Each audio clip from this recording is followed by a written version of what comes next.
3, 2, 1.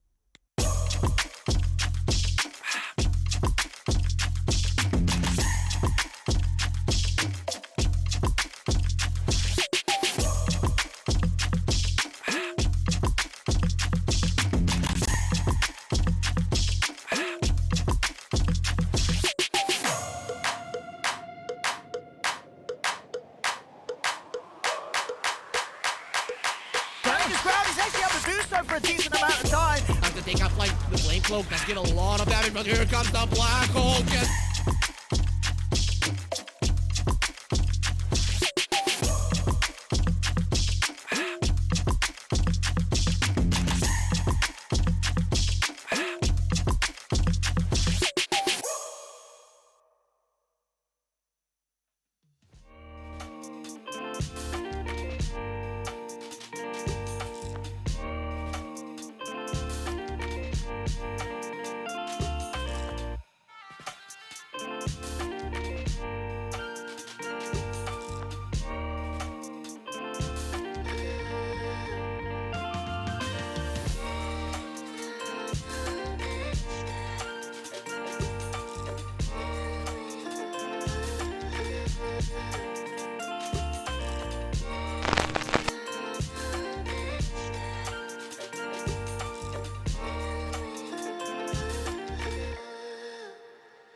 If you can believe it, we are already a third of the way through our DPC, Season 1 of the Southeast Asia, Division 1 by Esports and EBN. And I'm so glad that you could join me. My name's Tsunami, and I will be your host for the first two series of today. That's right, 33.3333% of the way through this league. And to take me through the other 66%, I've got Adam and I've got Winter joining me on the panel. Gentlemen, I don't know if you've noticed, Adam, but we have some new menu options on our roster here. Welcome to another week. Thank you. It's a nice tare tea stall you have. Yes, that's right. Winter, welcome. Are you cold today? No, I just want some bakso. Have you tried bakso? No, this is a new one. This is like a Indonesian meatball. I obviously can't have that one. Yeah, don't eat it.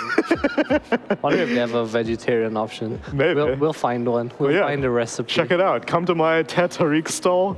There was lovingly photoshopped my face onto. I did not pull the tea that high. We did have an experiment of me pulling tea, and I could not get remote. He's even twisting his hand. How do you do that? That's incredible. I didn't have that kind of skill. It's all right. We'll get you there. I hope so. I can't wait. We've got 2 more weeks to get me up there, and 2 more weeks to watch some more Dota. Did you know that, Winter, one of the teams is already confirmed to be going to the Lima Major? Not in this region, but do you know where? Europe? No. Come on, Winter. There's one region that started earlier. China. Yeah. Team Aster is already a lock for the Lima Major. Yeah, they're in their second week, right? Yeah. I guess makes sense. But they're also Yeah, undefeated in their second week. They're 5-0 right now, which is wild. Is the seeding gonna matter when you get No, seeding used to matter whenever you immediately went to upper bracket and the second and third place teams would go to group stage. But as of last year, seeding doesn't matter. Everyone gets thrown into the same soup, which I prefer. I think the instant seeding into upper division was pretty stupid. I very regularly saw teams show up in the major and lose 2 series, and then they're gone. So their last couple of games are just games that are like A surprise. for experimenting. Well, no, they get different DPC points, and they get different. Yeah, it does matter. Yeah. So it doesn't matter for seeding in the major, but it matters for, let's see. Cash So and prize. there's a $2,000 difference between first, or each place has either a $1,000 or $2,000 difference in the prize pool, and then the DPC points actually go up quite a bit. First place, you get 300 DPC points. Second place, you get 180. Okay, that's So quite significant. that's quite a big jump. And then third place, you get 120. So it matters a lot still. It does matter a lot, yeah. So I imagine that they still have a lot to play for, because I remember for 2 TIs in a row now, there has been a sub 20-point difference between getting directly invited and having to go through qualifiers. This year, it was Fnatic and Outsiders, weren't they tied? Oh yeah, Yeah. the points. The point, the 0.7, rounding error. 0.25? Yeah, it was 0.25 or something. That was the difference between Fnatic and Outsiders going to TI. And then I know in the first year of this league system, Nigma Galaxy was also 20 points away from qualifying. Yeah, it was a close year. I think one of the closest years we've ever had, actually. Yeah. And so I always love being able to look back and being like, oh man, I remember if they just played harder in that one series in the league, they could have gotten 1 place higher. And we can take a look at the placements that we had last week, because we've already had 9 series happen here in the Southeast Asian DPC. And I will bring you up to speed. Execration are currently blowing expectations out of the water. This was a Div 2 Promo T team that acquired March as a coach recently, and they have been looking fantastic ever since. After that, Geek Slate, who we did not get to see on Friday, but we did see. No, wait, we only saw them on Monday, actually. No, mind. We did see it on Friday. They beat yeah. Boom. And then Blacklist Rivalry are currently 2-0 as well. Middle of the pack, it's Bleed and Talon, having picked up some victories, but also some losses. And then at the bottom of the menu, Team SMG, 0-2, Boom Esports 0-2, and Fnatic 0-3, which is a very stressful position to be in right now, but they've got an opportunity to turn it around, hopefully today, because one of these teams with 0 wins is going to pick up a win. Because our last series of today is going to be Team SMG versus Fnatic, but we can take a look at the other Monday, January 16th games that we're having, and Wednesday and Friday. Execration versus Boom will be the start of today as you look at column number 1 on your left. Then Talon versus Blacklist Rivalry, and then yeah, one of the 0-win teams, Fnatic or SMG, are bound to win. There's no way we can have a draw, right, Adam? I don't know. I don't know. I don't know if there's a precedent for draws in Dota. Is there like a 50-move rule? Where if the game goes past, because in chess, right, if no pieces are taken, A stalemate. and then if the game keeps going for 50 moves, then it's just immediately draw. But in Dota, let's say, is there going to be like a rule? If the game goes past, say, 90 minutes? I think if you play until and they nobody's literally physically cannot play anymore, maybe they'll do something. I know before Source 2 came out, it used to be like after 120 minutes, like a bunch of particles and like the map would start breaking, especially if there was a Darkseer in the game or something like that. So I would love to see that be a forced way to end games. Wednesday, we got Geek Slate versus Execration, Talon versus SMG, and end of the day, it's going to be Bleed versus Boom Esports. And we will close out our week menu with Execration versus Blacklist. Right, man, I hope Execration are morning people because they are playing every single first series of this week. Second series will be Bleed versus Geek Slate, and we will close out the week with Boom Esports versus Fnatic. And expectations for today's schedule, you see it, you love it. I'm most invested in series number 3, Adam. Is that wrong of me to say? It's not, but all I can say is it's not a good year to wear orange. No, definitely not. Yeah, Fnatic and SMG, not the color of the day, but to be a blue. Execration's the only blue, actually. That's true. Execration did look shaky against SMG, though. They looked super clean in their first series. Yeah. In SMG series, the morning series, the first series, they look kind of shaky in their first game. Yeah, usually you have to wake up like a couple of hours, like 2 hours at least earlier. Right. And then you play a pub. That's what you're supposed to do. It's the pub, man. The pub that gets you. Do you play a pub? Because I see some people do like overthrow or just like an arcade game to like warm up the fingers. I do overthrow. You do overthrow? Yeah, I used to do overthrow or lane practice. I guess as like if not mid laner, you do lane practice. I go into a pub and I have to leave my game if it's a long game. Guys, I got a scrim, I got a catch. I'm sorry. I know we're winning, but I have to leave. And actually, looking at week number 1, Execration also played the morning series on Monday, and you're right, on Wednesday also. So I hope that their sleep schedule is adjusted. Oh my gosh, I didn't even notice. Lena's the leader of the Fight Club now. It's not Huskar anymore. She has a sword. Dude, she has a sword. I don't know why, Falcon but she has a sword. Oh, that's good. That's slick. I like that. Poor Huskar. He's getting picked a little bit in Western Europe, but he has not gotten picked very much in Southeast Asia, which I suppose that now we have an entire week worth of statistics. Can I care to share a few with you? You know I love to do this, Adam. Let's go. Okay, so a whole week has ended. Who do you still think is the most, well, I kind of gave it away. Who do you think is the most contested hero? Contested, like band pick? Banned and picked. Still has to be Lina. Yeah, I said still. It still has to be Lina. The second one, though, comes as a bit of a surprise to me. This hero has a 50% win rate. It's the second most contested, which means most cumulative bans and picks. 48 picks, 70 bans, and it's a mid laner. Who do you think it is? Huskar? I wouldn't have said mid laner if it was Tusk. I would have said a flex pick if it was Tusk. This hero, I think, is exclusively a mid laner. Exclusively a mid. Second most Ember contested. Spirit? Well done, Winter. I'm impressed. Yeah, he was nowhere on the radar in week number 1 in terms of the stats. He was kind of slept on, but he has risen the ranks very quickly because originally I think this slot was occupied by Batrider. So impressive rise to prominence. I think these spirits go through fads, and I think it's been a little while since Ember was hot. Void Spirit, I think, was the most recent hot one. Yeah, it usually comes in and then suddenly you come out with these SFDPs because they're Yes. like dumpster spirit. That's like a full cycle. Right. You know? Yeah, and then I guess the third one, as we can close out our little pre-show, still on the list. I had mentioned it at the beginning of week number 1. It is pretty much exclusively an offlaner, and we have not gotten a chance to see very much of it. Well done. Well done. All right, well, we'll get a chance to see if we see any of those heroes. You probably will in our first series of the day. So stick around and we'll be right back with Execration versus Boom.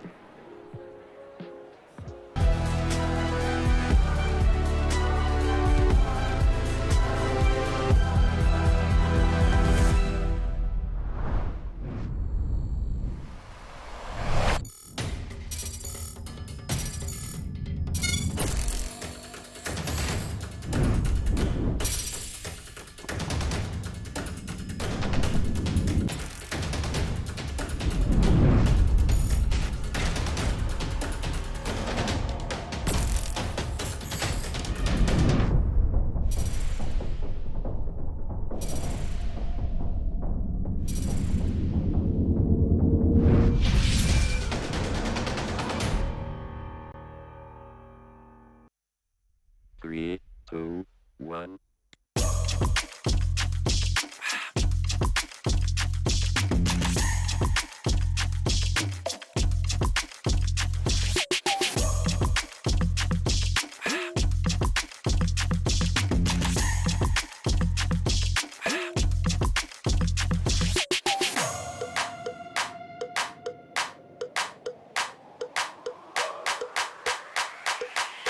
This crowd is actually able to do so for a decent amount of time. Time to take out like the flame cloak. Does get a lot of damage, but here comes the black hole.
All right, everybody, let's get week number 2 started. I want to find out which of these Southeast Asian teams needs to start getting the visa major started. 'Cause I'm curious how easy it'll be for some of these players to get to Peru. Supposedly Peru has a pretty generous Do you need visa a policy, visa? but Do you need a visa? I'm sure some countries need a visa. dude, Like we don't need, right? Like Malaysia doesn't need a visa to Peru. I checked I've it. never I remember. you checked. Very, very bold of you to check.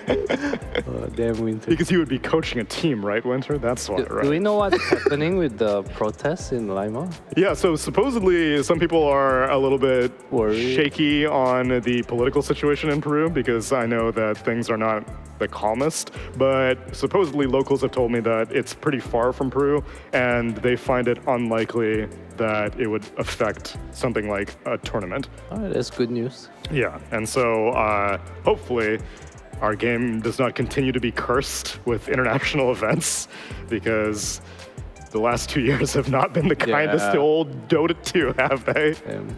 Goddamn COVID. Yeah, and so Execration is they're a full Filipino squad. So on the bright side, their manager will only have to go to one embassy to figure out where I get these visas sorted yeah. out. And the other advantage of the new DPC system is that you have I wouldn't say a lot more time, but you have more time to figure out how to get to the country because there's going to be all of Division 2 taking place after this Division 1 takes place. And after this Division 1 game takes place between Execration versus Boom, then maybe we'll figure out one step closer to getting to Peru. Execration are currently 2-0, Boom is currently 0-2. And Boom hasn't really played the top teams, in air quotes, quite yet. They lost 0-2 against Talon, and they lost 1-2 against Geek Slate. Geek Slate is currently undefeated, so I guess that is a warranted one. But Talon is 1-1. So where does that put Boom for you, Adam? I feel like they're a much more potential roster than what they're showing. I can say that for like half the team. I in this guess so. I guess so. DPC. The thing is, Boom, before they came into DPC, they looked pretty good. Now they look like they're kind of Yeah. crumbling slightly, I would say. Maybe just a bad week. Did they win M88? They did not, but they lost two. Oh, wait. I don't know. They got like third or fourth, I think. I think third. I will investigate. But yeah, I mean, you can see the teams, you can see the coach, and you can expect stronger results. They got second at the M88. They lost to Bleed. If you rearrange Natsumi, you get Tsunami. Yes, I have noticed that. Every time I'm looking at Twitch chat, I'm like, why is everyone spelling my name wrong? Oh, man. But you have critiques on Mushi rosters. Winter, you said that typically they start strong. They have a honeymoon period at the beginning, and then as time progresses, then the cracks start to show. Here it seems to be the opposite. They're not starting out very strong. Yeah, it might be a good thing, you know. I mentioned that there's only so much badminton that you can take. Right, and we also mentioned that last year Boom perhaps peaked too early. They were good at like those Dubai tournaments, which were in like January, and then come TI, come Arlington Major, things got a little weak. So I don't really know. I'm on board with you, Winter. I think that maybe it's a good thing that they're hiding the power level. They're still. I feel like looking at their drafts and everything. I think they're still trying to figure out like what kind of setup they want to be. I mean, the draft, the pick sequence and everything, it's still very similar to how Mushi drafts, but I feel like he probably needs a little bit more time to figure out how to set up their players and what kind of heroes he wants to put into each player's repertoire. So I feel like maybe they might peak at a later point. Unlike his previous iterations where they always look so powerful at the start of the team. The strat, you figured it out. Like, not now, guys. If they're willing to throw the first major, I suppose, because they will be going up against Execration for this series, whom, like we said, are currently undefeated. But you said that it wasn't a total blowout for their SMG series, Adam. You said that was a pretty competitive one. Yeah, I'm sure they should have lost the first game. They should have absolutely lost the first They had no business winning the first game. I feel like it wasn't like on their end where they like came back into their game, you know, like sure they didn't like make mistakes, but they also didn't make like plays to come back into the game. Yes. I mean, it was a really hard game, not gonna lie. It was more SMG fumbling the ball. Yeah, so I'm not too sure if our hype for Execration is warranted yet, because we've only seen the 2 series. In the first series, they look super clean, definitely. Yeah, against Second Talon. series against SMG, who is like definitely one of the teams that looked a bit shakier. They Yeah. also look shaky, so kind of keeping an open mind as to how. Yeah, good they but are if right you now. compare the way they are playing the map to their teams before March joined, it's definitely a big change. You know, Yes. how they are playing across the map, how they always have 3 people like pushing out the lanes and trying to get the waves as far as possible before they start smoking. I feel like those are the things that don't just magically show up. Yeah. If the foundation is there, it is there. If it's not there, it's gonna take time. So I think sure they can be not very clean in some of the games. They make some mistakes, jitters, nerves, or whatever. But I believe in the foundation they have right now. And even what? I don't know if I want to entirely throw you under the bus here, Winter. Do but it. Okay. Give me your power ranking of carry players in Southeast Asia right now. Ooh, I know. list. I know who's at the I know. So, Boom has Natsumi, Talon has 23 Savage, Fnatic has Gabby, Blacklist Rivalry has Raven, Bleed has Jackie, SMG has Chidori, Execration has Palos, and Geek Slate has Skem. Give me your top 3. Top 3? So in no order, right? I just give you a top 3. That's up to you, Winner. How many messages do you want to get in your DMs is the answer to that. I mean, top 3, I definitely like Jackie, Scam, and probably 23. Okay. Yeah, those are my top 3 in no order. In no order. order. No specific favoritism being shown. Okay. But I do think that Palace would probably be in contention for 3rd, 4th. Is it just because Execration's looking good that Yeah, sometimes it's hard to by say. extension Palace Because looks good? when the whole team looks good, it's hard to like pinpoint someone that's really shining. I agree. But whereas if you look at some of the teams that are middle pack or middle upper, it's easier to see. Oh, this guy is really the shining star. But it doesn't mean that the other teams carry, like Execration's carry, is a lot way further behind. Right. The Some rest. teams also kind of play around their carry more. Mm-hmm. I think like Bleed is probably the best example, like, and maybe Geek Slate. Like the way they play, it's like kind of carry centric compared to Execration, which kind of looks more evened out. Yeah, it's the system, it's the foundation. So everybody has 20% responsibility in the game, and everybody fulfills their 20%.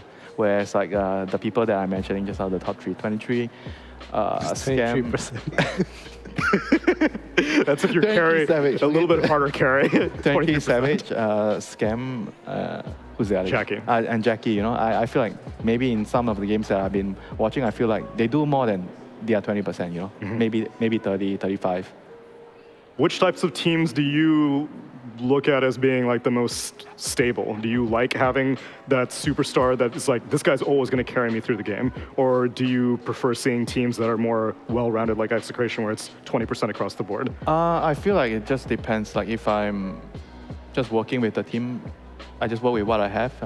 If I have a team that works well together and nobody is like a particularly superstar player, then I'll just work with that. But if I have somebody that's, I want this dodge, or I want this, I want that, and he shows that he can carry the game, then the draft is going to be centric around that person. And I think for old Neon Esports rosters, if I can go way back at them, Yopaj used to be that player for me on Neon. He used to be like, I'll play around him.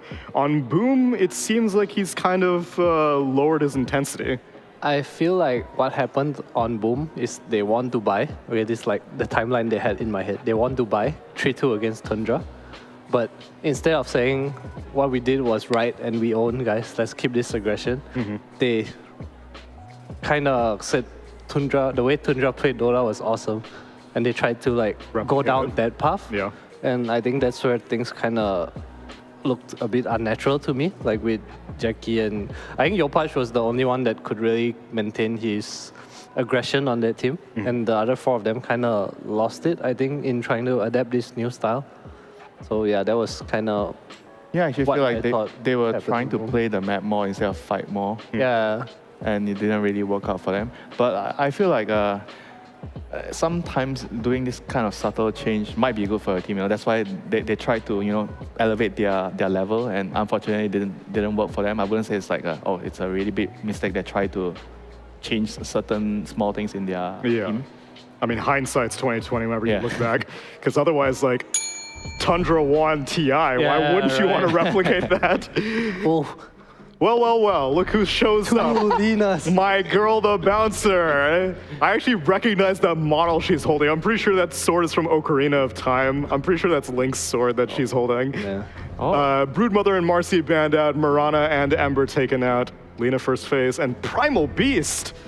Whoa, in Southeast Asia. All right, I'm into it. The beast that shall slay. I'm quite a fan of this hero, actually. I feel like he's good against the Drow Sniper, Lina, and that beast. Yeah, he is just a very good gap closer. And the other particular thing I like about this hero, if you give him the right partner in the lane, and there's a potential that he just destroy the lane and keep killing the Lina, save the Lina is on the safe lane. All these Lina, Drow, Sniper heroes.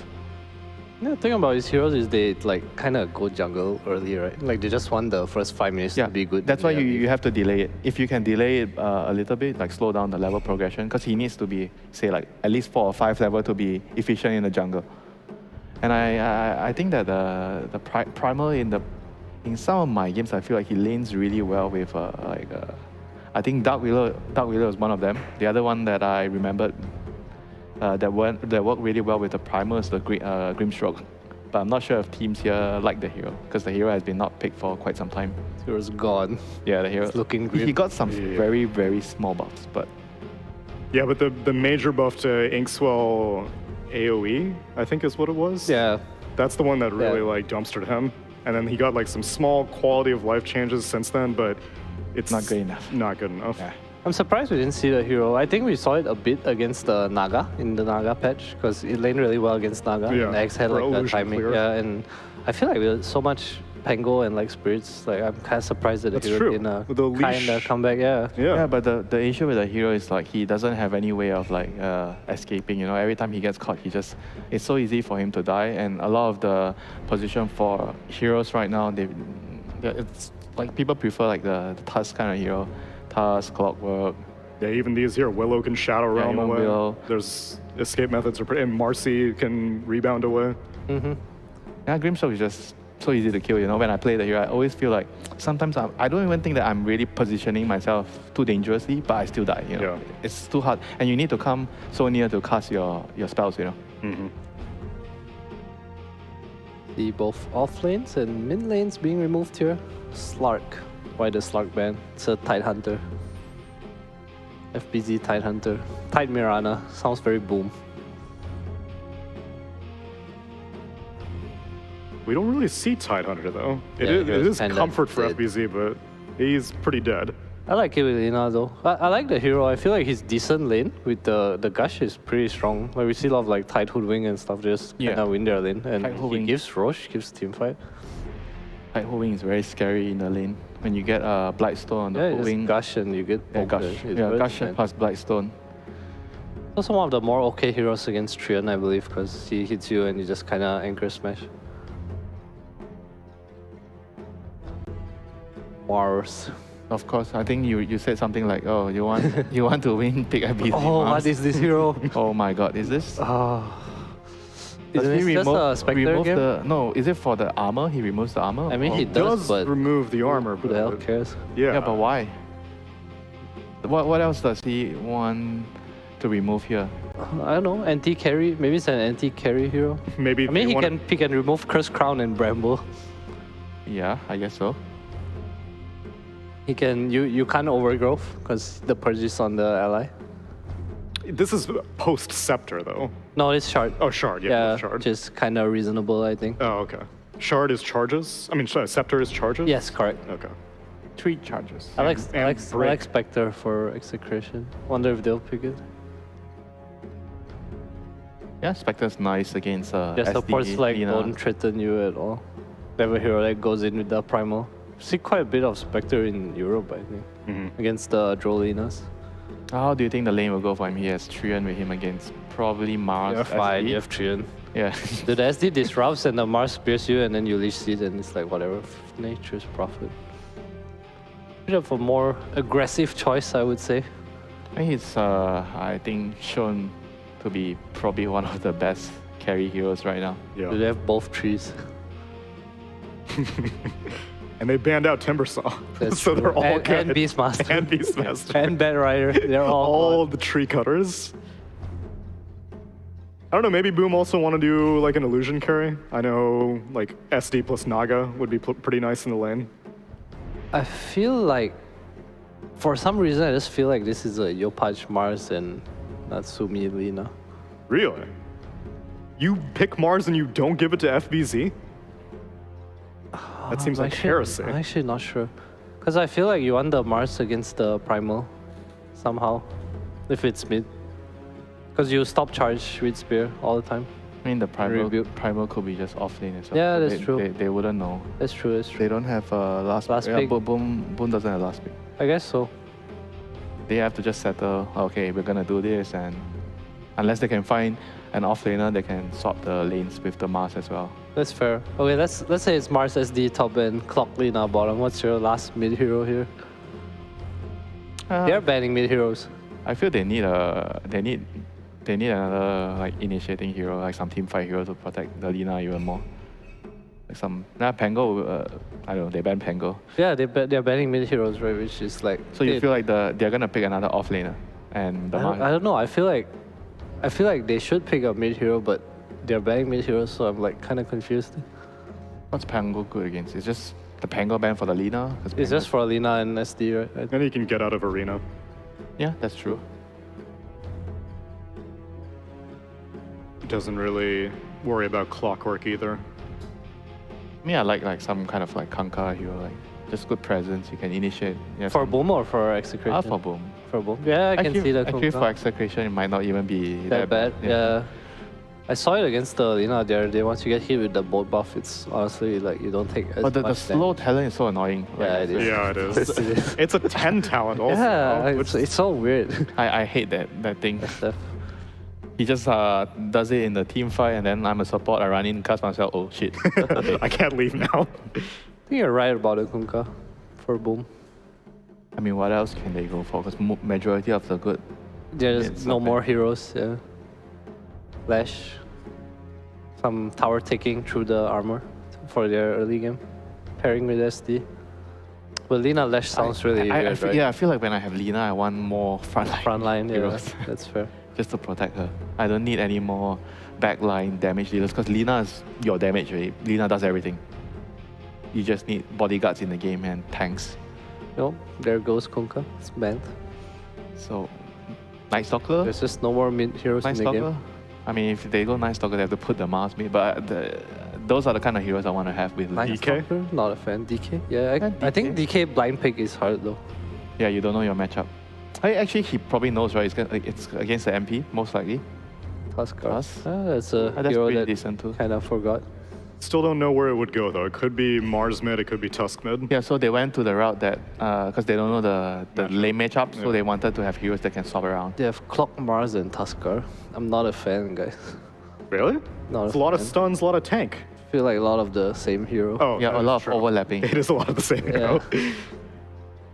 But it's a good hero though. Yeah, I guess so. I guess so. I just feel like they really like teamfight. Like they only have Arena right Yeah. now, and I feel like Execration has. Don't worry, Lina is, A lot of Lina is fight. everything. Lina is team fight, Lina is Roshan, Lina is right click. Objective taking. I feel like Execration has the let's run at Lina forever draft. But they have Void Spirit though. Yeah, they have Primal Beast, Voice Spirit, Nature's Prophet. Well- They're gonna get on top of you, man.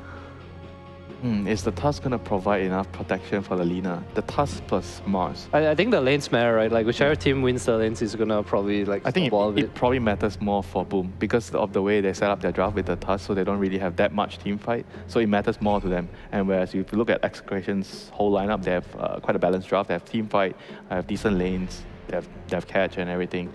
So I feel like even if the lanes don't go so well for them, I feel like they still have other avenues to play the game, you know. But whereas for Boom, they are very reliant on the lanes going well. Do you favor the Tusk being given mid lane priority, given the matchup? I think the Tusk mid is okay with what's left in the pool, but I definitely prefer Execration's draft here. More well-rounded. Yeah, I feel like they have a way to play the game easily, but Boom seems more one-dimensional. I think it's like the Lina carry me, you guys protect me kind of draft. Yeah, but I believe in the Lina. That's fair. I'm not believing in the Lina as much as I was like 4 days ago, but I'm still kind of believing in the Lina, although I'm also starting to believe more in Nature's Prophet. Let's see what our casters have to say about these drafts. As we zoom in, walk in, hear the... I have an order to place, Avo. What do you want to order? Can I get one 60-minute game from you?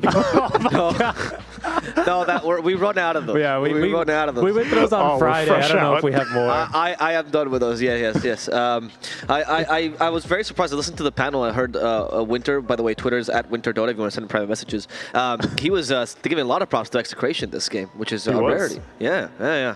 Well, why Winter? What's changed? Lina. Okay. All right. Yes. Thank you, Winter. It's just that simple. Take away the game for game number 1, Avo and Seek.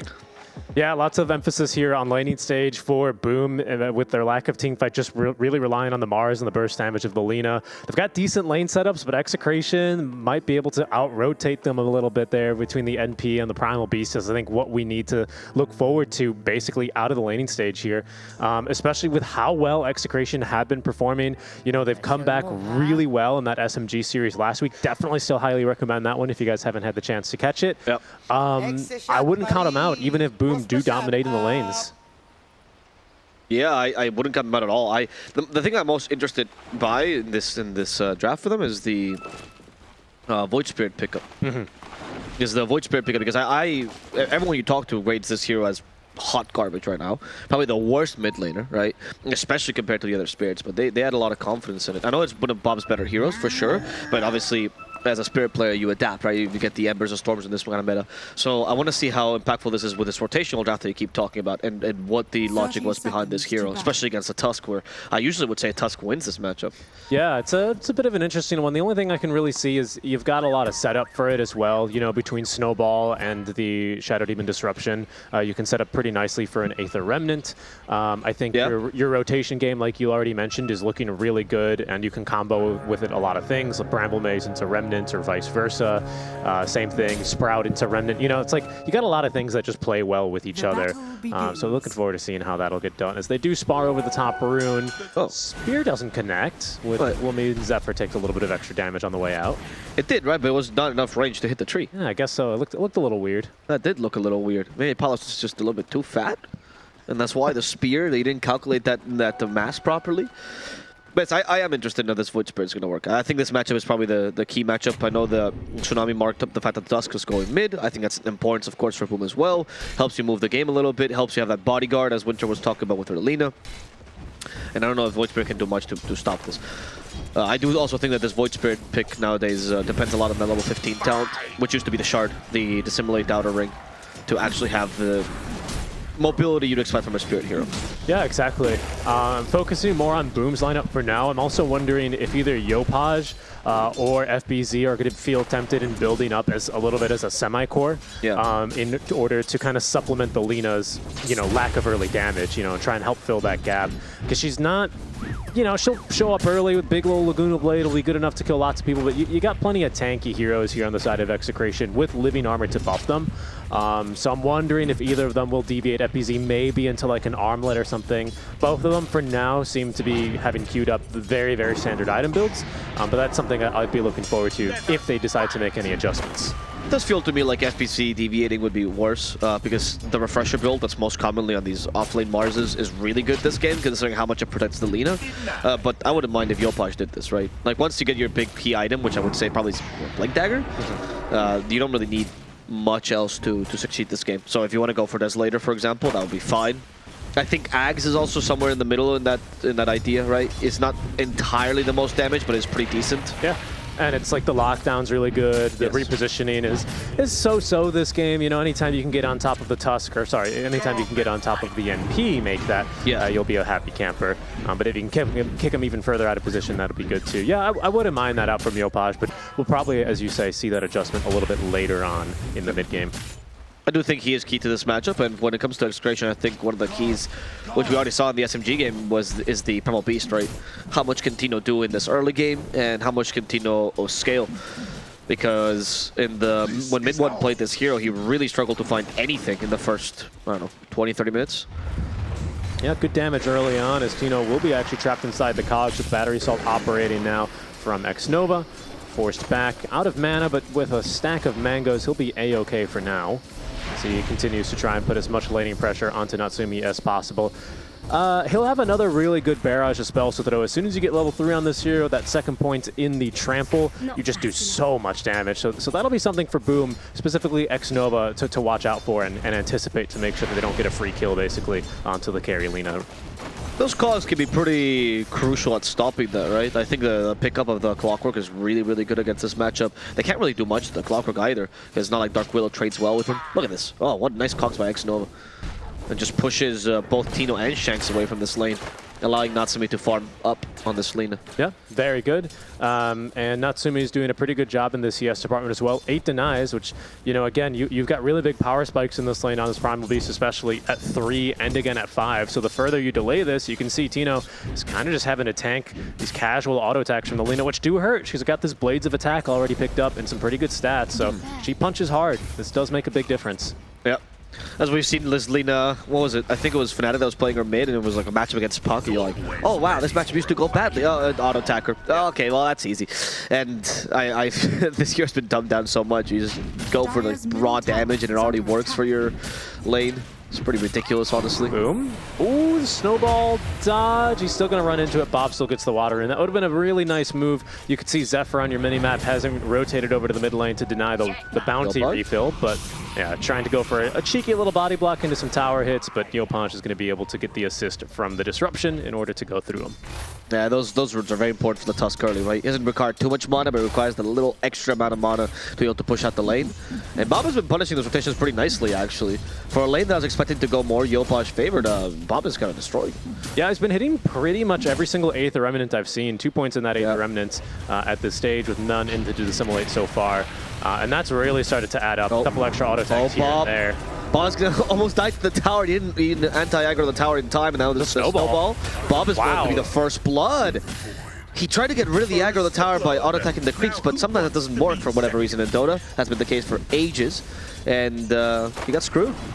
Yeah, a bit unlucky there. Plenty of creeps to tank. Unfortunately, none of them wanted to take the hits. None of them were aggroed to the hero, and he was the only one. So something with that tower aggro there really was dead set on, well, killing him. Yeah, it's really unfortunate, actually, because he also, I think he might have misclicked on the Tusk. He didn't mean to attack him when he was getting close to him, right? Right, right. So it's just a bunch of... Yeah, it's as soon as you issue that attack command, right, the tower is going to be a bit upset at you. Yeah, if it's in the wrong timing, right? Sometimes you also try to get away with it, like, oh, I'm going to attack between attacks, which works, right? But then you miscalculate, and the tower kills you. Little mistake, and that'll be a bit of a frustrating one for Bob, considering how well his laning stage had been going so far. You can see already Walrus Punch ready and learned for Yopanj, and does need a little bit of a refill, so he'll push the wave and run back home. He's not going to miss too much there, but that's some breathing room there as they're going to force Palos to stop breathing. Zephyr stacks up enough of the Shadow Poison level 2 there to pick him off. Brutal. I mean, NP is not a hero that can usually move around a lot in the lane, right? So the Shadow Poison can be really hard to avoid. And here we kind of saw the impact of that.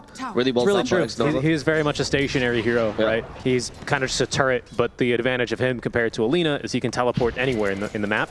And usually his positioning, therefore, he gets an advantage. But during the laning, yeah, it's actually rather difficult. Your microwave treants, your animations, like, not bad, but you've got a really big backswing on it, I feel. Yeah, and your turn rate's not the greatest either. So it's just a bunch of things that make the Shadow Poison very impactful. You gotta be careful with Shadow Demon level 3 all the time, no matter how tanky you are. Also, Trippet does nothing to help you here. Usually you would see the Treant maxing, Leech Seed, right? Which is great when someone's chasing you down. But when you have to just stack Shadow Poison, there's nothing Leech Seed can do against that. That's why he's putting points in Living Armor instead. First power rune is into the bottle for Bob, by the way. He's got that Aether, that's the Arcane rune ready to go. We'll see if he decides to rotate or maybe TP on that. It's not the greatest rune, right, unfortunately. Later on, it becomes super powerful on this hero, but early, you probably want the haste or invis. Yeah. Well, we'll see if he decides to make that of anything. They're going to get level 5 here on the Primal pretty soon, but you can see Tino's kind of hurt for levels. Okay, talk about the Primal, they jump onto the... Oops. Okay. Natsume's like, get away from... Oh, okay. I guess you were going away from me anyway. Yep, and also the Bramble Maze didn't connect either. You do push, of course, heroes with the trample a little bit, or the onslaught. Yes. And they didn't quite perfectly calculate that one, so they're going to be quick to call off the attack. Oh, right. But calling on the attack is Yopaj. He's solo smoked over from the mid wave. Yeah, and ideally you find Tino, but instead they have to settle for Shanks, who does have a Shadow Realm. Oh. Shanks will be getting out for now. In fact, the onslaught to help him out with nice cogs, and with the snowball, they'll be able to go back inside of them. The Aether, however, catches Yopaj, so they can't continue his onslaught. It's going to be X-Nova instead, who dies as Yopaj commits to get that kill on Shanks. Only supports dying, but a lot of rotations here on the mid laners, and in fact, they want another mid laner still, as Yopaj gets hit by the Aether Remnant, the help from Natsumi from behind. They don't... Bob doesn't want to get stunned down, but he can't really avoid it. The snowball as well into Tino to reposition, but Yopaj is dead. No. Onslaught's too much damage, and Natsumi, he bit off more than he could chew, getting trampled to death by this primal beast. Yeah, they just really didn't respect the cooldowns there on the primal. I mean, he wasn't really doing anything after his initial volley of spells, but as soon as it's back up, you can see it's go time for him. It'll be 3 heroes dying down bottom, only in exchange for the Dark Willow. And there's that first rotation for Bob with the the Arcane Rune, pardon me, active. So he also gets in maybe 1 extra Resonant Pulse a bit faster, and it's just all these small things add up, and it's a little bit of a disastrous fight down bottom for Boom Esports. They do want to win these early engagements. It's not all that bad yet, but certainly, you know, 3 kills for Execration is going to put much more wind in their sails here. Yeah, no, I feel like that was pretty crucial for them to I mean, not necessarily win, but at least not lose the lead, right? Because Tusk rotates there, which he leads that rotation, and you force that the attention at the bottom lane, and you still lose the carry in that position. Scary. Yep. I feel like Bob definitely with the better of that counter rotation. He's back mid, doesn't miss out on much, and he's back farming, going for this first item, Witchblade, it would appear, after the phase boot. So lots of armor necessary for him this game. I think that's the right call, and that'll get him online a bit earlier. It's also the last bit of damage you need to kill these supports like Shadow Demon. Lina even suffers a lot against the Witchblade. Bottom lane, we see an onslaught. Tino almost caught Natsumi, but they do catch him with the Pulverize. Natsumi is getting a little bit of concussion here, trying to finish off Palos, but he is going to die first. As FBZ, just after Palos has the arena ready, he wants to kill off the Nature's Prophet, and with the arena, he will catch him. Now the spear to the wall. Magic damage is sufficient. Yopaj gets a double kill. Very good counter rotation. They will lose the Lina off of that, but they defend the tower as well, so she'll have a little bit more time to continue farming quite safely in her jungle.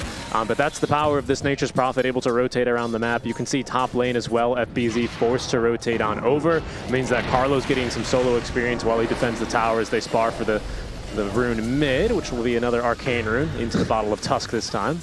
You see Yopaj was like, Snowball? Snowball? No, stun.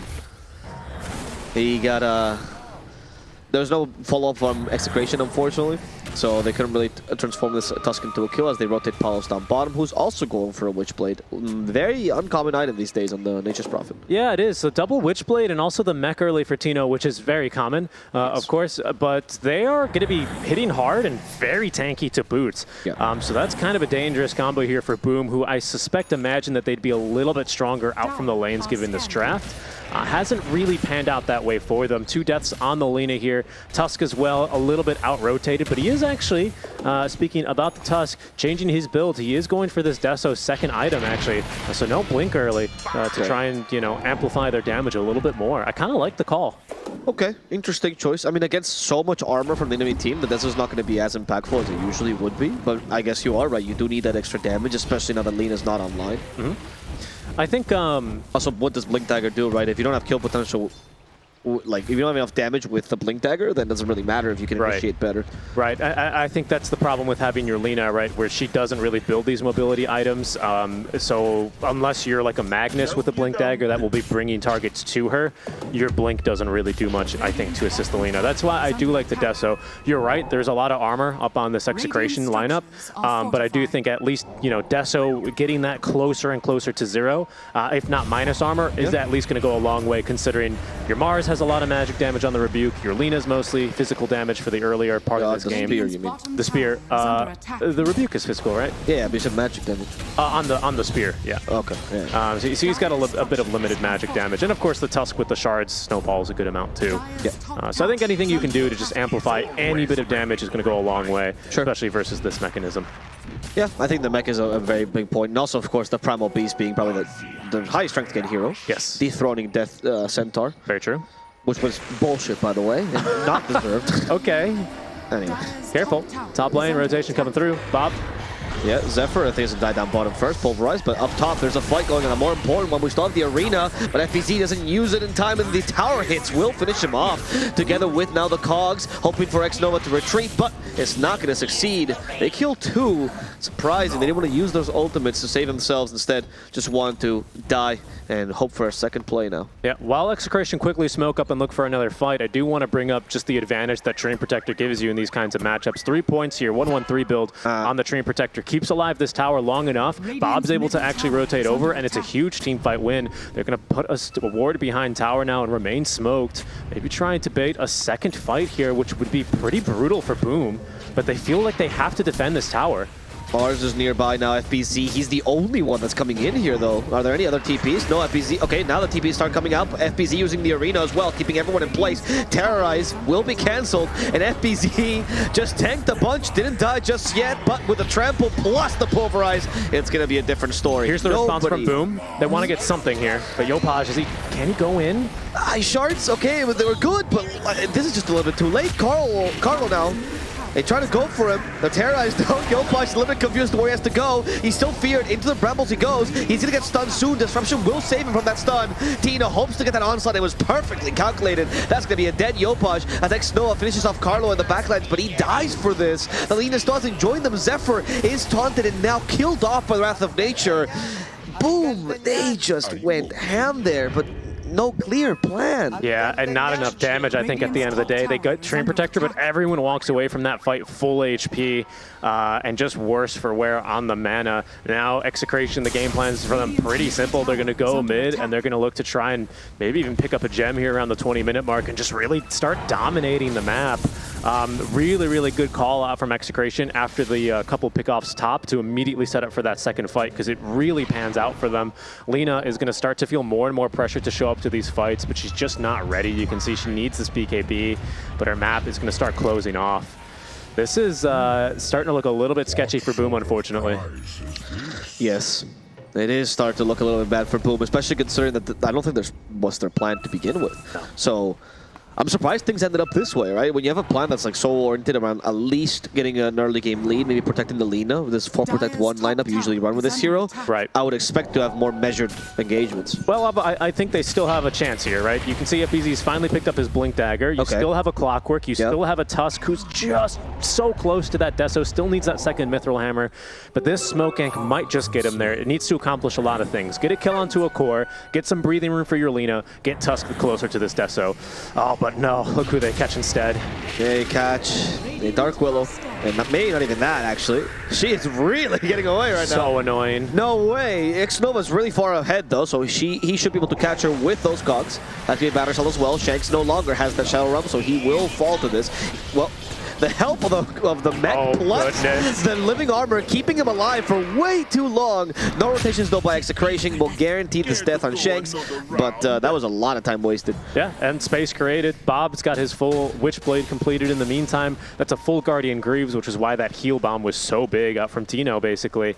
And I think everyone else is still chugging along really nicely. Carlo, by the way, just with a casual buckler here on this Treant Protector, by the way, because he's deciding to build up a Vlad's. Fascinating. Okay, cool. Yeah, I think he's going to go for the full Wraith back to them. Yeah, I'd imagine later on, but that's a really cool itemization here this game. Yeah, I mean, very strong against the area physical damage already talked about of the God's Rebuke, for example, the Tusk Walrus Sponge, especially you see him go Desolator. It's like, sure, yeah. Why not? More armor. Just start amping up even more of that armor, absolutely. So I really like the way that Execration is itemizing here. Very strictly playing to counter, you know, this Boom sort of style. And unfortunately, you know, I talked about how they did have a chance to start setting tempo again. They're off the Mars Blink. It's not really the catch they want. Still have this Blink arena to play with, but Execration so far have been reading the moves pretty well, and it's been Boom left mostly empty-handed, or at least not bearing the fruits that they wanted. They're just getting these supports after 30 seconds at that. Not really what they set out for. Yeah, so now that's plan is kind of, you know, they've got on our ride. What's the... Well, now it's an adjustment actually by Yopaj after that. Ooh. He's going for BKB, I see. Yes, exactly right. Oof. I mean, look, it's probably the best choice right now, but it is a pretty desperate one. And it seems like now all your eggs are in the Lina basket entirely. And now the question is, do you think the MP can match up this Lina with this more aggressive build he's gone for? I don't know, that's the question, right? He's still, of course, out farming her. Naturally, with Wrath of Nature, you just farm faster than almost any hero in the game. Sure. You've got this extra early game item with that bonus armor, even if the auto attack modifier Witchblade isn't going to do much about this dual BKB timing that will be upcoming shortly. That's at least one strength of Yopaj changing up his item build. You will have a dual BKB. FBZ is going to be a bit too late on his. He's still, you know, barely just starting up, scraping up the gold for the item now, as they may try and make a play for him down bottom. This would be bold between Tino and Shanks. But they're, oh, okay, yeah, they're going to cancel it. He started the onslaught and then immediately went, nah, maybe not. Yeah. I mean, you can't go really crazy with this build on the Primal Beast, right? You can't gank and quickly kill people in the first 20-25 minutes because you're looking to fight with your team instead. This is very much a utility Primal Beast kind of build, not so much the blink Ags we used to see. I wonder what he buys up to the auras, though, because I think Tino can actually scale. I actually wouldn't mind seeing an Ags this game. Bounty. Yeah, that's a good question. I don't mind the Ags either. For now, it'll be pipe, just a full pipe. I don't know if you want to blink, right? If you want to blink, then you might just sacrifice your Primal Beast, who's carrying all your auras, right? So, is that the best play? I'm not sure. I wouldn't mind the BKB either. He's actually going to use Pulverize here in the mid lane on a creep wave. Oh, he's been doing this a lot, actually. Yeah. Very interesting. And oh, okay. Palos is just dead. Wow. Natsumi responded accordingly. BKB now, he fights Good against overgrowth. Bob, but the overgrowth stops his attacks. Natsumi needs to get away from this arena, or perhaps just keep on hitting. Never mind. This Lina can't be killed. They do get her, though, with the Shadow Realm. Shanks of Skier sneaking away. And now the Bedlam dealing a little bit of extra damage as he knows he succeeded in his mission. He's just happy to die, but still a great engagement for Boom as Lina participates in 3 of those skills regardless. yeah, really phenomenal counter initiation out from Boom, and unfortunately, that one is just Palos getting a little bit too excited and making that jump a tad too early. I think Lina dies straight away in that engagement, and there just is not enough damage to turn that one around this early, as Tino's going to say hello to Xnova, introduce him to Yopaj rather, introduce him to the ground. Tino might go diving here. Oh no, they're being introduced to the Shower Realm, however, against Zephyr. He's joining the fray. Zephyr, he might be in trouble. They're actually trying to kill off the Tusk first, but the Snowball's too annoying. And with the Cogs, Yopaj is capable of getting away. Xnova will be a sacrificial lamb, it seems like, of this engagement. As the supports realize they're just, the enemy team is running amok in their base right now, or near their base. Yopaj fights back. Tino went a little too far in. We have enough extra damage. He does have Greaves, but the onslaught gets cancelled. And during this whole time, Zephyr has managed to distract the rest of Execration, allowing Boom to get a pretty decent engagement. Yeah, not bad. BKB in exchange for the life of the offlaner, I'd say, is a pretty well worth trade, especially as it keeps your tier 1 tower in the mid lane alive. Most importantly, it's bought time for Natsumi to get BKB back online, so he's confident in showing up here to fight. So, I don't know, Natsumi though. FBC still doesn't have the arena. He can use it finally now, but he gets caught by the Aether Remnant. They didn't get time to use the arena. So Yopaj instead is going to retreat. Natsumi as well. That was a little bit too hasty. Yeah. 3 more seconds and you could have just done the same thing. Both teams like very... a little bit, what's the word? Haphazard. Yeah, in these fights, they both kind of want to fight. Boom's very eager to defend. Execration pretty eager to fight, as they would still want to, you know, shrink this Lina's map. They recognize that she's starting to become, you know, very quickly the raid boss on this team, especially as Tusk has, you know, gone and committed for BKB. It'll be a while till he gets both of those Mithril Hammers back up and he starts becoming a little bit more of a threat damage-wise. For now, I do have to commend Yopaj's ability to, you know, dance around in these fights as we get a quick pause, because he, you know, really got Tino to overcommit there. Not an easy thing to do to a Primal Beast. Okay, they just realized they have to wait for the enemy team to confirm. Execration was fine with that. They said nothing. I gotta say, the Execration lines are fire this year. Yeah? Yeah, everyone's spamming them for a reason. It's true. The Shut Up Boss is particularly really good. Make sure you support your favorite team, the Dota 2 main menu. Check out all the supporter packs for all the regions. Yes. Did you appear in any of the SA ones this year? I did not. I got asked specifically, stop sending us lines, said Piscos. And you kept sending them belches? It was actually just a bunch of sounds of me praising Hector. I don't know why I didn't like them. Anyway, we're gonna get a tower up top falling, it seems like. Finally. I mean, I say finally, of course, because Train Protector's really been doing his job. But mid, trade. Or, I mean, they're trying to make a trade. Whoa, by the way, Train Protector's going to show up to this fight with a full Vlads. Okay, this is kind of scary. Oh, they're going for Palos straight up. Yopaj, again, a little bit crazy. The arena doesn't get Palos inside of it. They will have to settle for a triple. They're not great. Not to be in the backline, at least kills off Tino. As Carlo dies in the arena. Yes, he does. Okay. Maelstrom guarantees that hit. And it does give you true strike. You see the Pikmin, they just jump off. And 2 kills there, though, as Tino falls as well. And this is going to definitely bolster Natsumi, who did not have to use BKB there in that engagement. Oh, I realized the living armor. Yeah, I've never noticed. They kind of just jump off of him and shrug. Yeah, they bail. Yeah, it's pretty funny. We tried our best, they say. Shadow Blade on Natsumi now, but it's coming on the curry. They're not ready yet. Natsumi. Lina seems to be online. Out of your soul stacks, though. Might be the opportunity to engage as Bob rethinks it. Yeah, Tower's going to go down there. Palos is instead going to go down bottom. Conserves his BKB charts that now he finally has, as he's going to go into the Gleipnir. That was cute. You see the blink and Bob went right through him. Oh, I didn't see. Yeah, FPZ manages to save himself from a surefire death there. Bob is close to level 15, by the way. I think this is the biggest point of inflection for him. That outer dissimulate ring. Oh, TP. They really are committed to FPC, huh? And now Palos like, oh no, maybe a little he bit didn't too get far. BKB off. Laguna played as well, and Palos is dead, Richie.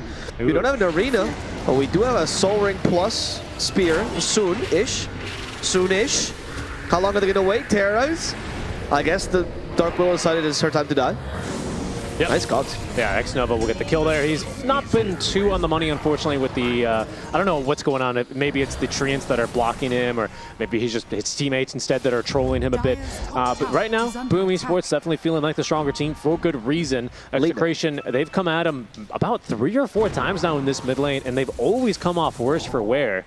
So now Boom, still with a very long duration BKB charge on this Lina, are going to be moving around to the other side of the map. She hasn't been forced to use BKB in the past maybe 3 to 4 minutes ever since, they went on her top. Okay, Tino swapped directions with the onslaught in time, but I think they still want Carlo. Carlo almost died to the Walrus Punch. And that's going to be Yopaj trying to finish him off, activating the BKB, realizing this was way too hasty, and he is going to die. Zephyr at least gets a little bit of space thanks to Disruption, but Bob unfortunately can cover the space in 0.1 seconds, allowing him to catch up to Zephyr and killing him. Okay. Boom Esports may be realizing, all right, we can't quite burst these heroes as fast as we'd nearly want to. FPZ, run. FPZ? I think he's okay. Doesn't have BKB yet, though. He's really close to it. Yep. That triple BKB time is, I think, going to be pretty huge for them. You could see how strong it was in that last little engagement when Palos, well, unfortunately gets off a pretty good Sprouts and kind of nukes him down. But ball's back in Execration's court now, as they feel confident enough to play on the enemy side of the map. It's a really interesting dynamic. Oh, hello. Bob? Goodbye, Bob. I was about to say, it's a really interesting dynamic. Now Void Spirit probably feels like he's a little bit of the stronger one. Not anymore. He's deleted off the map. X-Nova is going to go in now. Maybe looking to set for a second kill, but can use actually that onslaught to get outside of Cogs. FBZ with Blink, but no Arena is going to be unable to corral them in. So it's just a pick off then onto the mid laner. Yeah, I'm glad they're waiting around the Arena timing because they realized as long as they protect Lina, this game is pretty easy for them actually. But for that, they need Arena for the Lina. Arena for the Lina. Yes. Who is going to be building into more damage here into the Silver Edge online shortly after the BOTs. So she's going to be very eager to join these fights. Yopaj as well, nearly at this Desolator now. So we are going to get this transition into more damage, but later in this stage of the game. Sure. FPC's considering going for Carlo, especially now that he's dewarding, and that's what he's going to do. They didn't quite spear him far back enough. There's a tree on the way. He's using Laguna Blade, the help of the mech, and the Blast keeping Carlo alive. The Snowball to commit to him. They have the Walrus Punch getting close to him. They don't even need the Walrus Punch. In fact, they use it instead against the Primal Beast. Tino suffered a fair amount of damage, but it's going to be FBZ, the offlaner, that dies in this matchup. Okay, 1-for-1 trade. A really good fight there from Execration, just poking and prodding on the hill, kind of forcing the Snowball out, which is going to end up putting that Mars a little bit too deep. Frustrating for him because with BKB, he just simply walks away there. But he'll probably get some time, maybe even this bottom wave to farm it up. Or the bottom wave could include Nature's Prophet, but not for now. Not for now. He's going for Gleipnir. He's going to play this really safe. Definitely very scared of the Lina, especially with BKB online for Natsumi. He's going to be like a shark roaming around the map, looking to set up on these simple little pickoffs. What, Natsumi? Yes. He's the shark now? He's the shark. Okay. He is the shark. Especially once this full Silver Edge is online, I think he's going to really be just kicking off engagements at his own pleasure, especially with BKB. Still to back on, again, he's not used this for what's felt like 7 minutes. And I think that's very indicative of how Execration, well, it's a two-part thing, right? Execration have kind of failed to get on top of him and apply pressure. And second, Boom have been really on the money with their counter initiations. True. So I have to commend Boom as well in the same stroke. I would say so, but I think Execration has at least been playing pretty well in terms of the high ground usage. Yeah, at least in the last few ones. The only issue it seems like Execration is having these fights is how aggressively can Palos TP. Exactly, I was going to say, as well as Bob's positioning when he's still lurking around the map. He has gotten caught once. He now has this Kaya and Sanj, so at least he's got a little bit of status resist and more HP to play with. And out of the simulator ring as well, so that's a big deal.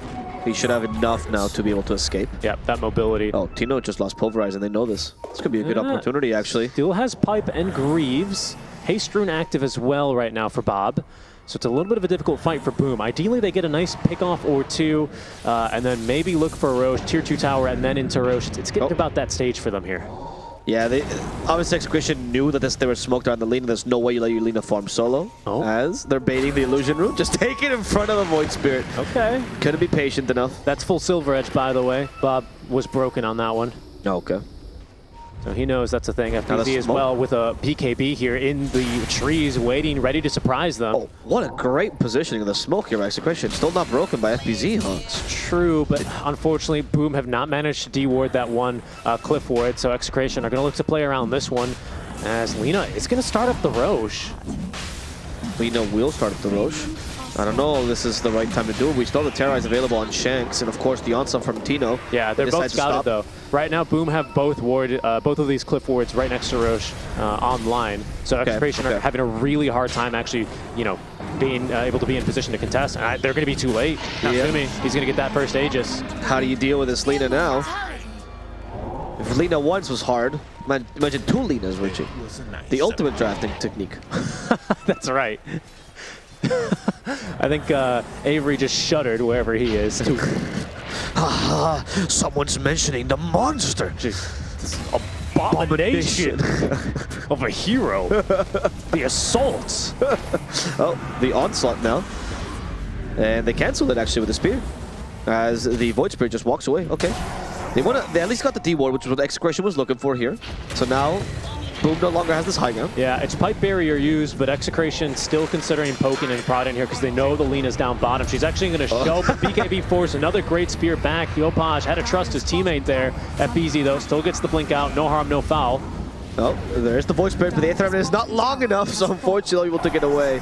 FBZ here, he feels like, what's the lead in Jurassic Park? What's his name?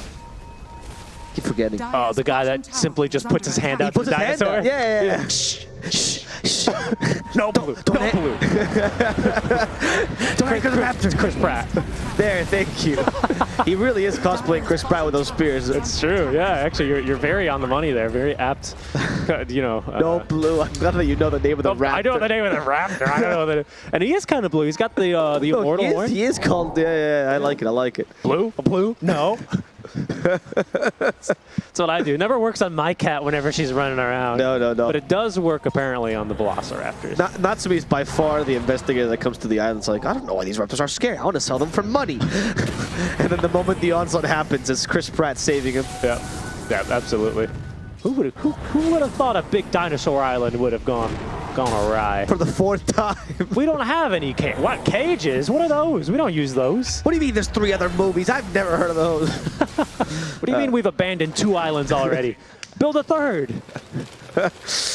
All right. That's about what these fights feel like for Execration, though. I mean, Tino just kind of has to keep going in. It's the only way that I think these fights go off correct. Because we've seen time and time again, if Palos is the first to TP in, Boom just know what to do. They need to create some chaos here in these team fights, and this just might be about it. Power Ranger TPs into the trees. They have their target. Tino. Okay, terrorized to initiate, but BKB on time by Natsumi. Stopped by Overgrowth, but I don't really care. They're going to punish Carlo for going a little bit too far. Bob is capable of getting away. The tower's already down, though, so there's no reason for Execration to continue this fight, especially with Boom taking the outpost now. I don't know if that Overgrowth caught Natsumi, because he BKB'd before, right? Yeah, it did catch him. Oh, okay. Actually, because he just kept auto attacking. I saw. You're right. You're right. That's a good point. So not a great initiation from Execration, but it does have to look a little bit something like that. This tree is rather farmed, actually, relatively speaking, compared to even X-Nova. That extra 800 gold does put him a lot further towards this Blink Dagger. I think these fights get a lot easier for Execration when you have that redundant initiation. You can see right now the long-range initiation of either Terrorize or Onslaught just isn't cutting it anymore against this Lina. Not while she has Aegis, not while she has BKB, certainly not now with her Satanic. She is going to easily outtrade you. So problems abound here, and afoot really for Execration. Dire's middle tower is under attack. Sometimes the dumbest jokes that you make that get me. Oh, I don't even, what was the joke? Probably a bound and definitely a foot. Yeah. And definitely an arm. And a leg. And a leg. And Lina doesn't have any feet, of course, quite famously. Is she actually not? Well, no legs, right? Oh. They don't count. What is this? She's floating. She is actually. Oh. Oh, Okay. careful. Yopaj has Blink. I don't know, Bob. Oh. Okay, Bob was fast enough. Yopaj was hell-bent on catch, just went to the he creep. really wanted to go for it. And you can see now, like, Boom playing very comfortably here, at least with this first Aegis. They've actually bolstered quite a decent lead. Still about 45 seconds left on this thing. And I think Boom are going to be looking potentially to force one more fight for a tier 2 tower. Okay. And then I think the natural ebb and flow of Dota will allow Execration to give this thing another go and wrestle back control of this game. Where's... Okay, Carlo is in the bottom lane trying to defend this tower, it seems like. Of course, he didn't have to move there. And it feels like now he might just die. Well, he's okay for now. Instead, the attention is onto Palos, who is currently being pinged out. He's got this 20 talent, by the way, so Sprout leashes. That's huge. It is big, right? Lina has no recourse for this other than a force staff from her allies. Yeah, but is there a case to be made that Lina might just... Oh. Like, maybe the mischance is better against the Lina? Because, like, does she care that she's leashed? Does she just not keep attacking? I don't think... That's a you know what? That's honestly not a bad point. But first, I do want to bring up one more important item that Zephyr's picked up, which is going to be his Ag Scepter and Shard. So he has 3 demonic cleanses and 3 demonic purges. This is so beautiful. He really doesn't need anything else for the entire game. He even actually has Aether Lens, so he is sitting quite pretty. Just give him that tome so we can eventually get level 3 demonic purge, and he's good. I was going to comment actually that the Ags is also built up on Primal Beast now, so Tino can also break, but compared to these 3 demonic purges, in fact, do you break the Uproar? No, I don't believe so, because there's no passive component to it. Even though it's an active with 0 mana cost, so I don't believe anything is broken here. Oh, okay, I see. Maybe you can break the charge collecting, perhaps? Oh, okay, but you don't break the actual attack. I don't believe you're going to break... Yes, exactly. You're not going to break his abilities there.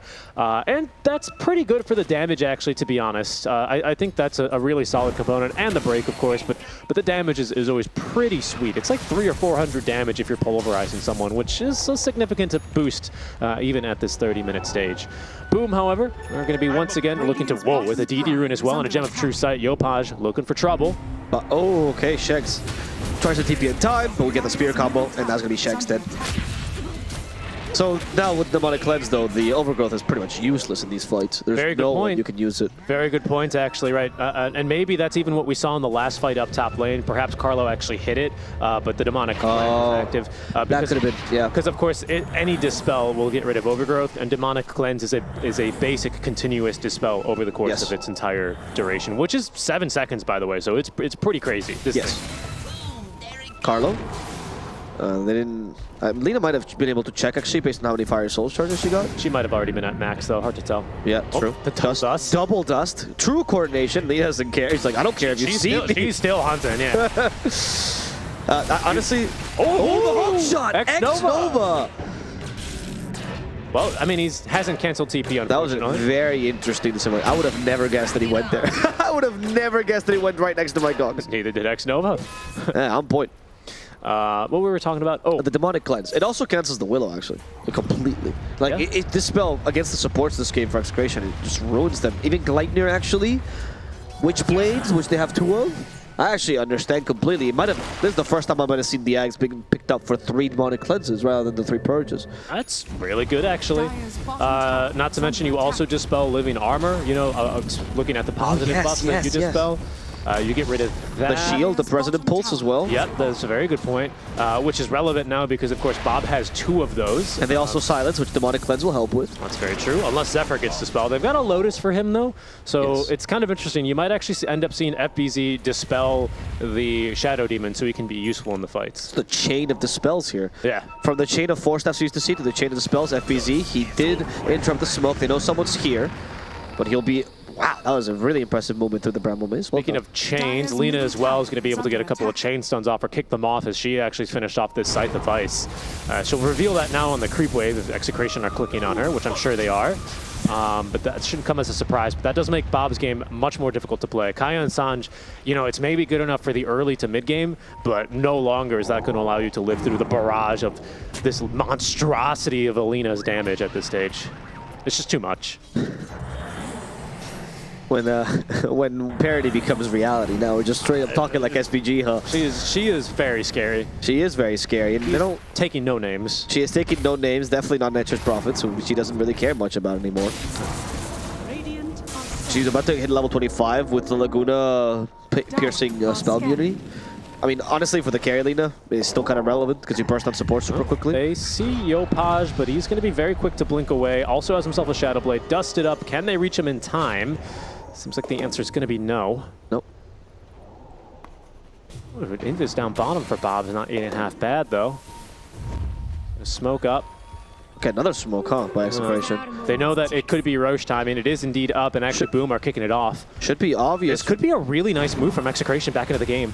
Yes, it could be, but the sweep, they should know where they're coming from. They're picking it. It's so fast. Execration, they need to put a little bit of pep in their step. They're No late. pep. No pep, no step, Richie. No pepper in the stepper, and they're just a little bit late.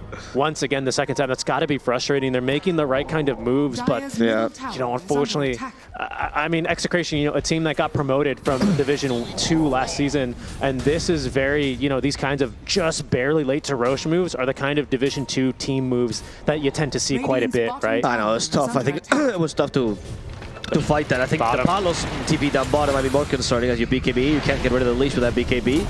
Yopaj just realized this interaction, but it's okay. Palos is already dead, and this, to me, is the bigger issue, right? First there's no Pavir in their stepper, now there's Salt in their wound. Yep. I mean, Palos can't die like this. Casual salt and pepper combo, you hate to see it. Where's my egg, though? Yeah. Oh no, I mean, it's not looking good right now for Execration. Down 11k, Lina completely in control of this game now with bots 2, so she's TPing to heroes a second faster now even than that standard teleport duration. She's level 25 already. She has gone for that left talent, which is a much more common pickup as we can see there. Picked up in around 70% of the games. Sieging towards this mid lane as well. There's going to be a big kill as well onto the Nature's Prophet. He actually does not have buyback. And at the rate that Boom siege at this may just result in a mid lane of barracks. Yep. Natsumi, he's even capable of going up to the high ground. Now that they forced the glyph, there's no reason for him to continue being there, but he has Aegis, so he doesn't really care. Also Flicker, in case there's no demonic cleanse for whatever reason. Yeah, I mean, and there absolutely is going to be, right? It's so scary, because Natsumi, you know, these two are basically like an IO +1 partner, where Natsumi's going to be here to cover Zephyr, and Zephyr's also here to cover Natsumi. You try and kill my Shadow Demon, I'm going to hex you and kill you. There we go. You try and kill my Lina, I'm going to just simply dispel her for 10 seconds. 7, but let's go. Yeah, and then get some healing as well. There's only for the static, and demonic cleanse also heals you an absurd amount. It does. I always forget about that. Yep. Okay, she flickers right into the Bramble Maze. It's okay. Disruption to dispel, to get rid of that annoying stun. Yeah, I will say, though, that the Willow Shard is really annoying when you're dealing with these kinds of heroes. We saw it a lot, remember, in Eastern Europe, when people would pick it versus Wraith King, and he was just constantly getting trapped inside of these things. It's a really good way to force out these demonic cleanse charges, because they do take a minute to recharge. So, you know, there is a little bit of a downtime there until the Octarine core is complete. So Zephyr does have to be quite restrained, and that does give him a little bit of stress and maybe perhaps an opening for Execration to try and get a pick off onto this first life of Alina. Because for now, the awkward part for Boom Esports' lineup is it feels like without this Aegis, it is a little bit scary for her to go up to high ground. Because without that second life, she's the only one that really hits towers. Tino was a little bit of a madman there. I don't know if you saw that. I was right into the creep wave. FBZ could have punished it. He chose that it was a little bit too far away. And FBZ that's... FBZ that is getting close to that Refresher as well. Oh no, Blue! They caught him, turned him into a pig, Light Strike Array. They know what they want. It's the Primal Beast, and Tino will die, getting that last Ags charge off. Both supports are dead as well.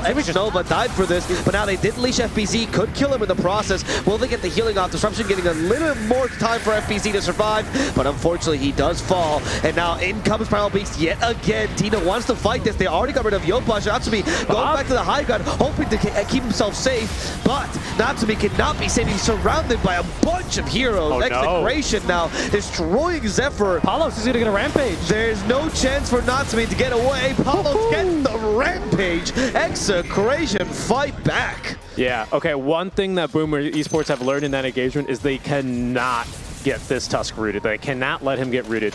He was the guy that was supposed to actually get on top of the NP. I'm not sure if it was a misclick or what, but it looks like a snowball that was meant to maybe force the NP out of the fight, instead went onto a creep, and then it was just the easiest sprout in the world. He tried to charge himself out, but that didn't work either, and Palos was just had a complete free reign in this fight, and that's been the issue so far for Execration, right? From basically the early game, his TP's a little bit out of position, he just dies instantly. This Lina matchup's just a little bit too difficult for him, but when he's got the rest of the team providing cover in exactly like that, when he's got his bodyguards in position, he's going to just tear right through them, and that's what he exactly did. I mean, he's at 9 kills. He just got 5 of them in that last fight. Yeah. Palos, he's now can continue this push. If Boom lose this way, this would be a terrible way to go game 2. It would, but it'd be a very Execration way to win. Yes, it would be, actually. I mean, this is exactly what I was saying at the early game, you know. They don't mind seemingly going down because they can fight themselves. They will fight themselves back into the game, and right now, it's up to Boom, who are deciding whether or not they want to buy back on this Lina or just give up this mid lane of Barracks. There's there's no Ag Scepter on Yopaj, so he cannot go for a kickback onto Palos. Yopaj is really struggling. Actually, the Sprout Leash, and we realize now it was not for the Lina at any point. Yeah. It was just for the Tusk. And it's doing wonders. Yes, it was. It was the right talent to go for. Now, as Palos is now 6th slot, I wonder what he's going to go for next, honestly. I honestly wouldn't have thought, Avo, that Execration were going to be the first one to destroy a Barracks. Tier 3, sure, for Boom, but that's the first Barracks down now in favor of Execration. Okay, there is a smoke now, at least from Boom. So they're hoping to recover this. Yep, the catch with bots too, right? So she can be in there instantly, even if she's not in the smoke. Yeah, Tino would be a decent target to catch. Here she goes. There they go. Hexed up, and that's going to be a dead Tino. Bob wants to fight this, That's a dieback, by the way, on Tino. Yeah, I'm surprised that Execration let him be the one to fight though aggressively. Yeah, Palos is immediately cutting waves in the mid lane. Nice. And he's not leaving anything to rescue TV. He's all the way back into the fountain. He has no teleport cooldown now. Ah, that'll do it. That'll do it.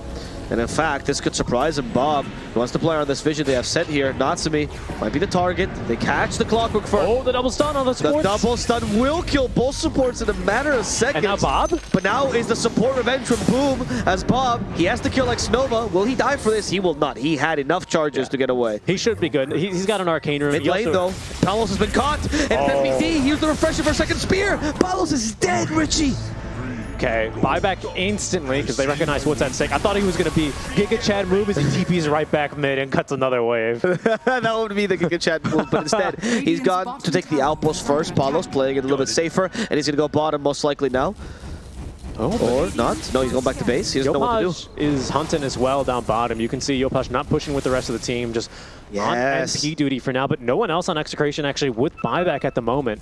Bob should have it and does, so he's actually been sent out to cut another wave, but finally Boom Esports are going to cut back and secure now the advantage with the mid lane Barracks, and very likely bottom now. That's open for them for the taking. Natsumi. He's going to go and push down the bottom racks to see if Bob can stop this or delay this.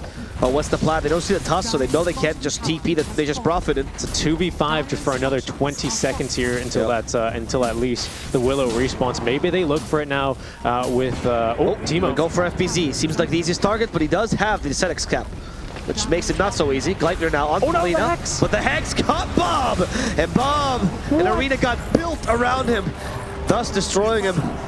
They killed that man through Aeon Disc. Yes, they did. I actually not sure. What was it that dispelled it?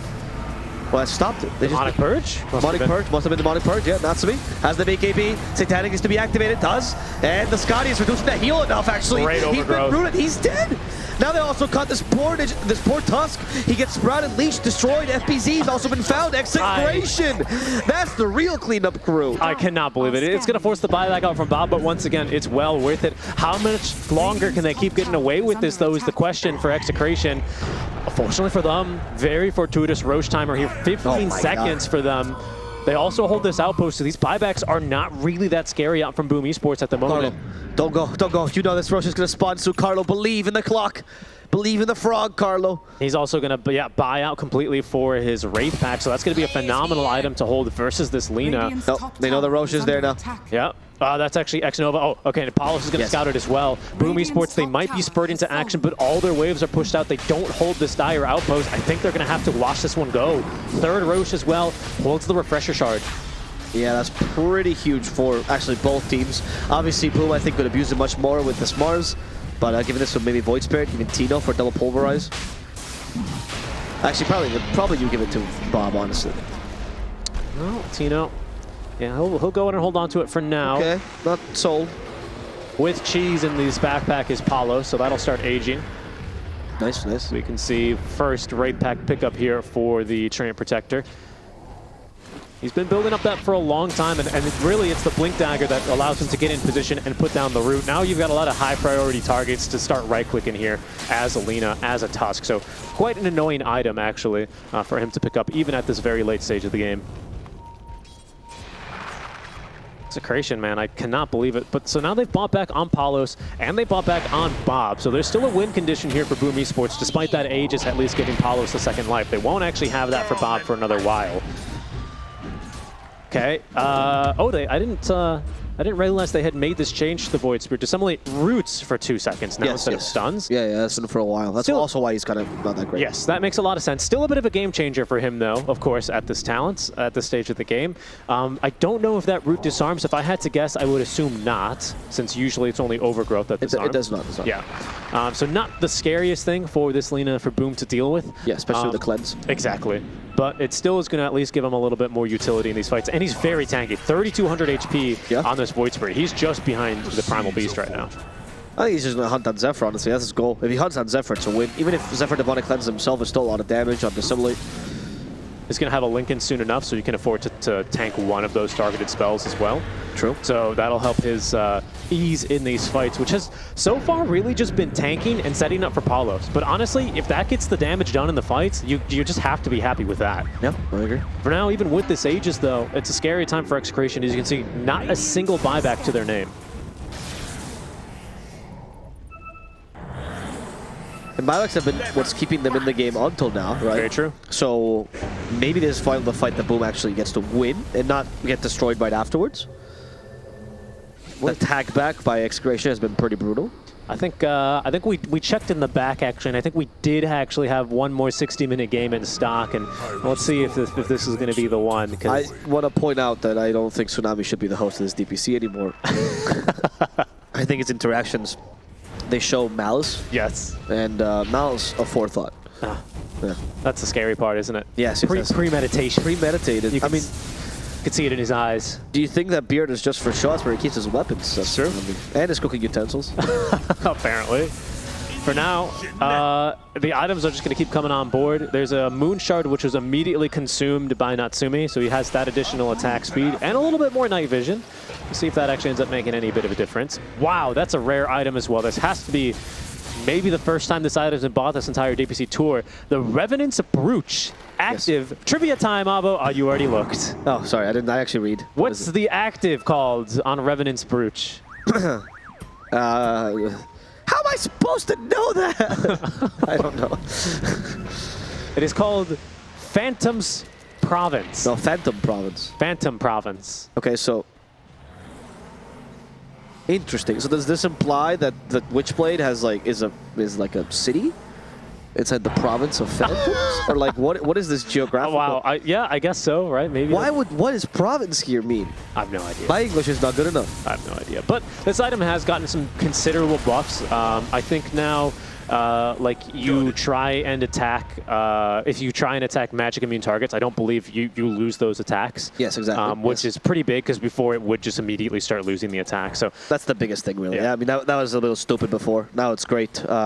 It does deal well with high armor heroes, obviously. Sure. That's the real trick. It's the into item way of scaling for getting some scaling damage into the late game, and it's pretty solid here. It's a huge amount of ints as well, which of course for the NP just converts to damage. The only thing he's really missing at this stage is some sort of crit. He's got all the stats he wants, but no crit, which would allow him to really start scaling. Yeah, we'll see if he wants to eventually build into one. He's already sold his boots, of course. He's a baller, so he just TPs everywhere. He doesn't walk. I think you're Daedalus. I do think you're Daedalus afterwards, and you maybe like ask someone else, hey, can someone build AC for me? It's just, I think so. I think someone else should look to build one up. Maybe Tree. Carlos hitting so fast, Richie. Is the soccer ass. Huh?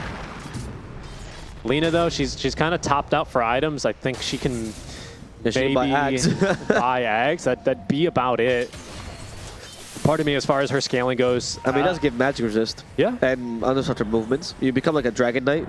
She's about to hit her 30 Talon, speaking of, so she'll be flying around the map. But it's Execration. They want to take a fight outside of the base. What? Okay, Natsumi. I mean, this fight is looking good for now. The Lotus Storm covers Natsumi. There's the Hex. Palos used it, but Disruption trying to save Natsumi for now. Natsumi uses the Satanic. Scotty, though, reduces that healing. The second arena. The arena healing. No, Natsumi. He tried his best, but eventually he falls to much greater damage from Palos as Zephyr is in a similar position. Constant TPs from Palos. He's not going to let anyone get away. X-Nova got stunned here by the Cursed Crown. There's Bramble Maze around him, and it does seem like X-Nova flew a little bit too close to the sun. He is going to be finished off now. As Execration get another great fight. They do have buybacks on Boom, however. Yeah, but Execration also had buybacks. So Execration can do just exactly that. They take a fight right as Aegis is expiring, and what a fight it is for them. Unbelievable. Execration just constantly clawing themselves back from the jaws of defeat time and time again. This is becoming a very regular occurrence for them. Much like Beast Coast, you know, ding, this time I'll do it for you, Avo. They take a look at the net worth graph. They're down 10K, and they go, we've got them exactly where they want them, boys. Yep. Palos is Mi Pastora, it seems like, for this game, and Execration, they're going to go for another set of racks. They already getting the mid-range racks. They can threaten for megas here. There's buybacks as well for Boom. Ice Aether to cover. They're going to have buybacks as well for Execration. Everyone has buybacks. They don't have the outpost, though. How big a fan is Boom of Gabby? Because that's the real question right now. Yopaj is going hunting. Carlo's just going to swing wide there. Yopaj is going to cut the lane, it seems like? Yeah. Oh, that's useless, though. For now. Okay, Yopaj. They're hunting him down. Yopaj? Where you go? You got rooted. He's silent still. He forced a BKB. Palos here again. Okay, Sprout, he tries to calculate it, didn't calculate it correctly. We still have the Pulverize. But he's not level 25 yet, so it doesn't pierce match immunity. So the damage is only the bottom melee barracks. That's survivable right now for Boom, but things are starting to get really scary for them now, because all of a sudden it's Execration.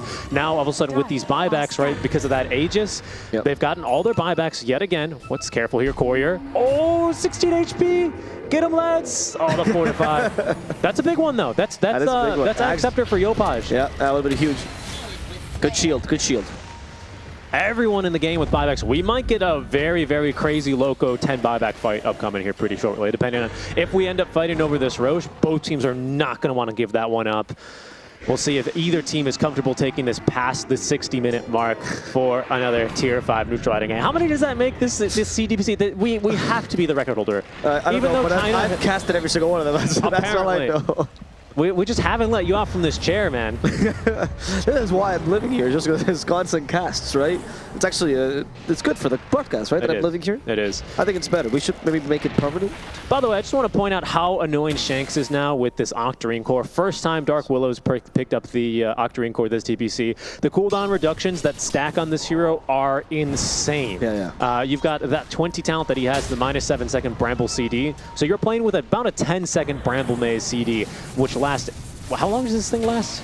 How long does these Brambles last?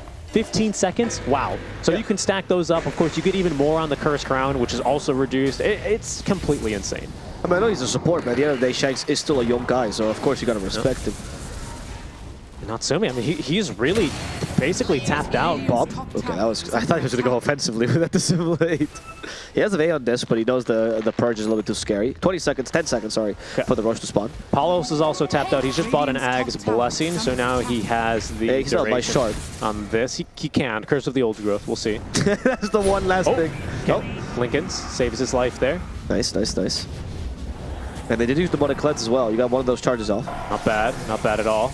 Roche has just spawned, and he has everything right now. He has, but Execration with favorable positioning here with the creep waves. They can look to push Yopaj. Oh, he's going in. He got leashed, Yopaj! He's still stuck in his own shards, but he does get the Walrus kick off. Palos about to lose his BKB. Now with the Walrus punch sticking him in place. Palos, everything for him. Hookshot on top of this. Palos cannot get away. He dies. The lead of Laguna play FBZ. That's his chance to try to get revenge, but they lack the damage. Natsumi here, as well with FBZ. They're going to kill off Tino.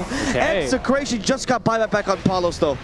It's just advantageous for whoever is really getting the initiations in this game. And they're just Sekiro, like, fuck, guys. Yeah. it's really quite driven, the pace of these team fights. Less than 1K net worth separating these teams. Lina doing 7,000 of 10K damage in that fight. It's much more of an even ball game from Execration, though, when you look at things. They just have to get things right. There's one buyback. Palos as well. He sees Roche himself. He's microed the treants over. 4th Roche this game. He's got everything now that he could possibly hold.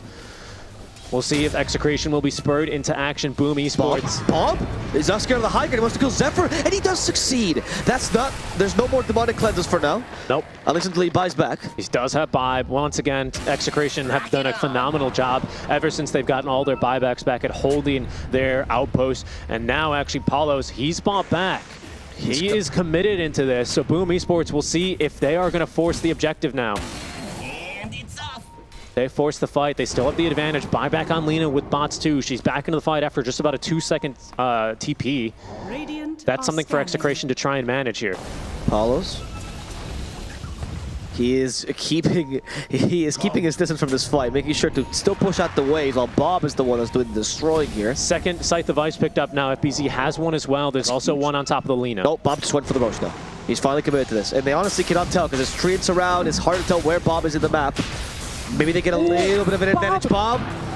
He wasn't expecting the second Scythe. He was not. He's going to die. He does a buyback as Palos is trying to finish off this Roche. They need to finish Roche right now. They can't wait any longer. They activate the Wraith back. They know they're coming into this pit, and it seems like Boom is not interested, or they're just a little bit too late. They're a little bit too late. There's a DD down bottom as well, but Palos, he's in prime position to pick everything up. X-Nova, can he get a steal? No, he's not going to go for it. Okay, the Walrus kick though, they go for Tino, but instead it might just be Yopaj who's dead. Oh, he's 25. They have a level 25 Talon, the BKB's no longer useful. He's dead for 2 minutes, Richie. That's a dieback. Oh, and there's a refresher as well on the Primal Beast. He's bought it, it's on his way, but he also picks up the refresher shard. He has 3 pulverizers in the fights. And they all pierce BKB. And a cheese, so he definitely has the mana to use it. Palos with the Aegis, he can now go ham if he chooses to. Who got the Ags as well in Execration? The Willow. The Willow, not bad. Wow. She's 25 as well, has taken that attack suit, so she's actually dishing some damage in these fights. We're about to hit that 60-minute mark, Richie. Can Boom wait long enough for this to become another 60-minute game? I think it's just about a certainty at this stage. The question is, will Execration, will they play for it? None of their heroes with buyback. They know this Lina has buyback. She's a scary one. The X-Nova, sure, he can buyback as well. Maybe that makes a little bit of a difference. But really, it's all on Natsumi. He is going to be what's trying to hold back this tidal wave of Execration. As up goes Palos, demolishing, tearing through this last tier 3 tower. Look at all the brambles covering him as well. It's so hard for anyone to get in there. Palos takes the tier 3 already. 7 more seconds, we're going to reach that 60-minute mark as Boom activates the cliff to guarantee they get one of those games. There's a single treant on the racks down bottom that's actually killing it. Oh no, that treant, oh no! They want to go for Megas all at once and they can't get rid of that treant. FPC doesn't even see it. They got to get rid of the people in the top lane. They tried to go for the simulate play, but it's a little bit too hasty. There's so many different iterations of this team fight. Someone kill this treant down bottom. I just think Execration, they have such a huge advantage with the bounty from Roche, with this refresher, double refresher. Actually, on the Primal Beast. Oh, it's single. Who's he giving it to? I didn't see. Oh, it's the Willow, maybe? Yeah. I think it's the Willow. Palos? Okay, the spear. They may not be able to kill Palos. Palos might die. It could be a dieback Palos, though. However, as the Aegis, they're still fine. The Arena Blood, Palos is not stuck inside of it. Palos lasted a fair amount of time. That's the first pulverize we see. Sorry, second pulverize we see. As now they go on Natsumi. Natsumi, he at least is being helped by the Arena. Palos though got rid of the racks during this time. And Tino, he's happy to die as long as the racks go down. Palos still needs one more set of racks, which is down bottom. Yeah. It's gonna be the range. That trait was not strong enough as Tino onslaughts himself to safety. Palos though is being chased by a Tusk. He's angry. They Walrus kick him forward, or back, sorry, as Palos takes the BKB. Scotty to reduce his healing. The leader though got turned into a pig. And maybe now it's time to kill Natsumi. FBC's already dead. And now Palos gets hit by the Laguna blade. Now turned into a pig. Now turned into a house. Matsumi gets hit by a snowball. He might not be dead just yet as Tino hits him one last time. The answer is still by the Natsumi. He comes back in. They know they still have the advantage of the carry as Yopaj goes for one last play. He wants Bomb. He has the Blink Dagger ready. They have to set up for the Willow first, though, as they hex her up and kill her. Execration. They didn't get the barracks. They did not get the barracks, and they might still lose this game, Richie. They might still lose. They just needed one more little nature's call there to just send the Treant. That's 2 auto attacks on Treant. They're doing 20 damage a piece, a hit to that barracks, and they just didn't quite have enough. Now Paulus doesn't not have buyback for 3 minutes. Lena got forced into action there. Both supports. Oh, she's got the rapier. We're not going to wait much longer for this game to end, although it'll be 60 minutes plus. Yeah, exactly. Nobody needs the items. Oh my God, Envy himself is watching this game. It's the OS Frog rune. It's the OS Frog rune. Natsumi. He has to push this. They have to deal with this without Palos. How will they do it? It's only 1 set of racks they have to defend. Can they cut this wave? The racks don't make a difference now. I think it's all about going for Throne. Yeah. It's all about Throne now for Boom Esports. It's the L of death. It's the cross. They can't deal with these remnants. He has the shard, I believe, so they don't actually get killed by the They need to solve the riddle. They're asking him a bunch of questions. One remnant always lies. One remnant always tells the truth. FBZ just tanks right through them. This thing's going down so fast. That's the Fortify already popped, but at least they're going to have to wait out this DD rune. He's being cleansed, Natsumi. Palos is back in 30 seconds. The true janitor of this game, Zephyr, will make sure Natsumi is pristine this whole game. But he's losing a lot of HP. He still Satanic Hover and BKB. There's too many. It's so annoying, and these roots are so obnoxious for him as well to deal with. They are. 18 seconds. They've almost got Palos back. Both are still alive. They're out of cleanses. They don't have time to go to Mr. DIY to buy more. Look at the damage. Look at that. Dark Willow also, by the way, has a Moonstart, so she is actually low-key a little bit of a core right now. Oh, no. She has scaled beautifully, and actually, boom, they're going to make the call to back up. Maybe it's a fake back. They're going to smoke. Back? Okay. But Palos is back, and there's creeps inside of their base. Figure out the riddle. It's going to be a base race. You have to ask all the remnants at the same time, and they all disappear. They've got to solve this riddle. It's quite a difficult position for them to be in. Right now, Execration, no information. They're all hiding inside of their fountain. All the voice lines coming out. Execration knows what's happening here. This wasn't a fake back. It was red. They were red like a book. The riddle got unsolved. They still have 1 range Rex to survive with. It's at 38 HP. And literally 1 Treant can kill it on a single hit. 2 hits. 2 hits. 2 hits? But Are you sure? Yes, 2 hits, but it doesn't matter that much because, boom, they're going to be... They've got nothing. They've got no lasting damage. Richie, we still have the level 30 talent for Nature's Prophet. That's It's going to be 1 hit soon. It's going to be 1 hit soon. Very fair. But Tree is just going to heal up these tier 4 towers. They couldn't get through them. They're going to save their buybacks. Oh, no. Palos is going to have buyback in another minute. Lena does not for 5. All your efforts futile. Slowly, these are being rebuilt. This game, it's unbelievable. Every single Execration game has just been an entire highlight reel. This is only game 1. We still have 2 more 60-minute games to go. We're never going to be able to play our content, Richie. Why did I work on it? Oh no, the Treants are going for it. They're going back for to protection. They're not strong enough. They need level 30. They need level 30, and then actually maybe they'll get through it. He needs to have them attack all at the same time. No, I'm serious. You're right. He needs to go for some StarCraft level micro. Ready, Treants? Yeah. They need to get the greater Treant in there to act as who's the coxswain, you know? Okay, we're not casting Geek Slay. We don't need to make those jokes. No, we're not. Look, another set of Treants. Oh, here they go. How trained are they? But Yopaj, he's there. Do we have a leader? Do we have a leader in the Treants? Who's gonna be ready to stop these? Oh no, they found a walrus. Oh no, Treants are really weak against water animals. Yopaj, he's ready for another round, boys. Let me at him. There's another round of Treants, Richie. This is what we're seeing right now. Okay. Very quickly, we need to take a look at tier 5s. Tier 5 neutralizers. Pirate hat on Lena. She must be at the attack speed cap. There's no way she's not. She's at this attack speed cap, no cap. Yeah, no cap. Oh no, the Treants are going again. Richie. Oh no, there's no tusk. There's no tusk here. Oh no. No way. Summon a water animal. They don't do. Oh, baby. Coordinate them. He needs to auto attack them. Oh, the Treants are drunk, Richie. And they're drunk.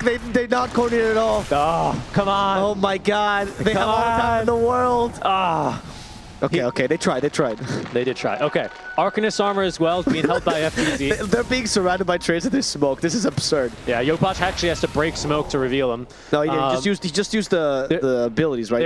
Well, I mean, then they know he's there, right? Yes. Force boots on this Force boots on the Treant Protector. Seer Stone online, actually, so that's just a little bit of a tear and scan if we're going to go full StarCraft here. True. Giant's Ring Who has the Seer Stone? On Primal Beast.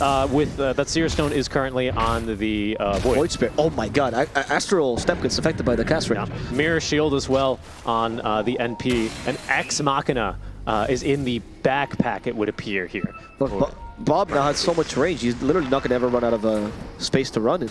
He's the Terry Fox of this game, Richie. Roche is going to be back up in a minute. Lina is still going to have buyback on cooldown for 90 seconds following that. Boom, they don't know Roche is up. They're looking to contest. He's fighting against Treant Protector. Here comes Lina. That's the wrong Treant. He didn't do anything to you. Oh, Lina is just going to tear right through him. Okay. They know there's Rapier. They didn't know before. They definitely know now. They're just waiting for the rush. Another one of those remnants, man. It's the remnants covering everything. They even give True Sight now. They do. They give True Sight now that he's at that level. And of course, with the changed Axe Shard, just in case you haven't seen it, now they completely ignore creep. Yes, which is what we were seeing earlier. Why the creeps were dying to the, like, Yep. They don't even know what hurts them, but they just die to it. Did he go for the... Oh, hold on. Yeah, he did have the Talon. Hold on, bottom. Oh, now the illusions. These are the captains. Get in there. Oh, the TPs. The Power Ranger TPs. Oh, so close. Oh, Rat Dota at its finest, ladies and gentlemen. But Richie, we're so close to level 3 Treant Protector. Inject it. That's just profit, sir. Inject it straight into my veins. I love this high stakes, just silly, stupid Rat Dota, man. I just like that he's just clicking the grab. There's no coordination. I think he really could. If you just it's like the Serpent Wards, you know. If you get him to all attack at once, just press the S button, attack at the same time. Yeah, right? yeah. You can just cancel the animation and then issue the attack order. If these ones roam, this faction of Treants would be exiled to Sicily because they are not very good. Very true. Okay, Roche is up, and Boom Esports are actually going to be the ones to take it. So now they're going to be the ones. Oh, Seer Stone? Okay, they're far too late though. Who's going to take this Ag's Blessing? X-Nova, maybe? Yeah. Now they're going to have the vision advantage. Triple Rocket Flare! Yes, sir. We also have level 30, I think, on Niches Prophet. These two men. It's been too long a game. I'm sorry. Are these level... I don't know if these are the double Treants. They aren't yet. Okay. Oh, that would have been scary, actually. They had creeps within backdoor range. So that literally would have been megas. Yeah, that was a lot closer than it looked.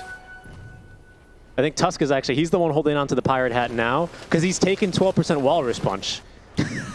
Right. I mean, it's better for Lina. Lina already has my god. We're going to set another record, by the way. Boom Esports versus Geek Slate. Stop. Didn't we cast that one? Yes. Oh my god. Stygian and Desolator are Natsumi as well. Yeah, they're finally getting all their tier 5 items because they've been mostly restricted into the base. But that's a Book of the Dead, by the way, for the Clockwork. Who poor X-Nova. Someone get this man a Tome of Knowledge. Still not level 25. Yeah, actually. That's a good point. Is there Tome of Knowledge of it? Who is stealing these tomes? I don't know, actually. I don't know who else. Well, Zephyr also needs level 25, actually. The Demonic Perch cooldown would be pretty big. Or Charge of Disruption, honestly. Okay, he's cleaning. Oh, no! Oh, they almost dragged him back into the base with Remnant after Remnant. What a strategy. Remember when Ice Frog decided to change the Magnus Ag Scepter and then people were dragging people across the map? Yes. That's almost like that. Zero score killing. Oh, the Treants! Oh, there they go! Yes! They've been redeemed! They got the racks! Mega creeps are theirs! Execration found the coordination. Zephyr, though, is going to find an outpost TP. He needs to run away right now. Okay. They know Natsumi's not here. They know there's a ward here as well. They didn't have time to deward it, unfortunately. They're too close by. Oh, he's just into the pit, the dinosaur! No, Blue! Blue, back! Oh no, Blue has a giant's ring. I heard the Demonic Cleanse. Zephyr doesn't want to get gone on. No, he does not. Gleipnir for the Necronomicons, as Bob also helps clear them. Goodbye. Deleted. And now the Megas are going to be here. Oh, I just can't. We're 100% going to set another record here in this match. This is the longest game of the DPC. They've all been in SCA. Who says this region is all about fighting? We're all about breaking records here, honestly. Yeah. Oh, man. And you know what the tough part is about this game? You know what? We'll go ahead and celebrate here. Another longest match. Congratulations, Oliver. A high five. We're doing it again. All right, let's go, Richie. Breaking records nice this DPC. Yes. Look at that. Even they know the cameras no longer show emotion And here. there they go. They're actually, now that they hit the record, now they're allowed to fight. There they go. Now it's going to be Zephyr who gets killed off The snowball wasn't immediately. in time. They do push back a pig, but the Clockwork is just out of here. He tries. The Claimer did catch him, though. They could finish him off. Lead in trouble. The lead has been pulverized. Blue's too strong. She's got That's the buyback. first life, however. She doesn't buy back as only the first life. They come back with a second one. Natsumi can now hit inside the arena. double arena. Natsumi has no BKB. The eighth round and caught her. She's been Tino. cleansed, but the pulverize Paolo, is too strong. he's doing too much. Natsumi meets floor. Goodbye to Yopaj as well. 3 buybacks out from Boom. That's 2. gonna be already 3. That's like 4. you said. Now the buybacks are finally here. That's the 5th death of the fight. That's a dieback as well there. Yes. That is the 6th death of this fight, actually, Abo. my Quick God. correction. We have Daedalus on the Willow now. She has given up on being a support. Shanks is truly a yokai, Richie. But look at this. Look at how well Execration are scaling at this stage. It's too difficult. SPZ's doing most of the damage just because he's got 4 freaking arenas in the fights. That's the only reason. They're just on top of Lina constantly. They can't get her enough space. They didn't get a mirror shield. Is the late game One Piece arc, Richie. I mean, we don't have a Luffy in this game. They don't have any anime references on Boom. They can't beat this. Natsumi, what's that? What do you even say about this fight? I mean, good job to Tino. It's just the pulverized. It's all that matters right now. They need to get Lotuses online or something. It's been too difficult time after time. Execration are just getting on top of these heroes, and now Paulos, he is reaping the reward. He's got himself a divine rapier. Oh, right. They lost it in the fight. We forgot about it. He's the one holding on to that. Yeah. Natsumi, how are you going to make this work? He got a refresher so he could refresh his cooldowns on BKB Satanics. I don't know how they have enough damage in this fight, especially against the Pulverize and the Divine Raper Paulos. Yep. One last smoke from Execration. Another refresher, by the way, this time on the Dream Protector, so he can now definitely overgrowth you. Unless the Demonic Cleanses are on point, but there is none because Zephyr is dead. In they go. They've already been rooted as well. They caught the Clockwork, and Clockwork, he can't even go Ethereal. They have the last buyback. Natsumi's still rooted because of the overgrowth. They hit him with a Pulverize. Natsumi, this is it. No chance. He's down. FPC will be the last member to survive. Boss Spa, shut up, says Execration. They will win game number 1. They will quickly go to the bathroom now. Oh, and boom, they can't believe it. XL was like, I cannot believe this game. What a game. Oh, man. Oh, FBZ, no. you could even tell this is a strong game to lose. Oh, that's tough. It is tough, as they now have to recover for game number 2. It is not the easiest game 1 to play. That's so tough. Execration, they can't keep getting away with it, Abo. They honestly cannot.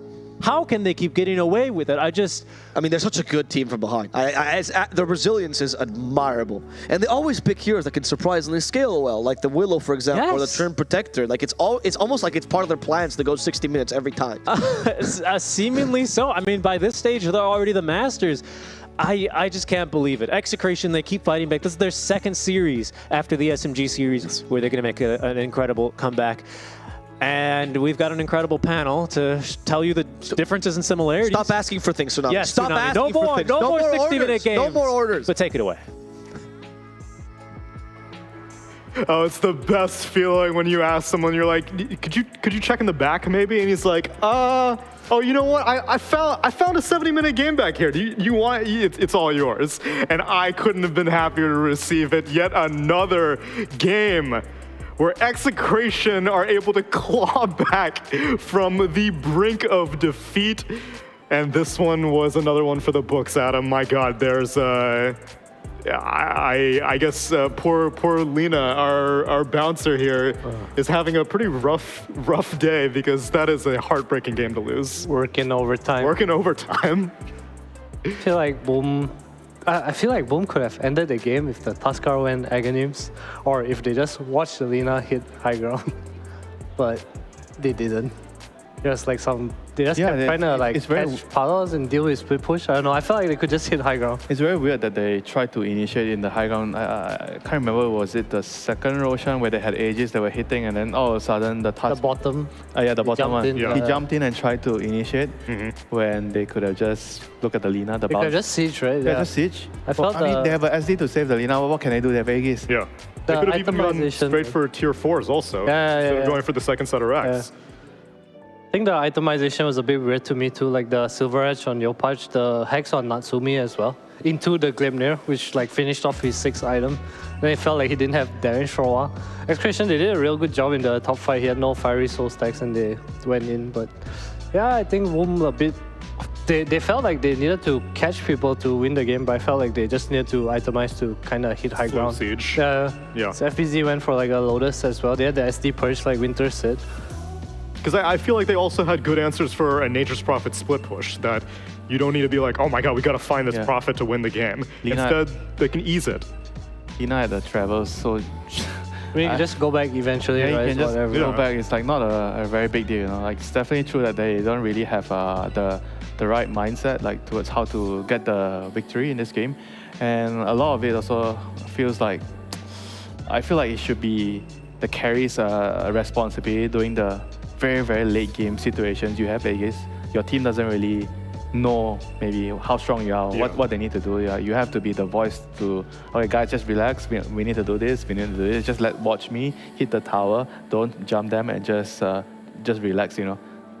I felt like that was probably the thing that was missing there, and everybody was just like on autopilot mode late game, and oh, I see hero, I try to initiate, jump in, and then everything just went away. I mean, I think they feel like they needed to jump. Like they were kind of on the same page, you know. They all jumped together. Just from our perspective, it looked kind of unnecessary, I think.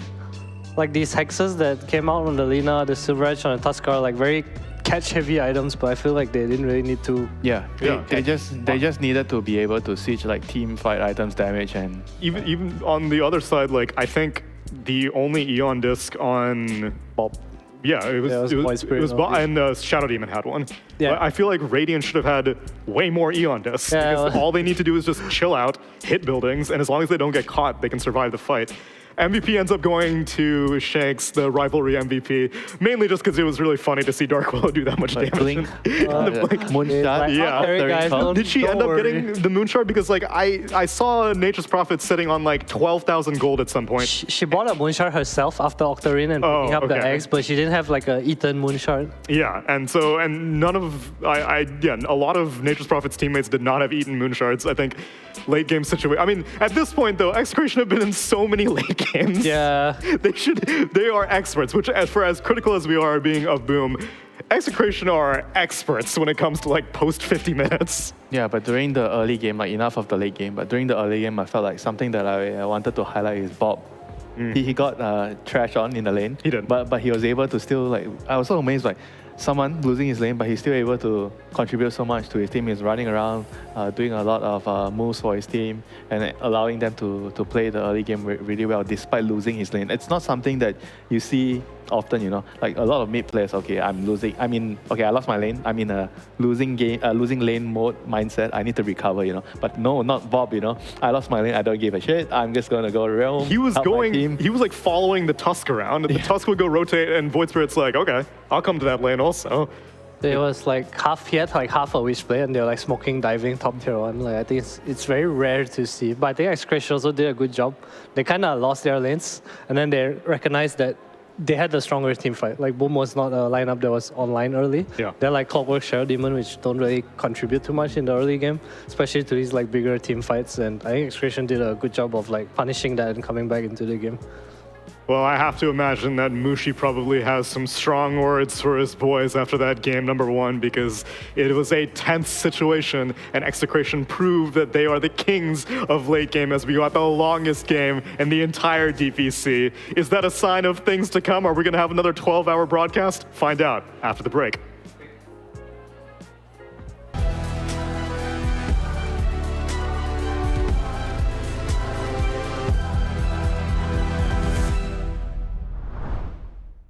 Three, two, one.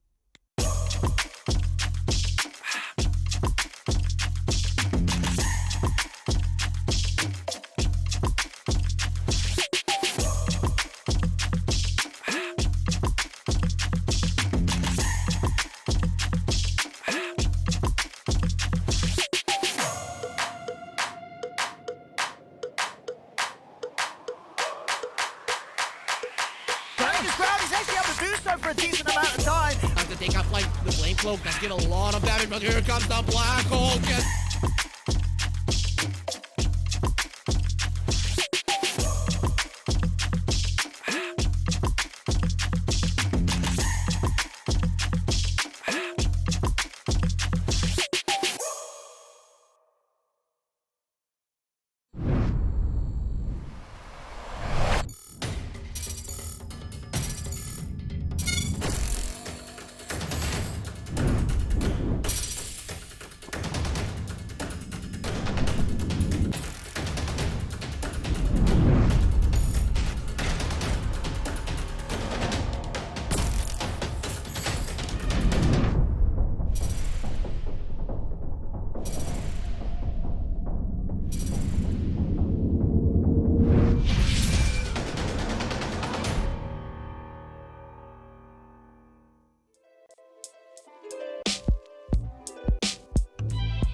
Dude, these pans would probably be pretty overcooked by now. They would be all burned at the bottom, because I would be watching the game. I'm not actively cooking during these things. I got bigger fish to fry. And now we gotta see how Boom are going to recover after getting rocked in game number 1, mentally speaking. In terms of the actual gameplay, I would feel that for the first 30 minutes or so, they should feel pretty satisfied with how they executed. I feel like Not even? No, Not good enough though. I not feel good like enough. Okay. I feel like they did okay in lanes, and once the lanes broke down, Execration was like the one kind of on top. Yeah. But I would be a bit wary about giving the Lina if. I feel like as a coach, I watch this game and I see Lina, I pick Primal Beast below, and then I lose my lane like that. Yeah. Like I feel like that was not the right response to the Lina. Yeah, but then again, going back to the Talon series, I feel like it's justifiable if you give it like one game. You have an idea against it. Yeah, it is. Give it I'm one- just saying like they shouldn't go into the draft, give Lina and pick like this Primal Beast below and give Yeah, it's the not that top work good. Lina again. Yeah, I don't think it was something that really Yeah, but saw much interaction. if this in the doesn't game. work, it means that Lina literally there's nothing that can work against I Lina. mean, there's a lot of answers to Lina. It's just We saw Cuckoo Centaur be one of the solutions. We were seeing Halberds be a solution. Oh yeah, actually Centaur is a pretty, I would say. Centaur's nice. Heroes that get on top, Nature's Prophet. I think Drow is like one answer. We see a lot of Spectre in Europe against the Lina as well. I've seen Spirit Breaker too do really well. I actually think Spirit Breaker is good. Venge as well. On a Coral? I don't know. I've only seen it as plus 4, but I guess the hero's not like easy to pick, but it's definitely one of the bear heroes against Lina. Like these Can face he rush. be like a mid lane hero? Like, I mean, it can, but I don't think anyone in SEA really plays it. I mean, like 9 would play it. Which is strange, because you would think that it would fit the SEA playstyle Right, a lot. run at you. Constantly I mean, running what's the the lanes. difference between a Tusk mid and an SB mid? I mean, SB is just weaker in the lane. I mean, That's Tusk true. gives you Roche, some nice scaling. SB, I guess SB is more of a mid-late game hero. Tusk like kind of has this Early game. like something like a tiny with face boots kind of power early, Yeah. right?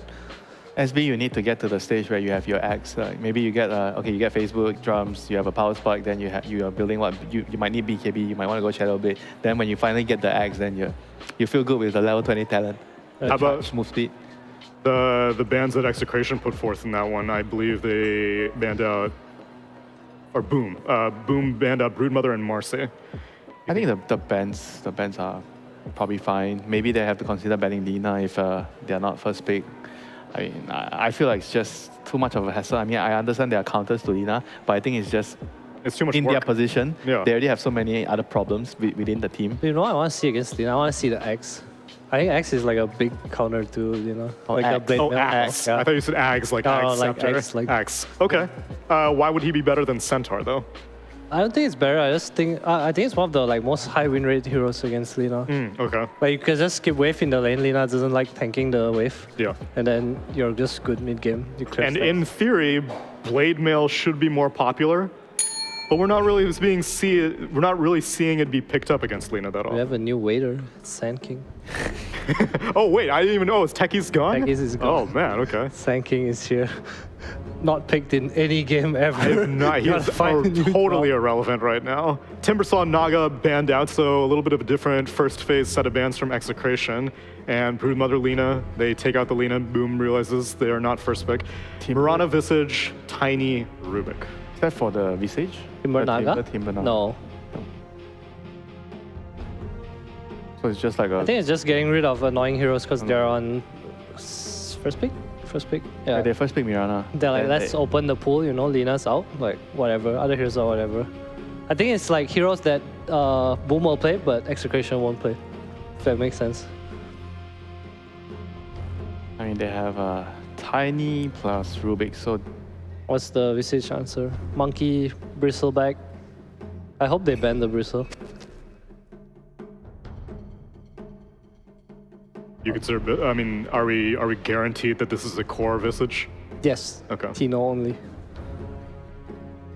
he's a big advocate of this hero from what I see Execration do, and they draft around it well too. Like they'll pick this Arc Warden, Marcy, Luna, I mean, whatever. so far, looking at the bans, I don't feel like he cares about what the enemy has because they ban Sniper, they ban I think Beast. Sniper is for your lane, right?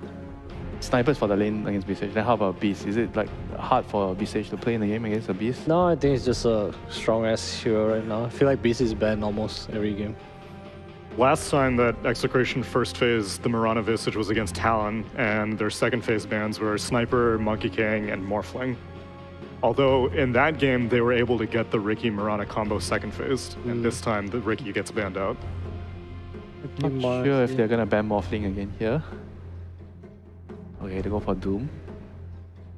Okay, so I guess they're more interested in protecting their safe lane. Yeah, I wonder what's it gonna be. Beast Doom. Anything specific come to mind? They picked Slark as their carry in the Visage game. Oh, that was the Radiant Slark, right? That was the Radiant Slark game against the Yeah, Phantom Lancer. something- yeah, hero, yeah. yeah.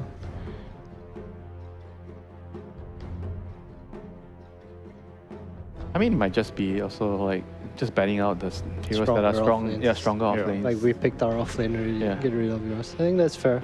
It might not mean anything.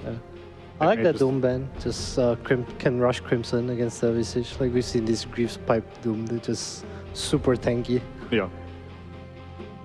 So for Boom, these two heroes are kind of like their, I guess, flex heroes. They can play them on the Tiny can obviously go to a core. The Rubik can be a 4 or 5. So yeah, Rubik is 90% on Zephyr. I've never seen Xnova play Rubik. I'm sure he can play it, but I have not seen it. So you think? Not in a team setting. So the Tiny is definitely a core here. I feel like it would be. Oof. Basis for Do you see that swap? Yeah, I was Bane for a second. Huh. Nature's Prophet still ignored. yeah, but they're Bat Rider now, so I think they don't care. Yeah. Could be like a block pick, right? The bet. I guess it's kind of a flex for them too, mid and off lane, since yeah, you're probably right. Tiny can go for. It just doesn't feel very Yeah, because normal to me. Yeah, I if think. everything is already locked, right, it doesn't make sense for them to open like this. I get you. I mean, I could be wrong, but I'm just trying to figure out why are they doing this. Alright, what's Execration picking? Slug. There's Slug to 17 Slug, right? There's like a Bloodseeker in the pool too. Yeah. Do you care about Bloodseeker? Slot, you I have don't know. to overall last pick it. I mean, you care a little bit. I feel like if you're not having a good enough game, the Bloodseeker is definitely going to be a very big problem That's for fair. you. Yeah, I like this puck, but I think this means the Tiny will probably go mid. Yeah. Which maybe what Execration's hoping for, and they're trying to railroad this Tiny to go mid. Nyx Assassin. That's a Shanks hero. I like it. Something nice for the bet. Yeah, it's but- formerly a very strong counter against Firefly, but I don't see this hero anymore. Against Rubik too, it's not the best matchup, I would think. Yeah. And even against Tiny, a core Tiny, I feel Nyx, you don't... You don't stop do- the tree volley though. Yeah, but the combo is like... I feel like... It's not that pleasant to play Nyx against Tiny. Yeah, so early. it's a nice hero to lane with the Visage though. Yeah. It's a bodyguard. Kinda, I guess it kind of fits the Slug role the last time they ran this draft. Like they have this like Invis hero to like scout and kind of play the map. So now they need like some lifestealer carry, something they can play against this Nyx puck. Oh, they go Konka. Wait, So It's FBC Bat Rider? sorry, Yopaj Kunka, FPZ bet. so the Rubik and the Tiny are the supports, yeah? Yeah, Most correct. likely. Yeah. I like a Kunka, good in lane versus the puck, good against the Visage as well. They do lack team fight items on Boom, I will say, but They need a the team board, fight carrier. the board Sure. does help make up for it. What kind of team fight carry? Bristleback? Yeah, I think they need something like that. They can hold the tower, stand in front, fight early. They cannot afford to go too greedy carry this game. I know it's not very popular, but I feel like a Jug would be great for Execration. You can deal with that, you can get out of X. Yeah, Lifestealer is also nice. I think Lifestealer... You mentioned Lifestealer, so why is Lifestealer more popular than Jug these days? Yeah, because I feel hard like to the omni-stack, lane... I mean, omni-stash is... That's an issue as well, but I just feel like the lane is more stable with the Lifestealer. I see. It's very hard to bully him out. I mean, Lifestealer is great against Tiny, it's great against Bat Rider, it's great against the Kanka. And you have Infest target, you have Puck. Slark is removed, but Execration take out the Monkey King, maybe ban out an Ursa as well. Ursa is one of those heroes that I've seen like being played a lot more, and they look pretty good in a lot of games, honestly. It's not a super high win rate hero, but does look pretty decent. He's more like a. I Kill think your big boy kind of sometimes you don't really want to like say you don't have the overall last pick and you want to pick a more neutral-ish carry. I think Ursa's neutral. I guess if you go Battlefield, Yeah, I that's think it depends on the overall draft as well. I mean, not every game I would say is pretty good neutral, but I think he's just sometimes you want to pick a carry that's really strong in the lane depending on your pos 5 and you want some synergy in the lane, maybe. That's one of the reasons you would do it. But here I definitely still stick with either the lifestealer kind of hero for them. Oh, I like that Pudge ban. So what, you, Kind of overlooked. They don't have damage to deal with Pudge at all. and Pudge is also pretty But good. if they're against gonna the pick Visage. lifestealer, do you? Yeah, I guess it's for the Visage more than anything, right? Like Yeah, but lifestealer it's also a alone. good point if you want to pick lifestealer is already good against the Pudge, so then you wouldn't be wanting to ban the Pudge. So it's probably not lifestealer. But Boom's Yeah. lineup's like too quick, right? Phantom Lancer. For For Execration. It's decent, but I'm just thinking of things that can deal with sticky napalm and offlane Bat Rider. I can see it. yeah. They take out the Lifestealer, so Jug is still available if they want to go magic immunity. Phantom Lancer is still available if they just want to dispel in the lane. I would prefer the PL, but I think the Kunkka, if he goes like Radiance this game, because he has a free lane, right? Oh, and then he'll yeah, go Radiance, true. it's really hard to play into. Yeah. How about something more aggressive, some Chaos Knight? Yuck. There's only one person in the world that can win with that hero. Who's that? Skitter. Also, your lane seems pretty miserable against Bat. Yeah. I mean, what else? you have There's Mirana. nothing really. Yeah, I mean, there's Mirana. Your lane Just pick Drow. Let's go. 0. Just pick Drow. No cares. But Nah, it's too I hard. mean, it's with Mirana. Your lane is gonna be even worse than the CK. Mirana's really good against bad in lane actually, or so. Okay, they go for like a pretty decent laning. This hero actually lanes well against bad because you always have mana to first spell. And Yeah. Mirana against bad, you always have Mirana Starstorm. Like you get to keep the bad low. Yeah, you can play the lane, Yeah. survive the lane. I'm not sure if he can win the lane, but probably can survive. I mean, you can farm. Yeah, can farm. Just can stay in the lane and farm. I think that's pretty much all he's gonna want to do.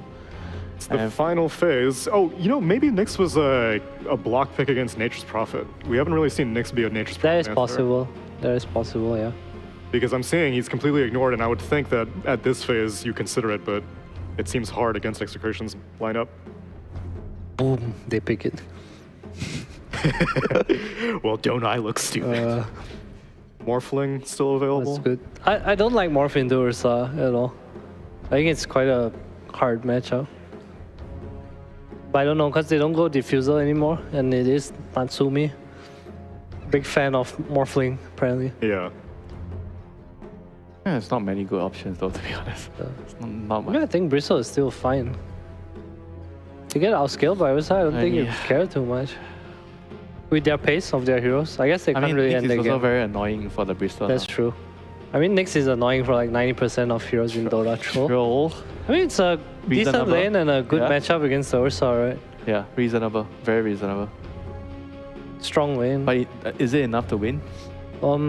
I kind of like Boom's draft. I feel like Kunkka can do a lot. I think his Kunkka's pretty unkillable for like the first until BKB. He's gonna like free farm and then he gets BKB and still strong as hell. I'm gonna go with Boom. 70-minute game. Let's go. I'm never a fan of Troll.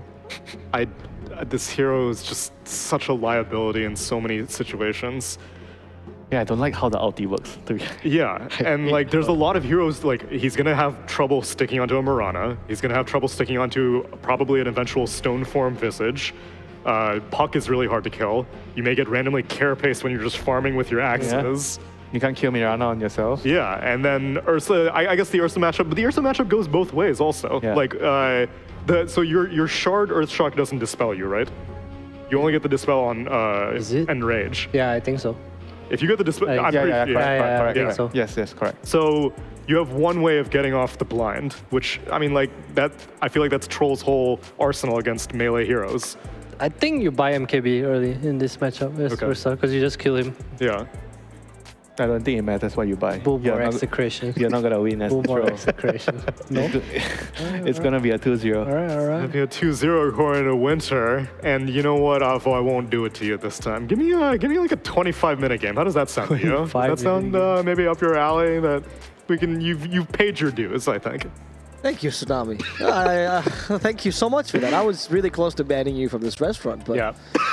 Honestly, I think the issue more in lies with Execration. I just took a look at their Dota buff. Neither of their past 2 series, so the past 3 games, have all been longer than 50 minutes. Yep.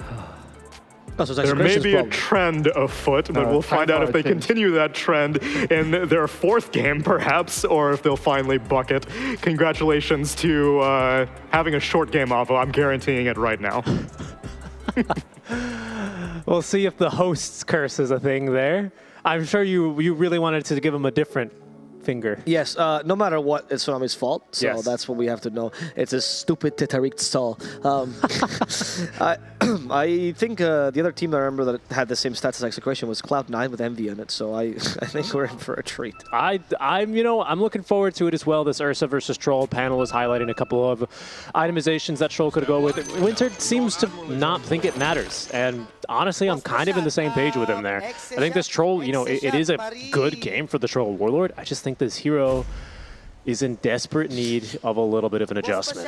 I agree with you. I feel like originally though the Troll was supposed to be able to beat the Ursa, right? I think that was originally like supposed to be a good matchup for Troll, and that was one of the reasons they picked it. I'm assuming that's why they picked this game. It was last pick, so I mean you must think that's a good 24th matchup. pick into the 23 Ursa. But look, I'm with most of the people here saying that this heroes is bad. Like that ultimate is just really bad. You're up against like so many heroes that can kite that ultimate easily. Nyx, Puck, Visage. Marana. Yeah, honestly, it's just even Ursa and Rage can be a nuisance here. It's true. I mean, now that Ursa's got low key, a little bit of mobility, you can just go up and down cliffs, and then Troll's going to be left pretty much empty-handed, as you can see. Execration certainly enjoying their good dose of sprays.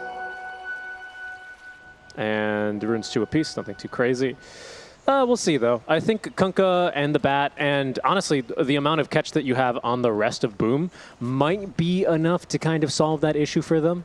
I mean, you take a look at Boom's lineup, and everyone else is like pure catch. Sure, Tiny eventually might be able to scale into some damage for Zephyr, but it's a whole lot of lockdown and utility. I guess the Bat Rider could also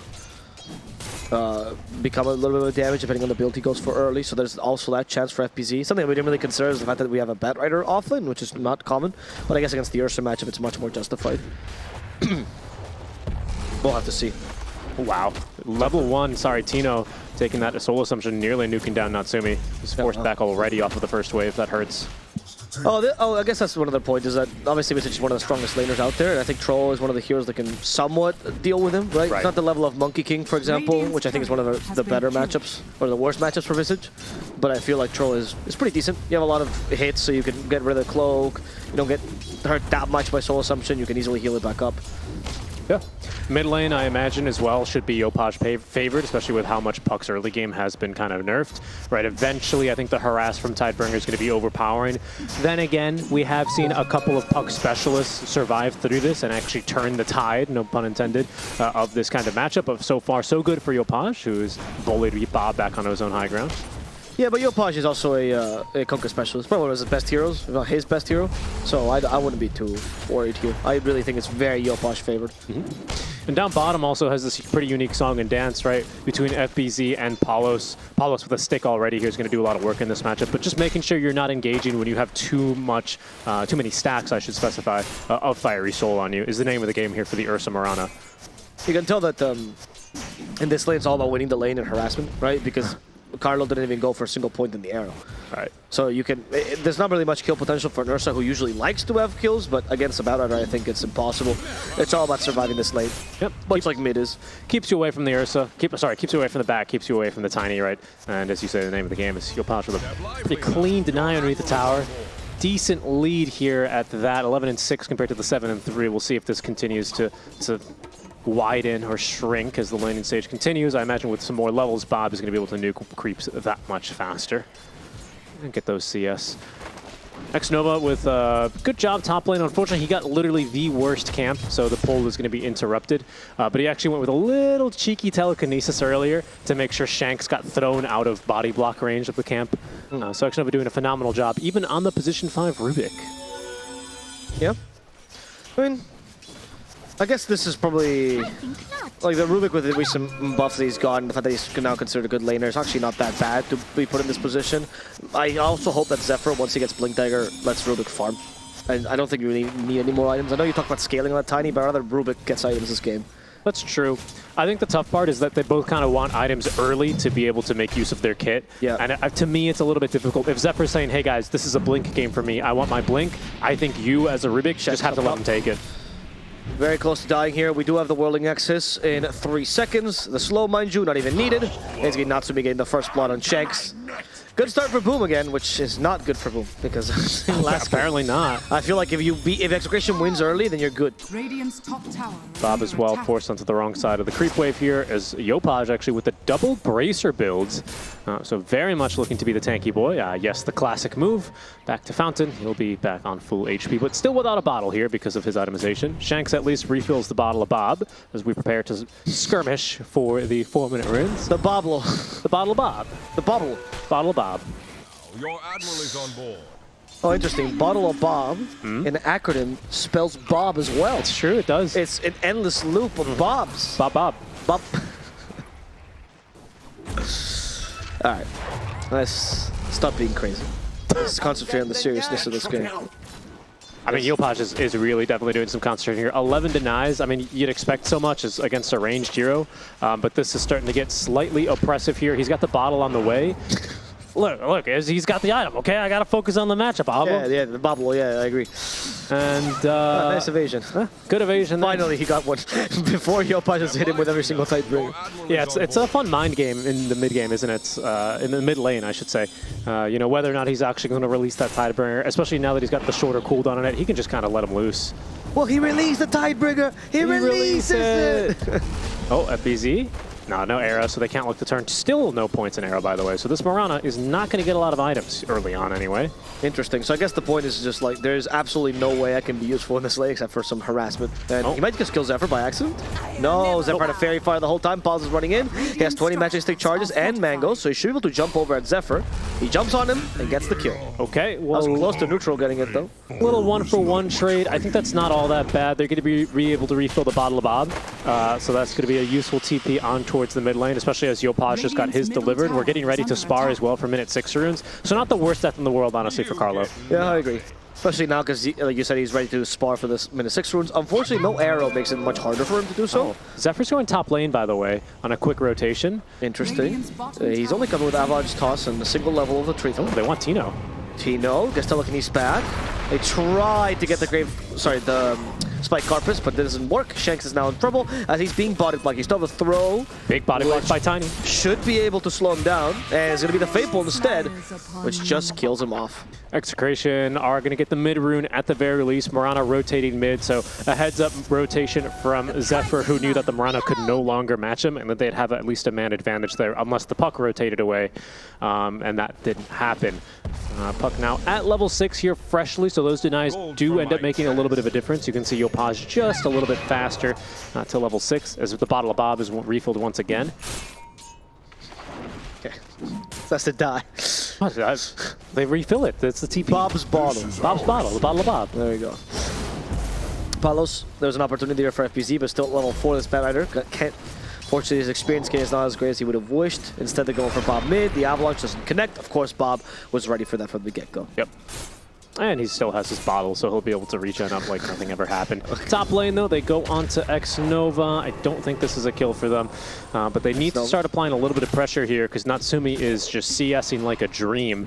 In fact, both of Boom's cores are, maybe even the trio of them with FBZ not trailing too far behind. The reason I think this is problematic, even though, of course, Boom had a similar start to Game 1, was because they've got a lot more team fight. Yopaj is coming down bottom to show them a little bit of that now, if they can catch him.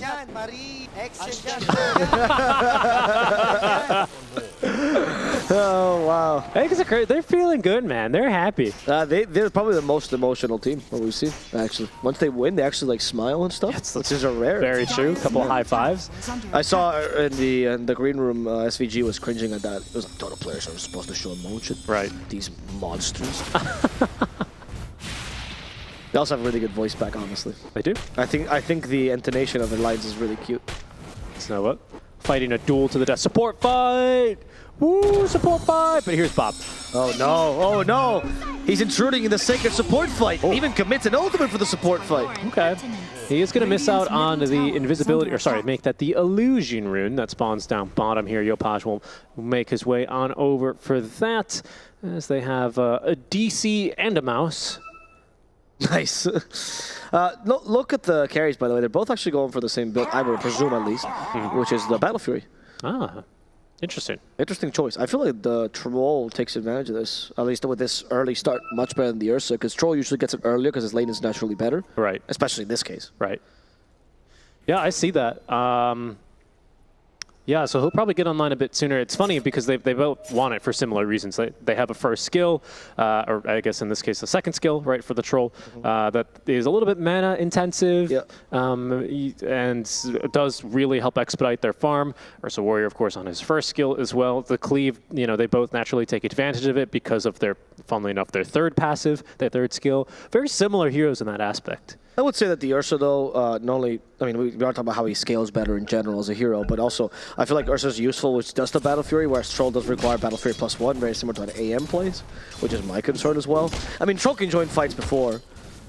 I'm also thinking about Troll, and I'm thinking there's not really an item at which, like, oh wow, this Troll looks good. It's mostly just meh. But that's maybe just the carry itself. No, I think it does have to do with the hero, and I don't know. I feel like this Troll might. I don't think he outscales an Ursa. Ursa, you know, he used to be that kind of guy who got Blink Dagger Abyssal, and then he'd be basically done scaling for the entire game. He'd plateau super hard. But Dota's changed a lot since then. And I do feel like Troll can naturally take advantage of a lot more items than an Ursa can because he can go ranged for him. Oh, hold that thought, we're going top. Yep, yeah, that's by Corpus. Tord will hit him. Shanks will not live. Yeah, Zephyr's here to connect. Bob as well is going to be caught into the Abel toss. They don't have any more lockdown from the Kunkka, however, so he's not going to waste any more time. Yopaj going back towards the mid lane, or stop at the farm here. Okay. Bob does manage to get away, which is good for them, but they did, of course, lose Shanks and probably the top tower. A rarity you see the tier 1 offlane being the first to be taken, but with a Troll, this is not that uncommon. And this is where you can take advantage of the Troll's early game, right? Not so much the actual ganking potential, but rather the tower taking. Right, right. Something that Ursa naturally struggles at. So that's where Troll needs to take advantage of. Tino does not get hit by the Avalanche, but they really should be ganking this top lane as much as they can, playing on the Troll's farming space. Palos not too displeased as well with his start to the laning stage. He is keeping a little bit behind now. The Troll not simply with a bit of bonus bounty after getting the getting that tower as well. Sorry, these voice lines always a little bit of a brain buster for me. Yopaj, we haven't seen a boat out from him yet, so Boom definitely with a little bit of a lead, even a pretty good lead, to be honest, out from the early laning stage. They haven't really been able to put that to use on the ganks. Yopaj, at least, not with the abilities. Rune is going to be into the bottle of Bob. So it is a double damage Shanks. Ooh, the Spike Carpers unfortunately was on cooldown. Fapel also surprising him, and that's going to allow them to get that kill. That's boat used as well.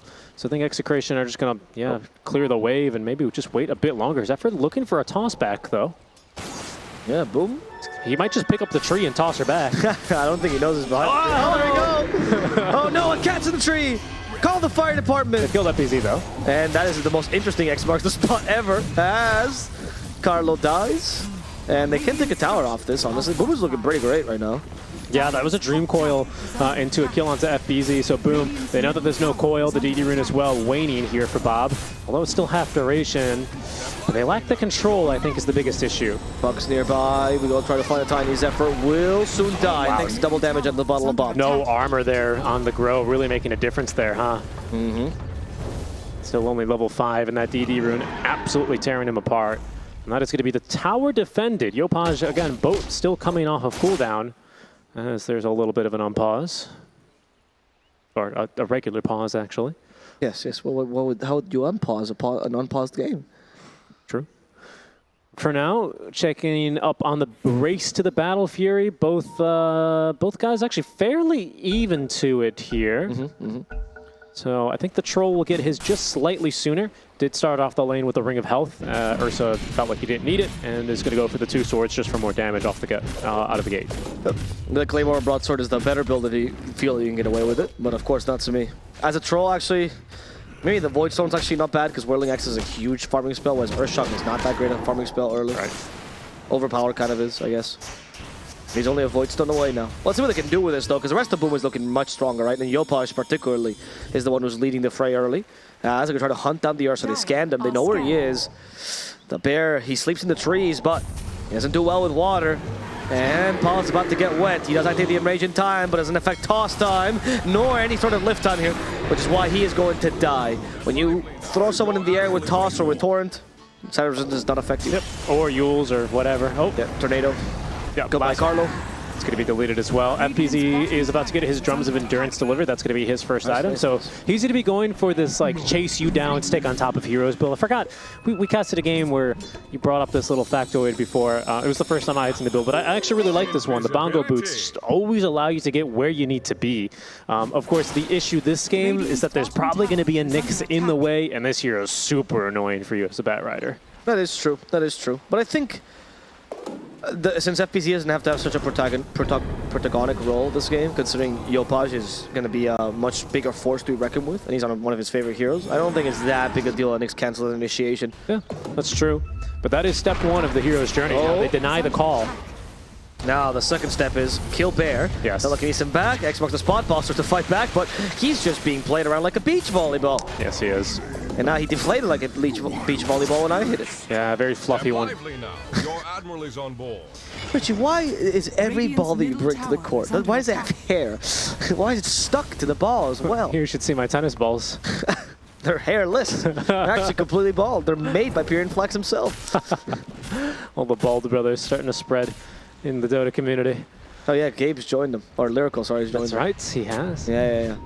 It's just because Bald Studios is going to one day dominate. That's right. They were in it for the long game, you know. Unlike their hair. Yeah, that was a very short-lived game.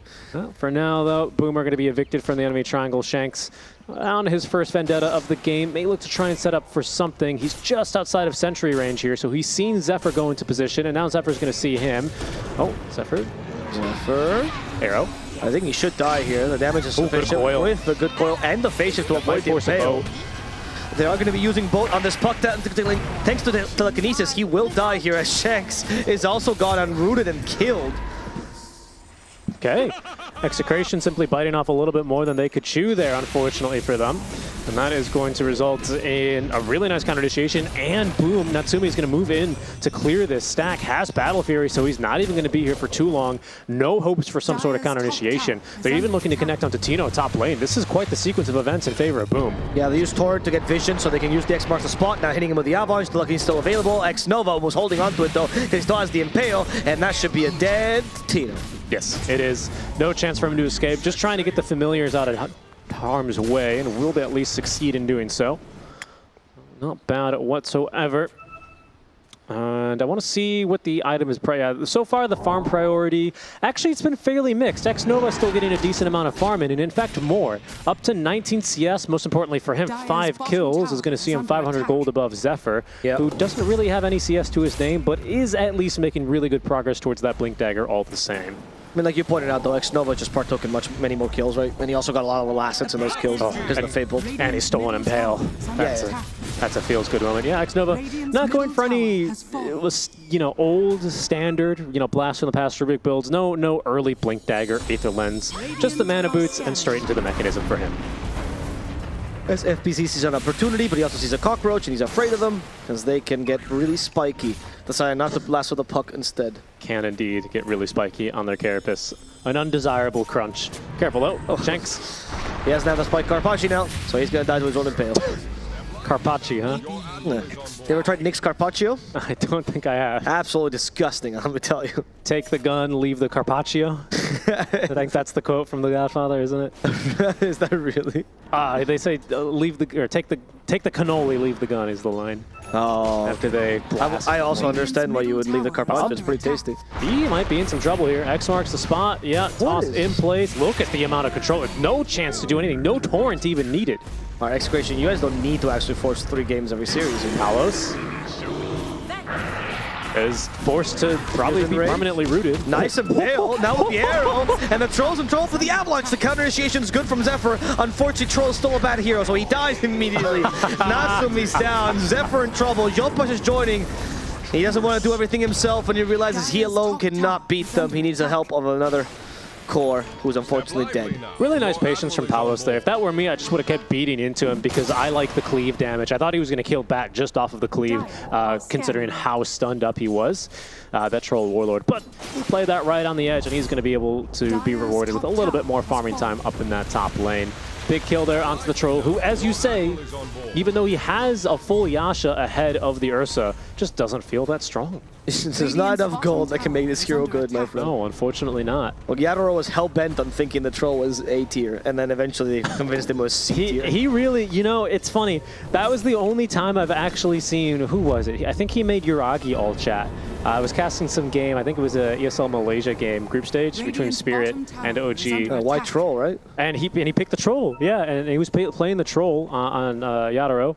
And at some stage, he just like permanently locked down and killed someone. And I'm pretty sure Yuragi just typed "nice hero XD," like all chatted. It was hilarious. X-Nova got found out now, going into his own triangle. He's going to die for this. It's a big kill. They needed to get rid of this guy. He's super annoying when he steals important spells.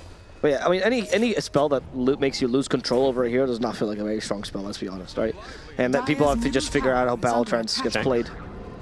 Yeah, there's a bunch of like really weird things as well. Apparently you can do. I keep seeing bugs posted like almost every day about this guy. I think it's due time that he gets a little bit of a reward, but I'm looking forward to that and seeing in what iteration they'll bring him back. He's a pretty fun hero, actually. I do really like playing Troll, except for when you ulti and then you can't do anything.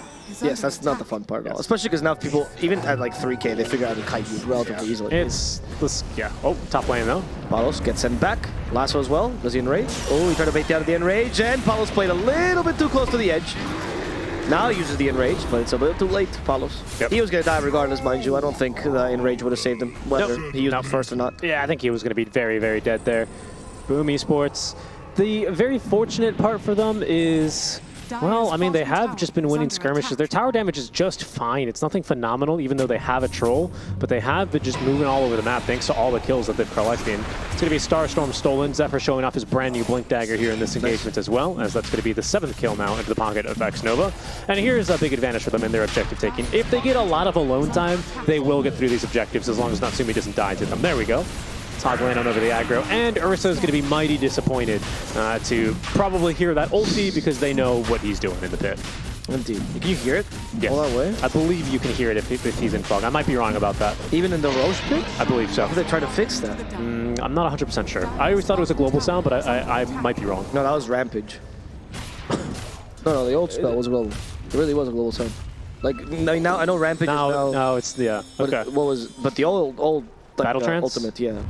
Oh, if Smoke immediately break. Quick reaction. They're still going to be able to catch a hero here. It's Tino, or the counter initiation might be too good. They've already gotten through the Rubik, right? And they're on top of Zephyr, who's going to be able to TP out. The arrow was about to pierce him, but he was quick enough. Luckily, Tiny's a small boy. It's the old one called. You're right. The old one where it used to give your team attack speed, right? I swear it was called Rampage. Not sure. Actually, not sure. Maybe it was just called. I don't think it was Battle Trance. I don't think it was Battle Trance either. It was just attack speed to everyone and double the attack speed to Troll. Mm-hmm. Yeah. That was a fun one. Honestly, when I cast that, I just go, oh, he roared! He's rocked. Very good. Good use of onomatopoeia mid-cast. Yeah, thank you. Like the bottle of Bob. That's not onomatopoeia. That. You know that's not. That's that's alliteration. I know. And you know it frustrates me when you do that. I do like me some alliteration. For now, though, boom. They like the Execration side of the map a lot. They've taken over this jungle. They can threaten to move into the triangle area very easily as well. Just see Zephyr now with that blink toss pin. Yep, and they found Tino with it. The torrent missed, but they got the X mark the spot. Tino, all the ores in the world will not be enough to save him. The Wraith Pack is helping him a little bit. They're not even bothering to break it though. Wow. Just get Tino's life first and then an extra 100 gold for the Bat Rider. Okay. This map's really difficult to play for Execration. Good move at the very least from Palos, who finds himself now in the dire jungle where he actually has a a couple of camps to farm. But his side of the map is a little dark, a little scary, and quite dangerous, as Boom has shown us, as they have now a 10-kill lead and have a net worth lead of 6K. Continuing to try and snowball this with this first Aegis that Natsumi has. He'll have a BKB up and still 3 minutes left of this Aegis to fight with it. Question for Boom is, how much do they want to push their advantage here? Zephyr, he's being really destroyed by his double damage. Just got leashed, avalanche the puck, or tried to. Now he finds Puck again. He's trying to get away from him with the mech. That might just be able to save him. Zephyr might just die to the Witchblade, however, as a last hit from Bob finishes him off. Yeah, and Shank's showing about just how annoying in the mid lane. They called Natsumi, by the way. That was his first life on the Aegis. Now his second life also done. Didn't even have time to use the battle trance. Wow. Okay, now that is a big turn for Execration. Once again, down 6K, boys. All right. Time to play a real Dota, That's when they crack their knuckles and they stop playing with their feet, apparently. I have no idea, man. This team, they just play from behind so well. Their late game team fight and their calls, they seem just so next level. It's real impressive. Especially when they're losing. Especially when they're losing. They just know what to do. Okay, that was an interesting telekinesis. Troll's dead for 18, so they're gonna go pretty hard here. Impale, FBZ, we have a lasso. They're gonna find this poor Visage. That's the Gravekeeper's Cloak being destroyed in a matter of seconds. Oh yeah, taken down and deleted. He can't wait till he farms up enough money, either for that full pipe or perhaps he might make a quick pit stop for that Gravekeeper's Cloak shard. It's really good versus Troll. Obviously, he ends up trying to target you. You just turn into a stone. When we talk about the late game call, I think we gotta give some credit as well to March. Oh, of course. I think that he's the main reason why their late game has gotten so ridiculously good. They're always great players, but it's the fact that now you have the voice of God to guide you, right? Of course. Oh, they scout Nyx Assassin. Nyx Assassin scouts them. FBZ moving, yeah, quite sus. Shanks. They're gonna go for the Troll, sorry, for the Ursa instead. Still has the Enrage. That appears to be BKB now. Yep. He's gonna try to fight the Troll head on. That's kind of impossible battle trends. Apollos is doing a pretty decent job. Not bad. He does end up dying, however. And with this, Boom, what else are they gonna catch? Carlo, perhaps? X-Noah doesn't want to die to Dreamcoil. He still has the Impale. They find Carlo, and that's gonna be 2 kills going the way of Boom. Okay.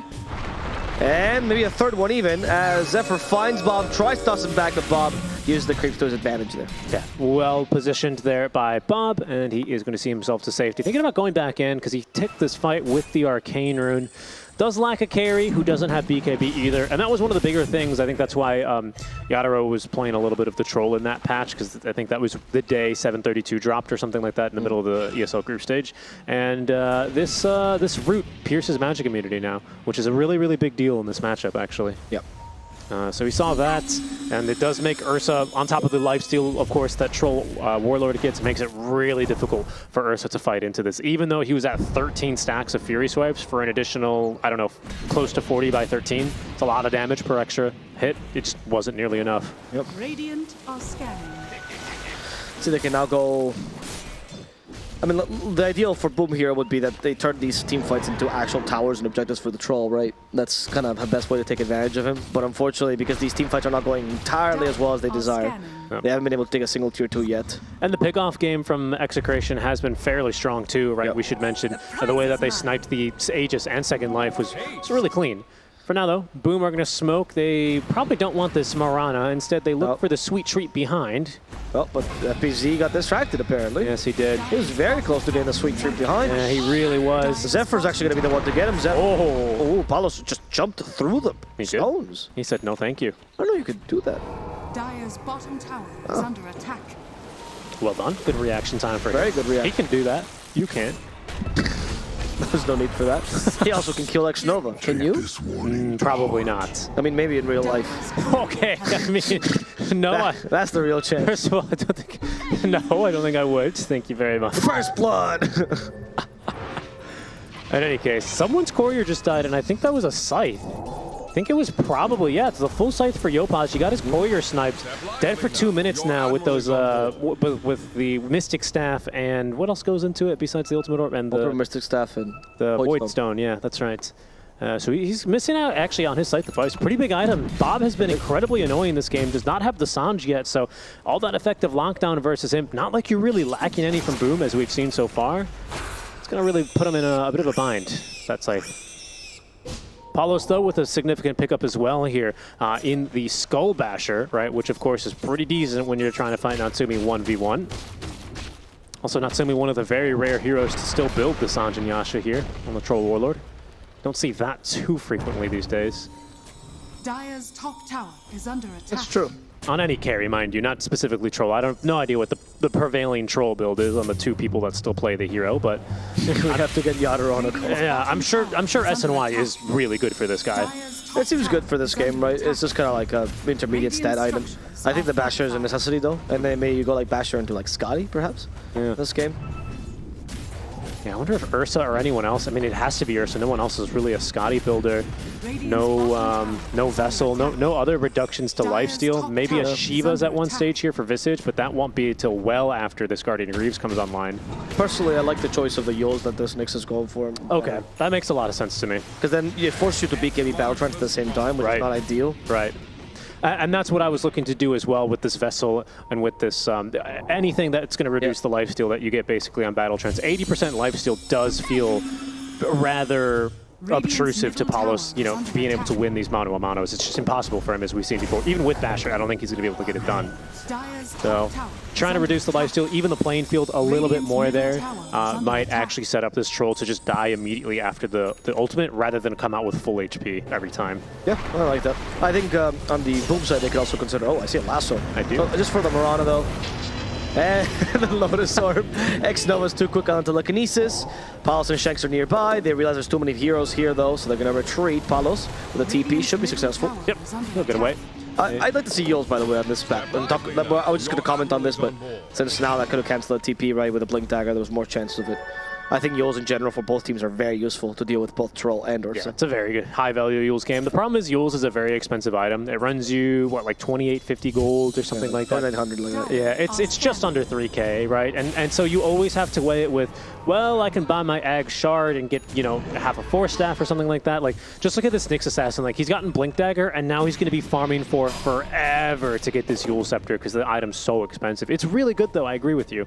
I just think it's a hard one to justify and pick up. Radiant are scanning. Especially with how good... I could also say the same thing about 4-step this game, to be honest. Although, I do think Yules is better against Kunkka and all them. Okay.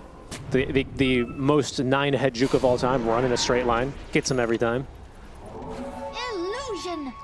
Roche respawning in 15 seconds. Both teams eager and vying over position now for it. Zephyr is leading this charge. They know the puck illusions are not going to trigger the smokes now. Let's see if they can...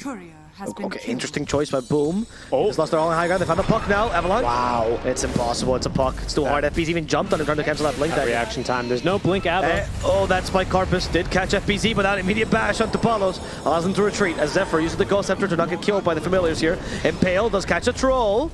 We have a Dream Coil as well. Troll and Yopash are stuck inside, and the familiars start dealing a little bit of damage. Yes, good. They forced the BKB. They did, but Tino might die as a result of this. Has a nice toss back. In comes the Ursa. Ursa gets sent to the high ground with the Ghost as well. And that's a much better target. Back to the Battle Trance, they do, but he just gets stunned by Spike Carpus. Thanks to the Battle Fury, Natsumi wants to keep on hitting, but the Impale, the stunts are too high. His BKB is run out. Natsumi, he needs to fight the Ursa head on, but he just doesn't get a chance. Finally, thanks to the Kunkka, he does. And he dies in the middle of it, thanks to the Soul Assumption. And the damage from the rest of Execration might just be a little bit too high for them to deal with, as Tino has become the real carry. Going for X-Nova next, using the Familiar to give him the vision needed. And they use one last Soul Assumption to get that kill on X-Nova. However, Yopash finds the death. He's realizing he shouldn't have fought this. The TP was unsuccessful as 2 bucks hit him right in the head. Okay, we need to see a replay of that, because if I suspect what I saw actually happened, then I think the team was going to be a little bit upset about how that one went. Natsumi was a couple auto attacks away from getting that kill onto the Visage and really, you know, setting up the fight to have a strong advantage. And then the Kunkka tidal wave pull them apart, you know? Oh, okay. I realized they pulled the Ursa up to the high ground, but... Yeah, so that's the problem, right? It gave him his next target, but it took away his first dish a little bit too fast. It's like when you're trying to finish off your appetizer, and you just weren't quite finished with it yet. Yeah, I see. They just got pulled back completely. And that kind of made the fight a little bit awkward for Natsumi, right? Who doesn't have any repositioning items for himself quite yet. So he highly values being able to stick on top of these heroes at this stage of the game. That's why he keeps Basher online and all these other things. Unfortunately, Kunkka did him a little bit of a disservice there. But not the worst fight in the world for them. They still do at least get through the Ursa. Unfortunately, Execration with tier 2 towers are going to get there a bit faster. A couple more auto attacks here. Ursa trolling them a little bit. It's still Apollos who's going to be able to grab the Aegis and maybe the +1 onto FBZ. Yeah, up to Shank's the high got him. ground. Yeah. Nice use of the Vendetta there. That's going to be FBZ dead. And now I think Execration's leading this game. I mean, it's just this hero, the troll. You know, even in these fights, like he manages to beat the Ursa on the 1v1, which is decent, right? But then you don't have other heroes to cover you because he is your sole damage and your sole carry. Whereas Execration seems to have not only many more options, but also if the Ursa alone manages to keep the troll busy and also kill him, Right. It doesn't matter. You can get the puck to deal Not with to her. mention the plethora of extra control coming through. Shanks was landing Yes. two-man impales after two-man impales. I mean, I do want to quickly, you know, tip my hat towards him because I think he was absolutely instrumental in that fight. Bob as well, poking in and out from the entire fight, just causing chaos and preventing the backliner from doing too much, keeping X-Nova out of that fight. Oh yeah, all that stuff adds up. Look at this. He's just deleted him, speaking of. That's double damage coming into play as well. May going for the tiny next, but it seems like it's too difficult to kill. Way too tanky. Does not want to get X'd either. The push, mind you, by Execration should not be that strong, which is why they need a little bit more kills. That was weird. They got pushed the other way by the wave. Yeah, I believe it's because of the edge, or if you're moving, if you Earthshock at that moment, But you get pushed the other way. If you're moving in any direction, the wave will push you in the opposite direction. Interesting. For whatever reason. Not moving like Yeah, walking. forced movement. Yes, exactly. Like Earthshock or whatever. Solid. All right, I guess the push on the familiars is good enough. Yeah. We already have level 15 talent. You can see how close he has to stand to them, though. They did actually quite heavily nerf the Gravekeeper's Cloak range, for good reason, because the push before was a little too easy. In they go, though. Yep, that's the Ursa, but he has Enrage and the H and the BKB, so it's a hard kill. Oh, the In fact, arrow! They realize Troll might not be that strong. Natsumi might just die. Battle Trance, BKB as well, and this is the counterattack from Natsumi. This is going to work. Paulus already lost his first life. Natsumi now going ham, can't control his hero, finally going back, but gets hit by the Impale. what a Two-man stun. Impale yet again. They do bring the Ursa back thanks to the tidal wave as Paulus gets Lotus Orb. Should be saved for now, but they do hit him with the X marks the spot. Can this continue the fight for Boom? No, the Torrent doesn't even connect. Execution, they need to get back. Zephyr? They need to get back. Zephyr? I don't know about this one, Zephyr. He got hit by the arrow. Zephyr's dead. That tossback didn't even work. Apollo is not getting back. He's going forward. He wants to kill Yopash. He's being sent even further forward by the tidal wave. That's not going to help at all. X-Nova's also dead. Natsumi could do nothing, only watch his teammates die. Shanks almost got the Spike Guard Apache stun there on the whirling axis. Didn't quite find it. First lane of Barracks deleted top lane. They have to get back because they can't get any more buildings given the existence of these tier 2 towers. Really nice job playing that one just on edge there for Execration. I really thought that was going to go much poorly for them. But honestly, Natsumi didn't have BKB, did not have Battle Trance. All he could really offer was a couple of whirling axes from range. And this Ursa just much better off. Basically just because of this Blink Dagger, I have to say, I think it's really the biggest difference maker to me. I'm not sure if I'm the biggest fan of this Satanic, because right now, Satanic to me is this fight me mano a mano item I'm not going to lose. I don't think Troll's having any problems in that kind of a matchup. You saw how easily he dispatched with the Ursa's first life. I think it's more of finding utility outside of that 1v1 duel that you're able to set up. Personally, I just think they need to do it with Nyx. I think the Nyx is actually what's destroying this Troll Warlord. He doesn't get the hit, which has always been the issue with Troll in general. Stuns counter him, and most heroes in the game have stuns. Now, Nyx Assassin has a Yule Scepter, which is an even better item. So now you have to, I mean, it's mandatory. You have to BKB before you Battle Trance. Otherwise, you're going to be doing nothing during your Battle Trance. Carlo even is going for Scythe of Ice. If you get that, then goodbye. Like, Troll literally will have zero impact right now. And because of the deviation from Yopash to becoming this water park Kunkka, right? Like the utility one, where's your damage? It's just Troll. That's the issue. Both teams, for an awkward moment there, had both of their safe laners out of the fights. Ursa was being controlled by Boom, and I think the Troll was back in Fountain healing. And it was like just this awkward thing, like, well, we don't do any damage, you don't do any damage, we're just going to try and leave. Execration got drawn back into a fight, but it looked really good for them as Ursa did just blink up here. Yeah, Palos was a little bit off, Got off the enrage. He did get off the enrage, and in fact, he is forced to fight back because of the roots. Palos realizes not the best to fight though. Dream Coil, going for the Rubik. They did break that coil. That's a beautiful impale. Plus the Spike Carpus gains the banner. Two supports are dead, blown up as FBZ still stunned. There's the Ghost Shift to give him the extra movement speed and a little bit of damage reduction, but it's not going to help to save FBZ. One more hit and FBZ's down. Come on, Palos, just jump on him. It's going to be the Marauder instead who takes him down as Yopash is trying to get rid of this pesky cockroach. But as you know, water does not drown them, it's fire, and they have none of it. So Yopash will also fall. Really, really good job by Shanks. No TP potential there because he tried to TP without the BKB, and unfortunately Shanks used the Yule Scepter on him. It was that easy. At the very least, Natsumi does live, but what felt like it could have been an easy pickoff onto the Ursa Warrior into reopening your map and getting back into this game has all of a sudden turned into, well, nothing. Almost a full team wipe there, to be quite honest with you. And now the push is going to resume. This is going to be at least another lane of barracks. They at least have bottom tier 2 up and running, but it's a 17k net worth lead. It's going to extend quite a bit. Execration, they're feeling themselves absolutely filling the chat with the voice lines here and the chat wheel. Yes. Execration truly acting like this is a pub, which is perfect, but that's what Boom is looking. No. I feel like Execration is just looking much better in this game number 2 than game number 1. 100%. And on the other hand, I think Boom's draft is not doing them any favors. I was just to me, it's this troll. I feel like you have control, you have initiation, you have repositioning in these fights, you have BKB piercing abilities, you have damage mitigation. Like, to me, like this Kunkka, he's got instant catch. Like, I feel like it's just this troll hero for me personally is what I would chalk this one up to. We'll see though, as it seems like Execration are looking for the final lane of barracks here. No, not quite yet. Wow, this puck is so farmed too. Octarine core and an Aeon disc. Ninja gear now for Palos. How has he managed to get this farmed, honestly? He's nearly as farmed as Palos, who has a Battle Fury, mind you. I'm very impressed by Palos' performance. He's also, I mean, he's just not dying. Like in the team fights, he's actually the hardest to kill. He has 13 kills to his name. He's always keeping until the very end. The supports are usually bursted by him as well. Yeah, it's real impressive. Haven't seen a puck performance this good since a long time. It felt like since we were in that puck patch. I feel like everyone else that has tried to take this hero has kind of, you know, more or less fallen on its face with it. But this is a much better start as Natsumi is being hunted. Shanks is hunting. In the trees he will go. He's going to be scouted underneath the sentry, but he blinks forward with the Yules. Oh no. And Pale setup is perfect. The tidal wave though, maybe not that perfect. Hey, Shanks actually went a little bit too far forward. He did, and just barely there. Stolen Impale as well from X-Nova, making a little bit of a difference there. And the Force Staff, of course, being put to very, very good use on X-Nova. What is Bob? He is sending those threatening illusory orbs. The moment he joins to them, the supports might just die to Bob alone. But he's waiting for a valuable rune instead.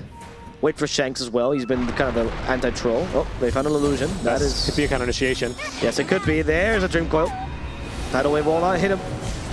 As the Abyssal Blade does find FBZ. He's forced to use his BKB. FBZ at least survives for now. X-Nova will not be so lucky. Yes, bye. And now Execration with vision advantage here on the cliff. Yes, they do. Natsumi being chased out. They want to force his battle trance. Can Bob do so? Oh, tidal wave. Makes it difficult for Bob. There's the Hex as well. Yopaj gets away with the Ogre Seal Totem. But look at Palos go. He's not afraid of Natsumi. They forced the BKB already. And Bob, he's committing to this. He wants the high five. Natsumi, high five him. But they just send him back to his base. In fact, Bob, oh my god, even avoiding the avalanche. The tidal wave is not going to work because he's just in phase shift. He has the Aeonus regardless. Can still jump to the orb. X marks the spot. He's a little bit too early. Bob is too slippery.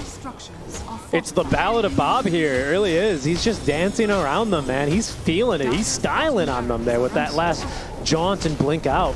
Really incredible stuff, and this is just going to be megas. It is so simple, so easy, yet so effective. Yopaj finally goes in. They have the Hex. They want to get rid of Bob first, but Bob gets the phase shift off in time. Natsumi is now in trouble. He's enough for forced to use the battle trance, and immediately he gets stunned.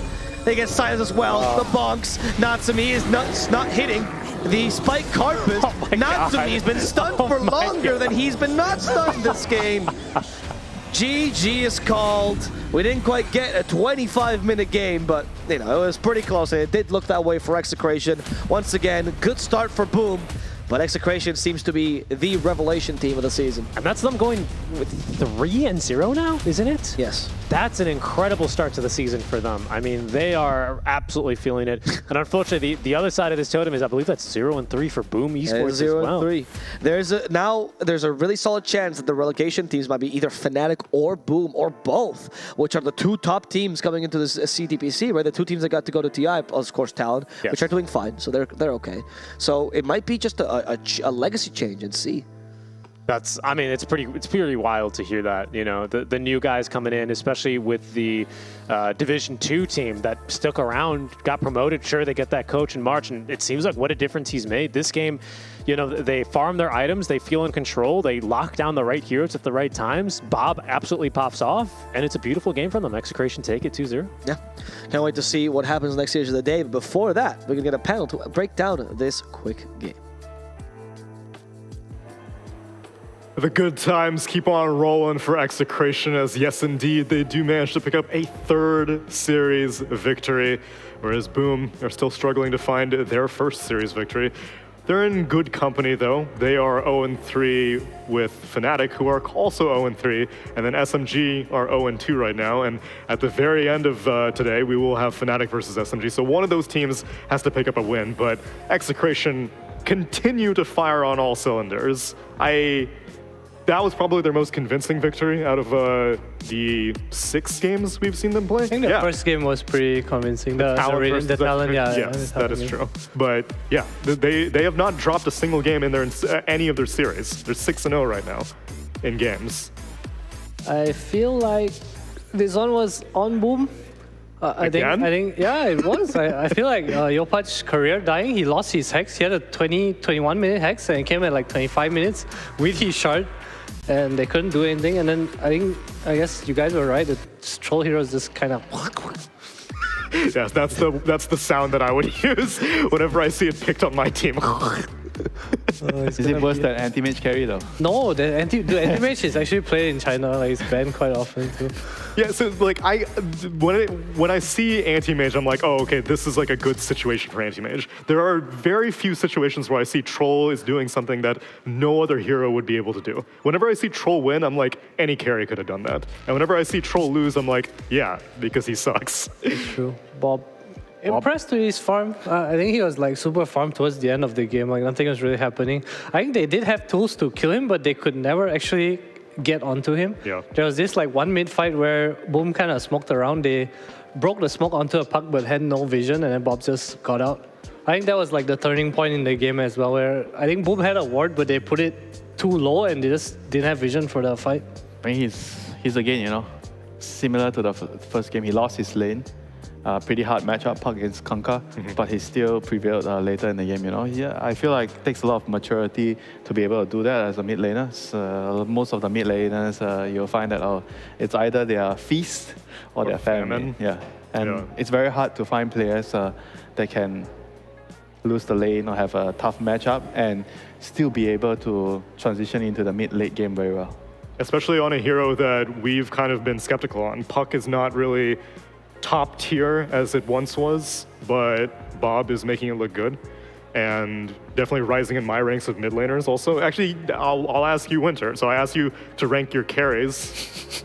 Now perhaps you should rank the mid laners. We got Boom, Yopaj, Talon, Mikoto, Fnatic, Armel, Blacklist, Rivalry, Carl, Bleed, Corden, SMG, Moon, Execration, Bob, and Geek Slate, Cox. I'd say Cox. You say Cox? I think top 3, right? Is it? Top 3. In no particular order. Cox. Bob. So Bob's up there. Yeah, I think those two are. Yeah, let's pick the 3 players from the top teams. No others. I think no others. They are both in their own league. Everyone else is like probably near or worse than the 2 of them. I think that's fair, which is a shame because I used to hold Armel and Carl extremely high, but not anymore. Not anymore. They're not matching the standards. Although, would you have given Bob in your top 2 even last week also? Or is it just after 6 games performance, you're like, okay? Probably a bit more hesitant, but he did show a good performance last week as well. I would still have given it to Cox, I think, after last week. Yeah. But yeah, I think Bob is doing a lot of very good things for his team, you know? All things considered, that means that you hold Geek Slate very highly because you would have taken Scam as one of your top 3 carries. You're taking Cox as one of your top 2 mids. It definitely encourages anyone who is a fan of Geek Slate. But yeah, now Execration, they've 2-0'd Talon, they've 2-0'd SMG, they've 2-0'd Boom. Tomorrow they'll face off against Geek Slate.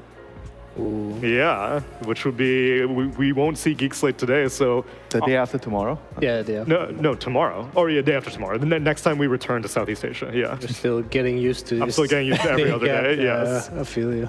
Do you have a prediction for Geek Slate versus Execration after seeing this game? A draw. Can't have a draw. But I think overall, I feel I would give the edge to Execration. Yeah, I think same. overall they look more stable, and I feel like the way they're drafting, both of those teams, they have a very distinct way, a very different way of drafting. They have their own ideas, very, very different ideas. And I feel like when it comes to the crunch time, I feel like Execration is going to come up with the goods. Which the crunch time seems to come every single game or every single series because they go freaking 60 minutes every single time. We will be shortly having an interview, but yeah, so I would have never imagined that this would have been the result looking in Southeast Asia like before the season started. I didn't think the other teams would be like so far at the bottom. Yep. I definitely expected Execration to come in swinging because they did win BTS in December, and I think that's when they brought in March too. Like, could see a difference in like how they approach the game at least. But I think it's a credit to a lot of like their hard work and effort they put in speaking English in their scrims. Yeah. I'm sure that's not easy, man. It's not And easy. I remember when we were watching the games in the lounge, Mike's telling me, oh, Pinoy teams, 5 Pinoy teams usually they have a lot of problems, But this five Pinoy, No, I feel like the Pinoy players, when they play as 5, they get like a buff. Like, I feel like every time Execration, they like take these like even when Palos first joined and all, like everyone's like new talent, unknown names, and they come in and they're like, boom, they're just good, When they're 5 Pinoy together, they get like the 20% better gameplay, That's right. It's a global buff. It's a national buff. And we have one of these players to speak to us. Palos, congratulations on the 6th victory of the season. Did you guys expect to be completely undefeated at this point? We didn't expect to be undefeated, but I think because we really play good in the scrims, But I think we can feel that we can go to major. Maybe that's why. At this rate, that's what it's looking like. But you can make it to the major. Can you make it to be winning a series in under like 45 minutes? Because every single one of your series is having these hour-long games. What's going on, man? I think we're getting back in the lanes, Then in the later portion in the game, we're saying that we just need to be relaxed and go to late game because we're better than them. We're gonna win eventually. So you do feel relaxed in these late game situations? You're not stressed out that you're like, oh man, I gotta get initiation on this guy? Especially in game 1, I feel like scared already because I died without buyback and Dalina got divine. Yeah. I just told my teammate, just relax, don't commit to it. What was up with the Revenant's brooch in game number 1? We rarely see that item. Did you feel that it helped you out? I think it's just an upgrade to the Witchblade. Maybe that's why I bought it. There's nothing really. Yeah. Okay. Although I do have one critique. You had like 12,000 gold, and like a few of your teammates did not have moon shards yet. I feel like with all the late game Dota that you've been playing, you gotta buy your boys some moon shards in that situation. But no one will benefit, Only Void or about your Dark Willow, the Daedalus Moonshot. Oh yeah, Dark Willow, I forgot. It's okay. Support players don't matter. You got any questions for Palos? No, I think we're good, man. Adam, anything on your mind?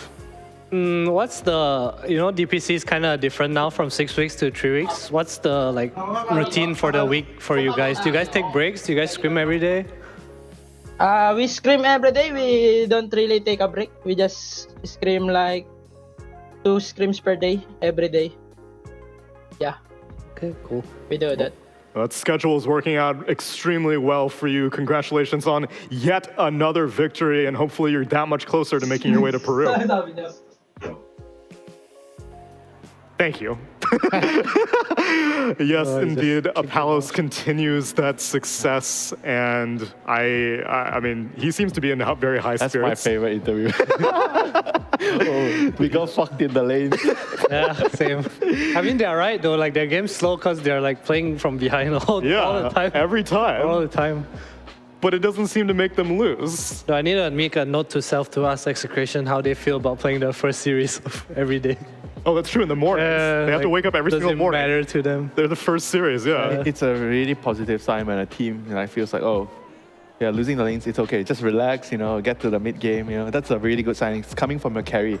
That's what I would want to, you know, from my team, you know. Like everybody's doing badly, and then my carry is telling me, don't worry, guys. I'll carry. I mean, carry you, you I mean, know. to be fair, you can't really do much if you're behind. Right? You can kind of only just chill.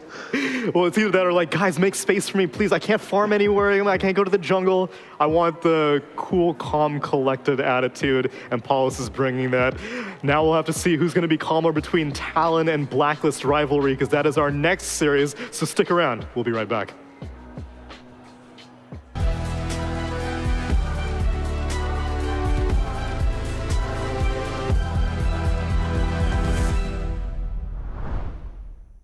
Three, two, one.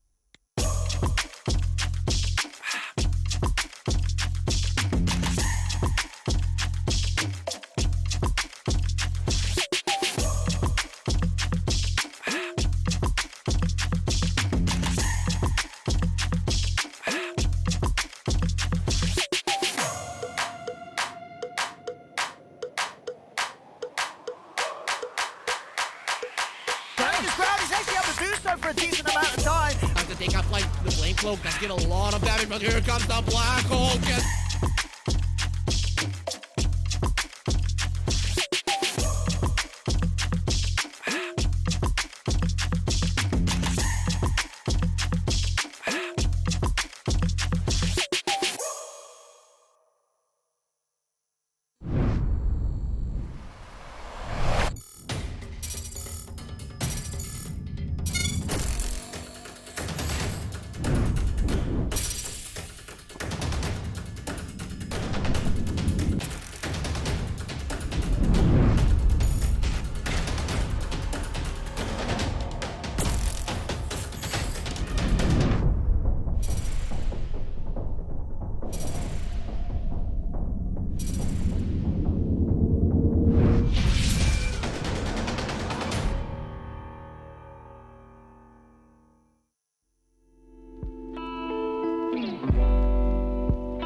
Well, despite having a 73-minute game to start off the day, we're actually quite a bit on schedule. Talon versus Blacklist Rivalry is our second series of the day, and I'm so glad that you could join us because it is, I still have to get used to it. 3 BO3s every day, and beginning of week number 2. So I'll ask our new panelist, Mike, welcome. Hello. How was week number 1 for you? Oof, that last day was brutal. It was brutal. It was 12 hours long. I think we ended like close to 1 a.m. Yep. And you did the very first series and you did the very last series. Yeah, that was exhausting. I wish Winter was there with me the whole time. I was there for the second? Oh, second. I did second and third series. Yeah, but not the first. Not the first. Not even there in spirit. I mean, there'll be one day. Everybody's rotating. Yeah. Everyone gets one day, first and last. Everyone has a hell day, I guess. if all series goes the distance, then they definitely went the distance. So that's your experience on the broadcast ends of things. How are you feeling about the Dota side of things? How's Southeast Asia coming up for you? Execration has really been impressive. Hell yeah. Again, both games, they were dedown in deficit, and they're the first team in the region that showed like they have that resilience, like even I thought it was over when Palos died with no he was mentioning in the interview the no buyback, and I was just like, oh, they just go throne. But the way they held their ground, that was really like they were very composed and they didn't overcommit. Yeah, that's not usually something you say about Pinoy teams. That's true, yes. Oh, yeah. Please counter Winter's statement earlier saying that 5 Pinoy teams... Okay, he did call me out, and like the reason why I said this was Pinoy's, technically they don't like being the bad guy in the team, and they're more sensitive, like from my experience, they're more sensitive to other players in other regions. And yeah, and again, it goes back to like no one really wants to be the captain and calling out the mistakes, and they don't want beef between one another in the team. I've at least read online, if you guys, both of you could confirm it, that like the culture of accountability is oftentimes not enforced in Southeast Asia. No, they try to dodge it. Yeah. And like just talk behind the back, I guess.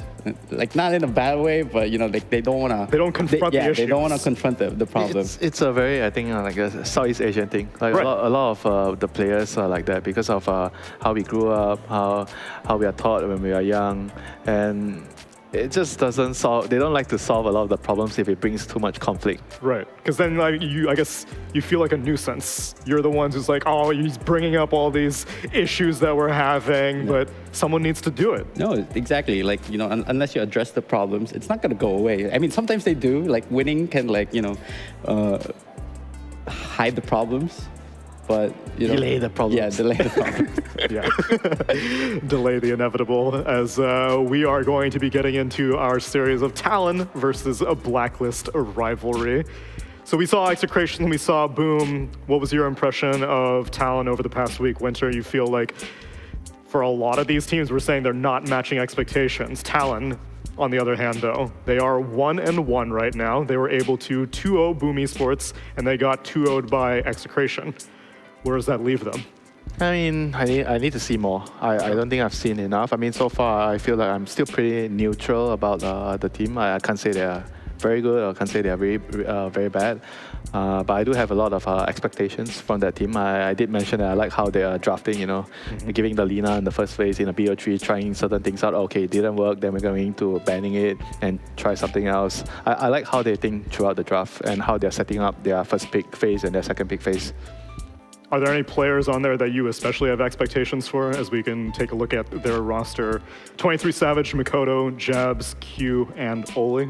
I mean, probably Jabs, right? Jabs is a very polarizing player. I mean, you've played with him, How does it, what kind of vibe does he usually have in the game? Well, when I played with him, he was kind of like the young one. Okay. And I feel like he's gained so much experience since. I've noticed. So he can probably be more level-headed, but he was so headstrong when coming into Vineski. Like, he took the captain from Mushi. Like, I was just like, damn. Like, who is this kid? Sure. Mushi's just like, when someone wants to lead, sure, go for it. And, like, he grew as a player ever since. And I think that's kind of what Fnatic is lacking in the sense, like, because he was the captain, right, in Fnatic for a long time. So you can tell now he left and Fnatic look like they have no direction. If you chop off the head, you're kind of like a headless chicken in a way. And, you know, like, sure, it's going to take some time to regrow that head. Regenerate it. Okay, regrow. Like a Hydra, then they'll have 2 heads all of a sudden. But yeah, I mean, it's definitely like for any org, it's going to be hard when you remove the top. Yeah, I agree. Yeah, which I would always think that for a newly introduced player into a team, then like you kind of defer to the players that were already there and let them send the foundation. Yeah. We don't really know the dynamic of Talon. So they won 1 series. I don't know if I was on that series. Did they? Aren't they? Yeah, they beat Boom. They beat Boom. Yeah. Oh. I don't think I was on that series, but do you know who they interviewed? Was it Q? I think it was Sophie. If it was Sophie, Pi, and Adam, then we are all useless in this situation. Yeah, I was probably with Winter in the club somewhere. Okay, yeah, of course. As usual. But yeah, I would love to know more about the dynamic of Talon. And as for Blacklist Rivalry, we have seen them also do quite well. They have a 2-0 record right now, having beaten Fnatic and Bleed Esports. Although both those series were 2-1 series, so it wasn't definitive victories, but victories nonetheless. But it's like they came from losses, and I think that their game 1, they're like experimenting, trying out things. That's true. And then, you know, game 2, they're like, okay, 2 feet down, let's go. Yeah, but I'll tell you that the worrying thing that I saw is like, I feel like Raven, he doesn't, like, this is a team that he should be really comfortable in, you know, Raven. But he, like, the way he's playing, like, I feel like he doesn't feel confident in the team. Like, there's a lot of situations where he wasn't sure what he was supposed to do. Like, he's always thinking twice, thinking 3 times before making a move. And then that cost his team a lot of the fights, you know. Okay, yeah, sure. I mean, they're even though they've played together before, you know, it's still a new team. You know, like all those seconds can be off a little. Yeah, but the dynamics should be similar. It should be a familiar environment. No, you're good. Keep talking. I just wanted to bring up Sandtank. Yeah, I mean, we even talked to Tim's in the interview. Same thing, playing with 5 Pinoys all over again. So should be a degree of comfortability that you would expect, but maybe, I mean, also, I'm sure Raven is just kind of like repairing his own mentality after last year, because last year was pretty rough for him. Yeah, that's true, yeah. And so just like getting back to baseline is probably a bit of a challenge. But we can see how he does it in this draft. Monkey King, Tusk banned out, Nature's Prophet, Mirana taken out, Lina ignored so far, Treant Protector, Tiny, and Batrider on the board. I don't think Blacklist is going to take Lina here. Okay. Puck? Ooh, that's kind But why? curious, like picking why Tiny. the Puck? Into a Tiny, yeah. Maybe Is it just merely for the bad matchup in the lane, or what's the reason? Sure, but like Talon they're pretty flexible, and then Jabs would, you know, if they can get a mid hero, Jabs will definitely play that bat on off lane. Yeah, but then same thing that I thought last game, where do you pick the Puck to kind of force the Tiny mid, and you're like, okay, now I know your mid lane matchup. Yeah, but you're also picking into yeah, exactly. Yeah. I mean, definitely Carl is, you know, I think he's only like one of the few players that won with Puck.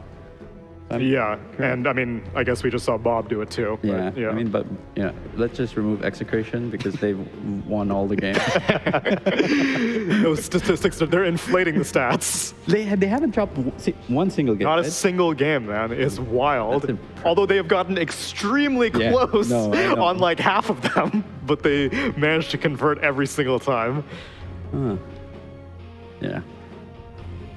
Well, I mean, Bat versus Puck, it doesn't do that bad, because like, let's say Puck might like overstep and, you know, one of his spells is cooldown, the Bat can easily punish. Yeah, but how about the idea? You know, they see the enemies open with a Treant. So basically the Batrider they see the Batrider as a Treant counter. Is it just for do you feel like it's just for the lane? Because in the game you don't remove the armor anymore, so how does the dynamic work? I think Blacklist, like, they don't really care. Like, I think they're just getting like their team fight out of the way, and then they start into like counter picking. No, I mean Talon's opening. They see the Treant, right? Treant was overall Talon first also doesn't care. So nobody cares. Yeah, no I cares. mean, I think that's you kind of have to be like that in the first two picks. You know, you gotta set like, you know, like, okay, this is our opening. We're gonna open the off lane slash You mid can't first. really like care too much like in the first two picks. It's only like later on you're like, okay, which core is gonna counter which core? I see. Yeah, I mean, You're forcing the team to react. it's like a Snapfire mask opening. Like you don't really care. You just pick a combo hero. Because that's usually like how well when I was in the team before, like the first two pick is like usually a strong lane, you know, like either they're together or they set the Oh, one of the heroes is a flex. yeah. Yeah, two teams establishing their strategies in the first phase, and then second phase after the bans come out, it's like, okay. Because if you go like directly like from pick one, like counter picking, like your team composition's gonna kind of be like a jambo. Yeah, I can see that. Naga, okay, yeah, their heroes are pretty bad against Naga. Ember for the puck, and then Disruptor can be a bit of a nuisance for the puck, and then Slark for the Bat Rider. So they're leaving the option of putting this Bat into the offlane, and then meanwhile Snapfire is just like go-to position support. Yeah, with the Trian. It works really well with Trian. Jabs didn't shampoo his hair. Well, good observation. No, man. didn't condition his hair. Condition, sorry. He needs the makeup artist. Your 23 is looking clean, though. He's such a cutie boy, dude. Isn't he, though? Yeah, so Lina is still. I guess nobody will care about Lina at this point. Well, they did ban out Centaur, and Cuckoo emphasized that was how they dealt with Lina. But then their other go-to hero to counter this Lina is Furion, and it's still up there. Yeah. So I mean, they have overall last pick. I just don't think you. What, Talon? Yeah. Oh. So they can choose it later. Yeah, but still, it's like if they pick the Lina now, you know, it's like. Not now, probably. I mean, at the end Wait, of the phase. no, Nature's Prophet's banned out. It's first phase banned. Oh, I'm blind. Winter, I need your glasses. Nope. I need my glasses. I don't need your glasses. But yeah, like, okay, since both options. Centaur and Prophet are banned out. Then I could see the potential in picking Lina, but again. The potential is always there. It's a Lina, you know. Oh. Even in a game there is counters, I feel like she can still shine. And, you know, to give credit to 23, he did pick this Lina long before it kind of was a. Got trendy. Yeah. Yeah. He didn't go the Maelstrom build, though. I think he went just like straight. Wow, Enchantress. So they just want a very strong lane for the safe lane, a strong laning partner. Don't think that it really counters any of the hero here. Dispel living armor. Oh yeah, I you can guess. dispel the armor. Yeah, okay, that's that. If you choose to living armor the person. Normally it's like, no, because normally like the treant goes 1-1-2-0, right? And then only at level 4 does he opt to go for the living armor. So, because there's no point. Oh no, it's boss coup. Ooh, I'm actually amazed that Brood made it through. Yeah. I just assumed Nah, he would these two have been banned. supports can't do anything against Yeah, that's a brutal Brood That's pick. a strong lane. Like, Enchantress is gonna need a good creep, or let's say, Sven. Like, Sven's not really a hero now. You could put Kunkka safe lane, but it's kind of good against both Puck Yeah, and you know Brood. maybe they planned it all this while, you know, since they banned the Monkey King in the first place. Oh, I also did. Yeah, maybe it could be. Bosku masterminded it. I actually like Kunkka for Talon. Like what for Talon? Kunkka. It's Oh. good at even catching all this like hoodwing heroes, hoodwing Trian. They keep hiding in the trees, annoying heroes. Gives mid flex potential. Yeah, because so. you already see 2 cores from Blacklist. Well, TA is also another option, but there is that possibility that the Brood and the Hoodwink can run her down in the lane. And I would have thought Even that with the Eng, you think? Ench can't really do anything once they go for the. But all he needs to do is just secure the first couple of levels, and then Yeah, TA's gonna go jungle. Yeah, I mean, sure. But let's say before this TA it was jungle, because eventually TA is gonna go jungle regardless, right? Yeah. Like, what's Ench gonna do when they like land a bushwhack on the TA? Like, he's gonna die with the. Take your heal. I mean, I don't think they can kill it before you have the creeps. Okay. Sure, I won't argue, but if it I does, will. but if Win it does, for you, buffoon. but Okay, fine. I'm not an ENG player. I give you that. I mean, more than the edge, I just feel like the TA, there's going to be like a lot of damage instances from spiders. Bushwhack does multiple instances. And I think she's good against Puck, but still, like, Coil is going to be an issue for her. Yeah, but I mean, like Blacklist Rivalry did pull out the TA to counter the Puck with. Remember Tim's interview? I asked Black why. Yeah. And the shard did play a big factor in that. I just feel like... You don't like the TA? No, I just...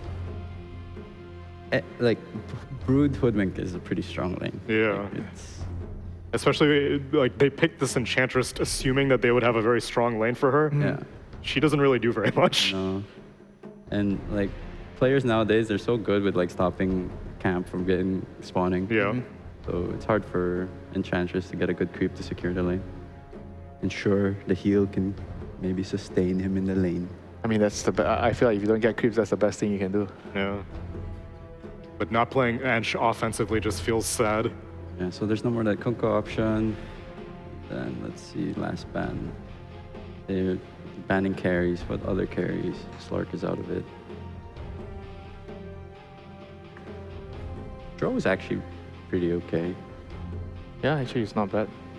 Like, Dro Treant can abuse this Batrider if they opt to go for a Batrider offlane.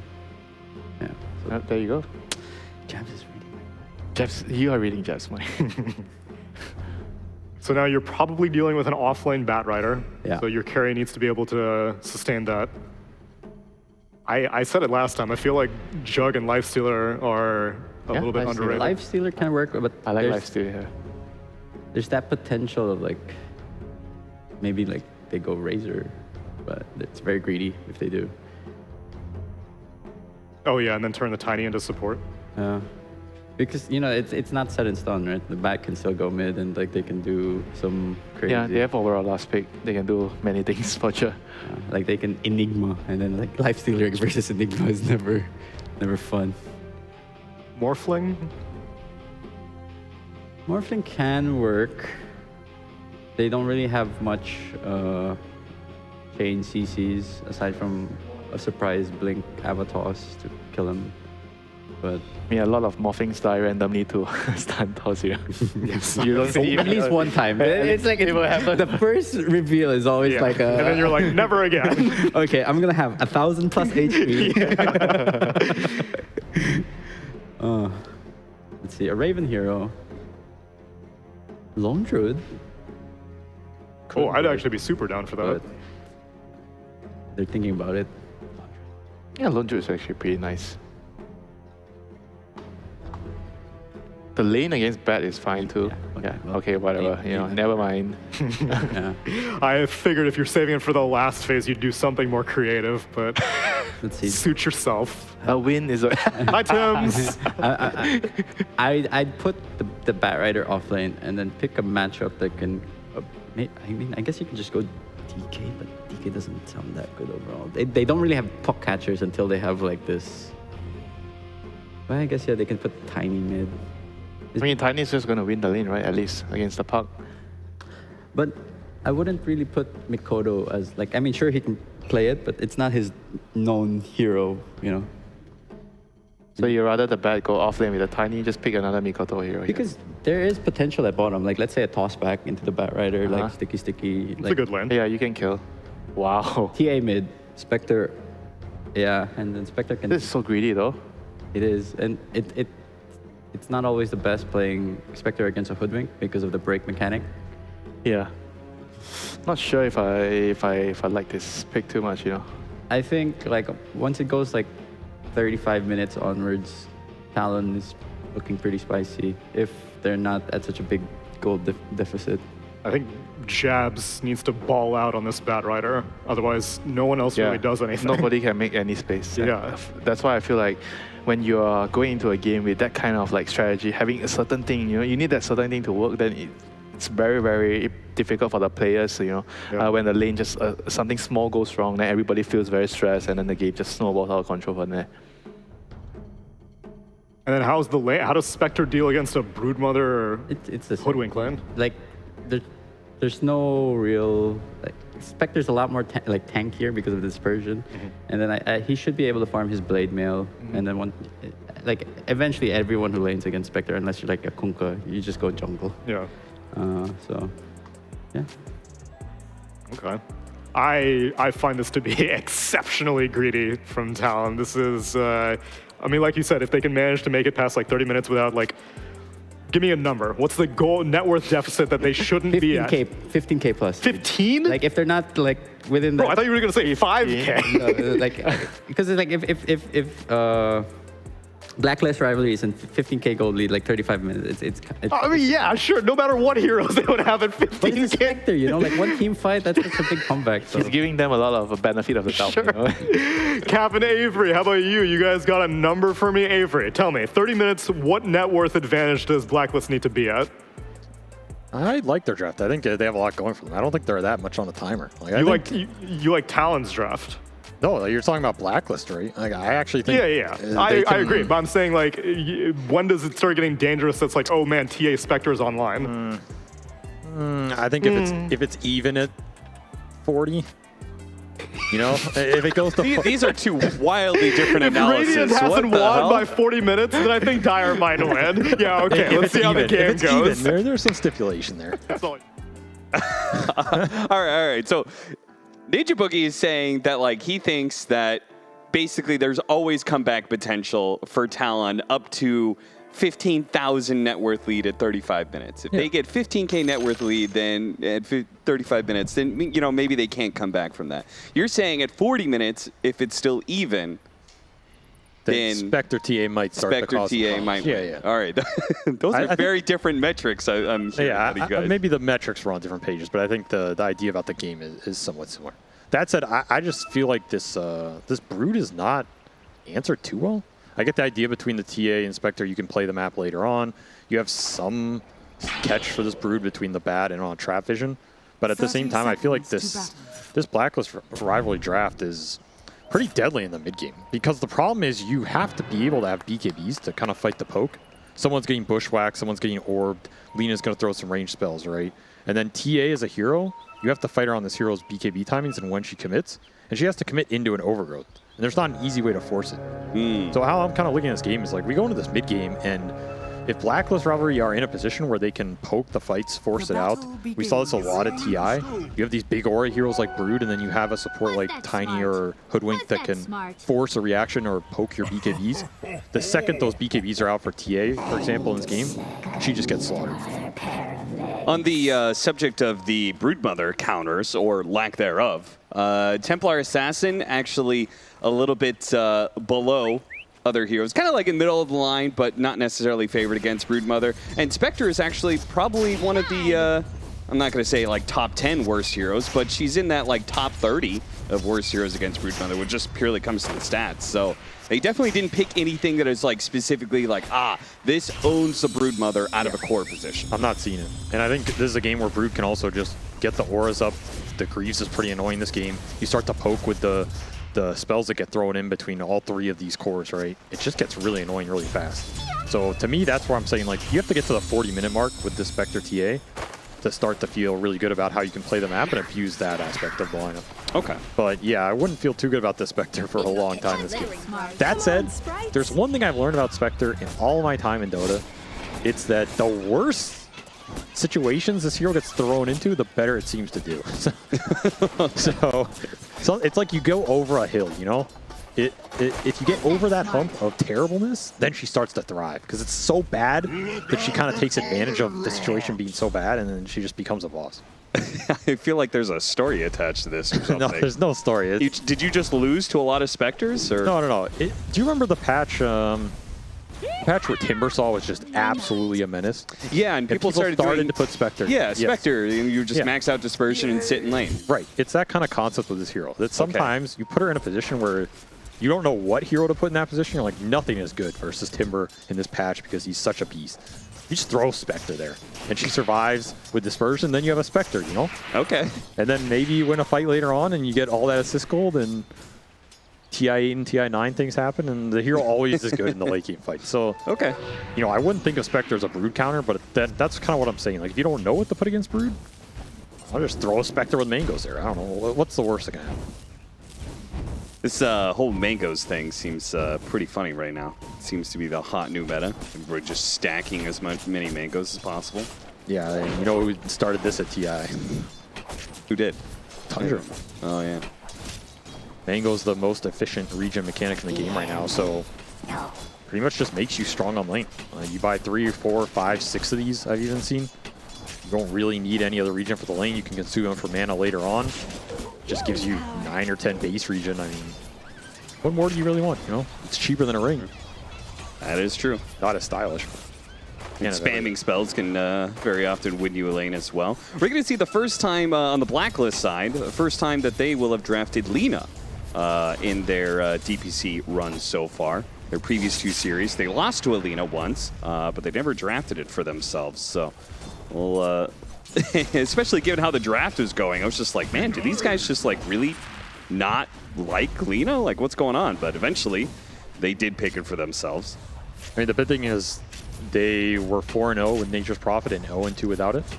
And we saw that Nature's got first phase ban. So you're also going in a situation where you have to pick later down the road and get a hero that can maybe supplement some of that map control that Blacklist is used to getting from Nature's Prophet that they're not going to have in this game. So Lina can sometimes help with that.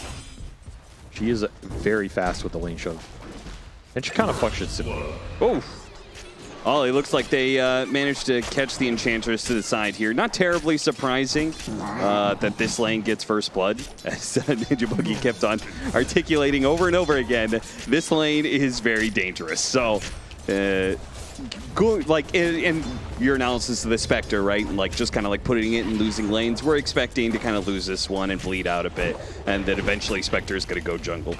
Yes, this is not a lane you expect to win to any degree if you're Talon. You just survive it, and then at some point Ench leaves, and good luck, Carry. I wish you the best, because there is no real aggressive potential in this Brood.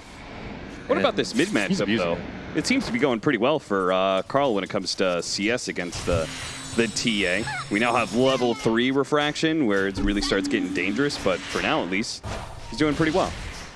Yeah, tanks that hit to half HP, as you say, but yeah, he's cruising. And another one. All right. They're just going to run over this lane now. Yeah, now it's getting a little out of control. You do not want to give this good of a start to the Brood in this game, because I feel like Bosku can run away with it here. Like, what is to stop him getting fast level 6 off these kills, taking top tier 1 and collapsing to tier 1 mid and eliminating a lot of the space that Spectre and TA need in this game? Also, what's the point of your Enchantress if you're losing the lane, right? I feel like this is one of those supports that is very all in on winning lanes. I mean, if you're not going to win your lane, you got to make something else happen in the first 10 minutes, or you just feel like you're not going to get the levels that you need to get into that mid game. So do you think there maybe should be a rotation like into mid lane or something? But then there's a puck. You're trying to gank a puck. That doesn't sound great. Yeah, that also is problematic. So maybe your best bet is just TP bottom at some point for Ollie and try and push this Lina out or gank him. Like, sure. You know, you got to pick somewhere to have an impact, and this top lane is just, there isn't going to be much here in a bit. Does get a courier kill, that's pretty decent. Something small. Can't hunt the heroes, hunt their couriers. Yeah. Well, with Broodmother off to a good start, and Carl doing all right for himself in mid, that just kind of leaves Raven, who is actually having the least CS out of everybody right now, actually tied out with the Spectre, so it seems like both the carries are struggling in that regard. Carl takes a couple of shots, hope for the power rune. It's not actually there, it's top lane. Haste rune. Coil. They're gonna drop the coil here, see if they can actually kill Q, toss over at the same time with the Hoodwink, so maybe trading out the supports, but not nearly enough damage from Makoto, especially with how fast Tim's is able to scurry on out of there. Oh, 23. Uh-oh. What a lovely brew. I feel like Bosku has this kill. 23 says, he started backing away. Bro, can you pause for me? I might live. Bosku, I got you, brother. He actually gonna give up on it. I wonder if he just like doesn't care about the kill. I actually am not sure he would have gotten it. He would have had to, I mean, he has a lot of webs to commit, but yeah, honestly, it's one of those things that doesn't really matter, right? Yeah, it's like what is the Spectre gonna do sitting around at 200 health? Bosku doesn't care here. He's just worried about, he's just concerned about progressing his game. That's what's gonna break the map. Whatever leads to that, he's happy to doing, but he doesn't have to sacrifice his hero, overextend, right? Get some like a random bad teleport. Hey, he's gonna paid the price here for hanging around too long. You know, what happened to offlane Batrider? Everybody was just doing mid Batrider for so long, and all of a sudden it starts creeping back up again. Why? I guess mid players got tired of playing it. Okay, yeah, fair enough. I think, honestly, the only player I saw playing offlane Bat that entire duration was Whisper. Yeah. And he made it look really good. Sometimes that bleeds a little bit back into it. I feel like it's just a farm distribution thing. People feel like the hero soaks up enough levels and space in the offlane. If he's getting it, then I think it's the better role for the hero, just because if you're using him for utility, he'll function better from the offlane for utility. When he was higher damage, I think he functioned better from mid. Okay. And I think those aspects about the hero got nerfed, right? Because you have those patches where Bat from mid was just the highest damage hero in the game. Yeah. Like at the point where you're building Witchblade on this hero and right-clicking people down, something's a little out of control. Yeah. So that got nerfed, it got changed, and it pushed this hero back towards utility and skirmishing, which just does better from the offlane role. 23, got to be hunted down here. Needs another pause. Nobody is gonna, again, they're not willing to make the dive, so maybe Bosco's just afraid of, like, overextending himself. Carl unable to get that double damage rune away from Makoto. That's gonna feel kind of bad. Nice use of the silence, though, to get to the high ground. This is pretty much the best thing Ollie can do on the map right now if he doesn't want to go bottom, is just secure runes for TA or get some stacks up. Radiant's bottom And yeah, tower I think like you is said, under attack. Bosco does not want to overextend Dire's into this top bad tower teleport is and under die, attack. because then it just gives so much to the Spectre in terms of time and space, as well as, you know, pretty big kill going the other way. Yeah, I mean, ultimately, the Spectre is way down there in the network chart off of all this pressure, but not quite killing him over and over again. And now he's got the lane to himself, so we should be able to see that tower fall. And Blacklist also have a Dream Protector, so if they can hold this tower themselves, they may be able to get an early tower advantage, but we'll see. Talon is here in force, especially with double damage Makoto, so never mind to that. Yeah, and there's the Ant rotation bottom. So under 10, pretty decent here for Ollie. He'll get to open up some aggressive jungle space. This is where Jabs has a choice of, does he want to defend top or does he want to just give it to the Brood? I think there is a world where you go there with this Haunt up and try and kill the Spider before she gets completely out of control. There's also a world where you just say, I don't want to touch the Spider for the rest of my life, and good luck, boys. Yeah, I'm leaning towards that second option there. I feel like you could be throwing away your Batrider's game by going up to that top lane, and your Batrider is so key. Especially since he went for a Boots of Travel build, so he's going Boots of Travel BKB. That timing on BKB is so important in this game. I agree. The BKB for Bat, especially since Jabs is having a pretty decent game here, he can carry these mid-game fights, and at that point choose when to interact with the Brood. Since he did go the super early bots, though, I think him going up and having at least some early interaction on this top lane, for example, where no one else wants to go, and then being able to join something else is an option. Just kind of like collect the creep wave and it pushes into the tier 2 or something. Yeah, like especially that. since Talon probably want to play a pretty slow game here, right? Yeah. Like, I don't think they're looking to be hyper aggressive here with Spectre TA. It's kind of let the fights develop and let Blacklist come into them. Like, use Ascension to scout, take fights around your tier 1 mid. This is the best place for you to fight because you have the traps as well. If Blacklist get caught where they overextend on trap vision, you get a nice Haunt kill on some supports, get 23 involved, then you're very happy with that situation. So you don't want to overextend chasing this Brood either. It's a double-edged sword.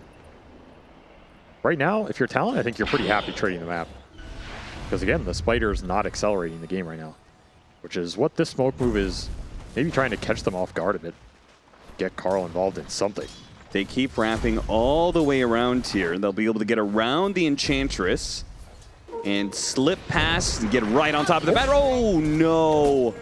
A whiff there. That's very awkward. They can still go for it. Actually, Spectre's going to join in this fight, so they're going to turn and kill Tims instead, paying the ultimate price for his failure to land the bushwhack.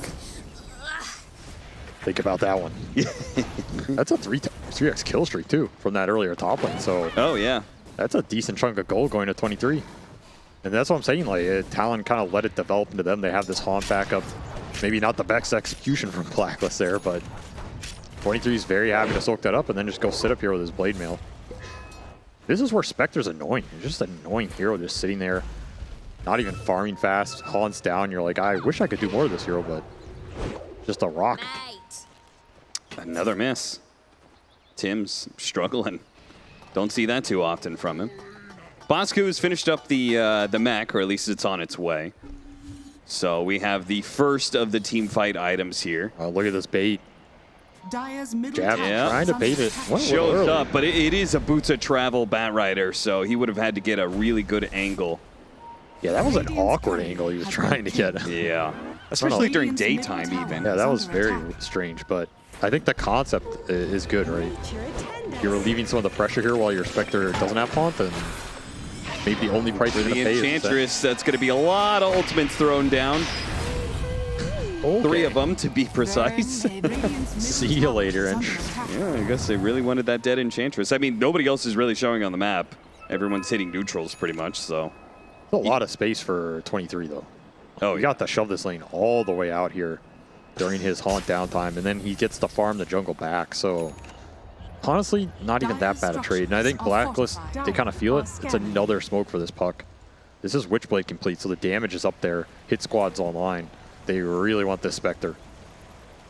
More importantly, they want to break this area so the Brood can shove in top and then connect somewhere. This move actually counts for a lot more than it seems like on paper. Speaking of break, the break mechanic is going to be very important. Managed to get him on the secondary tree, and there it is. The ultimate goes off from the Hoodwink, breaking the Spectre and allowing the damage to flow from the puck.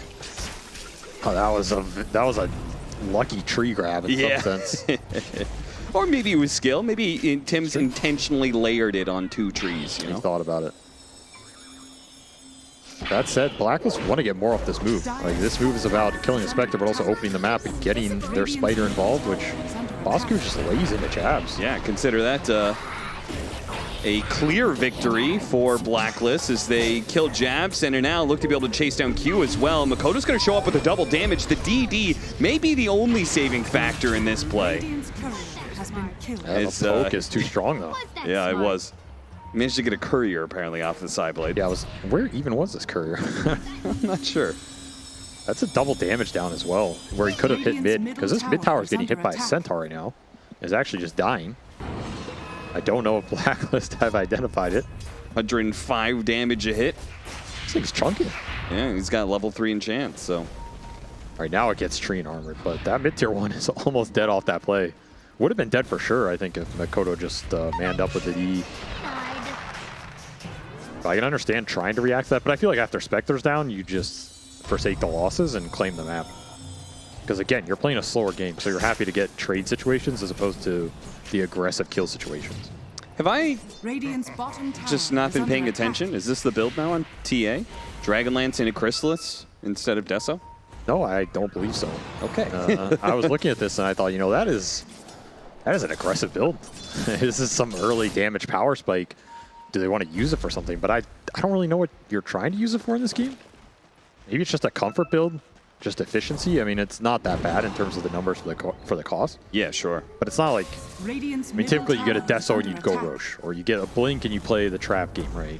This is kind of like I'm playing Chrysalis to kill golems better, I guess. I mean, if you're not going to get an opening to do Roshan, I guess that makes some amount of sense. Yeah, I agree. I mean, I don't think Deso is necessarily serving too much value here right off the bat.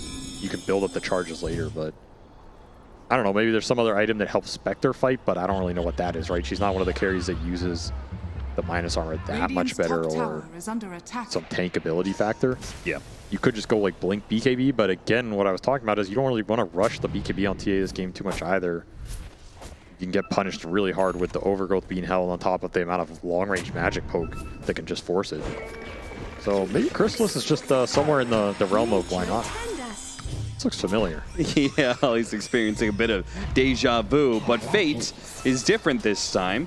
They don't actually go on him. They do have a TA trap silence out. He got the shard immediately, and they tried and put a good use to kill Carl. Not quite good enough, though. And immediately a beautiful Overgrowth off of the Spectre ultimate. Just a great reaction from AU. He'll cost him his life, sure, but he saves everybody else on Blacklist. Perhaps not. Q actually still getting the second initiation with a Blink Dagger, but here comes the Broodmother. Doesn't actually have the detection to get on top of Makoto. Now revealed off the bells and will be able to bring her down ultimately. Chase for more now.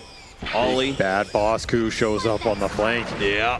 And he's going to look to slow down Ollie. It's going to be a very, very slow kill, but they'll get it eventually and take this mid tower for their efforts as well. Talon yeah, getting a bit aggressive because they got that nice TA trap upgrade with the shard. And actually won the start of the fight, but the Broodmother's too big. Yeah, it's just overextending a little bit. Again, their lineup cannot power through these mid-game fights that consistently. You have to keep in mind this Brood is going to come in with a Greaves towards the end and clean up. You're not going to have the sustained damage for Crystallis. It's not going to power through all of that. Yeah. So, pretty good avalanches, pretty good tosses. You get the puck, you get a buyback out of tree. Not too bad for Talon, especially since they're not losing any objectives off the back of it. So, maybe when it's all said and done, you're pretty happy about that trade, maybe even? It's not the worst Blink reveal. And again, Brood's kind of just back to farming jungle. Might feed another Ench, but maybe not. Coil. Heal. I mean, I will say something about this Enchantress. All he's doing, drawing a lot of attention while he's basically got 3 cores farming all the time. So, and I don't know if he should. I don't know if you really care about this Ench. I think you just Roche. There's no Haunt. Yep. He doesn't have BKB. I mean, what is the contest here, right? I think this should have just happened pretty much instantly after that fight. You're going to miss a little timing here, but not too much. Actually contesting this? They are. That seems very dangerous. Makoto slowed down to a crawl. Carl's going to make sure they catch him here. The Overgrowth getting the +1 and Q as well. Talon very, very greedy contesting Roshan like that. I just disagree with the read of that situation. I do not think this is contestable at all, especially with no Haunt. Like, unless Jabs thinks he's God and he just runs in with BKB, but... Yeah, Jabs didn't have his BKB yet. It only just now got delivered on the courier. So I'm sure Jabs is saying, guys, I cannot fight yet. It's just not possible. Yeah. Maybe if you can run in with BKB, it's a different story. But even then, I'm not sure you're winning that fight. I think it's just a mystery of the situation. I think you should just be shoving out the map and trying to stall this game up until, you know, those later 25, 30-minute timings. Yeah, really, do you want to be fighting them anyway? Like, Aegis or no Aegis, you know? Like, I feel like you just still want to be dodging fights for the next 10 minutes. You have a numbers advantage, maybe. You get, like, some pick-off with the Lasso or Ava, and you get a 5-on-4 with Haunt up. I think those fights are doable, but they're not easy. There's a lot of early sustain out between the Greaves, the Treant armor, some leech, max-level leech seed coming in. You have to understand where your damage is going to come from and that you're getting 1 or 2 kills, but not a sustained 5-on-5 yet. And just kind of play for that. But you do have this bad BKB, and Radiant's bottom tower is under attack. Spectre is gaining some net worth. You're closing in on Ags here. So again, the pickoff game goes up for Talon. The ability to jump some of the backline goes up. The direct 5-on-5 isn't quite there yet, and Blacklist Rivalry, time to abuse it. Group up, take objectives, force Talon off the map, get what you want here. Could even just see early high ground. I mean, what is the... There's no blink on bad. I guess you can get tossed back. It's a little worrying, but... Yeah, I was thinking that too. I mean, really, look, what is the point of splitting up and, like, trying to deal with... You're only exposing yourself to getting picked off. If you're Blacklist, I think you feel untouchable when it comes to a full 5-on-5. Yeah, and that's a BKB forced already. Okay. On top of the glyph, so pretty decent go here. They're just going to smoke up and say, okay, time to cross the map. Make a fast move towards mid. Gotta be fast with this, though, because this move is going to get telegraphed when that top wave hits with nobody there. Yeah. We saw AU drying over to hit the enemy ancient camps. Tims will find an opening here. It's going to be on Q. Slow down. The rest of the team should be able to get here. Stopping the Blink Dagger over and over again. And Bosku perhaps to collect the kill, or Tims. It's a good kill. Anytime you can start on Tiny in this game, you just take all the control out of the fight. Yeah. And it opens up the fight for Puck as well. I mean, at that point, you're only scared about Lasso, and it's pretty hard to Lasso this Puck. Especially with no Blink. Which is, we're going to see if Jabs just decides to go for that. Again, this BKB, he hasn't gone to do much with it. It's kind of a build for later, but if he gets Blink, then I think it ups the value of this BKB. He can just BKB Blink, Lasso somebody. Carl does not have a TP. So if he makes this move and gets out, it's really great, but I don't think he's going to be able to make it out. Gets caught by the Tiny first and straight into the Lasso. So, yeah. Maybe a Blink away. Oh, he doesn't have Blink, so he's dead. A little over-aggressive on the farming, but a good read by Talon to just corner him and take advantage of it.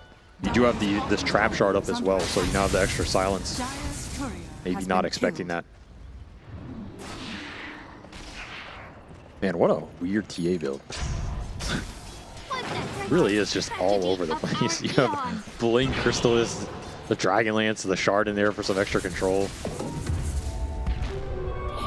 Invisibility. Yeah, curious indeed. Full halberd for this Brood. That is obnoxious.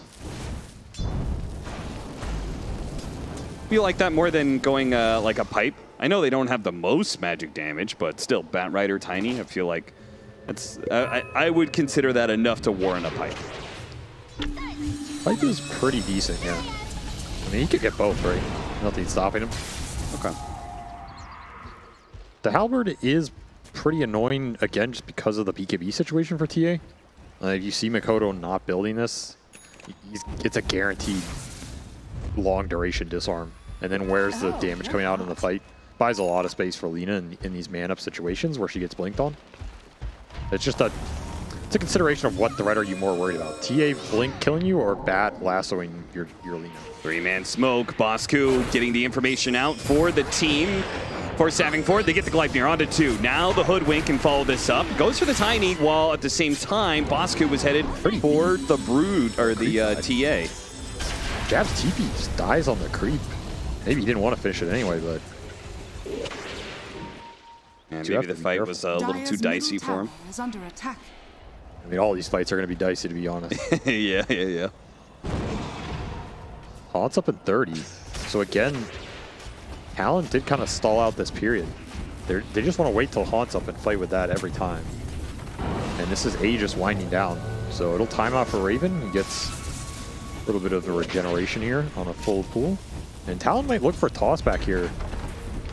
Yeah. Haunt up at 15 Here seconds. comes. Nice toss back on the Lina. Perfect catch, and the lasso is there as well. The pickup potential is well alive here for Talon to keep these fights going. Raven's going to be the first to die. AU tried to do what he could with the overgrowth. Lots of AoE damage coming from this puck, but it has to beware of those TA traps. That silence can be deadly. Toss back on Bosku. Will be able to get a blink away, but Bosku is now the one in trouble, surrounded by 5. Instead, Talon lose nobody in that fight and catch 3. Just too over-eager. You're just sitting in front of the tower, your Aegis time's out, you're begging them to toss your Lina back. This Lina doesn't have BKB or anything. It's not like she can prevent any of the damage. You're just banking on the overgrowth to come in and save her from AoE magic. You know, there's not much there if she gets tossed that deep. Yeah. I think just an overextension here by Blacklist, and they're going to pay the price, and it's a big price, right? This is a lot of gold going this Talon lineup's way. A lineup which has multiple hard-scaling cores in this game, who did not commit to early items that aren't paying off, for example. So, nice blink reveal by Jabs, and I don't know, weird fight for Blacklist to just take like that. They're just kind of giving the best-case scenario. I know we talked about this before. Basically, repositioning abilities are crazy strong. You talked about how the prevalence of course, Magnus 2 TIs ago, and Tiny just constantly picked up this last TI. It's amazing how I feel like if Tiny wasn't in this lineup for Talon, they would have just been completely rolled over. I think literally that hero is kind of what sets up all of their pickoff of the TA and the Bat Rider. Like, all of that is off of toss, and I don't think any other hero would be able to give them that same effect. Well, it used to be the old Bat Rider would do the same thing. Yeah, not so much anymore, though. I mean, nobody wants to buy Blink Force on Bat, but yeah. Those days are gone. But yeah, you're right. The displacement is just insanely broken if you're good at team fighting around it. And Tiny is the best low CD displacement in the game right now. Like, I don't think it's close, so... It is hard to beat the value this hero provides. Yeah. On top of the fact he's just tanky as hell. He's level 12 now. He has 2,000 HP with 20 free armor. He blinks in, displaces somebody, and then you have to kill him. It's just obnoxious, and Bosku getting found here. Yeah, but he doesn't have a BKB, so when he's caught by the Bat Rider, he's just 100-0 dead. Roasted. I mean, you said if at 40 minutes the game is even, Blacklist are in trouble. I have to assume that the game being even at 26 minutes is a real bad sign for Blacklist. It's not much better, yeah. I think Talon are pretty much in control of this game here for the next 10 or so. If we go in an ultra late scenario, then those are always who knows. You know, the late game scenarios with Puck become very wonky. Sure. If you take the long fights and kite it out, this hero with the level 25 talents and stuff just becomes a beast. But for the next foreseeable period, Talon pretty much have control of the map off the traps, the Haunt, the Spectre Ags. They have double displacement between Tiny and Bat that can just guarantee pickoffs. So there isn't much counterplay to. What's stopping the toss back? What's stopping the lasso at this point? You have to try and counter initiate with an Overgrowth or a Halberd, and too many damage sources coming out to have those have the impact you want. So yeah, and I don't think AU I feel like he's doing a good job of being in the right position to get a good Overgrowth off, but it still doesn't really change the fact that damage is done once the reposition occurs. So the Overgrowth is only as good as Raven can stand there and fight back during the duration. Sure. Because he's not really getting out of that situation. He's just kind of slowly melting down. If no one from Talon is dying, eventually they'll win the fight. Boss Q saying, "Those are my creeps, sir." Excuse me. Excuse me, Raven. Okay, you can have those. I don't want to get kicked. Kind of curious situation. I mean, I guess they just feel like they can't split up anymore. What is this? It's just chasing him? I think legitimately they are so scared of the Bat Rider Tiny and the pickoff potentials that's there that they're just going to play around each other from now on. Which just means the Talon are going to farm even more efficiently if they don't go for those pickoffs and fights. You're pulling in a decent amount of farm here on this TA. Already up to Daedalus, level 19. Man, they could do Roshan. You're leaving this space wide open. I mean, you have to contest this if you're Blacklist Rivalry. You do not have a choice, I think. And no matter what happens, you just got to be prepared here. Take a good angle. Try and get on a good target. Are they going to be able to get here in time, though? Roshan gonna fall very quickly unless somebody manages to blink in right now. That's the what a bushwhack! Catching 3, that's pretty nice, but the age has already been picked up, so nobody really wants to follow that up. He was going to be chased down by 23 at the same time. Jabs catching the Lina is so important as Raven. They give him a load of sword. They do what he can, but he doesn't have BKB. He does manage to get some distance. The Overgrowth locking down the Spectre as well. They hit a TA trap. Looks like the Tiny's going to be caught by the Puck. Bosku. Nice force staff over to the side. Bosku, though, puts himself on the cliff area, but it's not good enough. Decent attempt to displace that fight. I mean, they get Raven out of there, which is pretty big. Yeah. Like you said, he still doesn't have BKB. Just too late to the party. Bushwhack is good, but no one's there to follow up. Yeah, just imagine if there was like an LSA coil to follow up that 3-man stun. A man can dream. Yeah. But even then, I mean, they had Aegis already, so I feel like... Yeah, Talon don't care. You can't really fight through that. When you need some Lotuses, you need some Lincolns this game. And you need to throw them on this Lina so she can run in and not be afraid of the lasso when she gets this BKB. I think that is your best window here if you're Blacklist. Because this Lina has to start hitting somebody sometime. And that is what the hero is designed to do. And I don't think we've seen her right-click anybody for maybe 29 minutes here. Do you feel like Talon, is this their idea of how to deal with Lina? That like this hero needs a certain amount of time to farm up and you just pick harder carries?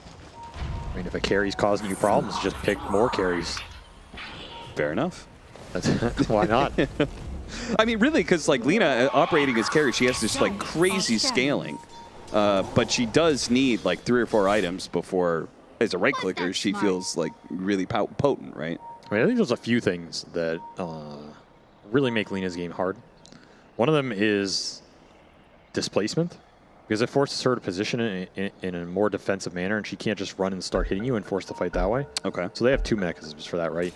The other is jump, and jump with BKB Pierce, because the hero relies on BKB to be able to stand her ground versus most jump in the game and fight back. And if you have both of those, you can commit. Oh, Bosku! There's tossed away again. Q just keeps on finding these openings. Bosku trying to crawl back to the cliff with the Overgrowth. The dagger goes through him, and the Spectre is going to be able to run him down. At the same time, they do manage to kill the Tiny, but it is just Talon running over Blacklist. They are far too strong on all their cores, and that's going to be the first use of the BKB on Raven as well. Look at 23. Daring up to the high ground. He just doesn't give a damn. There's just no ability to turn these fights. If Lina is not there and she can't stand her ground, there's absolutely nothing Talon is afraid of in this game. Puck is not at the point where he's dealing damage. In fact, Carl went for Lotus Orb this game, so his Puck scaling is not going to be as crazy as maybe Blacklist needed to be at this point. And now you're just running through the fights. You finally get your BKB on TA. Doesn't even need to pop it in that engagement. You feel very comfortable with your Talon here. Oh, yeah. 9,000 net worth lead with a TA Spectre draft. They've got ways to be able to jump the Lina, repositioning tools. They've got, I mean, just the hard carry of Spectre. They've got an Aegis to be able to work with for the next 2 minutes. I also think something that's a little underrated this patch is durable supports. Okay. I think it was something that got shown at TI a bit. If your supports are very difficult to kill, or the committal necessary to kill your supports is very high, it makes team fighting obnoxious as hell. Because most lineups these days want to just find supports, kill them, and take a numbers advantage fight. And what we're seeing with this Talon lineup is it's another reason Tiny's very strong. He's always innately extremely tanky. You know, great 4-staff fire. Right, you're looking at 2200 HP, 20 armor. Enchantress, similar idea this game. It makes Lina's game a lot harder, right? Yep. Lina wants to be able to burst an easy support for free and snowball off that. Well, who are you bursting in this Talon lineup at this point? I mean, pick the hero that you think you're going to kill the fastest. Pretty damn hard, right? Whereas this Hoodwink and Tree are just melting. You can always haunt on them. You can always lasso a core here, bring it into the burst. Feels very difficult for Blacklist to try and pick a target to start the fight on that isn't going to take so long that the rest of Talon get an opening. They're going for a 5-man smoke right now. The Aegis is still up for 50 seconds, but that's not who they're targeting anyway. Oh no! The Spectral goes off and reveals everyone in queue. It's a monster avalanche to start the fight. The Tree Protector's already dead. Blacklist on the retreat, but it looks like Bosku's going to be run down right next to the 2 corpses of the supports. 15-17, but it looks like this game may just be over in the next few minutes, Avery, because I don't think Talon can be beat in fights anymore. No, this game is near impossible now. Your Brood can't enter the fight. Your Aura is basically doing nothing because your Lina can't stand her ground. There's just so much effective net worth that's not getting put to use here. I feel like Blacklist really missed a lot of the early snowball potential. Like, you had to accelerate this game harder. You had to find more off the few pickoffs you got. I think Talon even gave you some of the openings there with some of the moves. They reacted to some of the stuff. They brought the TA to some of those early fights. Sure. Just didn't pan out. And it goes back to that mid-tier 2 push too, right? Like, you're just offering up your Lina before BKB on a silver platter. Tiny Airlines happy to punch the ticket. Yeah, for my money, it felt like they were... I feel like Blacklist was being too conservative for the first, let's say, like, in that 10 to 20 minute marker. And then they had to, like, oh, guys, we really got to finish up taking the rest of this map. Like, there's still the tier 2 and the bottom tier 2 up as well. Like, I feel like they should have just owned the entire map and taken all the objectives, but we're not able to do that. It's just hard for their lineup to do it unless they're continuously getting pickoffs. It's kind of the only way it functions. They don't really have good heroes to just kind of stand on the lanes versus the bat or the TA with the haunt up. Like, this Tree and Hoodwink are pretty scared to just push lanes out themselves this game. And then the second you bleed a hero, you lose map control in this meta. So it's honestly pretty difficult for them unless they're snowballing the game and continuously getting kills off the back of Brood maintaining control of a jungle area on her own and just being so strong that no one can interact with her. Which just didn't really pan out. I don't know, I'm telling you, this Spectre is a weird hero. Sometimes she just makes games really, really weird. That is a double damage TA. They tried to smoke with it and find a pick off. They could have gotten the puck there, then they probably would have just immediately gone high ground. But as it stands, they're just going to be content to owning the Radiant side of the map, kind of sweeping back and forth, making sure the creep waves don't get pushed in. Spectre's going to reveal the Hoodwink. Tim's 4-staff and TP out before the Bat Rider could arrive. Oh, that's Haunt down. I think you've got to try and find something here if you're Blacklist. I don't know what, but find a miracle.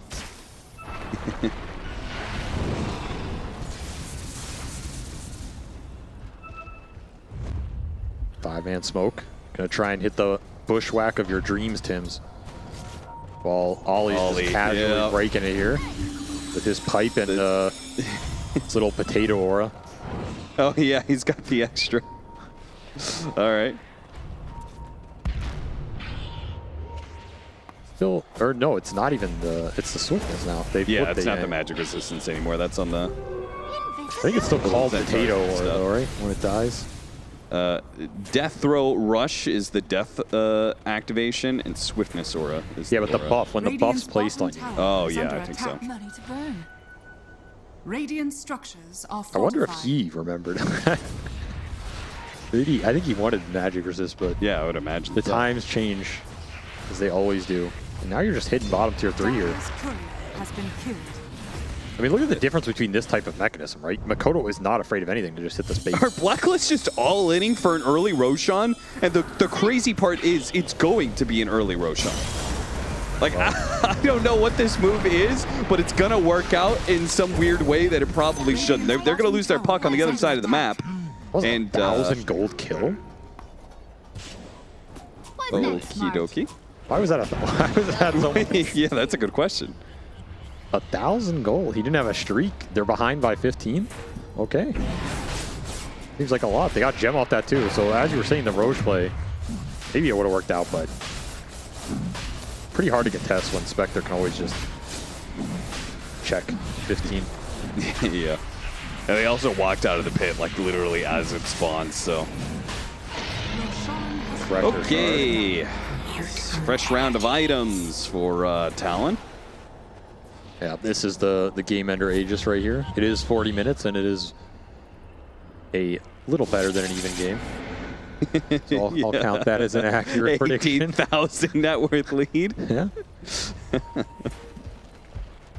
All right, we're going to have a double haunt potentially in the next fight. It's got an Aegis and the Refresher Shard. I don't even know like what Blacklist is stalling the game out for, to be brutally honest. Like, I don't know in what world this game changes. They're stalling it for level 25 puck with Divine Rapier. I don't know. Okay. It's a rough one. Get the rapid fire going. That's why displacement is so good, Cap.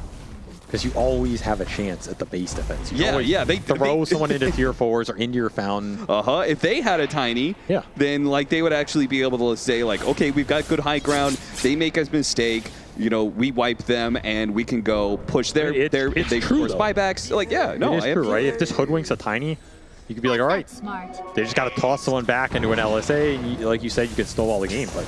How do you do it here? You got to bushwhack someone into double aggressive 4-staff. Wasn't that the EG mentality when I'm not sure if that was the year you were coaching them, but like the whole high ground defense, you always had a chance no matter what. Enigma, Tidehunter, like they just had these big ultimates that it was hard to push into. No, that was just something we made up so people weren't self-defeating.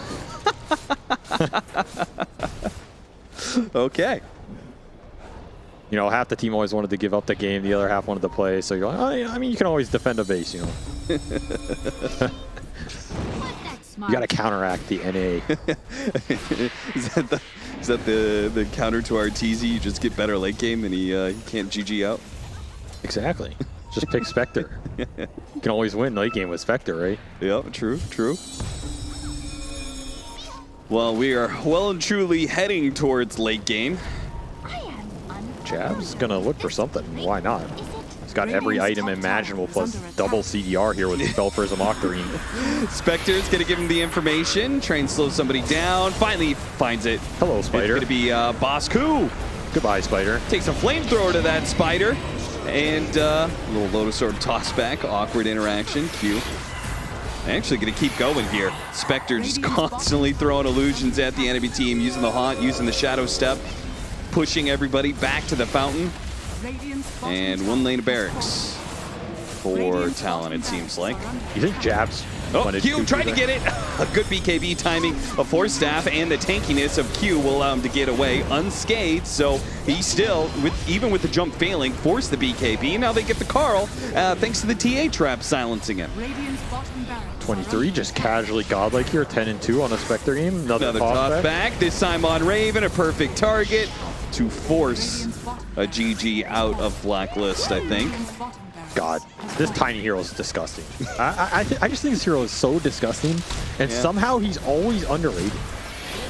Yeah. It's like he's first phase, but people never think he's broken, but then every TI, he's first phase every TI. But people still never think he's broken, you know? He's just there. I don't know, the more I watch this hero over years and years, has fallen. The more I'm disgusted by this. Yeah. The crazier part is abomination. how he fucking fluctuates from carry and mid as a core as well. Another They're going to try and fight this without the Lina. I wish them the best of luck. It's not going very well, as you would well imagine. All right, Carl. Carl making a run for it. Take some space. Q's going to be able to catch him, though, and GG is called. All right. That's a rough one. But it's another game that is pretty good at identifying how to exploit this Lina hero and abuse it. I mean, that was a 9th pick Lina into a 10th pick Spectre, right? So their draft arguably was kind of already set up to deal with it in a way. And I think that's what Blacklist were kind of debating with that pick. You know, this is not the best Lina game, but maybe Lina's Lina.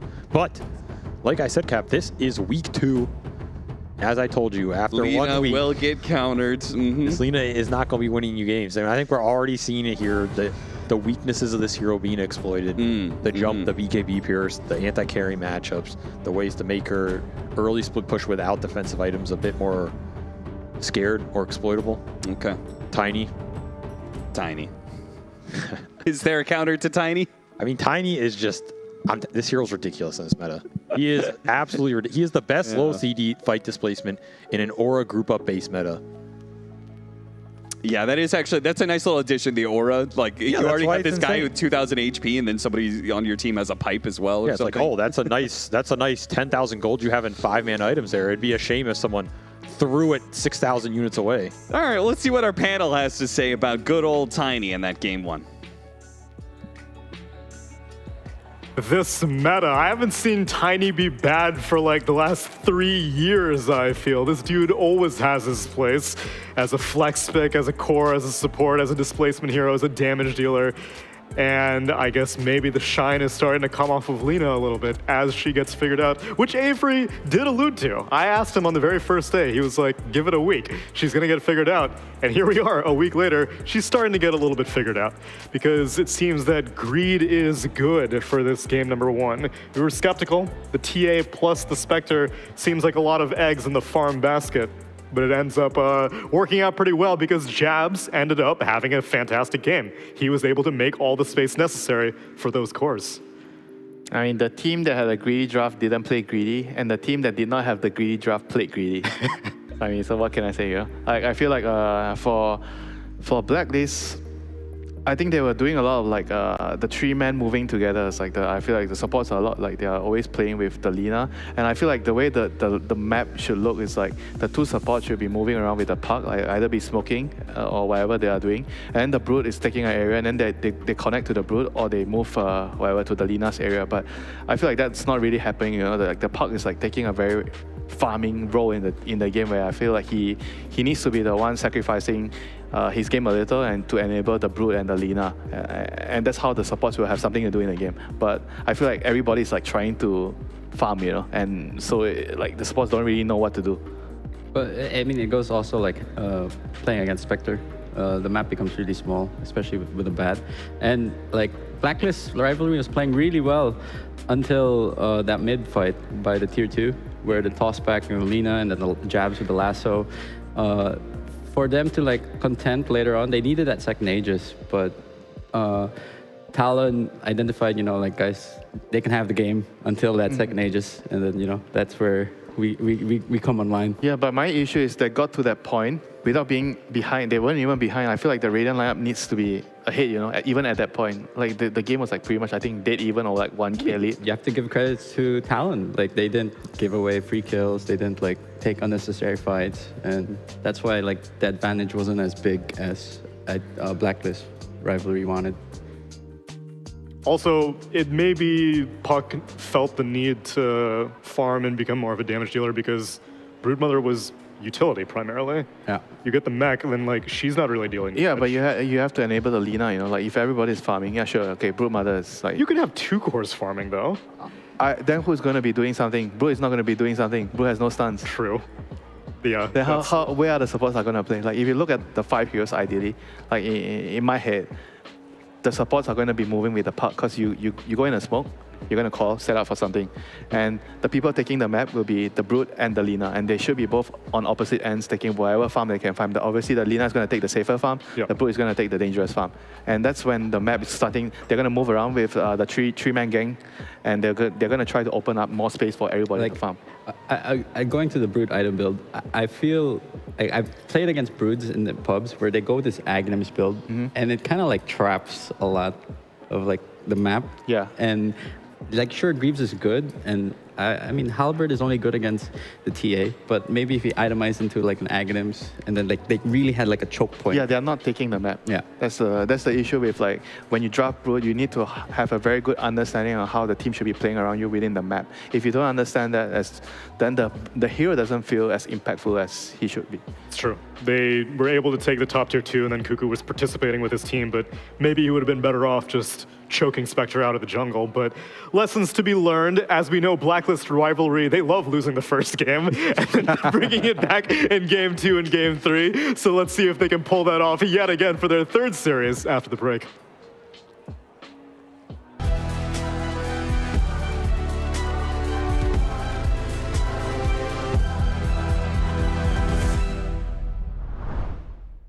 Three, two, one.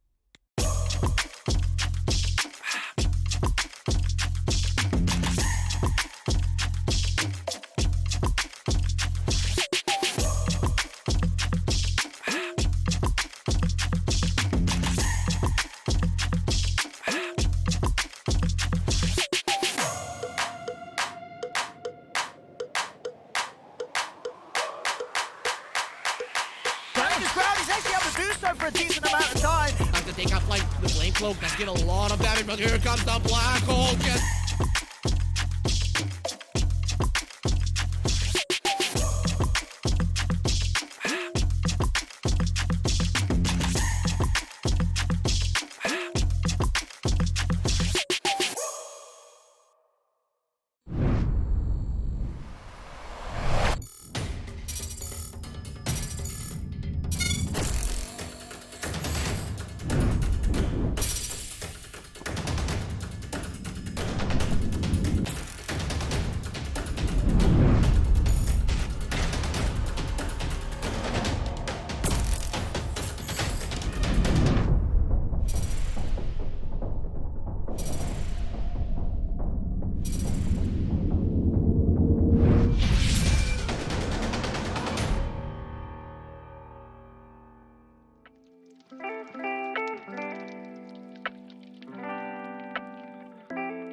I'm actually curious if our ticker person is correct, where Lina is only balanced in Southeast Asia. Really?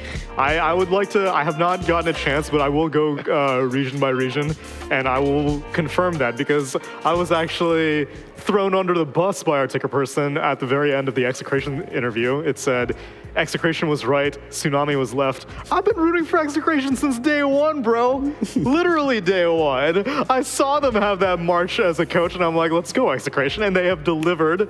Now I want to see if this Lina thing is accurate, because she has been policing our fight club right now, because apparently she's not very good in-game, at least not today. 0% win rate today. Oof, Oof. that's rough. I know. Definitely going to be bringing down that win rate from, what was it, 58 from last time you checked?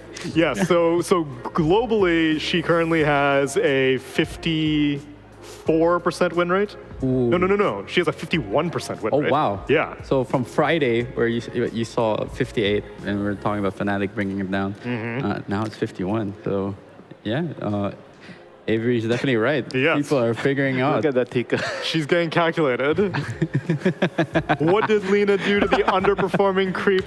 She fired him. Ba-dum. Is this classified as a dad joke? Yes, that's a dad joke. That's definitely a dad joke. But I mean, I'm going back to game one. I feel Jabs and Q, the Thai brothers, they definitely shut down this Lina hard. And Blacklist Rivalry didn't itemize to protect the Lina. Because one lasso, game over, right? What would you do to protect the Lina? Lotus Orb, I guess? I mean, sure, but that's still like a 50-50, right? Because you're going on like reaction speed, and that's never really good to rely on. I mean, it's not about, I don't feel like it's about the item, it's about the state of the game. They were getting into 20, 25 minutes without a lead. That lineup, there's no way you go into the game 25 minutes with 1k lead. They had a Spectre TA. They had a structural lead in terms of like towers taken, but net worth. But they're not building on that lead. They're not expanding the map. They're not like choking them out with like a Brood Axe or taking the. That's why like going for that tier 2 push mid when their Aegis just got reclaimed was a big risk. Because like Talon didn't want to fight because the guy's Lina has Aegis if you blow lasso and everything. Then it's like. Then Blacklist starts looking good because they have like this Greaves, all these like aura items that can maintain them during the fight. But with no Aegis, Lina's pretty easy to kill. Yeah. And even like Spectre never really felt scared going into fights because Lina was only damage that she needed to worry about. So a hero that would traditionally be quite late game ended up being fairly mid-game oriented. So let's see how Blacklist Rivalry want to win the series now, because they have consistently lost game one. I like this ban from Talon. That's their opening, but Blacklist, had a lot of success. So is this like an 8th Lina game? Because they banned Clock and MP? I don't think Talon's going to take Lina. And I'm sure a lot of like these teams are going to be looking at statistics and whatnot, and maybe they'll give it a go, trying to pull off the Lina. But again, like seeing that huge drop in win rate, it should try. So you think the bans, they are just more like because the opponent likes to open with these kind of heroes? No, I mean you go based on like statistics, right? And statistics show that Blacklist Rivalry, all their wins, their opening was Clockwork, NP, and yeah, sure that one game they had the NP play position 3.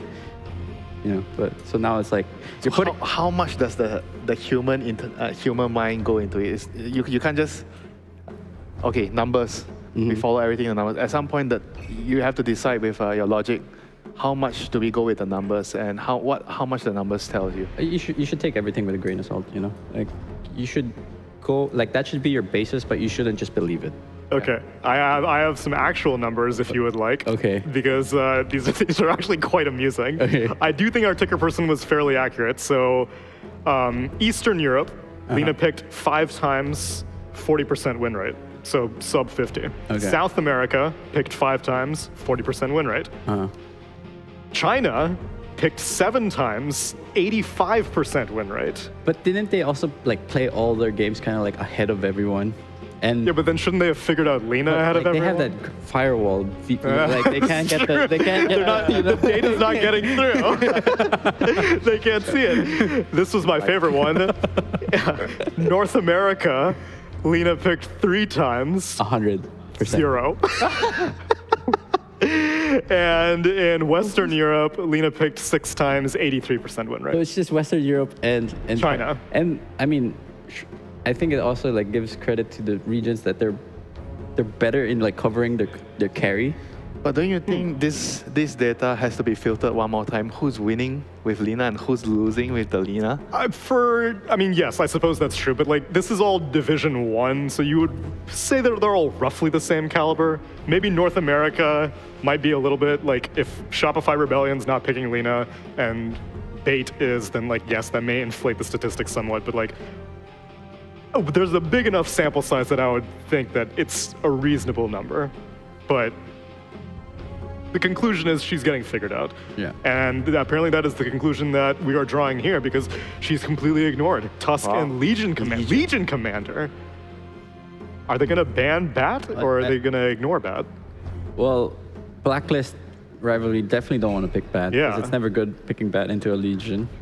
And I feel like this Bat hero is very good against like these single core lineups. So yeah, that's why I'm saying, does Blacklist Rivalry ban Bat now? Well, they have a Legion, so you could do Bat mid. I mean, you could. Yeah, but you still have a Legion, you know. Oh, they're like two heroes kind of doing the same thing. Yeah. The jump initiation on a single target. Yeah. Okay, fair enough. Pango Monkey banned out, Tiny Treant banned out, and Broodmother and Hoodwink. Hoodwink, like they destroyed the early game of Talon. I mean, I realized for Talon, they like to open with like a possible Jabs hero, like a flex Jabs hero. You gotta with like those kind of players because you can become less predictable in the draft. Yeah, and it's very interesting. So like for example, you look at Blacklist Rivalry heroes. Like okay, we have Cuckoo, we have Tims. I mean, sure, AU can probably play this Hoodwink, but maybe 90% it's gonna be Tims. So now you eliminate those three. I mean, those two people, and then you focus on like what the three people might play. Yeah, but I also feel like it's just very different ideologies. Like one side, so what if you know who's playing what? I have a strategy, I'm going to execute. I don't care if you know what I'm trying to do, and as long as I do my thing, I'm going to win the game. You know. That style only works if you're winning. No, I mean like, because it's like, guys, they haven't figured out a hero. Like, just do it over. Yeah. Right. But if it's like, if you have it always favors the team if you can be flexible. But to be flexible, you have to kind of be the next level. I mean, okay, sure. You need like to players with a certain skill level and to be flexible with the drafts. Sometimes, if your cores, right, your mid laner and your off laner, they don't really share any hero pool, then it doesn't make sense if you do something like this. Right, for sure. Yeah. So it also depends on who do you have on your team. But you also agree that like, in drafting, you can gain a significant advantage within just drafting itself. Like, you mean by being flexible?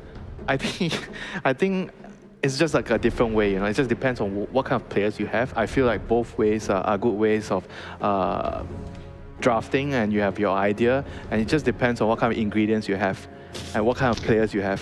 I don't feel like, okay, being unpredictable is a definite advantage to the other team where you already know who's going to be playing what hero, you know. Tell that to Wings. That's a once in a generation. No, I know. That's why I'm saying it's hard to be that level, right? But if you could pull it off, it's, you know. More often I see the teams that are trying to confuse the opponents, confuse their own. You're not wrong. You're not wrong. They get to second phase and they're like, where are we putting this Tiny? What hero am I playing? Like, I don't really want to play Bat. Can't you play Bat?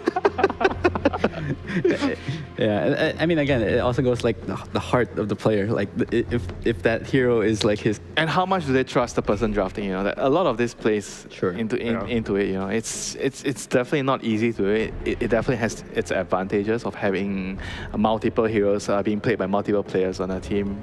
It helps you in the draft for sure. But at the end of the day, it really depends on what kind of players you have. I mean, like, I appreciate that sentiment because as a scrub, I would have just immediately agreed with Mike and been like, yeah, of course flexibility is great. Then nobody knows what you're going to do. But like, if your own players aren't rock solid, no, for sure. Then yeah, you're just throwing them off. Yeah. Yeah, that's why there has to be like a right amount of balance for the captain, the coach, but whoever is drafting, you need to have the right amount of ideas shared between your own ideas and the player's idea, and you have to try to find like a middle ground. Yeah. I feel like it's difficult to be full on player's idea only and just give everyone their comfort pick and full on your own idea. I feel like those two does not really work very well most of the time. You have to find a balance, and that's a very, very tough thing to do. So Spectre against... The Brood, I guess it's just the Brood. Like No, they I- like Spectre against Brood. Because like they open with the Rubik, right? And then like Hoodwink, sure, Spectre can struggle a little bit, but after the mid game, this Rubik and Hoodwink, it's not gonna be fun. Yeah, they're very bad against Spectre. Yeah. So the Spectre counters are generally like what, life stealer, like core-to-core matchups. What else? Slark, Slark. like all these like tank killers, pretty much. Yeah. Silver Edge Bloodseeker, Bearers. Phantom Assassin, although PA against Legion Commander would be pretty rough. But it's like it's hard to like do these core-to-core matchups because like the Spectre's job is to kill the backline, right? Like identify the key hero to jump on and remove him from the fight, and then that usually gives you that advantage in the team fight. So to play against Spectre, it's more of like the idea of how you're approaching the game. It's less so of the core-to-core matchup. You would say how you're choking her off the map, how you're taking the towers, because you want to be taking her towers so she can't really farm. Yeah. Yeah, and be balled up that way, even if she goes on the back It's line. either you play really fast or like you scale, you all scale, and or that how you control the map. Ember, okay.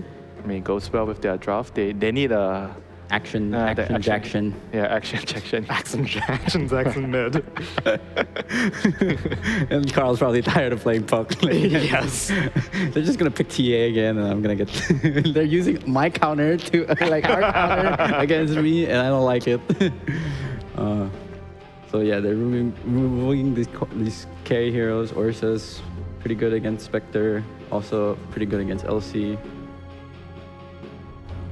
Honka. Yeah, so they rate also a higher threat than Lifesteal Slug against Spectre. Maybe just because like and Legion in the offlane. Oh yeah, you want to protect her. The scaling is faster because like Lifestealer kind of scales pretty garbage. Like sure the lane is stable, but later later on because you have this Battle Fury option with Ursa and Slark. Obviously, not only is he good against Spectre, like he can control that map. Mm-hmm. And Kunkka banned from Blacklist, Rivalry. It's good against Ember and Brood in the lane. And yeah, I like as soon as the boat comes in, I like they'll do no damage. And pop. Okay. Will Blacklist get baited by Lina? No. No, they've learned. No more like, Lina. I feel it would be a pretty bad decision. So what other mid heroes are there? Are they just gonna put the Tusk mid and pick a support? Since there's no, I don't see any good mid heroes. They don't see the carry, so they already see the mid. Ooh. So Tusk is mid? Yeah. LC could be mid. I think it's LC mid versus Ember. Ember. Okay. And then Brewmaster against whatever carry that's picked. Jabs is laughing because he's going to. So again, the heroes can be swapped, right? So they can just. It's still they can still ultimate flex. Yeah, like, the same way. That's how they have been drafting so far. Yeah. Is there a possibility for support Brewmaster, Q or Oli? You could, but like against a Brood and a Hoodwink, like he can't really do much in the lane. I see. Yeah, I feel like the Snap and the Tusk are most likely going to be the supports. Very likely. Okay, so for Blacklist, what other carries they have? MK? MK's banned out. Oh, MK, yeah, okay, 23, forgot. I want a fast carry. Chaos Knight? Fast carry? I want faster. PA could be good, but it's going into an LC and then right. The LC is Bloodseeker that bad? It's decent. Decent, yeah, I think it's decent. Probably it's one of the strong in the lane. Lifesteal, yeah, okay, yeah, no, that's good. Spectre doesn't really get punished by the. So now, who do you put off lane? So it's a position 5 LC. What? LC? Mid Tusk. Mid Tusk, okay. Okay, so Snap Brew can be annoying, but shouldn't really kill this Lifestealer in the lane. Yeah, the Lifestealer can take the lane, even though the lane's pretty strong. I'm kind of curious why. I mean, I guess you can max the overwhelming odds and deal with the spider like that. Like. Yeah, but that's not relevant in the lane, though. Yeah, that's not. But he's still strong. He's still gonna be strong in the lane. You just get like level one skill point in the third or moment of courage. Yeah, and then you can just trade. Yeah. And then eventually, when the Spectre leaves the lane, you have like level 2 or level 3 points into the and then you they can't take the tower. Yeah, you just take the lane. Yeah. I mean, it's an interesting idea, but I feel like this game as well, I'm leaning more towards like Blacklist again, like in game 1. Even though they lost the game 1, but I still feel like their draft is overall easier to execute. It's just up to them, you know? I'm gonna go with Talon just because, like, sure, Bosku can play this Brood, but it's like after all the towers go down, he kind of loses his impact. And he's not like... his fault, it's the team's fault, you know? No, but it's also the player's fault, right? Like, it's not your specialty, you know? Like, you kind of get lost when the first half of the game is done. So he has the responsibility to drag everybody into the right direction. I mean, it's your responsibility to know what your hero's going to do after. Yeah, I mean, sure. I mean, it's true. Gotta be in your comfort zone. A Blacklist rivalry, they're in their comfort zone after losing game 1. They do it all the time. And we'll see how comfortable Cap and Avery are feeling over at the restaurant. Oh, you're looking real cozy.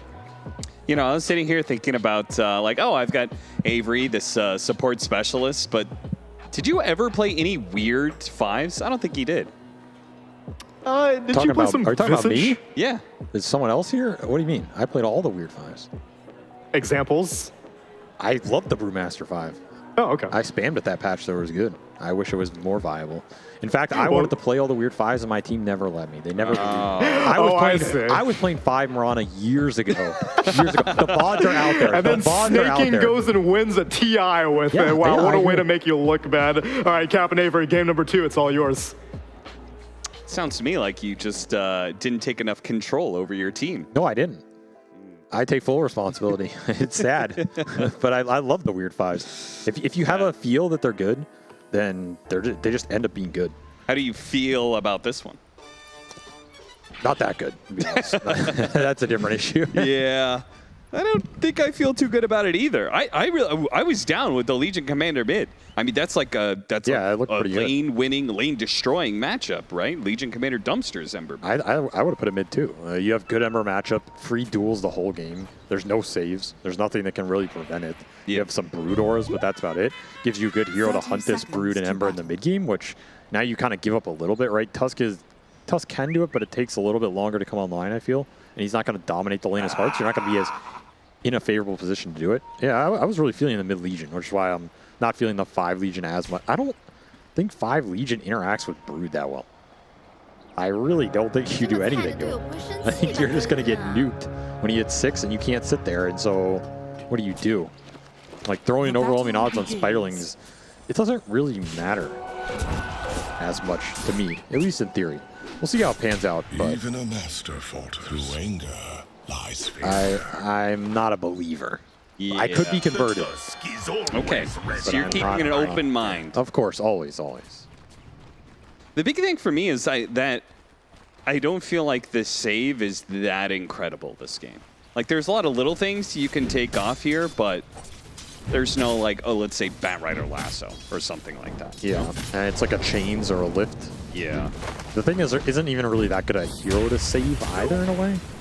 Like, there's not some glass cannon-y hero that if they jump and you save, and then if BKBs, it turns the fight around. Sure. Yeah. Spectre innately is not going to get jumped, and she's going to jump.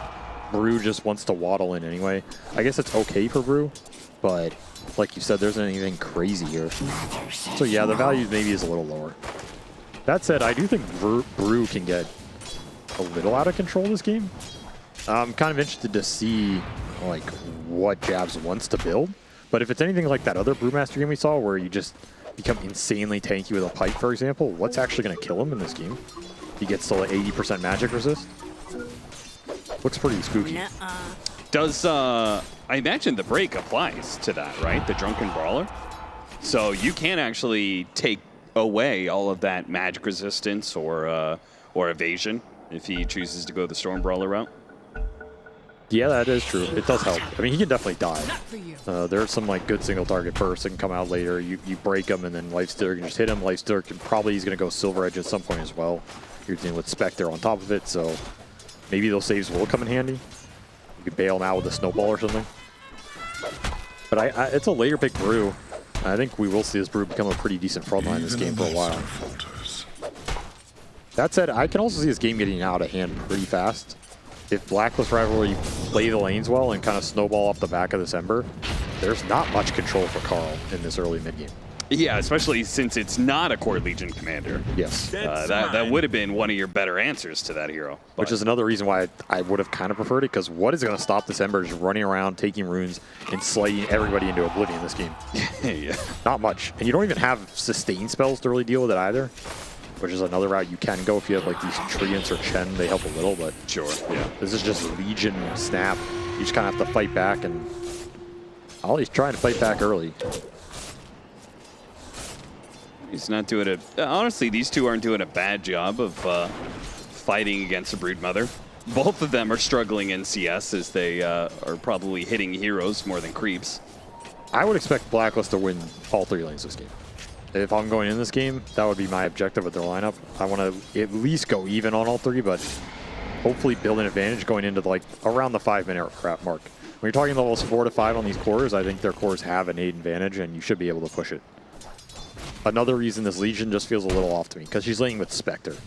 So you can attract attention, you can sacrifice your game for the Spectres, but then you're going to be a sacrifice support Legion, and your Spectre isn't even going to have that much better of a time. Because what are you sacrificing to get her through? Sure. Like, the lane is not getting better, so you're kind of not really pushing her towards anything here. I really think these lanes could go very well for Blacklist Rivalry here. Carl seems to be doing pretty well for himself, 17-6 compared to the 15-2 of Makoto. And he's got more creeps actually still out on the field. Top lane seems pretty chill as well. I mean, it's a life stealer versus a strength hero. That's always going to be kind of whatever. If he ever takes a little bit of damage, he could just feast off of the hero that's in his lane and probably be fine. 23 going to take a bit of damage here. All right, well, there's press the attack. We saw the first effect of it. It removed the slow of Silken Bolt. Got him. Destroyed. What's a Broodmother gonna do? Oh, probably just keep farming. Both water runes denied from Carl here, so that's gonna slow him down a bit. Yeah, that Ember Spirit definitely one of those heroes that uses these water runes the most efficiently. Looks like Jabs is having a pretty good time top, I think.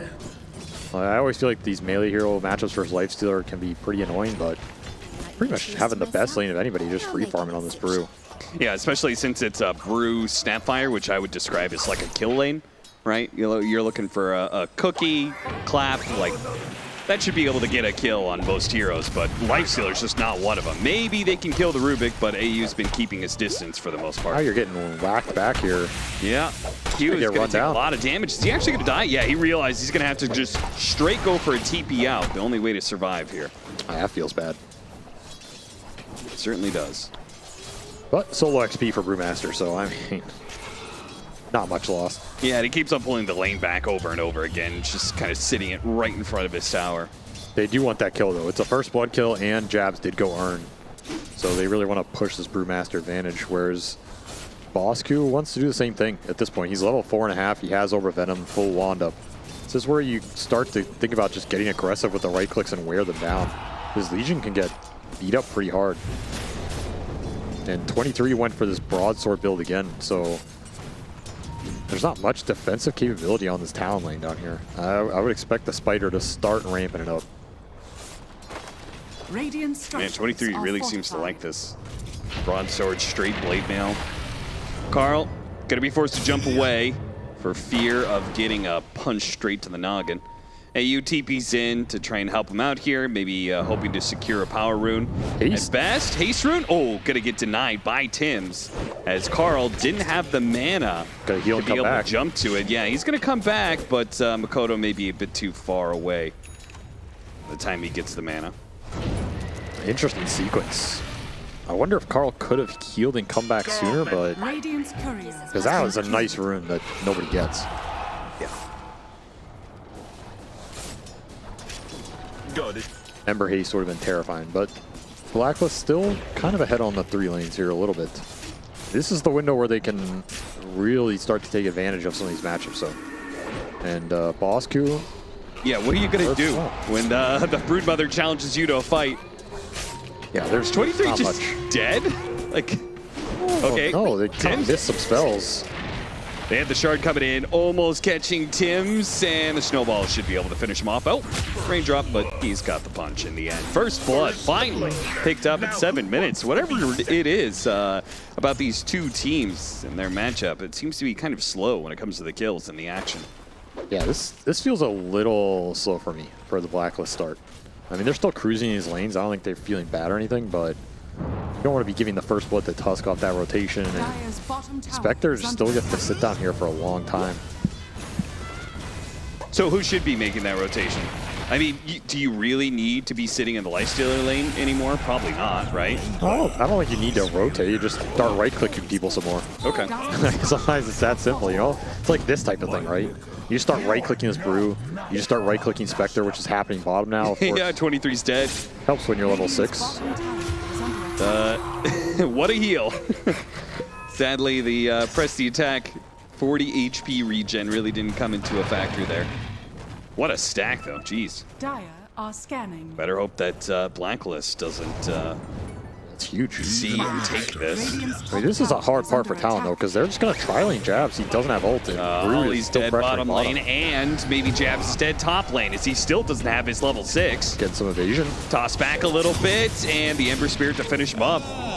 You said they needed to win their lanes, and howdy doody, they are winning them hardcore right now. Yeah, this is what should be happening, because you do not have the spells to respond here if you're Talon. You have a Legion getting killed bottom, and you have a level 3 Snapfire. How do you fight any of this?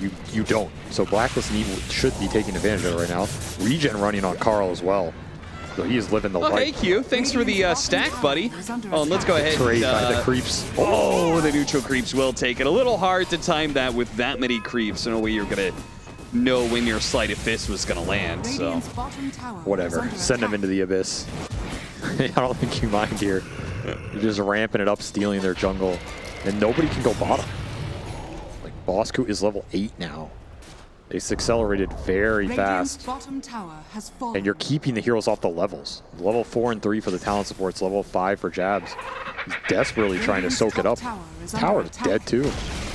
I love the... This is what I think should have happened to like a minute sooner, but it's happening now, and I think this is the power of this early game lineup as we're seeing. There's no lane. So when does Talon get a chance to turn it around? Level 6 Snapfire? I mean, you have Haunt, but you don't really have the stuns to lock anybody down. Again, Carl is just going to play in your face. You have to bait and overextension, which is pretty difficult, but don't really have a choice here. Unless you get duel, I guess? Yeah, the support Legion Commander duel. Yeah, you can cookie him into a duel. It's an option.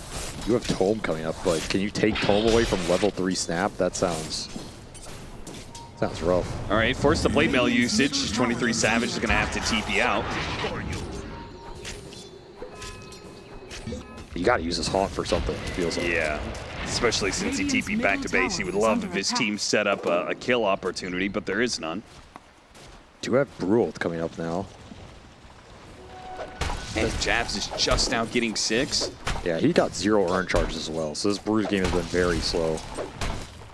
I don't even know how you really use this ult. Because you can't really kill Lifestealer. You can't find Brood with it. No. You're not just going to run up and ult at Ember. I don't even think he dies. No. So I'm not sure this Brewald's doing a huge amount either. Sounds like it's a support killer, and that's it. There's the attempted cookie. Your only stun here. You have duel up now. Brown Boots duel. Oh, there's the ult and the Haunt. Okay. See if they can at least get a support out of this, and Tim should be dead. So at least it was 2 very big ultimates, but they get something out of it. And if they can actually kick Raven out of lane, it'd be nice too. But of course, he's a lifestealer. Takes a whole lot more than that. Makoto finding the other support now. AU slow down. Cookie going to be able to rectify that telekinesis. Trading out supports here, right in the middle of the Broodmother territory, so not much you're going to be able to do past that. Bosku having free reign in this jungle.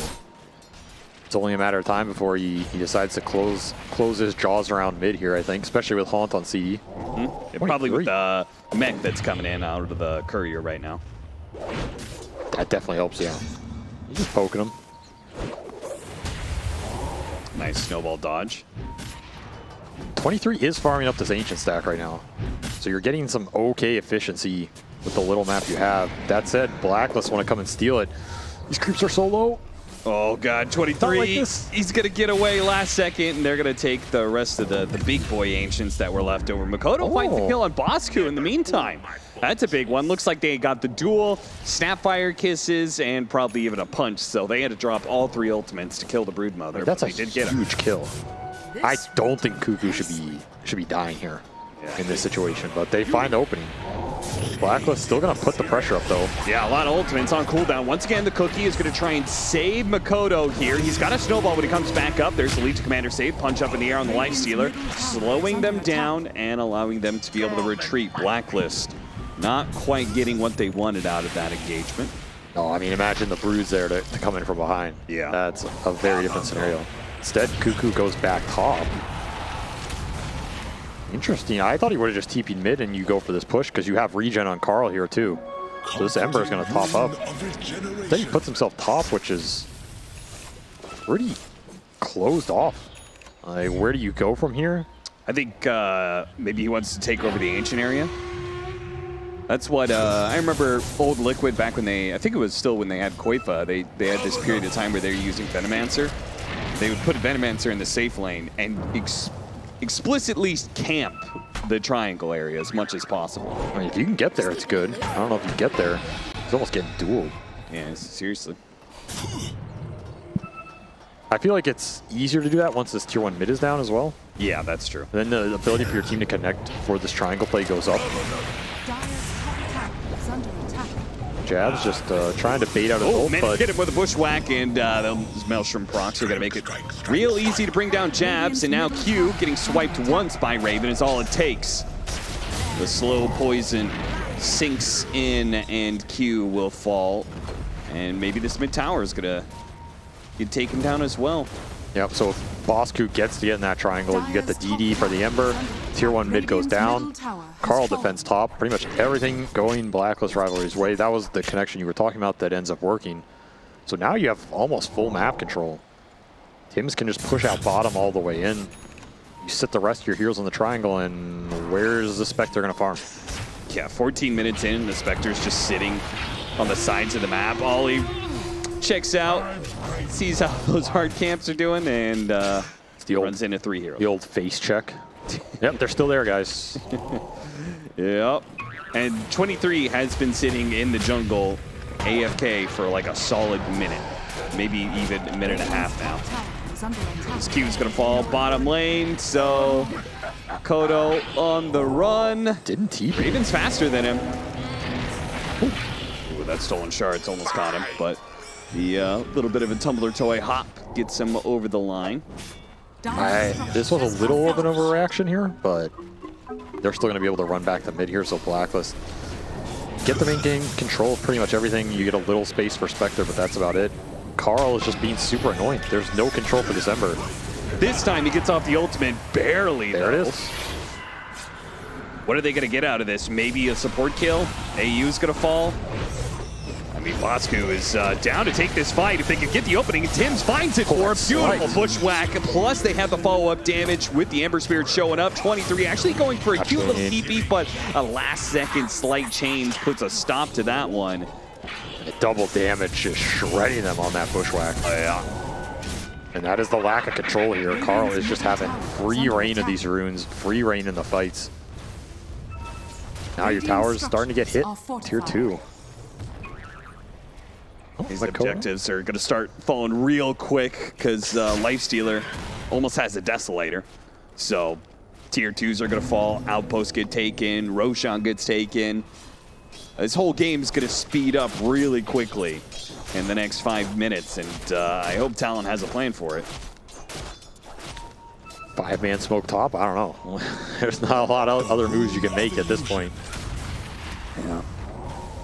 Got to use your big ults and get some value out of it. I mean, this Brewmaster ult is not even that useful anymore. Look at him just diving past tier 2. Not a care in the world. It's really, there's no way for the Lifestealer to be punished. Where is Jabs going here? How did Jabs even end up here? Going a little bit of a walkabout. I mean, if you get some deep wave cutting, not too bad. His ult's on cooldown anyway.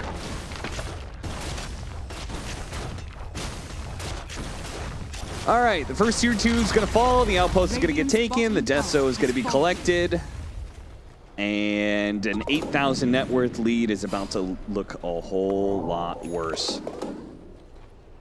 Maybe Talon can possibly get a fight around the Roshan attempt when it does happen. But by God, this Legion commander has looked absolutely useless. Yeah, it did nothing this game, for sure. I saw him kill like 2 swarms of spiders. That's about the entire use of him so far. And the thing is, killing oh, Q goes down. We're going to see Ollie get chased. Yeah, or probably join his brother here shortly. At this point, support Death or a dime a dozen. The thing is, killing spiders on this version of Brood isn't even that good. Yeah. She just regenerates them so fast, and they're not... It's not like the old Brood where you kill the spiders and you have like this huge window. Good grab. Not as important. Good kill. Jabs, it's the only way they can actually get, I think, any kills is off of the Brewmaster ult. And so whenever Jabs is dead, they have totally free reign of the map as if they didn't already. So first Desolator charge as well. And Raven starts going to work on Roshan. Why not? No contest here. It is actually probably the one area where Talon's lineup could fight pretty well. You get like good kisses, like good overwhelming odds, and you haunt in. Yeah. But it felt like that was potentially the only way back into the game. But yeah, the Jabs died, and your way of contesting Roshan went right out the window. So you're gonna push towards the Spectre Ags. I mean, she's having an okay game, all things considered. Dire's top tower He is finding farm here and there. It's going to stack up the enemy ancient camp because it's the really the only thing you can do. They're pushing towards Ags on Brewmaster as well, which they don't really have any arrow combo or anything with like the Wind Panda, but still some extra damage, I guess. Yeah, it's just all pick off, but I don't see how they actually get the pick off, you know? Like the Spectre jumps on a hero, but it's hard. Where is the damage coming from? Because Makoto doesn't really have the damage. He doesn't have a Desolator. He's trying to work out a BKB, and that BKB is going to get delayed as he dies again. Q just dies to Carl in the jungle. I mean, this map has collapsed very fast, and there isn't really an answer. I don't know if Blacklist really want to go higher on this early. It's kind of awkward. Just have Lifestealer hit it, but you just swing back and forth across the map here. They can leave Lifestealer anywhere. They can leave Brood anywhere. What does it say about this series that's happening right now? Like both game one. Like, game one was a bit closer, but, like, we definitely got to a point where it's the same kind of situation. Here, it feels inevitable that one team's going to win. And it didn't really seem like the losing team had too many options, honestly. Is this just, like, a drafting win? Is this a misunderstanding of strategy? What's going on? This is a very difficult draft to execute, from my opinion, for Talon. It's like, you're going to likely fall far behind, and after you fall behind in lanes, it's very difficult to make moves because you don't have innate initiation. So you're just kind of running around with these ults trying to use them. Like, even here, you have this power and nothing to throw it on. Yeah. It's just awkward. So you have to farm up, but you're going to get out farmed because your heroes can't stand on the lanes as well. I mean, Carl's walking within 200 distance of the Legion commander, almost like daring him to actually duel. This is very difficult. It's very difficult to carve out any part of the map for this type of lineup, and it's very easy for a Blacklist to just kind of run around and not get caught. Which is why I think the mid-Legion might have been the way to run it, because then at least you can just win one of the lanes pretty hard, and rush a Blink, and play that pickoff game. Yeah, I mean, you would have a clear opening kill every single time with dual kisses. Yes. I don't see it here, in particular because Makoto just... Tusk is just no progression. Tusk is not a true initiator. Yeah. He scales into it, but not initially, so it just slowed so much down. Oh, tried to time it with the cookie. That was their opening, I guess, with the tornado. Still failed it though. I mean, you got to bait the overextension. Okay, nice use of the purge there, instantly getting rid of chains where they can. The Legion Commander does the same, 23. Down bad, has to walk away from yet another fight. 11,000 net worth lead, 16 kills for Blacklist. They're looking to get that break open team fight. Snowball is going to be able to catch the hoodwink. There's your opening. Oh, not quite. They're going to have to throw a little bit more to be able to finish off Tims. They finally do. 23 and Makoto blew everything that they have, plus the kisses to be able to get him. Nice cookie, actually, catching the Ember Spirit as well. They have the duel? A duel on top of it, but can they actually, do they actually have the damage behind it? It's going to be close. They barely get it. They finally get an opening, and they stretch it for all it's worth here, as 2 are going to fall, and they're going to get AU as well. A 3rd hero kill for Talon. This game might just got a little bit more interesting. A Snowball save, Raven fighting it out with 23. They need to get away from this one to slow. Bosku, he doesn't have the finishing blow to finish off the Spectre, and with those buybacks, the rest of Talon got to get away. They are all limping out on just a sliver of health, many of them, but it looks like Jabs, the one that everybody's chasing after, should be able to just TP away just fine. So almost everybody escapes there from Talon. Somehow. Cheating death, perhaps, in this game. I mean, Makoto, we're talking about him not being a true initiator. Well, I guess he just walks up and snowball punches this hoodwink. That's one way to start the fight. You get the kisses on the back of it, and then, I mean, those cookies were monstrous. Yeah. Like, Q had 2 amazing cookies. The 3rd one was even decent. And it allows this dual follow-up that you're losing the duel, but you're losing it slowly enough that you get the Ember kill. Pretty much the only way Carl ever dies in this game, especially with Lincolns. Yeah, you said they didn't really have any catch for him. And I mean, they don't. Yeah, getting caught by a cookie, honestly, that probably shouldn't happen, Carl. When he has to get caught by a cookie into a Lincoln's break, into a duel. Yeah, that's a lot of... And then he has to lose the duel. Uh-huh. Which was... He might have won that duel if other spells come out. But they get it all that together perfectly, and now you have BKB on this Tusk. Gonna try for round 2. Could be a dieback for Rubik. It will be. Dead. 60. Okay. Blacklist getting a little sloppy. I mean, Raven is probably telling everybody, just relax, guys. Let me finish up my AC. I have it now. I don't think anybody can fight Raven. But the problem is Talon are just attacking everybody else. I mean, you can just farm for your Ember BKB, and then he is truly immortal. But it does feel like you're given a window here that shouldn't have been given. Yeah. Do you think he should go BKB, or the Aghanim Scepter that he also has queued up? It's kind of feel like the BKB, like, yeah, he got caught by a cookie once, but like... Yeah, I don't know. I don't think it's going to happen again. I feel like BKB and Lincoln's is a little too defensive for my taste here. Yeah. When you're in this dominant position, and you have AC and Deso on your lifestealer you can play off of. It's a lot of minus armor coming out. These slates are going to hurt if you up your physical here in tandem. Like, you don't have any natural armor builders on Talon, right? There's no AC buyer, there's no butterflies that are going to come out, there's no Shiva's guard. So you're just going to destroy these heroes with the minus armor synergy and melting them. I would kind of like to just see you play for it and rely on this Lincoln's for your survivability. Like you said, I don't really think you should die in these fights. I mean, if you're worried about survivability, you get a 4-staff or a shard on this Rubik, right? And just throw around. Yeah, that's good. But I think Ember's job is to slay people. You have Pipe and Greaves on Brood too. Bosku finishing it up. You have more than enough survivability. You have an infest even too. This guy, if Carl really gets caught, you just infest him. There's no way he's dying, right? Yeah. So just itemize for the damage here. I don't like the Lincolns and the BKB. They do have options on options. Jabs, interestingly enough, is trying to get a little bit more initiation. Plus, Makoto has a Blink Dagger. So the fights are pretty different now with Makoto's Blink and Jabs making his way towards a Scythe. Scythe second. Yeah. That is ambitious in this game, I'll tell you that much. I mean, he's identified it too, right? He just wants more lockdown. Yep. Is under attack. Like, Spectre can do the damage. This hero's very powerful.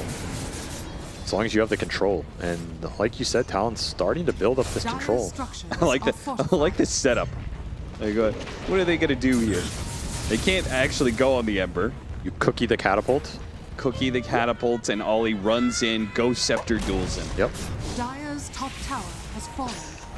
That's the play. I mean, just the fact that he has Ghost Scepter duel. It's pretty funny. Gotta survive somehow. If you're gonna do that, wouldn't you just rather be a Bane?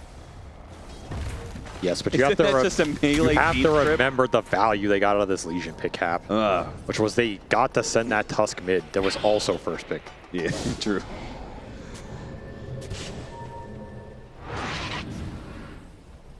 Tim's with the Glimmer Cape. Just for the Spectre haunts and the initiation, I guess. There's me or just Blacklist. Like I felt this way game 1, and I feel this way now game 2. That they just play a bit too conservative. It almost feels like they're a bit too scared. Yeah, I think they should be getting more out of their map position. Like that's why I was looking at the items on these supports, because their supports are poor considering the game state. Yeah. I think Tim should have more farm in this map. You are playing for Spectre and like the pickoffs there, but ideally, you know, you have one more utility item. It secures the fight a lot. Now you have a 4-man smoke coming through. Haunt on the back. Carl gets broken. Slight chains, jabs. Nice little arcane rune. Just mini haunt. Yeah, shadow step. Just kind of poking at him. I think it's because they saw Raven pop out of bottom lane, so they figured maybe we can get a fight going in mid. I do agree though, like, if you're Blacklist here, don't you just want to kind of smoke and take the fight? Or just force the Roche or something? Yeah, they seem, it just feels like we almost have this next item. For like, it was the AC earlier. Yeah, now we've got Basher on Lifestealer. Like, surely it's go time when you have Basher. I think you just infest this Ember and run him in. He has BKB Link, he's literally immortal.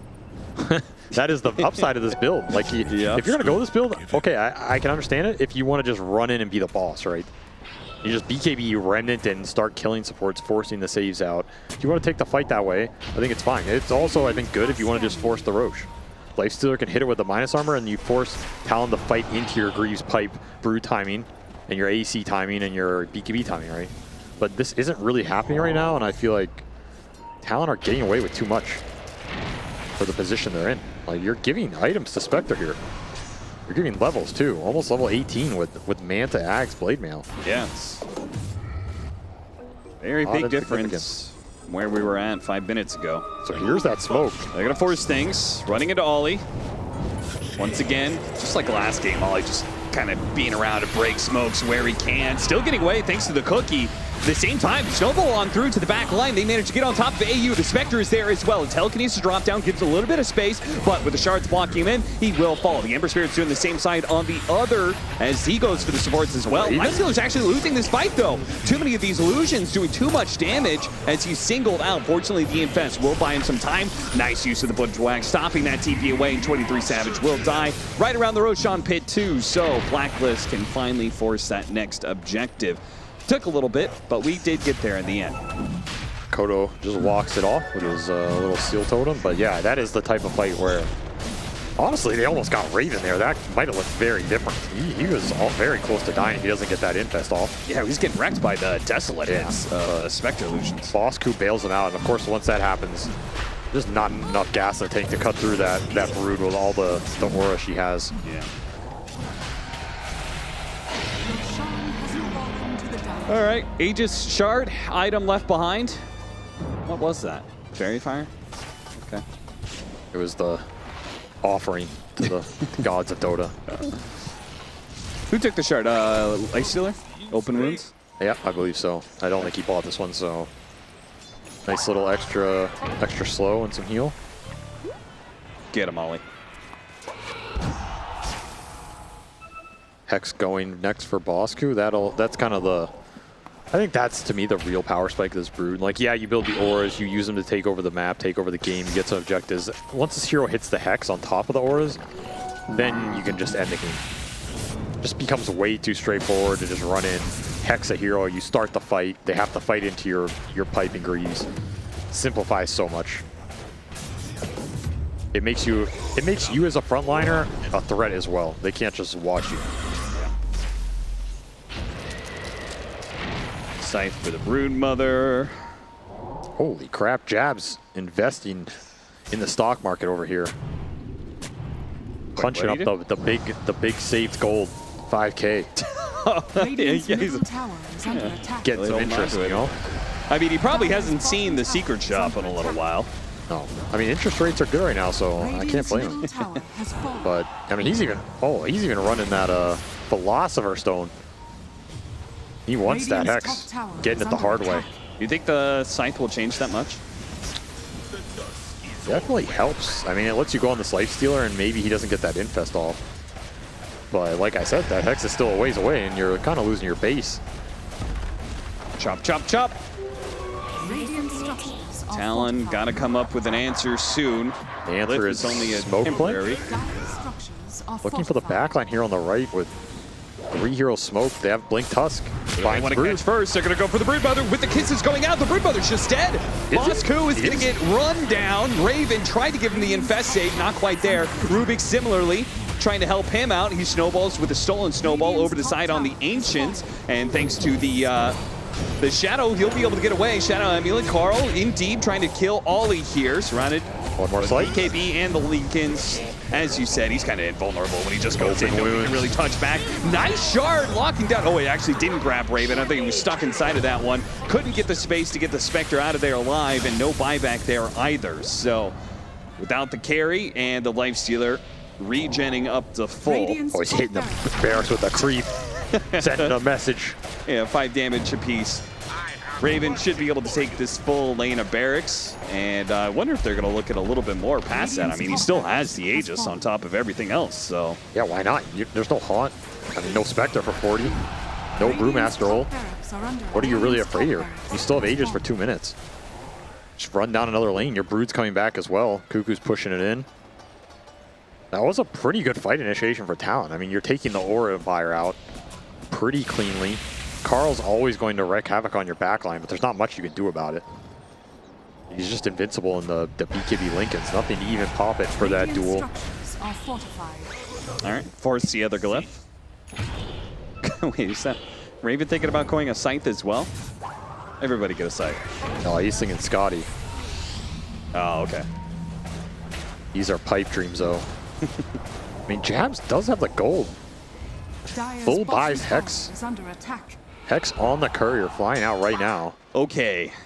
I mean, is it even possible for them to blow up the Lifestealer? It definitely is. If you jump in with everybody, you Hex them, you have tag team, you throw some kisses on top, there isn't a hard save for him. You have Aegis for 50, so you have to wait that out, but it's doable. Here's another flank, finding the supports. Yep, we'll be able to start off with Tim's dying. AU gonna be caught as well. This time he's got the dust. No Shadow Amulet saves this time around, AU. 23 actually slowed down though. Needs to be able to open wounds. That's where Ollie comes into play. Press the attack, removes that pretty quickly. Slight change, going for Ollie. Once again, Carl just all in on the supports and they can't really have a rebuttal whatsoever. Ollie falls. AU does manage to get a force staff down to low ground. Makoto quickly follows him. And again, supports dying first on both sides of the team fight. But it's ultimately Blacklist Rivalry who have the advantage. Talon might try and look for something here. Aegis is out in 10 seconds. Raven also bought a Lincoln's though, and he insta-blocked that Hex. So by the time Jabs caught this Hex, Raven got to a Lincoln's of his own. Just countered it out. Now you're gonna throw both on him. Tried to go for the cookie. Creep. Thought otherwise though. Punch up. Deal with the Lincoln, see if they can break through that one. They finally get it now, but the Scythe doesn't get in there in time. Instead, it's the Infest inside of the Ember Spirit. His Jabs was held back by the slight chains. Man, these orbs are so annoying right now. Carl's just throwing his on Raven here. Do the work for me, please.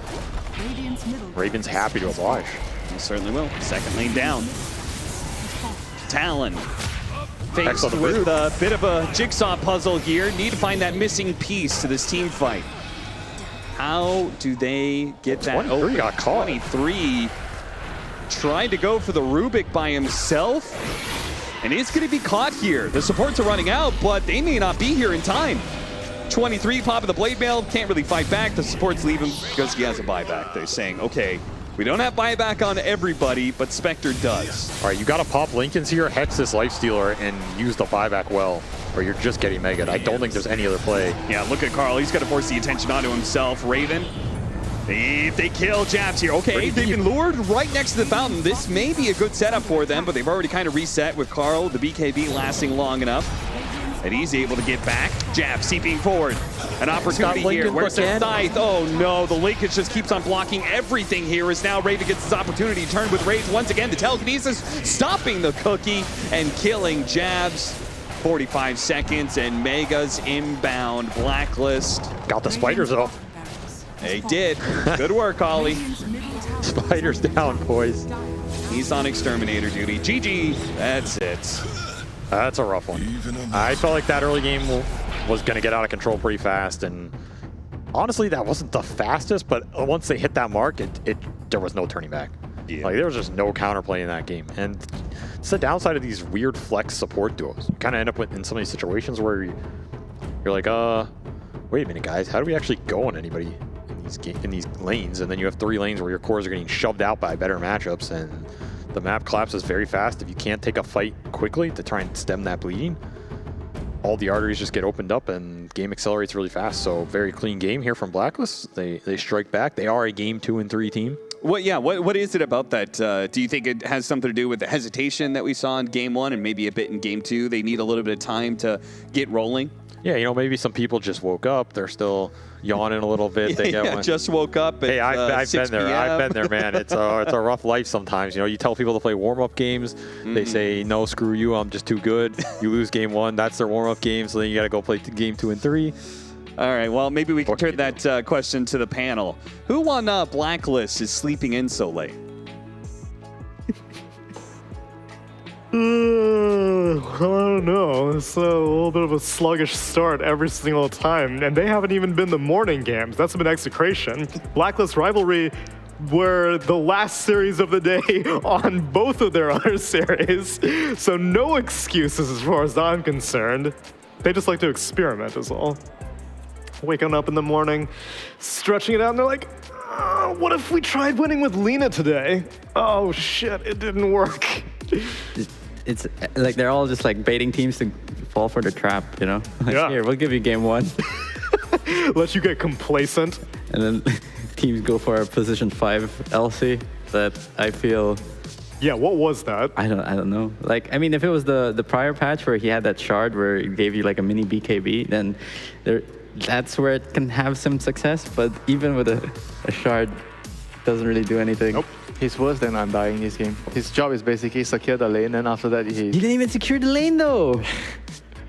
I mean, Spectre had some fun. This is what you're talking about, being too flexible. Yeah, that's exactly what Winner was alluding to. You mind game your own players. They're like, yeah, I guess I can do 5 position LC, right? How bad could it be? I can get dual wins, I can get core, you know, like sure. Meanwhile, Blacklist Rivalry are like, yeah, we'll Broodmother hoodwink first phase every time. Like, they had no problems diving like the triangle and the Ancients, like, because they know they're -1 hero. So yeah, I feel Talon just got too greedy trying to pull off this position 5 LC where it should have just been a... You think this game they are more greedy than the last game, Spectre TA? I mean, at least every hero had like an impact, you know? Like, besides killing spiders, what did LC really do? She Spectre purged on needs some occasion. heal. And then, He like, walked all the way from bot lane to top lane. Carl, Okay, give you a heal. Carl, our MVP, was just like, well, I don't have to worry about this LC. Yeah. Yeah, which is why I felt it was strange that we were all discussing, oh, it might be an LC mid, or it might be, you know, maybe a Tusk mid, you know, but we didn't think it's going to be like a LC support this game. I mean, I'm sure they have a very good reason for doing it, but it just... I don't think they do. No, the results show otherwise, right? You have to give people the benefit of the doubt. That's why we. But you don't really do that though, Winter, do you? Very uncharacteristic of you to be that generous, Winter. I'm sure they have a good reason. I bought you lunch yesterday. I have to compliment you, Winter. You're the kindest man I know. But will you be kind to Blacklist Rivalry as they are looking for their game number 3? Is it just them always experimenting? Or maybe they're waking up, or maybe they just want to keep us all on our toes. They don't want everyone to know what's going on inside Boss Q's mind. Only he knows. And let's find out what's going to be going on in his mind for game number 3 after the break.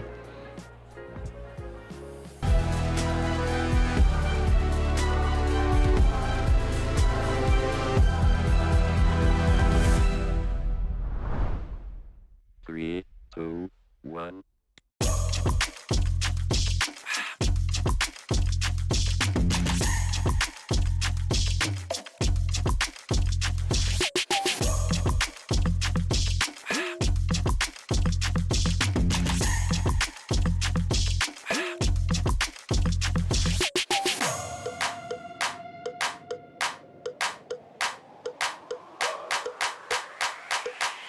Rangers crowd is actually able to do so for a decent amount of time. Have to take out like the Blade Cloak does get a lot of damage, but here comes the Black Hole.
I'm disappointed in Ticker Person.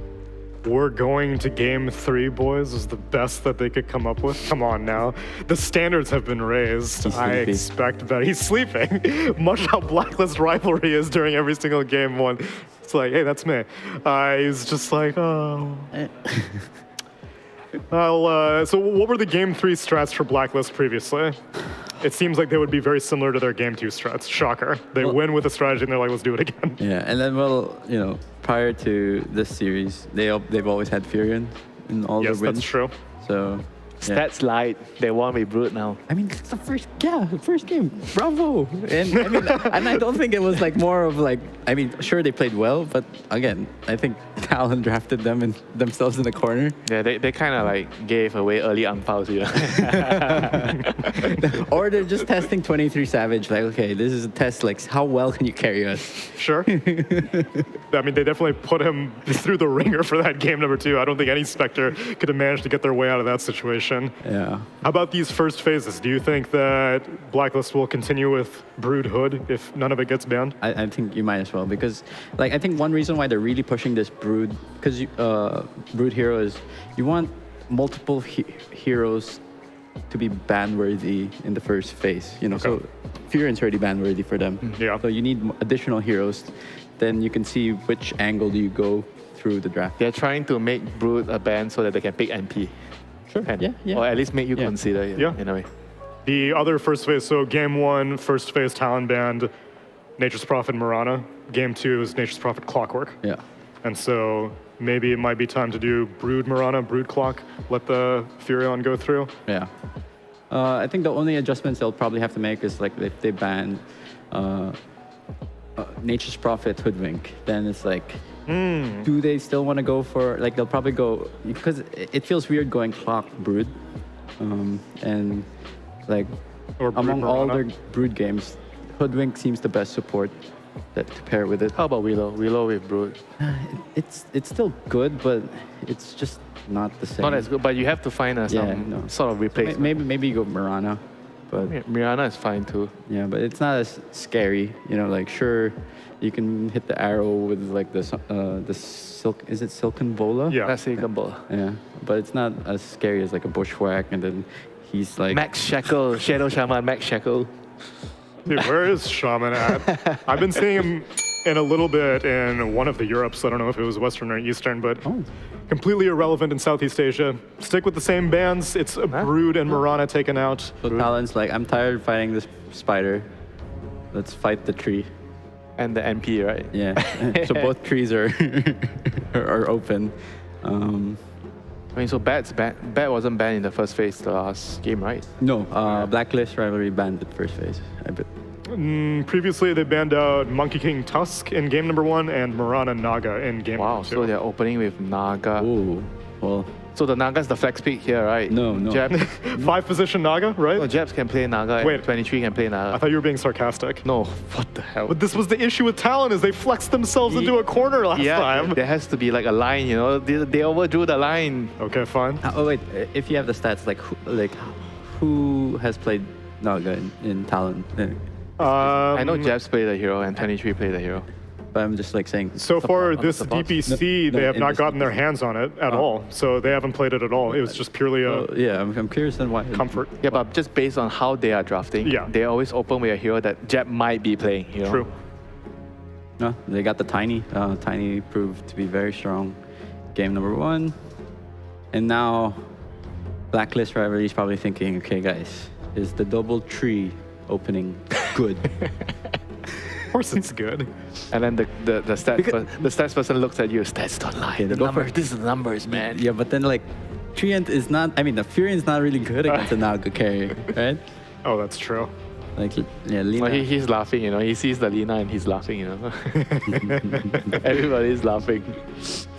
It's gonna be like by the end of the week, it's probably gonna go down to like a 45. I would not be surprised. But it still doesn't mean the hero is bad, you know. It probably just means that the hero should be picked in a certain way, that people are just overpicking it. Yeah, no, I'm from all my years competing and whatnot, it's like it's very rare to see Lina so high in the picking order. Yeah. Especially as a core. I feel like whenever she was like popular, she was a support. I've never seen like a Lina 1v1 Ursa and Ursa has to run away. You know? Something is wrong in Dota if that's happening. They take out the Spectre and the Drow Ranger. Let's see if Nature's Prophet also makes the ban list for Blacklist Rivalry. Are they trying to debate, you know? Like Maybe. We are using our bans to show the enemy, you know, we are picking a Naga carry. Yeah, because I mean, I guess, well, yeah, they have a Naga. It's weird. It's like in my head, it's like it's kind of weird to pick Naga and Furion together. Yeah. They both take up so much space and so much of the map. It's like Even an off-lane Naga, he's gonna be farming a lot. Because you basically like one lane is obviously Naga, and then like he's like Dux here. Him and like an Elu will be taking the nearby jungle. Yeah. Like the third core is gonna be like, guys, where do I farm? Yeah, probably the supports are gonna be cheap supports. You want supports that don't really need so much. Disruptor. Also, Jabs would have done an offlane Nature's Prophet also. Yeah, no, but I mean, like, regardless of who is the carrier, you still have both those heroes. It's like they just initially take so much, you know. Fair. They banned it out anyway, though, so we'll see how Talon choose to respond. They're gonna have to show their hand next, really. But with the next pick, it's gonna tell It's gonna be another mid lane ban, won't it? Or you mean the pick, not the ban? Ah, I know what Talon's gonna pick. You know what? Snapfire. Snapfire's been very popular this series, and somehow Marcy has completely fallen off the face of the earth in this series. I just don't think it's a good, like, besides Shanks running in a position 4, like, I just don't see it as viable as a position 5. It's kind of like an LC. Okay, I wouldn't go that no, far. like you end up like just doing, LC's just like the second, what's the second skill called? Press the attack. Yeah, press the attack, and then Marcy's the sidekick, right? I'm sure, but like at least Marcy has an AoE stun. Yeah, initiation and whatnot. Yeah. It's like if you really fall far behind, you're kind of just like, hey, I'll talk This to is you. a carry. It's a carry Naga, I think. Is this the first dazzle that we've seen in this? I believe so. Yes. Dazzle. Is it like a denial pick so that her illusions wouldn't get insta-gibbed with the shard? It also works with the Naga and the lane, the heal What is bomb. the Aghanims Oh, yeah. again? Like, is the Aghanims is it still the one like every cast you do an auto attack, or? No, it's the one where you refresh cooldowns. You can also do the good juju to your teammate, right? Yes, and it refreshes cooldowns and it passively reduces your cooldowns. Wait, 3 and clock. Wait, so the Snapfire is the core? Huh? Oh, no. Wait, that's Did they misclick? No, no, I mean like one of those heroes are the core. Snap. I mean, it's probably going to be a Snap 3. Yeah, right? I guess so they see the Naga as the core. Yeah, and they want Naga can have an issue like. Yeah, and then they see this Blast. time to be flexible. Naga's going off lane. I mean, you probably should. Is the lane that bad for the Naga? Because one Scatter Blast, you'll kill all the illusions, and Naga wants to have those illusions up all like every time it's about to run out, then you do it again. Yeah, it's very annoying for the Naga for sure. So this is probably going to be Mikoto Flash Jabs hero. But I mean, I feel, I mean, 23 could just be like, yeah, guys, like whatever, you know. My lane will be a little bit weaker, but yeah, he seems to be like this now, you know, like he doesn't prioritize himself so much during the draft. Yeah. And he's like, I'm willing to, you know, be whatever role in the team and just play according to the plan, you know. Yeah, I mean, I think for example, I go back to my Mineski days with Mushi. Like he usually is the one that suffers in like the first early like 5 to 10, 15 minutes, but then we make sure Nana and Ice had good lanes that we can like make the space, and then he's confident enough that I can catch up, and then I can have an impact. You can't expect everybody to have a good game. Somebody has to be sent to the wolves. Someone's got to eat the shit. But back in the day, that always used to be the offlaner. Yeah. It always used to be the offlaner who had to suffer. But nowadays, no, the it's offlaner. Offlaner is Offlane's living life. Give me that Orb of Corrosion. Yeah, so it seems like Talon is going to be putting this Pango mid, removing the puck. Let's see what else. Jabs looks like a person. Seeker. Jabs looks like a person that has the last pick. He's like, okay. Dude, if you're the captain, and then you're a core, you're obviously gonna be like, I gotta look good. They're banning out offlaners on the side of Blacklist Rivalry and take out the Beastmaster. So they're also expecting this Pango to be going mid. Okay, the last pick. Okay, there's no other. There is this chance that Jabs can run that. I mean, 23 is talking also, so maybe it's still up in the air. He might play some Visage this game, maybe. 23? No, or Jabs? I mean Jabs. Why? He might play some weird hero. I feel like they can just like play a hero that allows the whole hero to ball, their team to ball together and just push. And Naga's gonna shuffle all the lanes and be annoying. Can't Lina just kill your birds super easily though? No, if you're quite near the aura, the main, the big bird. we talking Sesame Street, or we talking Gravekeeper's Cloak? Gravekeeper's Cloak. Oh, okay. And they don't really have much like damage instances, you know, aside from Mortimer's Kisses and I guess the Nature's Grass. But I don't think they'll pick Visage. Like, how about all in?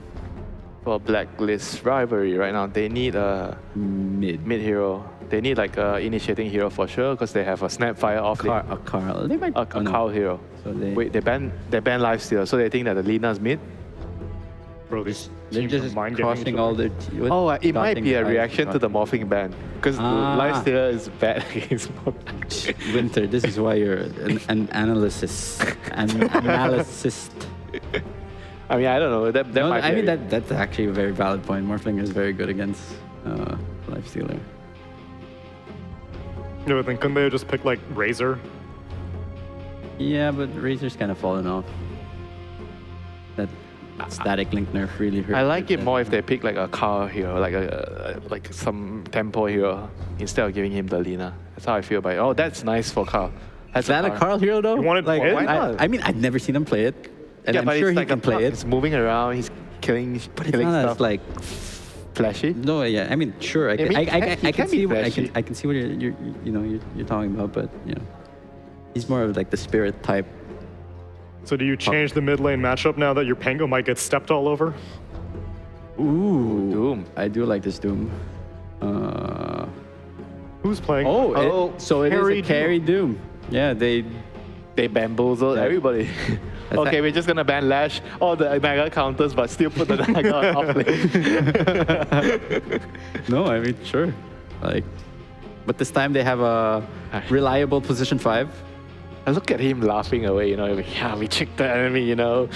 I mean, But that's did what you trick yourself also? That's what we used to do before, also like in Mineski, when like, we have like Meepo or Mushi go support, Jabs go core. Okay. I mean, one too many twists and turns in the last game did not bring Talon success. But you guys were pretty confident that Jabs had the flex potential for the Naga in the first pick. So it's not too wild, unlike 5-position LC. But Carry Doom, they had very overall last pick, Carry Doom. What's justifying that pick? Just the scaling, I guess. And it when teams were running this Doom, like he didn't really get nerfed. Where, oh, I got distracted by Sand King crossing.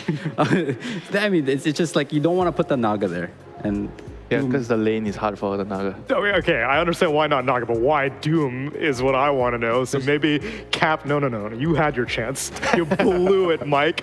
Now it's on Avery and Cap to decide. Why the Doom last pick? Yeah, why Doom Cap? Why Doom Cap? Because they wanted to be tricky with it, you know? A wicked. That's the only reason. Great. Well, let's see if they trick themselves into a loss or a victory in game number 3. Take it away. How can you trick yourself into victory? I've done it a few times. I think that's a lot of the NA victories over the years. You know? I see. Well, that's why you're here, to bring some of that NA expertise to the dressing That's right. panel. I am an expert at tricking your own team into victory. I am not convinced. You're never convinced. I'm hard to convince. What do you want from me? Naga Siren, 3-position, Carry Doom. I feel like they're just getting a little too weird with it. Meanwhile, I feel like Blacklist is very simple. Lina plus a bunch of heroes that run out there and do shit, you know? Yes, but this is week 2 Lina, not week 1 Lina. You've forgotten, you fool.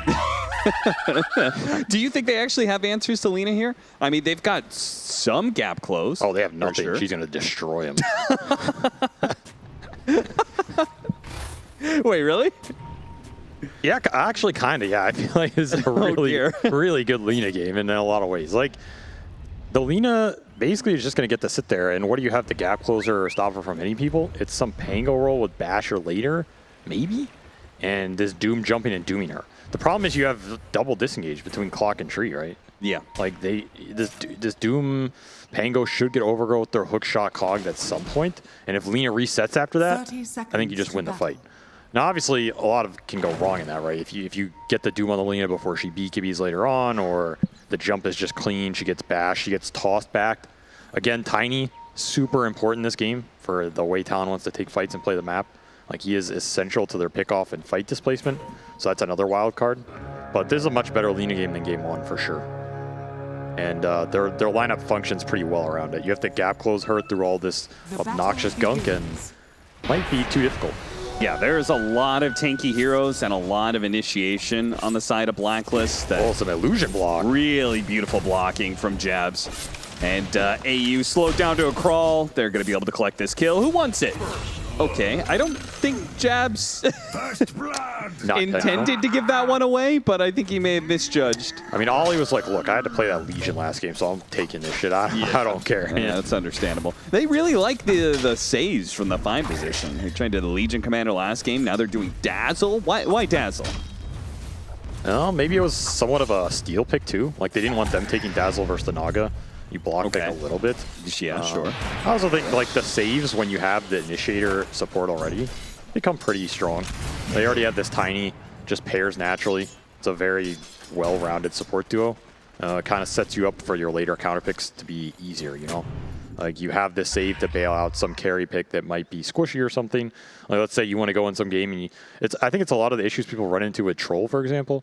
I think Troll as a carry is a carry you pick later for very specific carry matchups, but you need to have some dispel or saves to back him up, and that's when that hero shines. A lot of times by the time you get there and you want the Troll, you don't have them. So taking something like a Dazzle early keeps your options open a lot more. Okay. I think it makes a lot of these niche carry picks better, which if they were planning to flex the Naga makes sense to me, right? You want to open up that carry pool, have them make them counterpick the Naga at the same time they're trying to counterpick the rest of the carry pool and have it be equally as difficult. Of course, they ended up going for like a random Doom anyway, but I think Dazzle's a decent hero. I mean, he's a Daz, man. Everybody likes Daz. Yeah, you were a big fan of this guy last year. I mean, he was insanely broken in that one patch. I think he's pretty good now, but he's not as broken as he used to be. Well, they do have a fair amount of single target on the side of Blacklist between the Lina and the Primal Beast, so there's definitely going to be some clear target call out that will allow some good shallow grades, hopefully. Yeah, I think in theory this hero is not too bad versus the Primal Beast, because like you said, he kind of has to just run in, commit all his spells, and then you try and burst the guy that he ends up pulverizing, but you just grave that guy, extend the fight, and then that person can heal or turn it around. Primal Beast tends to suffer in those scenarios because he's not really that good of a man fighter. Yeah. So I could see it being some decent value here.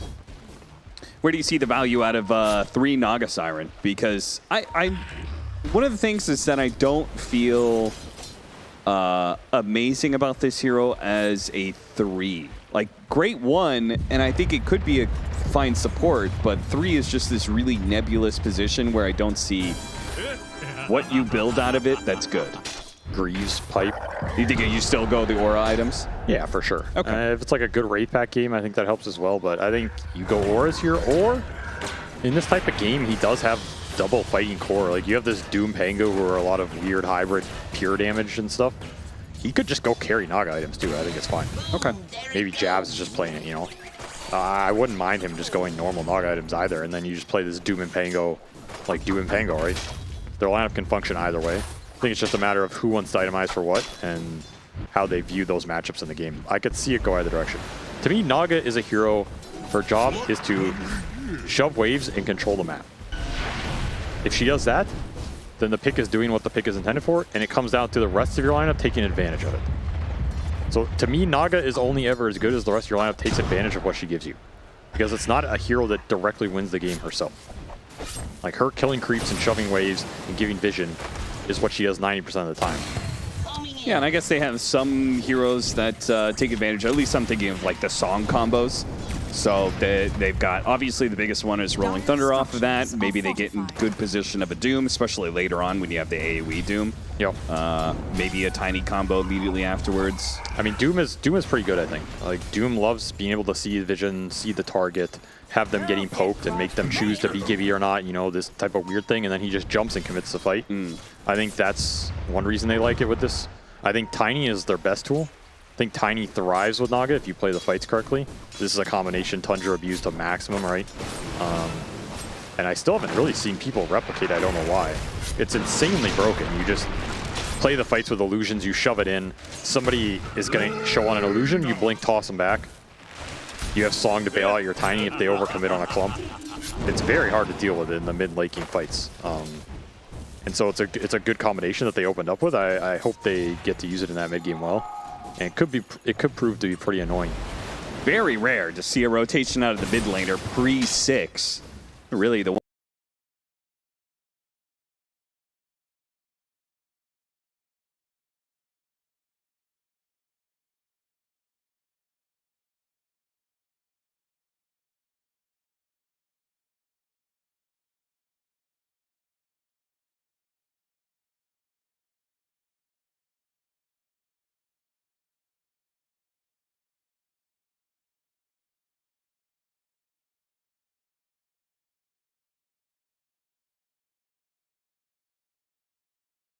Talon. And his Doom still hasn't eaten any creep with a spell, so he's having a pretty decent early game here without even hitting some crazy mana creep or something like that. Pretty aggressive charge. Gonna get chain hit here. It takes a lot of damage. I think he just got 6 and wanted to take advantage of it, but lo and behold, there's a dazzle there. I expect Bosku to want to play very aggressive this game on this Snapfire. Because I think this is a lineup where you kind of want to make stuff happen between the Primal Beast and the Snap cores. Yeah. They have a lot of early, strong fighting power that you want to utilize, especially with a clock support. That's the best way you enable this hero is you go and fight with him in these like random skirmish areas and around his hookshot low CD. So I fully expect Carl and Bosku to ramp up the aggression in this game. I do not want to see like the game 1 where it's just super static trade and you're not going to be happy trading versus Naga Doom, I can assure you. Yeah, we're hoping that a little bit like game 2, that they pick up the pace maybe even faster than game 2. Yep. And that the storyline we put forward, that maybe they just need to wake up and warm up a little bit. Let's see if that comes to fruition here. That said, these lanes are getting stalemated a little bit. Yeah, they are. Talon cores are just tanky. I think you try and kill this Doom here, though, for sure. He's just sitting here alone forever. No cogs kind of makes it awkward. Yeah, why? Okay. Yeah, I guess it's level. Yeah, he's only level 3. Oh, he almost got the Sal cancel. Oh, that would have been big. God, that taunt. What an abomination against the game. I like how both the mid laners are definitely big rotation heroes, but neither one of them is opting to go to a side lane just yet. Yeah, normally I think you'd see this Primal Beast rotate at least once by this point. He's just chilling. Maybe he feels like if he gets counter-rotated by Pango. Yeah, it is obnoxious. That said, I do feel like some of this is Blacklist. They just like taking it a bit slower, methodically. Yeah. I also think Carl as a player is a more methodical mid. Like, he's not some hyper-aggressive mid player. Kind of just likes to farm, hit his timings, and then take the fights with him. So it doesn't surprise me that this team is kind of in this type of playstyle. Yeah, I see him just walk over and use Pulverize to kill a Hillbearer camp. So yeah, he's not trying to fight right now, very clearly, and was trying to set up for the 8-minute rune. However, they had double wards scouting him. So they stack that side of the river and will secure an arcane rune for the Pango. Oh, very quiet early game, which I feel like favors Talon here. At least for the foreseeable future. You have a quiet early game with Doom carry with a Midas. Probably not too sad. Yeah, it's definitely far more on Blacklist that these games are very slow at the start, right? Because they should be the aggressors, but at least that's our thoughts when it comes to their draft. Makoto finds a pick off on AU. Nothing major, just a small 5 position kill. I think they did a decent job last game, and that game was more straightforward. Oh, this is a big kill if they can get it. Yeah, they got the Pulverize, and yeah, very nice. 23 showing up mid for a second there. Carl takes full advantage. This is the hero you want to abuse on the map. Like, this Doom is the highest accelerator right now, so you take him off every time. No Devour running, Midas not running. Double Sag. Yeah. 23 is not going to be too happy at that one. Bosku keeps the pressure down in the bottom lane. And 23 is not going to return to that lane either, so we're going to see that tower start to be chipped away. This is where you want to cut this bottom lane and keep the tower pressure up. If it's going to force someone to show here, when they show, you just dive and kill them. Keep forcing reaction, fight around the Snapfire, who's really strong right now. Level 7, has his ult up. They're just farming all the neutral camps here. Pretty good utilization. Oh, they see Carl here. They can hit with the Rolling Thunder into the Doom. Yeah. That should be maybe Bosku can come over and feed him a cookie with a living armor as well. It's going to be a slower kill, but they should have it. Anybody get the deny, perhaps? No, Makoto will collect it. Yeah, what was that with Tims? I think Tims was trying to cog him. Yeah, like pull yeah, in. do the pull-in joint, Yeah. which would have maybe saved him. Honestly, it's probably not a bad idea, but it did look pretty funny. Like, you have sealed your fate, sir. Good day. That's Doom down, so that's Doom and Rolling Thunder. I think you really have to make something of this now when you're your primal comes back up. Again, you don't have natural tower taking either, so you kind of have to. You either have to fight away from the Lina, she'll take the tower, or you have to just kill them so much that the tower dies as a consequence. Yeah, I thought they would try and make a move with the second round of siege wagons pushing into these towers, but they abandoned bottom. And they're making a move towards top right now with Carl smoked up. I feel like this is just the wrong area to go to, though. Yeah. Like, even if you kill this Naga, nothing happens on the map. And Jabs is going carry items. And you're saying, like, if you rotate bottom, if you kill them, you take that tower, right? Yes. And you're going to start to progress the game. Tim's looking at a good hook shot. Toss over with the Rolling Thunder.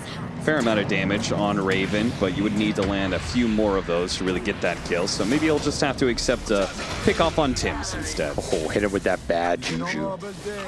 I know that's your favorite spell.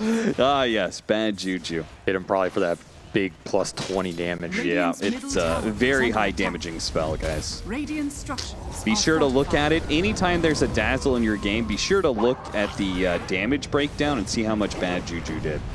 I don't think that was communicated very well. No. No, it wasn't. Got some voice lines out of him, though. Yeah, Bosku clearly thought that Carl was going to go in. Now you're just smoking into each other. Shark in the water. Okay, awkward, but Q gets the initiation first. Really nice avalanche toss with the swashbuckle, but they are pretty tanky in the side of Blacklist. Carl swerves right on by Makoto here. Still has the pulverize ready to go. Do they want to Oh, that's going to be a missed hook shot. Tim's, he needed a way out, and because of that miss, his way out is apparently death. That was so awkward from Blacklist. There's no rolling thunder there. Yeah. After Avatos comes out, I actually think Talon are kind of screwed. They're just stuck on that ramp choke point. You just charge through and pulverize somebody. There's no counterplay. I think they were just surprised that that smoke met like that, I guess. Didn't know what was happening, but again, this is a minute 12 Primal Beast, right? Yeah. If you're not taking these types of fights with this hero, I think you're just missing the window, because this hero's mid game is very hit or miss a lot of times. This is definitely the slowest mid Primal Beast I've seen out of all the players. Yeah, and I don't think he's going to feel good about it in 10 minutes here. Yeah. Because this Doom is getting to do Doom things. And Naga is starting to get the Naga things. This is carry Naga, so you're going to have basically three carries all farming into that late game. Like Makoto went Diffusal as well on this Pango. This is just 3 cores all building to carry the game, and they're not getting punished. Generally, a bad recipe. Yeah, chill out, outscale the Lina.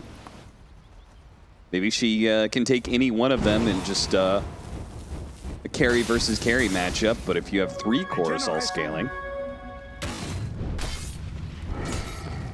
I mean, you got to make something happen, because you're going the auras on the Snapfire as well. And auras are only as good as you can utilize them to take over the map. You know, this mech grease is not going to matter in the 40-minute mark versus a tri-core lineup. Yeah, you're supposed to have a big advantage. You're going an aura. You have an aura hero. The enemy team does not. Like, yes. You're supposed to have a huge advantage when it comes to forcing team fights. And, well, we're not really seeing any team fights being forced. They haven't even taken a tower yet. Now they will. Good pick here onto Q. Actually goes to the toss away, and Talon are going to try and fight this one. And Blacklist will back away. Carl was going to go for the charge forward and decided against it. Bosku also thought that he was going to go for the charge and started laying down the kisses. Now he's going to be stalled up. Oh, there it is. Nice overgrowth. You're going to see that counter the entire game. Overgrowth on a Pango plus a ranged carry just lays into him. Perfect combination. They get 23 Savage as well. I'm surprised that Talon really tried to defend that tower. Yeah, I was surprised Talon wanted to defend it, and then I was even more surprised that Blacklist were afraid to take that fight. Yeah. Why are you afraid to take these fights? This is your lineup's window. Just go in. You have a 2k HP Primal Beast with max living armor. Nobody is going to... He's not even going to die in Doom, I think, right? Yeah. And if the Pango commits, you do exactly what we saw. You overgrowth him, Lina just kills him.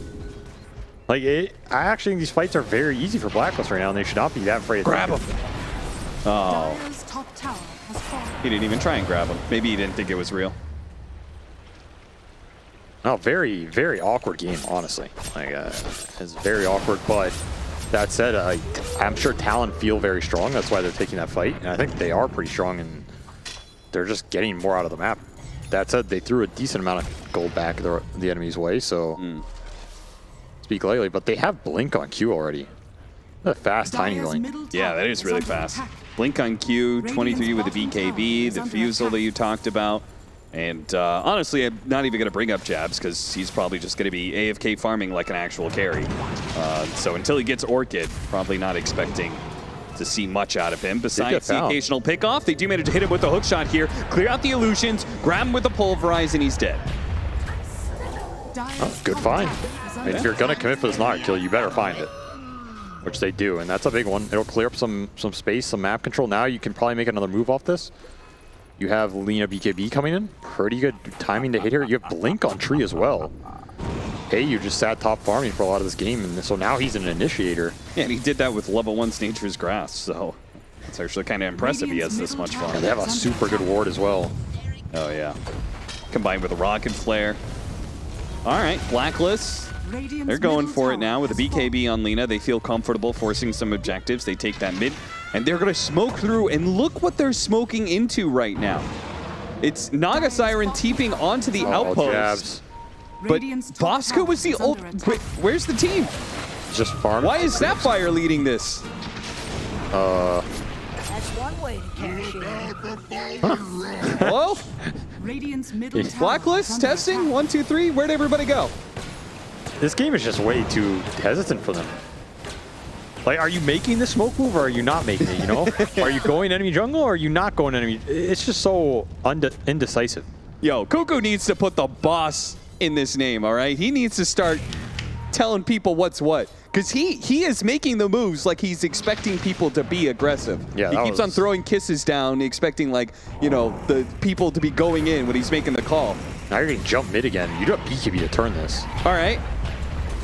Not too bad. They're going to blow up the Tiny pretty easily. Makoto. Oh, look for hook shot. Going to be able to get to the +1. It's a dazzle. All right, so Talon giving the fight to Blacklist while they have that BKB, maybe not seeing it in time. But again, I still think Blacklist are way stronger in this period of the game in terms of the 5-on-5. And they're going to prove it by going straight into Roshan. Jabs is going Orchid as well. Oh, 23. Are you really going to do this? No way. Not against a Clockwork. He could see you coming. Roche is getting delayed. I mean, Q's coming. He's in range of a blink, but he didn't actually choose to blink in. Instead, the Tree Protector bonked him one. Stop the blink dagger. The song goes in. Maybe a steal, possibly. Roll up. Oh, they're trying to finish up Roche. They get it. 23 picks up the Aegis. And now they turn around. Doom up the Lina. Lina, Raven will throw some damage at Jabs, finish him up, and turn around and try and do what he can to 23, but an Overgrowth is going to stop that TP out. So yes, you took the Aegis, but you lost the fight. You all in for Roshan. And what was it really for? Death. Death and destruction. That seems like that's all that was waiting for them in the pits. I mean, is that even that bad, though? I mean, it can't... If I'm Blacklist, I'm like, I traded an Aegis to kill their carry and their other carry. I'm pretty happy with it. Yeah. Yeah, I mean, you take that, especially with Dazzlekill on top now. You're not too sad. I just feel like that you rather... I don't know if you should lose the Aegis there, I guess is what I'm saying, you know? Sure. But I guess decent Roche contest to take it away. You lose too much on the back end. I mean, that's also the power of this BKB Lina. Like, you have to doom him before that BKB. Even if you don't, maybe it doesn't matter because you have the Overgrowth, you have this living armor to back her up. Like, what's actually right-clicking Lina down in this game? Not much. That's the problem here. That's why it's a really good Lina game. You kind of have to get to super late game territory with like the Pango Basher type deal. Yeah. Even then, she's going to be a problem. And that's where I'm saying you have to play these fights with Illusion Vision, shoving it in, you get a toss back, and you make Blacklist have to fight into your engagement as opposed to the other way around. Otherwise, this Doom is just pretty useless. You just get shredded. Okay, you doom somebody, but so what? Radiant structures. Raven are going to fortified. town on this bottom tier 2. Got to force a glyph out. And I think he's just going to keep going because he's got AU to scout any TPs. Radiant's bottom tower is under attack. Talon clearly don't want to fight with Doom on cooldown. So Blacklist picking up the pace a little bit here. Yeah, I like it. I like it. Almost have a gold lead. They do. They lost it again, but that's what happens. I mean, they are ahead, right? Because they've got Doom and Naga Siren. That's, Yeah, I feel like, so the equivalent of having an Alchemist on your team. Yeah, it's like 1.5 Alex, I think is the conversion. That's probably about right. Hook shot on the mark. Good pick. Crave him for the memes here. Oh, they caught the Dazzle as well, so 2 for 1. Nice. This is what Blacklist want to be doing right now. They know Talon does not want to take the 5-on-5, so you have to pick them off, convert it into to lane shove, into objectives, start to build the gold lead. And if you're Talon, well, just avoid fights and push out the lanes, right? You're very close to Orchid, so that's something. I can kind of understand the Orchid this game. You want some more kill threat. At the same time, it's not an amazing Orchid game, to be honest. It still doesn't, nothing addresses the Lina, right? Yeah, it doesn't help the Lina problem. It doesn't really do much to Primal Beast because he's just always a BKB hero anyway. Sure. Like maybe you Orchid a tree or clock, but they're 2 backline jumpers at this point because AU has a fast blink, so... What are other options, though? I mean, I don't think Ags feels particularly good because Lina's just going to right-click at 800 attack range or whatever the hell. Maybe Ags is okay against Primal Beast, but... I mean, if you're just going to play this lane shove stall the game, I think you just go hard. Right? You just go the Manta hard and make the illusions as tanky as possible and make them deal with them on the map. Okay. Yeah. I'm not seeing... Maybe there's some weird item that helps Doom and Pango take the fight versus Lina, but I'm not seeing it. Like Blink, Blink songing doesn't really do much because they can always BKB anyway. Yeah. If it was like an Enigma or something, maybe it's different, but I don't know. We'll see what happens. There was always the Aura build as well, right? Smoke it across. Smoke breaks immediately. Q jumps, and the Tree Protector out of position, thanks in part to the cookie from Boss Ku. Now, you can see the role is looking for a little bit more. They wanted more than just a Tree Protector. He did bump into Tim's, but the rest of the team not really in a position to go up that high ground, which is fair enough. Good like restraint, I think, from Talon in that situation. I think Blacklist are happy if like that's all you lose for a smoke. You didn't use anything. Rolling Thunder down. Okay, that's acceptable. This is your Silver Edge timing for Lina as well. So she's a bigger threat of her own. She can set stuff up now, play off the ward vision. Carl has Lotus. Lotus is very nice in this game.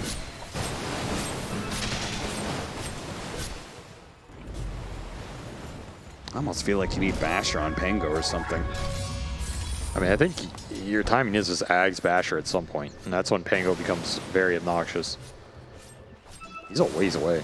Yeah, and of course, it's a tri-core lineup, so there's a lot of people taking farm off the map right now. Got to compete with the 2 other alpha carries. Yeah, he is kind of the 3 in this whole setup. We got 23 going for the Octarine builds that has been so common on these carry Dooms. Oh, they're going to break the smoke. It's going to be slowed down. Really good smoke break. Because otherwise, I feel like this game would be very, very bad if 23 got caught there. Yeah, that is a map losing death. He does indeed get hooked. Now they're going to speed across the map here. Carl Haste just going to find jabs. Song goes off, but he gets off the BKB first. Now, he's not going to do enough damage by himself, but he could just stick with him. Actually, he does do enough damage by himself. Damn. Yeah. That melts him. My goodness. This hero is quite something.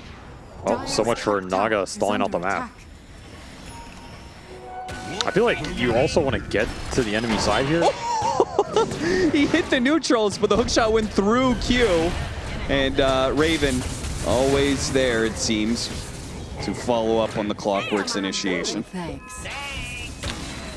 You can't give up too much of this. Like, yeah, you have 3 carries, but you have a 3-carry lineup that is susceptible to utility. Like these Lotuses, these Greaves, all these Dispels and fight resets. 4 Staves are very annoying because Doom is a committal hero. Oh, they've been spotted. The kisses are going to start going out. Tims is going to make sure that Ollie is caught. Looks like the other cores, yeah, they'll be able to get out. So Ollie just delays his death as long as possible. Stall, stall, stall. I actually haven't seen 23 go up in gold in the last like 2 or 3 minutes. Just because of how fast it was. He's just not really being able to hit any creeps. I mean, I still think you need to get to the other side of the map here. Like in these types of states. You can't just... I don't think Jabs can be shoving waves from this deep and his side. It's just not effective. You need to get to the other side, start cutting the waves deep and force Blacklist back here to open up some space. Right. So otherwise you just end up all clumped here and then it's like this. And 23 doesn't even have creeps. You're just carries taking farm from other carries, building towards... yeah, all slowing each other's item builds down. It just gets very awkward. Yeah. Somebody has to play a bit more dangerous here, shove some waves deep to get some kind of reaction going. Even if you die once or twice. You see 23 making a circle around the ancient area. And that's kind of the area to hang out, right? And then you could throw the illusions down the ramps to the 2 different lanes. Yep. Well, that's where you want to be. Especially if you can get vision there. You become super annoying.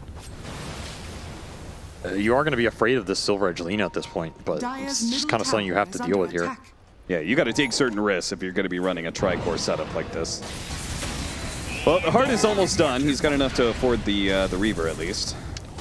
Well, this is for the Roche fight, which they're waiting for. We'll see if Talon try and contest it better the second time than the first time, which was Sleep, Steal, and Grand Theft Aegis. Oh, we got charged on the blink. Yeah, charge on through and grab the Pango. Perfect. They had the Shallow Grave set up. The toss over to the side. Maybe Makoto can actually get out of here. And so, oh no, that was the direction he wanted to go. 23, overgrowth from the side. AU gets it at just the right timing there to stop the carries TP out. 3 dead. Now, fortunately for Talon, Roshan is not up for a minute and a half, so Blacklist won't be able to get that objective out of it. Man, Jabs didn't even want to go for some sleep save. No. Just said, you have chosen your fate, sir. Might have died for it too, I don't know, but this game it just feels rough. Again, I don't see they have good answers for this Lina, which was a first phase Lina. Yeah, and we still haven't seen you said one of the big points for Talon and how this lineup could work, because you seem to be pretty skeptical about it, but you said Q. Like him getting tossbacks like this are very important to allow this lineup to be able to work, and they almost killed him, but perhaps they're just a little bit too far behind as the rescue comes in from Tims. That's a bad sign. If you're not getting that kill, you're not getting much in this game, because that's about as easy as you're going to have it handed to you, right? Just sitting mid, getting tossed back on a 4, and he walks it off. Bosku putting on the boss shoes. Well, the Octarine is done for the Doom, so his farm's going to continue to speed up. They're smoked again, 5-man down mid. This is like some not desperation play, but... Well, I mean, if they can find the right kind of team fight, they get Roshan for themselves, this game becomes very different, right? This move should be once telegraphed, again, though. Oh, Bosku, there was an opening there, but they didn't quite see it. You know, Roshan's up. It's getting late in the day anyway, so it had to be coming up soon. They only have one good ward on the map, really, outside this mid one. It's very deep in the jungle. It's just hard to get there and utilize that ward. Meanwhile, Blacklist just have... Yeah, they see everything right now. Yep, and they're going to use the smoke to try and catch everything. It's going to start off with the Dazzle, with the Primal Beast rolling on through. They'll stick on top of him, but they got the Doom onto the Lina. Now, the BKB did go off the Overgrowth. Lina's just going to turn around and fight, and man, it's not even close. Everybody else's damage is apparently good enough. They hardly need the Lina. The buyback coming into play. Maybe they can still play this one out, but the Doom has now expired on Raven, so it's not even like they still can take advantage of that timing. And oh, hey, Ollie. Welcome back to the fight. You're dead? Not? Oh, good force staff, but you cannot get away from Carl, it seems, with the rocket flares constantly scouting. And Raven says, I'm not going to wait for you boys. I'm already doing Roche. Yeah. Have fun cleaning up. That's exactly how I kind of thought these fights are going to go. You doom the Lina. She starts to run away. Then Raven's like, wait, what am I doing? No one can even touch me. Just turns and kills them all. Yeah. I don't need spells. I'm a Lina. Like, that's why I think this Lina Doom matchup is not good for Doom. I think it's a very difficult matchup in general. Ignoring the fact that Lina is fairly strong this patch. It's a mega ranged hero that doesn't really care about her spells too much if she has the stacks up, and then... Yeah, it's like the whole breaking Timbersaw thing, right? If you already have the stacks, it doesn't do anything. Same goes with Lina. If she's already casted some spells, she's got Fiery Soul, you can't dispel the stacks, so the effect is basically the same. You're still going to be attacking the entire time. I mean, it's like these turret heroes. You just sit there and right-click you, doom them. They're still going to sit there and right-click you. So you still need something else to force the majority over, which at some point could be this Pango. But now you really have to stall the game to get to that point. The thing is, you know, I've been watching a lot of these SEA games. They tend to go pretty late.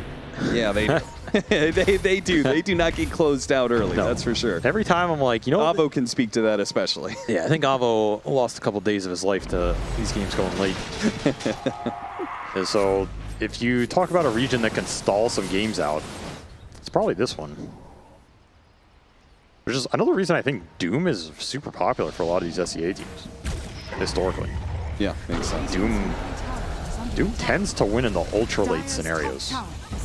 So I would like to see Blacklist kind of push it here. Like, you know you're stronger, you have this Aegis timing. Oh, there's a double damage too. Grab that, and let's roll. It's the sign from Gabe himself. Go hit the base, son.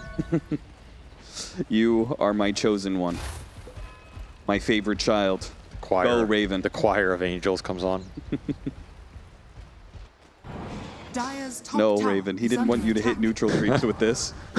You have forsaken Gaben's gift. All right, never mind. They're going to go bottom lane. Oh, the toss back, though. That's what you have to be afraid of. This time, Bosku, surely this time you'll die. Oh, Makoto follows it up, and now he's stuck in the Hogs. He needs to get to the other side. The Shallow Grave will help him escape. A song goes out, and we have a momentary reprieve as 23 Savage is just running down the mid lane, apparently. Song to farm. Yeah, all right, boys. You'll cover me, bro. Give me 10 seconds. I need to Midas something. I mean, it's coming up. Double damage has expired. They still have 2.5 minutes left on the Aegis, though, so... There's no buyback for this Tiny. Still, and that's their best fight mechanism. I think this is going to be enough to hold the base, but it's not pretty. I do think you want to wait for Tiny to be back up here, because Q is your best mechanism to deal with this Lina with the Aegis. Toss her in deep and make him jump. Okay, they're just gonna jump. They're gonna go for the Primal Beast, but he got off BKB, and now the overgrowth into just the raw damage of the Lina, shredding 23, pushing jabs back as well. 23 will eventually die, and boy, that was just not the initiation. You said the Q was so important to be able to have this kind of setup, to have this hold, and they went without him. I don't really know why. I mean, how are you gonna kill anybody there, right? They have multiple forces, the Greaves, they have auras.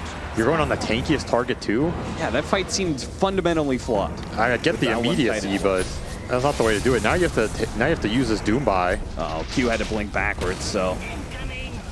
I'll let the racks go, I guess. I mean, Aegis is still up for 1. But you really need to play around the tossbacks here. I don't think there's another mechanism for you to take the fight.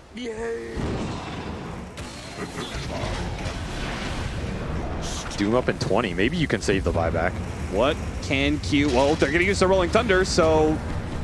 Just melting. Yeah, once again, he's going to need the Shallow Grave just in case the hook shot landed on him. He might have just been flat out dead. And maybe that is actually enough to stall them. Blacklist are going to chill. Yeah, I guess they just don't want to get tossed in super deep. Yeah, especially with Aegis expiring in 40 seconds. I mean, another mechanism here is you can toss and then somebody BKBs, you can song, right? You can isolate targets, you can wait out these BKBs and reset a bit. Yeah. Like, this song is also a tool that can bail out the Doom when he jumps in deep like that. He jumps in deep, the fight goes wrong, you can song and bail him out and reset. This Doom has no armor. Don't do that, bro, please. He has 10 armor. No survivability at all. He's instantly going to get shredded by everything. Yeah. I don't know. This Doom network just doesn't feel that easy to use right now. Like, I don't think the Aghanim Scepter changes anything either. I mean, unless you blink on them all, I don't know. Yeah, unless he gets a 3-man Black Hole Doom. I feel like the Shivas was the better option. I mean, the Ags helps them because they have the Lincolns now. Yeah, I guess so. Like, you have Lincolns on Primal, you have Lotus on Primal, you have a Lincolns on Lina. It's a lot to deal with. You have all these 4 staffs as well. I don't think the Ags is bad, but it might be too little too late here. Because now Raven is just a god amongst men. 13-0. No cares in the world. Paladin sword on top for some extra lifesteal. This was a pretty good Lina game after all. Yeah, it really was. Lina's back. Week 3, Lina undefeated. Tried to get the toss back. Tim's, though, with the 4 staff, was able to get away. 9,000 net worth lead, and Elena Barracks up for Blacklist. Chavs on BKB. Interesting. Yeah, why? I mean, he wants to man up and get some right-click and done. It's not even really what Naga does well. I mean, I can't blame him because that is what they lack, but Dire's middle tower is under attack. I don't know. I'm not even sure what I would buy, though, is the thing. Like, I'm not even trying to fault his item build. Like, I don't really know what to buy in this situation. It's very awkward. Like, if he buys, like, Butterfly or something, is that helping more? If you buy Scotty, I don't know. Maybe you just get Reelin. Just buy a Reelin. Yeah, get the toss back into Reelin. Yeah. Yeah. Reel him into your fountain. Okay, that's a combo. Toss back, reel him in, song, toss back, reel him in. That's fountain territory right there. We do that 10 times and we're a business, boys. Trying to build a nullifier next item. Smoke up. But the clockwork makes things really awkward with the Aghanim Scepter because he's just rocket flaring non-stop. He's getting so much information. He sees them all. Yeah. Carl says hello. And he says, oh, I've got an haste rune. Why not?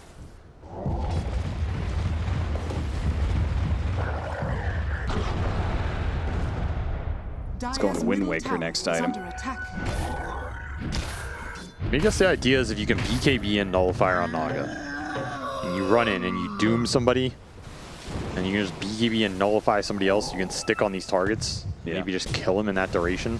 It's probably your, like, you have to commit with the doom, because he's gonna die on the jump no matter what. Sure, sure. So you may as well make that committal as consistent and good as possible. Well, they have the level 20 Talon on Doom now, so he's going to have the Doom up a lot. Oh, the hook shot starts off with a great pick onto Q. A 4 staff trying to get away. Makoto also responding with the Rolling Thunder at the same time. Q actually gets the shot brave. Well, they get the initiation on the side here. Reset and get out. Not too bad. Tim's actually dies. Blacklist need to run. Jabs, maybe he can go for this one. 23 makes his initiation with the Axe Doom, the overgrowth, but they get back to the high ground. Jumping forward, trying to finish off the Doom, but he got a shell grave off. Another good save. Song is gonna go off. Do they have any damage? What? Oh, the lightning comes out from Raven and he was able to shred in just the last couple of seconds of the BKB there, not allowing 23 to escape. I mean, he was dead no matter what anyway, I think. Yeah. Jabs just TP'd out. It looked decent, but again, when Doom goes in these fights, there's just not enough damage output. I don't know how you deal with this Lina. Oh, we caught him with the Gleipnir. What a read. Sniped him in the trees. They don't know where he is, though. Oh no, they didn't actually find him. Oh dear. A little awkward. Raven got the right read, just it wasn't pinpoint. Showed him mercy.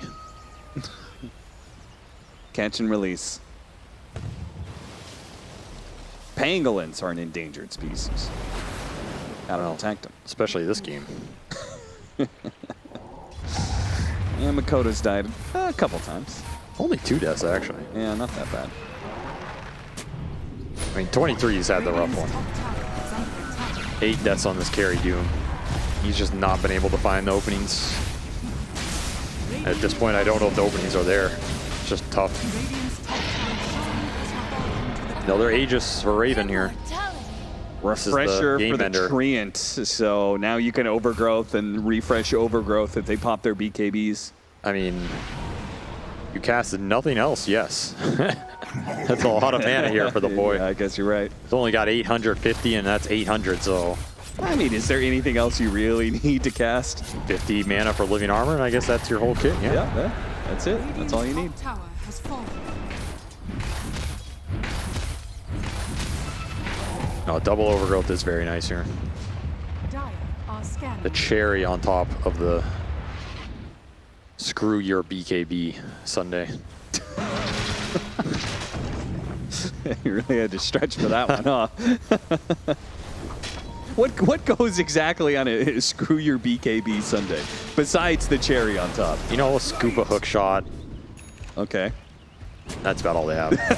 It's like just one vanilla scoop with and then there's on top. There's 10 scoops of Lina right-clicking you. Oh, okay. You know? And then there's a cherry on all of that. I see. Cute. Oh, the Rockets once again spoiling his position, stopping his blink all the time. They do have Nullifier on Naga. Okay. They have double Octarine now. So if you can get the Doom and Nullifier on somebody, you can't force staff them out, you can't really save them. You could just commit on this Lina. Of course, she has Aegis for 3 more minutes here, but that's what the tossback's for, right? Toss back, reel them in. Yep. Doom them up, Nullifier them up. Do it all a second time. You know, there's somebody who doesn't know what the Aghanims does on Naga Siren. They're just like, why do they keep saying reel them in? Thing's so bad, honestly. Yeah. Every time I read it, I'm like, it has to be better than I think it is, and it's just 150 speed. It's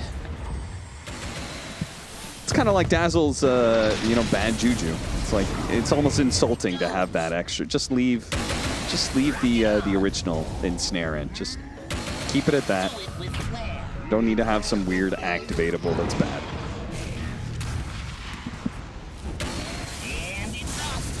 Every 2.7 seconds, we get an Infernal Blade. Ooh, tried the toss back. Hey, got the BKB out of him as long as he gets the 4 steps away.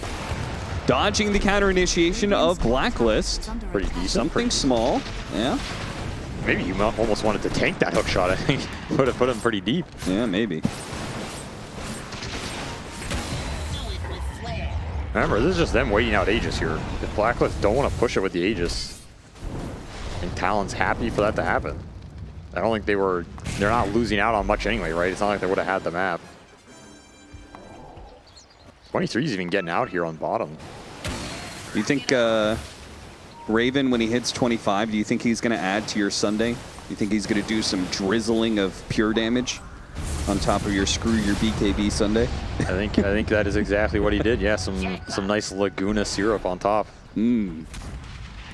The Sunday grows. In fact, you've got another big scoop that's going to be coming in when, well, actually, Carl already has 25, so never mind. Yeah, he's been chilling for a while. So yeah, now we got 4 or 5 flavors. Scopes. Yeah, this thing's a regular tower. Okay. Gleipnir. Oh, follow-up. Raven just really wants to make sure he does not get tossed in. It's really the only way they can lose it. And there goes the toss in. BKB immediately going off and reset. Talon They say, okay, that's another BKB down. He had Aegis anyway, so it's not like it would have been a great fight anyway. Hook shot off of that one. Tim's okay, immediately turns around with the jetpack in 23. He bit hard on that one. Oh no. I don't know if he's trying to like get out of vision, but they saw that Doom, friend. They knew it happened. That being said, there's no Aegis on Blacklist, so maybe they don't do anything. Don't even know if you ended up wanting to jump there, to be honest. Yeah. Like, if you Doom and you jump the clock, that sounds not that good. Oh, what would the point of that one be? Maybe he made the right decision in the end. I mean, either way, it's a pretty low CD now. He's on 75-second Doom, so it doesn't really matter too much. Yeah, that's true. Maybe he's like free casting because he's thinking they're going to clump behind this clock, you know, and he gets a big jump. It didn't happen, so he stays back. Always good to think about. I mean, you have 5 buybacks here too if you're Talon. So his base defense is pretty gnarly. It's like 10 heroes with tossbacks. You can only get here with the Lina bots and that's it. Yeah. I can understand why Blacklist are very hesitant to go high ground. But you are kind of feeding into what Talon wants, which is time to get more items. I feel like the average match time would speed up by like at least 5 minutes if Tiny was not in these games. Well, that's Dota. Sometimes a rock with a club puts your best plans to waste. I mean, would you want to go up a hill into this dude? No, absolutely not. Does seem to be that they're between a rock and a hard place, if you will. It's pretty good vision for Talon. Oh, grabbed him. But the Rolling Thunder actually stopped that, so that isn't too bad if they can go ahead and kill the Primal Beast with this. No force that for you, son. Pretty simple. Yeah, and maybe they can still catch AU. No, he's already out. But Bosku is going to get tossed back. Maybe costing the Tiny his life, but he actually force taps away from the Lina. They chase after it, but the song has already gone down, and only the BKB of Bosku wins alone. So Q is going to be able to escape. Sink grab here for Talon. The one ward they have. A little sloppy from Blacklist, getting caught off guard. Not able to bail this Primal Beast out. That's a large net worth swing as well. Used some consumable cheese or something. I don't know. It's like a 6K gold swing. Bloodthorn now on this Naga. The damage is creeping up. Yeah, it's building. It's building and growing. She hits hard. Damn, AU is trying to work on an Aghanim Scepter. And he's almost got it too. It's going to be pretty nice. Like, if you can see where this real Naga's at, it makes the game a lot easier. Might catch Tiny when he's trying to go and jump. Not much left to buy on Trine at this point in the game either. Nice hook. The initiation onto 23, paired up with the Coxiel. Saying Makoto, though, gets the jump onto Raven for a second, slowing down the damage. 23, he does get off his Doom, but it's only going to last as long as Shallow Grave does. He gets blown apart by Raven. Jab's doing some decent work here. Yeah, small amount of damage. See if they want to buy back this Doom, but I don't think they do, and just going to sleep to disengage. Yeah, run some illusions down the mid lane. Go to sleep. All the lanes are gonna need a slight bit of upkeep here. Blacklist wants to try and force the buyback out of the Doom. Wards on both the Radiant ramps here. Oh, the toss back onto the Clockwork. He's got a forced out jetpack, but the Nullifier is gonna slow him down a little bit. They can't actually finish him off. They do not want to get within range of Raven. Ooh. Oh, Makoto apparently does. Yeah, he's just rolling at him. Now, Trine's caught too. Yeah, he's going to hit Raven a little bit here while the rest of the team finishes off the Train Protector. Not bad. Blacklist have to back out. Talon. Game is going late, Cap. Yeah, it really is. Nobody could have predicted this. But it indeed is. And I think Avo said exactly that. We passed him in the hallway. Said it's going to go 60 minutes. Yeah. And it will favor Talon at some point, I think. Because you have this Aura Bosku, right? Like, Auraku is not going to scale as well. Yes. As this Tricore. I feel like at some point it starts to hurt. You have Refresh your Ags Octarine on Doom now. This Pango had 8K gold in the bank. Makoto. Buy something, my man. Just buy anything. Put that gold to use. And Jabs is like 6-slotted, and he's building the reel in. Scan successful. Bosku leading the way with the kisses, but here comes that Doom. It's going to lure in 23 Savage to a point where Raven's going to start laying into him in return. Pops a BKB. 23 is able to walk away from the Lina, though. Gets out of range of her. They finish up the Roshan. They actually get a gem as well. Key will take that one. No BKB on Lina right now. You got to be careful. What is he doing? Wind Waker actually going down for a second. A second Doom goes out. 23 misses on that one and will be able to get away. Oh, that was so close. Carl was searching for it. He was going to go for the pulverize. Oh, they found the Naga. Caught the Naga Siren inside of the cogs. Carl grabs her. Before she can slither away, that pulverize might lead to her death, especially with the Train Protector jumping forward. Gets a 3-man overgrowth. Jabs is not easy to bring down, though. The Lina's damage is beginning to wane. Get back. Retreating overgrowth. Time to run. A huge win for Talon. They got everything out of Roche. They still have Aegis on this Naga. Jabs ate the Ags, took Refresher Shard and Cheese and Aegis. So he has the reel in now. This is there it is. This is the big power spike for him, of course. And 23 Just to be clear, that was sarcasm, everybody. I mean, we'll see. We'll see what happens.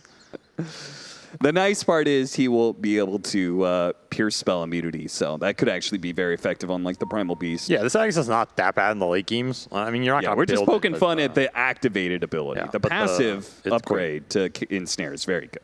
Yep. Especially when we're talking about this Lina and a BKB with somebody throwing a Lincoln's on her or something like this, right? Yeah. We saw Wind Waker bail out Raven there a little bit. Helps him disjoint and reset the fight, but you can see these heroes are tankier, right? He is not shredding this Doom as fast as he used to. The Naga illusions are being more annoying.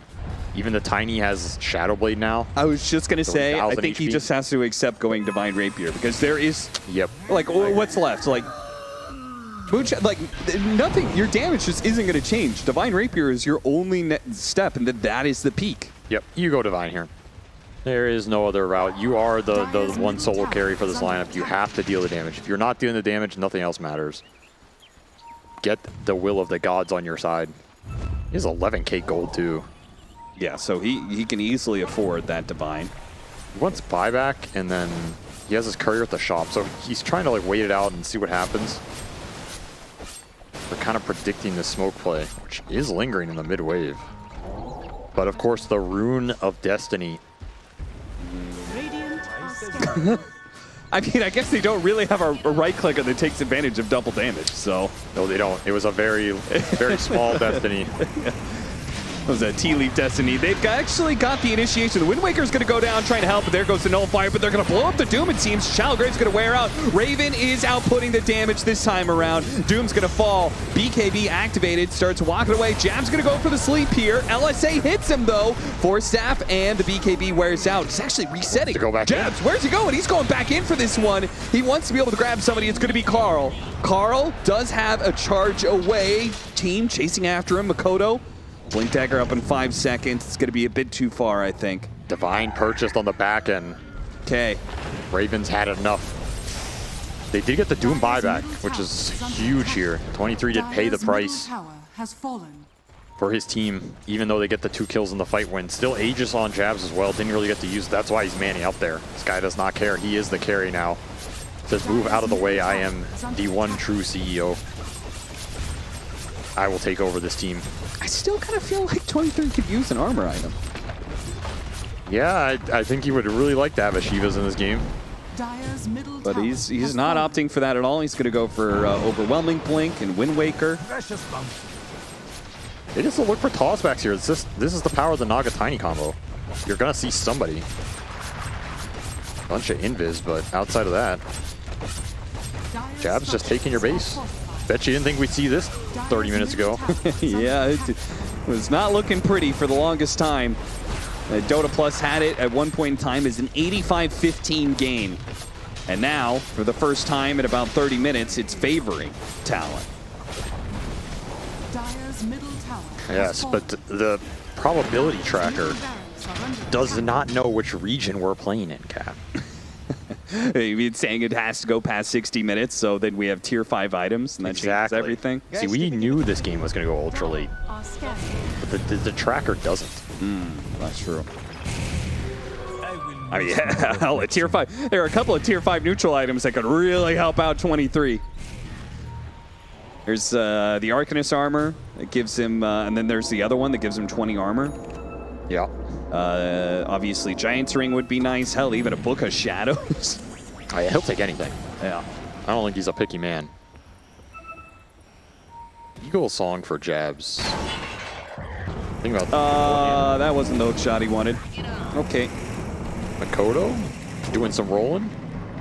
Thought about it for a really, really long time. Yeah, he'll think about it for a little longer. What's he doing?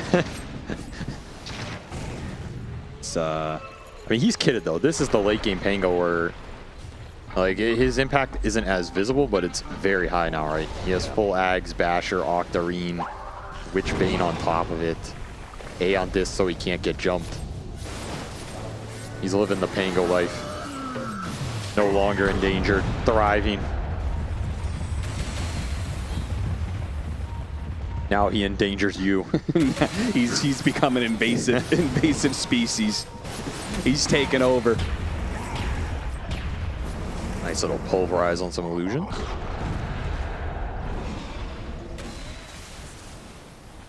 Also, the Ags dream for AU died at some point long ago. Oh, did it?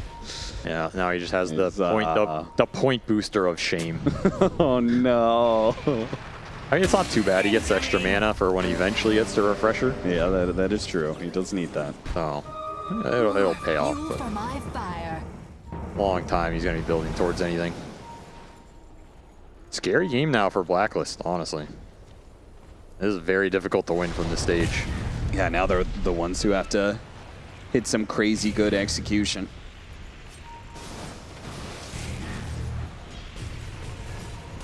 Still have Divine Rapier.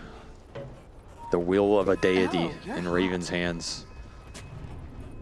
It's going to go for a Swift Blink next to try and get that better positioning, I guess. Still hasn't died, by the way. 15-0. I mean, you just know. You just know. I don't think I've ever seen a carry player, or really any player, not get annoyed when they haven't died, but the game is still going like 50+ minutes. They're like, guys, if we lose this game, who are we blaming? I played a perfect game. It's not my fault. Yeah. I really hate those games where you lose and your carry has 0 deaths. What is it? You know what I'm talking about? He didn't even, like, at some point in time, he just gave up. No, it happens. You know, you have some game that you lose at like 30 minutes and your carry's like 0-0-8 or something. And you're like, dude, at least join one fight, you know? Yeah, at least try and play Dota instead of whatever PvE shit you got going on there. Yeah, this guy's over here playing World of Warcraft in the corner while we're getting our asses beat. Yeah. But, of course, he has 15 kills, so Raven, he has been doing his job this game. Can't really ask for much more. Yeah. Could still be playing World of Warcraft at the same time. I wouldn't rule it out, but that is the life of carry players. Potential Roshan in a few seconds here. But somehow this initiation worked out in Makoto. They're going to be able to burn out the Eon Disc. Nothing major.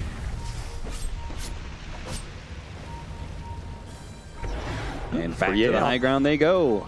2 minutes left until 60-minute items, and Roshan is instant. They do have a refresher on tree, so you have double overgrowth now. Okay. Might be long enough to lock down this Pango or Doom. He had double overgrowth before, though, and it didn't win them the game. But this is a true double overgrowth. A constant. It counts for more. I see. Because it's organic. He believes in it more. It's just all about Lina right-clicking people. If she can right-click people, she will kill them. You have a decent chance to win the fight. She has jumped or bashed or doomed or tossed or songed or rolled. That's a long list of abilities. Or my lord. Thank you. It's going to be a rough one. But as long as Raven avoids all of that. Okay. He's got a decent chance to force some buybacks. Just avoid like the 10 different abilities that Avery listed there. That's what a team's for. Tell them to jump in, tank some of it. I mean, he doesn't even have like Lincolns or anything.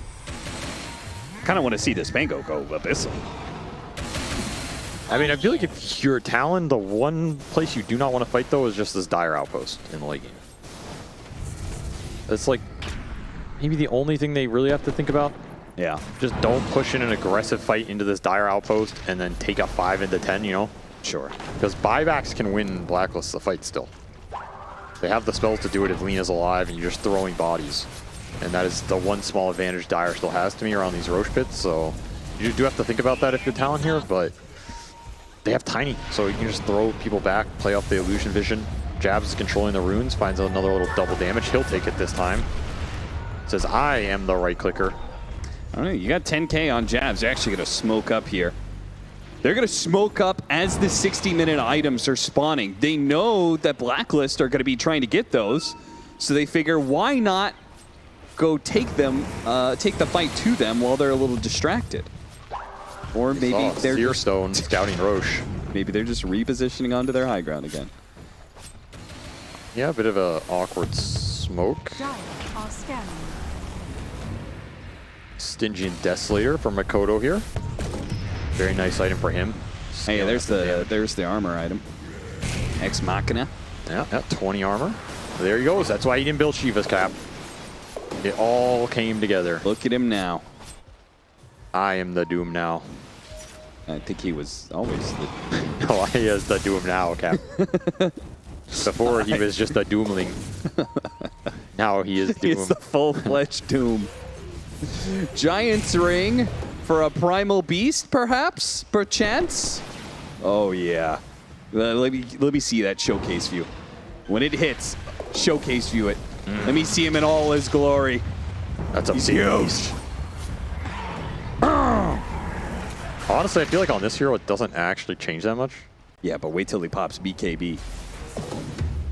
Yeah, but I feel like on certain heroes, it looks... I mean, this guy's already so big, it's just kind of... Yeah, I think it actually, legitimately, like, the model is already too big. Yeah, it just caps out. And it caps out. Game says stop. Unlike Undying. Now, what they need to make is a tiny ring that shrinks a hero so you can't see him in the fight. like the old PA back in Warcraft, Yeah, where he was just a shadow on the ground. And if you... Yeah, exactly. Then you can give Tiny's ring to Tiny. And it makes him normal. There it goes. All right, they better get into a fight soon here. I think Avery's losing it. No, I'm chilling. I mean, this is, the thing Pirate Hat, oh, you know you'll love to see that. Anytime tier 5 items start dropping, you get the Pirate Hat, you're like, boys, we can push this game another 10, 15 minutes and we'll get a huge gold advantage. Oh, that's the signal, huh? Yep. Don't worry, lads. Now we're out farming them. Yeah, if you weren't already doing that with the Doom Hand of Midas, now you've got a Pirate Hat too. I mean, this item is kind of broken on late game support, Tiny. Because you can just buy like a crit or something and get insane attacks but you right click. Yeah, yeah. I mean, pretty good. You could dig up the gold to get an Aghanim Scepter. Song. 3 heroes Aggressive. found. 23. Just walks the Doom He's in. going to go straight to the Snapfire. Hookshot's going to miss at the same time. They have the roar on through. They already popped the BKB, but it looks like rooted down Lina is not doing much here. Jab's going to start walking away. Raven chasing after him. Needs the help. AU's got it. Overgrowth but he had the mirror image. Overgrowth. Second Overgrowth is going to be able to lock him down, but Q comes in with the avalanche trying to help out Jab, but no. There is no other help. All of the other heroes ran away despite the initiation that Jab set up. It was the buybacks. Respecting the buybacks, and now look at the booster book. travel on in, but 23, he's going to go for the refresher play. A force tap gets him a little bit of distance, and look at that hook shot, nicely set up. He has to go back to Raven. He has to challenge Raven here. He has to take him down, but here comes the Primal Beast, and not go to the sides. Makoto comes through, trying to roll on top of the Windmaker also being used. Somebody saves just for this Lina. Raven force tapped away, turns around, lays in the damage now into Makoto. They've killed the Primal Beast, but Lina survives full on health, and 23 limping away, but AU's not going to let him go to get away. Raven puts in the damage. The Primal Beast now bots 2 back into play as he chases down Talon. They are going to be able to get back to their base here. So they get a reset. Buybacks being forced out on both sides, but Blacklist walk away the better of it. Definitely do double core buyback here. So 2 of the 3 carries on their last life. And now Raven's going to force the Roche. Still has his own buyback and bots the outpost here. Has no mana. I mean, Roshan is not nearly close enough. Yeah, this is not the Grand Theft Aegis he got earlier. No, it certainly isn't. Raven's just going to clear the Illus. He clears up pretty fast now. Disarm, slowing things down, rolling in. Another song.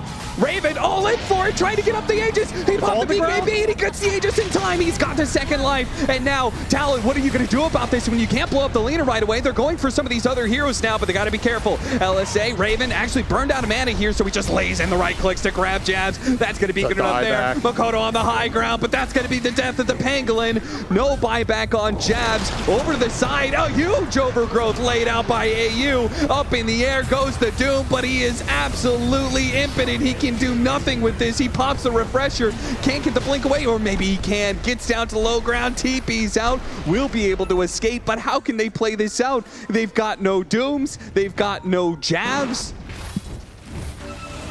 Might be having no throne here pretty soon. Raven didn't even have mana in that fight. He actually had no stacks. Yeah, he had no stacks. He's right-clicking so slow. Right-clicking anyway. This is the only saving grace.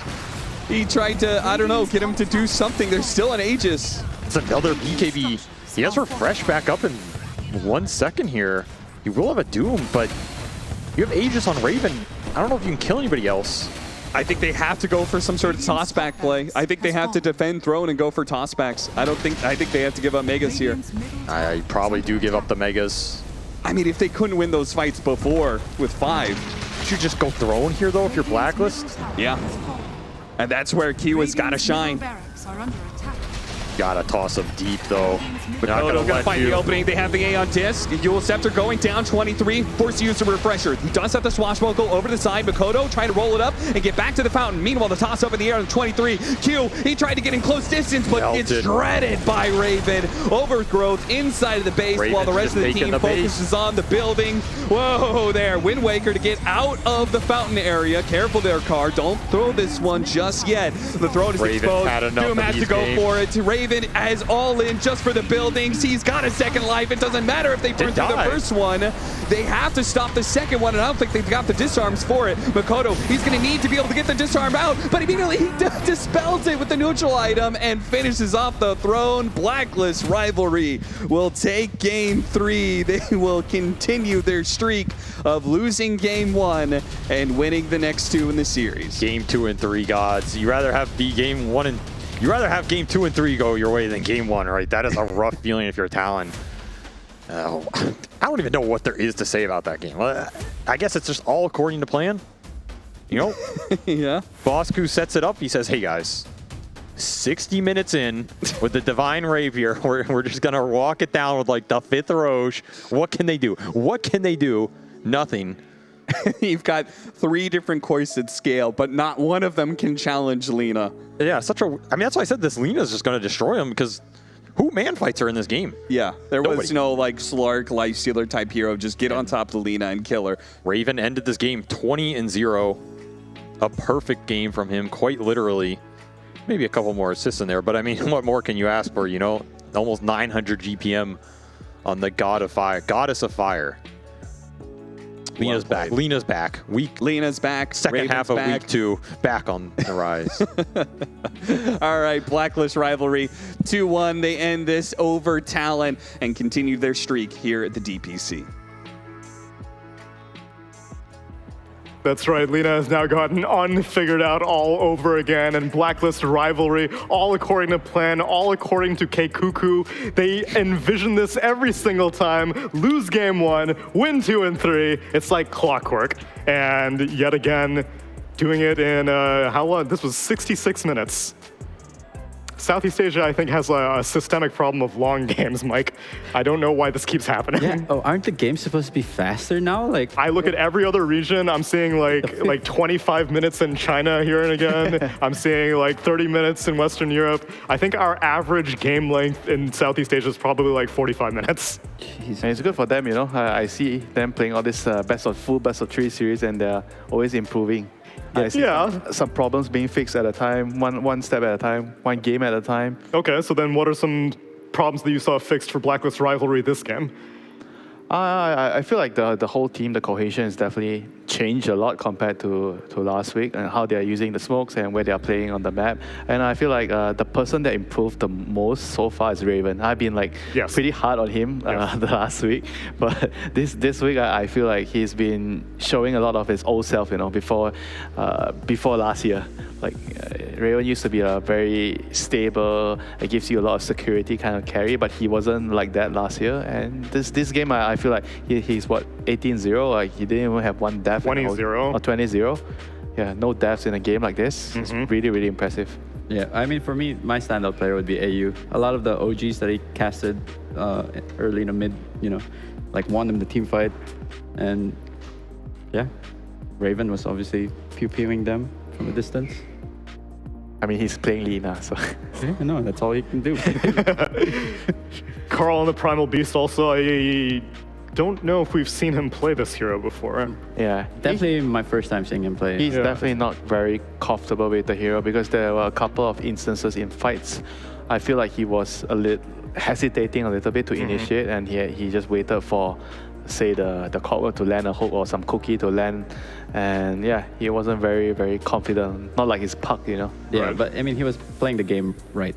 Like maybe his hero skill usage wasn't the best, but he was doing the right things at the right time. You know, causing a lot of chaos. AU gets our Rivalry MVP of the game on that Treant Protector, but we can continue praising all the players. Cuckoo's Core Snapfire. I guess we considered the possibility in the draft.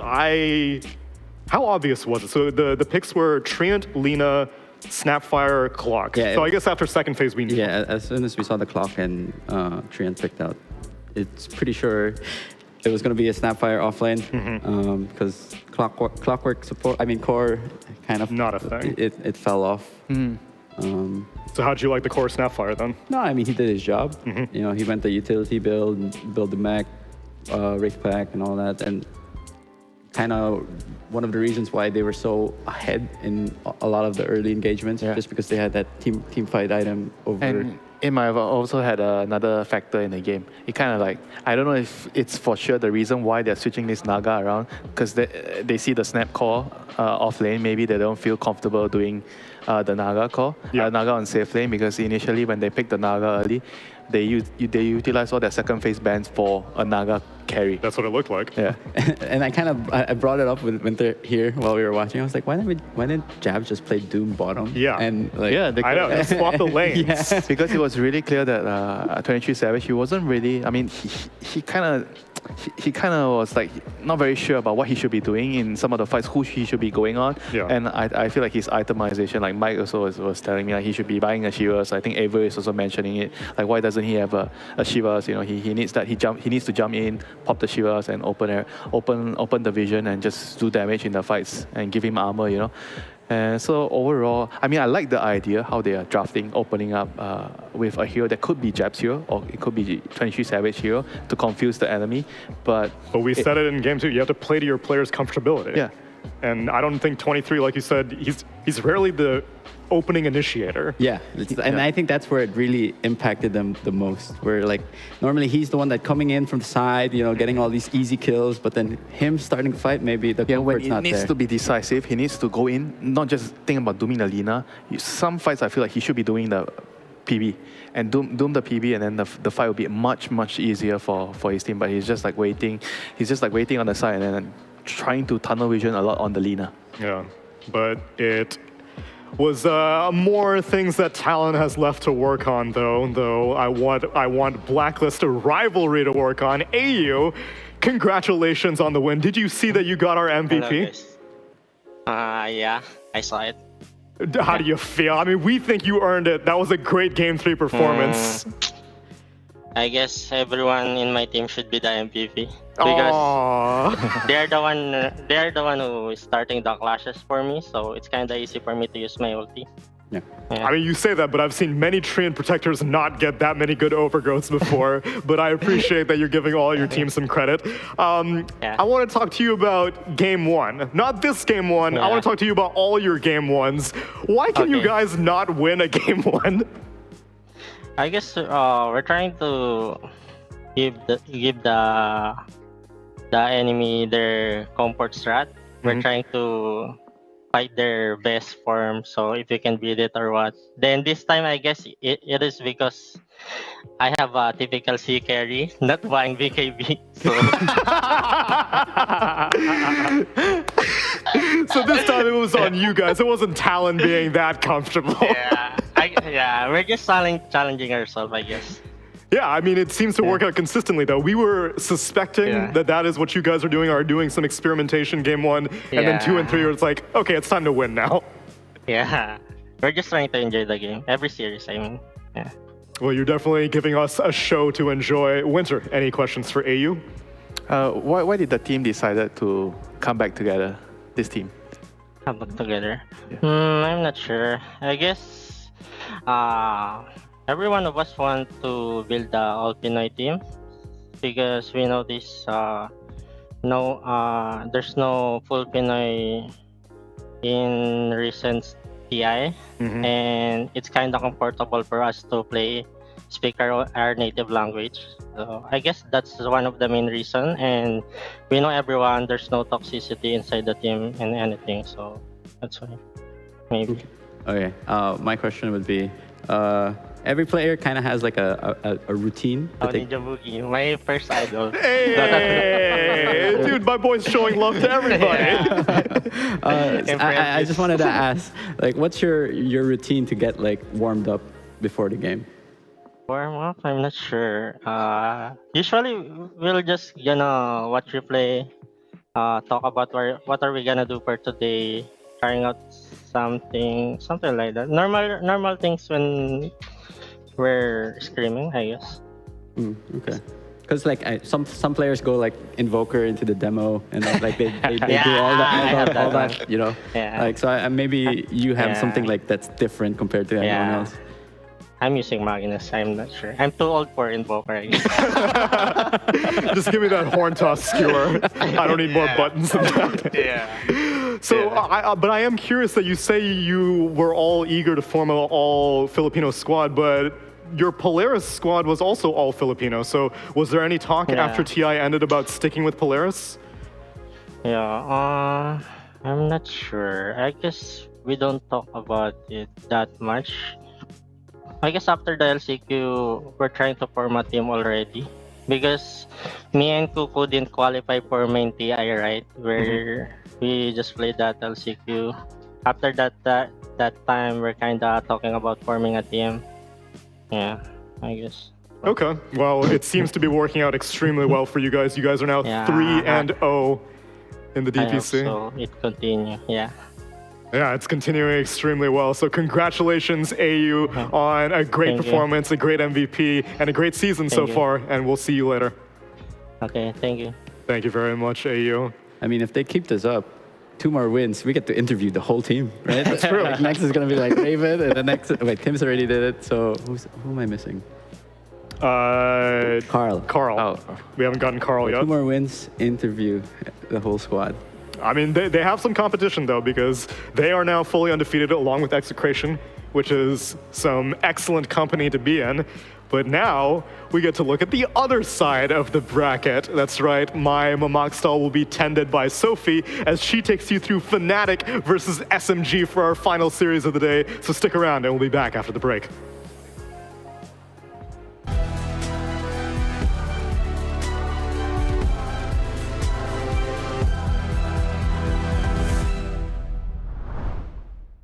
Three, two, one.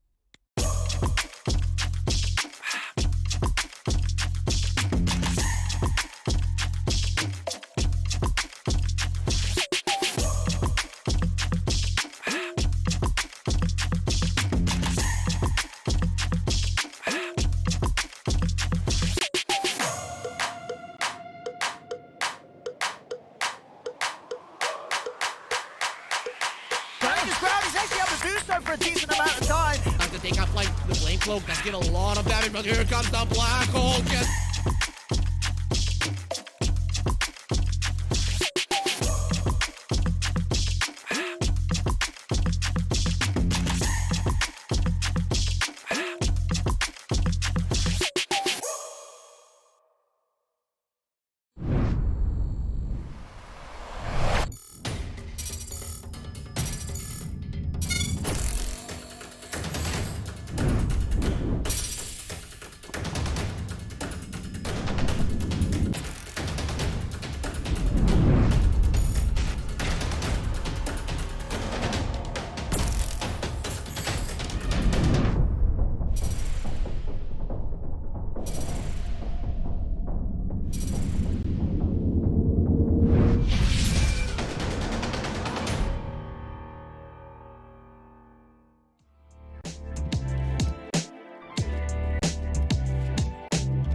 What a long day of games we've had today. Welcome back, everyone, to the SCA DPC. I am your host, Sophie, and I'm so excited. This is our third series of the day and our 12th series of the entire season. So yeah, I'm quite excited to see how this last one goes. And you know who else is very excited to see how this game will go is Ninja Boogie and Adam. Aren't you guys super excited for Fnatic versus SMG?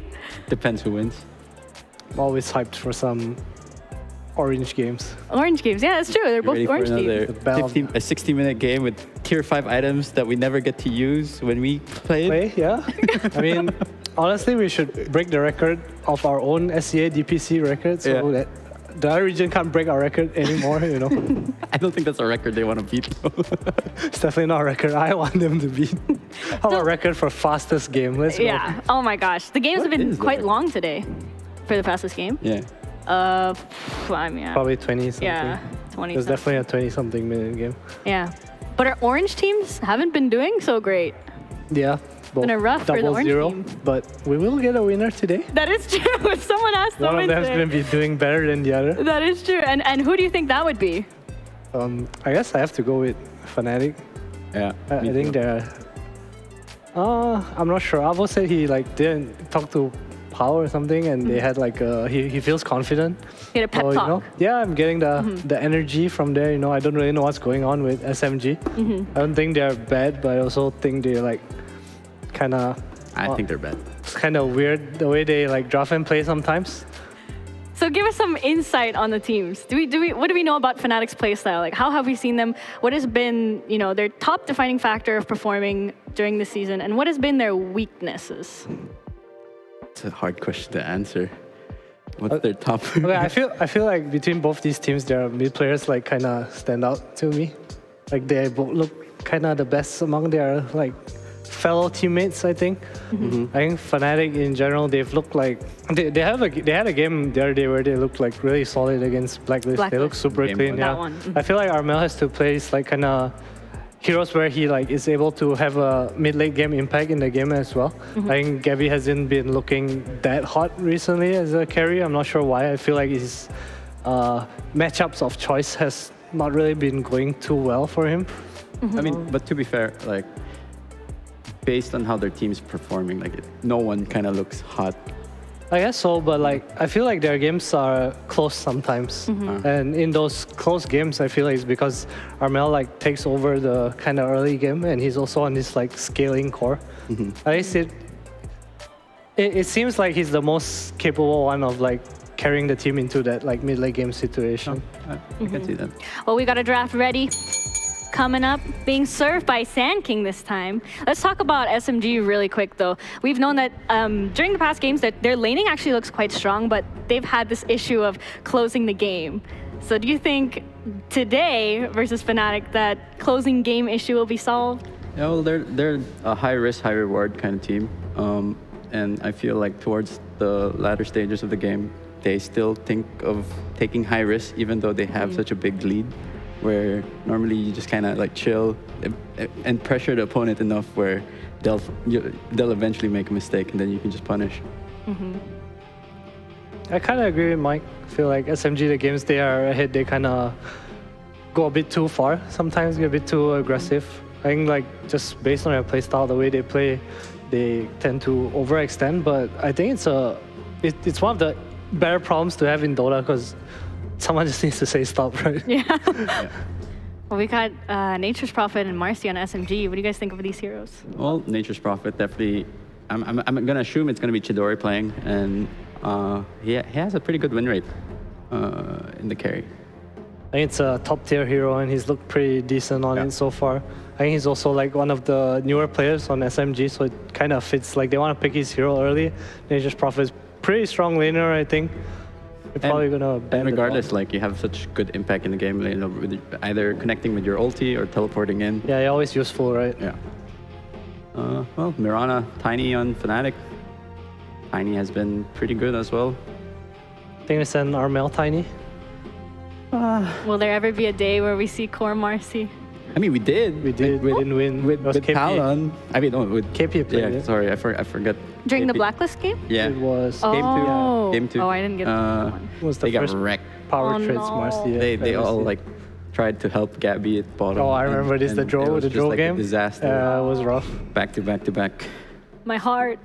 My wife. I'd like to see like DJ play this Tiny, just because like I picture Tiny as like a clockwork, but you can do a lot more. Tossback feels so OP. Yeah. I think in the last series too, we almost saw a game turn because of a few tossbacks. And Mirana's just like, it seems like the value is better as a position 5. And when DJ played at a position 4, he went for this Dragonlance where I was kind of like... Not sure why he could have went in that game, honestly. I mean, yeah, but like you still want to build support items. I guess so. All right. What else do you think we'll see in these drafts? What have we been seeing today that's been really like working? Lina.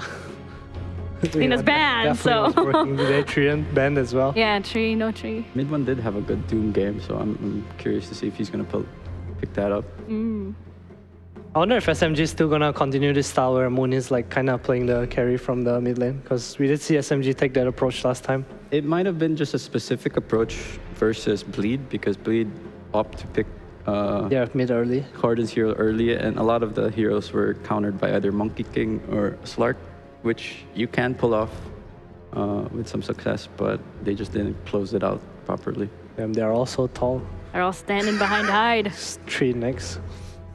Who are they? We'll never know. Well, mid one's definitely Armel. Why do you think so? why is that, Mike? No, I'm not. Mid player, Sophia, obviously. I recognize the bottom half of his face. Dude. Or how's Nature's Prophet lane against Broodmother? I mean, it's okay until, like every hero has that. You know, as soon as Brood hits level 6, like I'm out. That's fair. I wonder if they'll look to like try to swap him to the bot lane now and just let mid one play some hero against the Brood. Second lane again. Yeah, because I can't imagine this lane is fun. Yeah. The best counter is obviously Kunkka, which most teams are just. Yeah, it's out. It's out of there. Yeah. What other like? Mid one doesn't play normal heroes. Maybe pick some like Earthshaker or something. Oh, his Earthshaker was so questionable. It was a weird game for sure. Looks like they just had kind of different ideas. like Lotus into Octarine and not even going for a dagger. Like, I think we saw Echo like twice the game, maybe 3 times. Yeah, one was at Envy most. and Yeah, the one Envy rune. So if you control the map and you just wait for runes, you'll get an Echo. yeah. Hopefully. And, I mean, you can never like that instant lockdown of the blink echo. Like even if someone has BKV, if he's not on point and pressing it, you can always catch someone off guard. Is this the Pos 5 Bloodseeker? The SMG special, it's back. With Rogi. Yeah, Rogi's gone though. Afu the new Rogi. It's one good hero that can catch Brood like after the laning phase. It's really hard to cast Rupture, isn't it? It is, but you know, like if you're coming from smoke and you know you plan a ward. Wait, did you say Pause 5 Bloodseeker? Yeah, You I did. can't imagine why you would core your Bloodseeker here. Unless it's a mid-on Nature's Prophet, Chidori, Bloodseeker, but I feel like that just makes the draft He has very played forced. Bloodseeker once, if I'm recalling correctly. Yeah, he did. He had a tough time in the lane. I don't remember which series it was, but yeah, I don't think they'll put it as a core. I'm not sure. I guess it depends what Fnatic picks as well. You know whose head that is on the left? I don't know, but DJ has revealed his Yeah, face. it's definitely DJ. KP's on the right. Probably Gabby. I guess. Process of elimination. Mm-hmm. KP is a bit wider. We're fair. thinking the same thing. Ooh, Spectre. Okay. That's a no, I mean, good Nature's Prophet answer. yeah, but you know, like Nature's Prophet tends to scale a little bit faster. The pace. Yeah. What makes it a good answer to Just a hero that can You jump just him press R and you're And you're on top of his him. face, and you can't really like turn around and fight back against Yeah. the Spectre, I think. And it's like Brood runs in, like maybe throws like a Silken Bola. Silken Bola, Silken yeah. Bola. There you go. When did they add that skill? Ages ago. A year and a half ago. maybe. Oh. Me, not a Brood player. Wouldn't know. Feels dirty winning with that hero in pubs, Sure. to be honest. Takes a lot of skill now compared to like. No, it takes less skill now. Does You have it? some button that like just throws your spiderlings all over the map or something. But I mean, like before you could like throw your, you could start spawning spiders right away. Yeah, level 2. Start like building the army. So what do we need on these two orange teams to round off the draft? What are we looking at? Fnatic definitely needs some like They both need a win. hero. Pop. Okay, that like so it's most likely gonna be a Tango Pango mid, mid. right, for sure. Mm-hmm. And Puck would line up Fanatics. I mean, they just need a stun or like some hero that drags their game. Some like Winter Wyvern even. That's a hero that we have not seen yet, right? Yeah, I think SMG Moon's like the only one that would really ask for it. I don't think other teams like looking at the hero. I think hero's pretty good against Dro and decent against Lina though. Like kind of outranges and the heal is nice. Haven't actually seen the hero yet though, but Husker Band. Nothing too special. I hope to see this Marcy like as a position 4. I really don't like Marcy. It'll probably be 4 Marcy, 5 Bloodseeker, I think, and middle and last pick. I really want to see what this 5 Bloodseeker would look like. I've never seen that before. It doesn't look very anything. It just exists so you don't have the Bloodseeker against the Pango, I feel. Of course. So what would you buy? Like, what's the build? I don't know. Nowadays, you probably just buy mech or something, some aura. 4 staff. Yeah, anything useful. I like this Monkey King ban. I think they could have definitely let Muno Chidori play some Monkey King here. Yeah. You can also like lane the monkey either against the spec or Brood and have a pretty good time. Afu, looking happy. Are you happy, Mike? Not really, but Not yet. Not yet.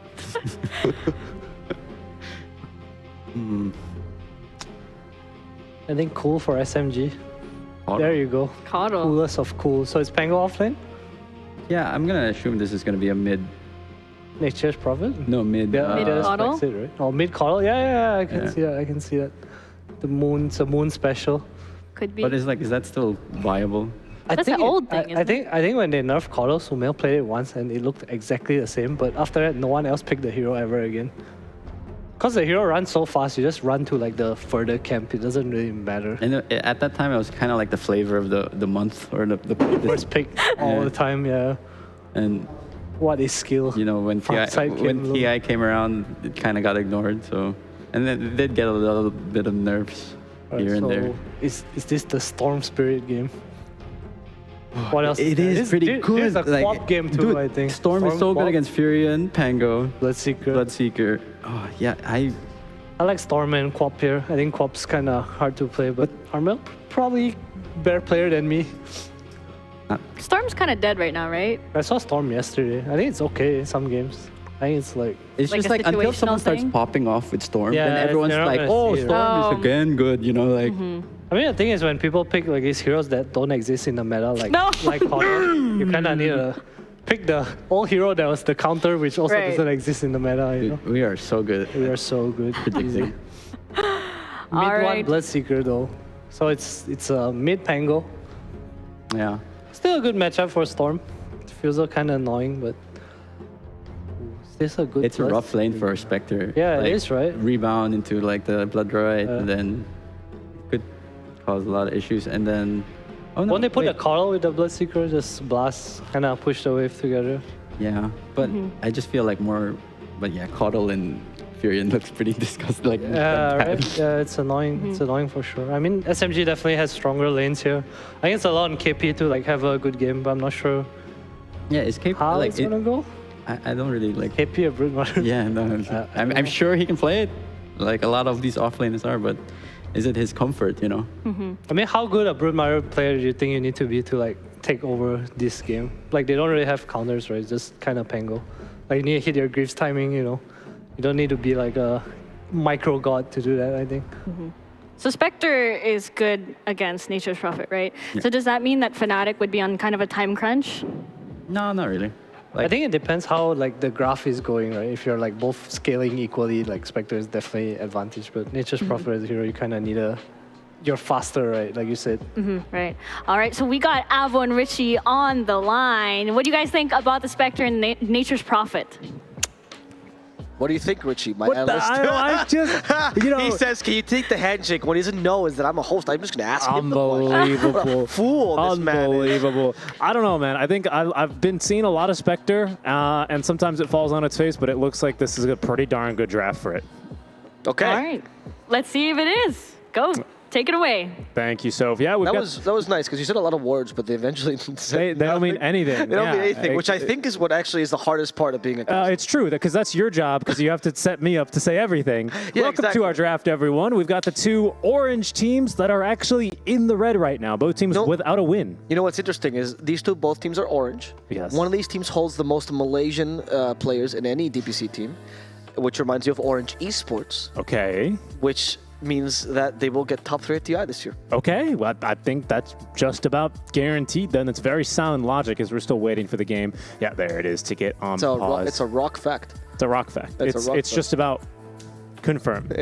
Yeah, I forgot about that. Was the Matuma thing. That's pretty good. That's pretty good. Yeah. But then I also think back at other teams that also had full Malaysians, and like Winter's MUFC, for example, and then maybe they're going to go top 3 or they're going to Thunder Awaken this TI. That'd be pretty cool. What, Thunder Awaken top 6, right? No, I mean the 016 Thunder Awaken. Oh, or the Winter MUFC. Oh, I see the TI-10's Thunder Awaken. Did you know, Thunder actually, Predator. Here's a fun fact. There's only 2 teams that ever not won a single match at TI. Oh, yeah. Okay. and one of our panelists was on one of them. That's very true. We won't say specifically which one, but we will say his name it is a month. Sorry, a season. A month. And the Northern Hemisphere is in that season right now.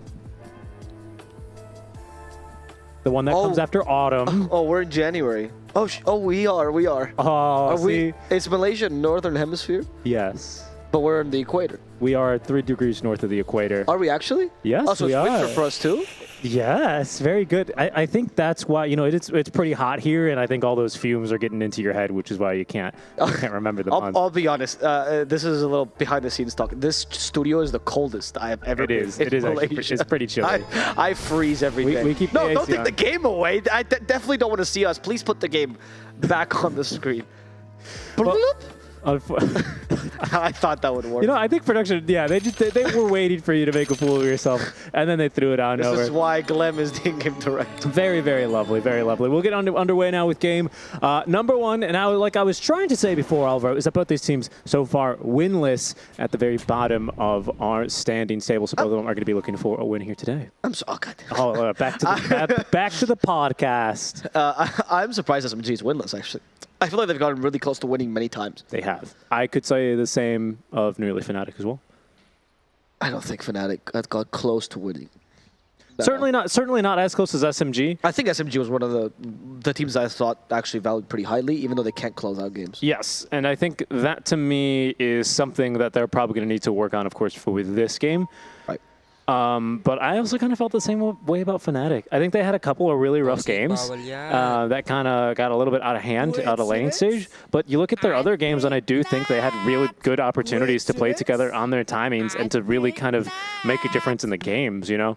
I think, you know, if we're going to talk about underperformers, I think the team that to me stood out or didn't stand out was Boom more than anything. Boom is the they boomed. They bombed. Yes, they've busted, I believe, is actually the opposite of Boom. Right, that's true. Yeah, so, and I believe, you know, they have worked on that a lot since day one. I think their very first series, remember when they were getting Marana Riki with the Centaur, and they just kept kind of playing into that hand. So I think all the teams are kind of developing, but I'm more surprised about that one because I do agree that Fnatic, I feel like they have an idea. Yes. I might not agree with that idea, and they are not making it work, that's for sure. Yeah. But I can see the idea, which is definitely an idea of having this win condition made that they keep playing, right? Like we talked about it in the Capcast as well. Yes. But this TA they give Armel sometimes, the Storm, they've given all these like heroes that can kind of scale, right? And that's part of their notion of the game. They're trying to get Gabby to be more active. Fair enough. Might not work, but I can see what they're going for. Whereas Boom, I honestly cannot see what they're going for. Yeah. Well, we'll see how that continues to develop over the season, right? That's why, of course, we have 3 weeks and a big old 7 best-of-3s for each team to develop across the line. I'm also... DJ just left his chair, huh? Oh, okay. He's helping out Armel. I'm also quite interested in what you think as our resident Bloodseeker specialist with this 4 Slippers of Agility starting item build from him. I don't think I've ever seen 4 Slippers of Agility. He's only got 2 feet. Explain? Well, it's slippers. You know, technically, so I was taught in English that when it's a plural, it's 2 or more. So the slippers of agility could also just be 15 boots. That very could. I mean, there are slippers, but they could be 15 slippers. Sorry. They could be 15 slippers. Yeah. Yes. Right. I don't know. I'm interested. I think that Bloodseeker doesn't need any regen. So that's to begin with. Right, you just CS low. You just CS low, exactly. Don't be bad. You can also, as offlaner, I think it's much more viable to go for Thirst because as level 1. Because you go Blood Right level 1 always as a carry because you need to secure that range creep. As an offlaner, it matters less. So it depends on what kind of support you have. I don't mind this build. I'm thinking what other things offlane Bloodseeker likes to buy early. Well, I was actually thinking maybe this would be something with the Coddle, actually, because you don't need the mana regeneration either if the Coddle's going to be going into your lane. Now, he's heading top right now. No, I think you still need the mana regen, though. I still think you go for, like... Because offlane Bloodseeker, I'm hoping this game he goes for Atos. Okay. Which is the traditional build anyway. So you can go actually Gleipnir. I know that's very popular these days anyway. I'm kind of interested, but I don't think there's any like items that you want to go for immediately. Do you think there's any kind of game on offlane Bloodseeker where, remember, Yules used to be kind of an item that you would consider? No, I think it's bad. Gleipnir is just too good. I feel like Atos is just too good. I think the Yules is not that great anymore. I think you got a fair amount of nerfs. I mean, there are cases where you're like, I don't know, Ursa or whatever. That you, sure. Right? A troll. Yeah. I mean, Troll, offlane Bloodseeker might just not have to build anything because Troll kills himself. Very true. But yeah, I do think that it's probably the Atos this game.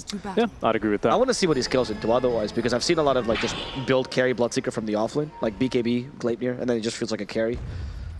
So I don't know if there's going to be much of a difference between the positions. I'm also interested to see an offlane Bloodseeker at all. It's not a very common pick. Yeah, exactly. I was gonna mention that. I also like how he's got his Bloodseeker items in a T with the Slippers of Agility. So I think that gives you +1 more agi if I'm not mistaken. But for now, looks like some good zoning here by Fnatic. They're set to at least contest 3 of the runes. They're gonna give up that bottom river rune, however, and I think it'll be 2 apiece.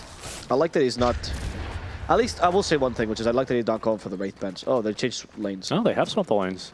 I don't think you really need Wraith Bands when Bloodseeker has such a high base armor. So I think the utilities are better. So it's going to be SMG looking to try and run this Chidori into the Spectre lane. Oh, that's a really good lane. For the next profit, mind you. And not to mention, of course, we just saw Marcy, especially with that first item, Orb of Venom, really like already give it to John Noel, who does not have leap early. So you got to be a little bit careful. If she can close the gap on that first point of this with that first point to dispose, you'll be in for a little bit of extra damage. I would imagine Bloodseeker versus Broodmother is pretty strong on the Bloodseeker side. Because I think actually, yeah, you completely max blood rate this lane. You could get away with it. Or maybe 1-2-2 or something like that. I don't even, maybe you can even skip the point in Blood Rage and go 0-3-2. Tower is under attack. But I think the Spiderlings could easily die to this hero, especially with Illuminate. Right. Right, because of course a lot of the summons come with some pretty high magic resist, so they don't just get nuked. But of course, Blood Right, being pure damage, is going to cut right through their little HP pool. Exactly, it's very itty bitty HP pool. Down bottom, though, speaking of itty bitty, it is going to be the kill, as they will be able to, like I said, run down and get on top of that Marcy running down and get on top of the Mirana for first blood. Okay. I mean, that's a really strong start. I guess that's the other consideration. Ian and Bloodseeker doesn't do well against that Broodmother. Who cares? As long as Chidori has a really good lane, right? That's your goal here anyway. Right now, he is struggling a little bit in terms of last hits, but I imagine that Chidori will eventually get above Gabby.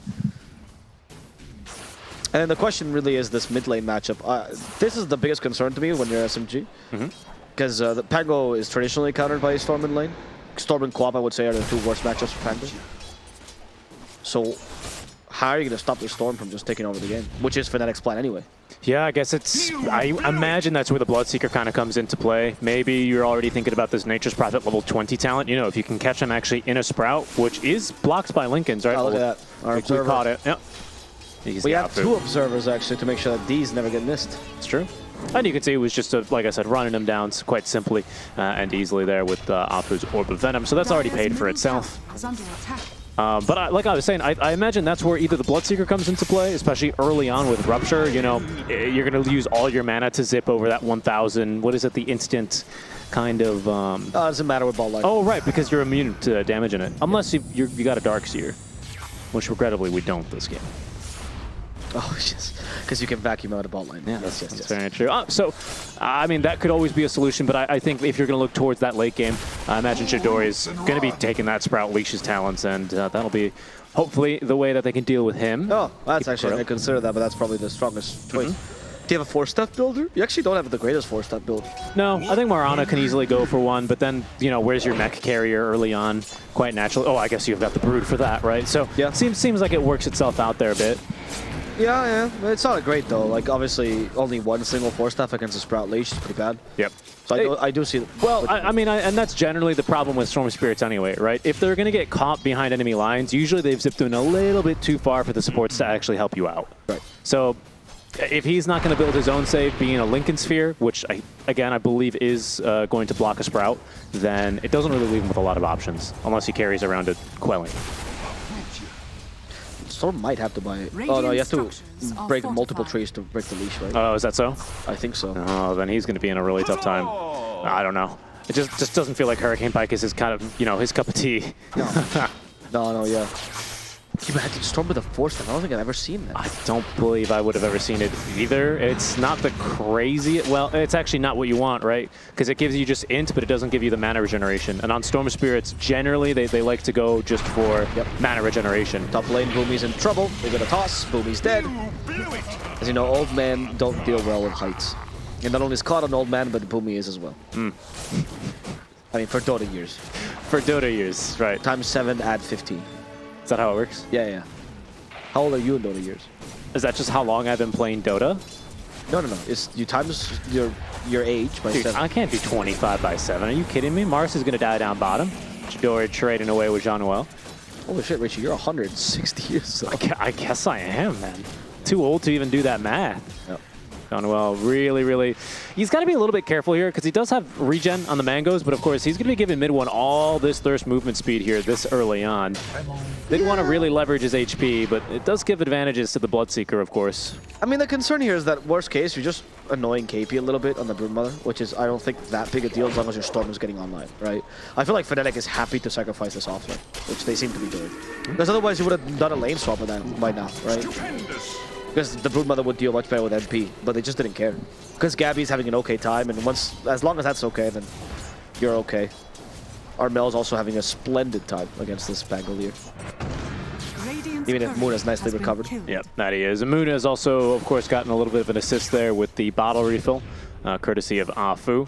So that's giving him a little bit of sustenance in the lane here, but it looks like he's already going into backup mode and might start stacking just a little bit here and eventually try and move and steal that Radiance bounty rune that's about to spawn. See if they let him get away with that. And for the most part, it seems like they will. Okay. We already got the arcane boots on KP, so he's ready to do the spawn Spiderling spam here in the top lane. Oh, let's see. It's minute 6 runes. Anything too exciting? Nope, Moon's going to gamble bottom, and he'll win that one.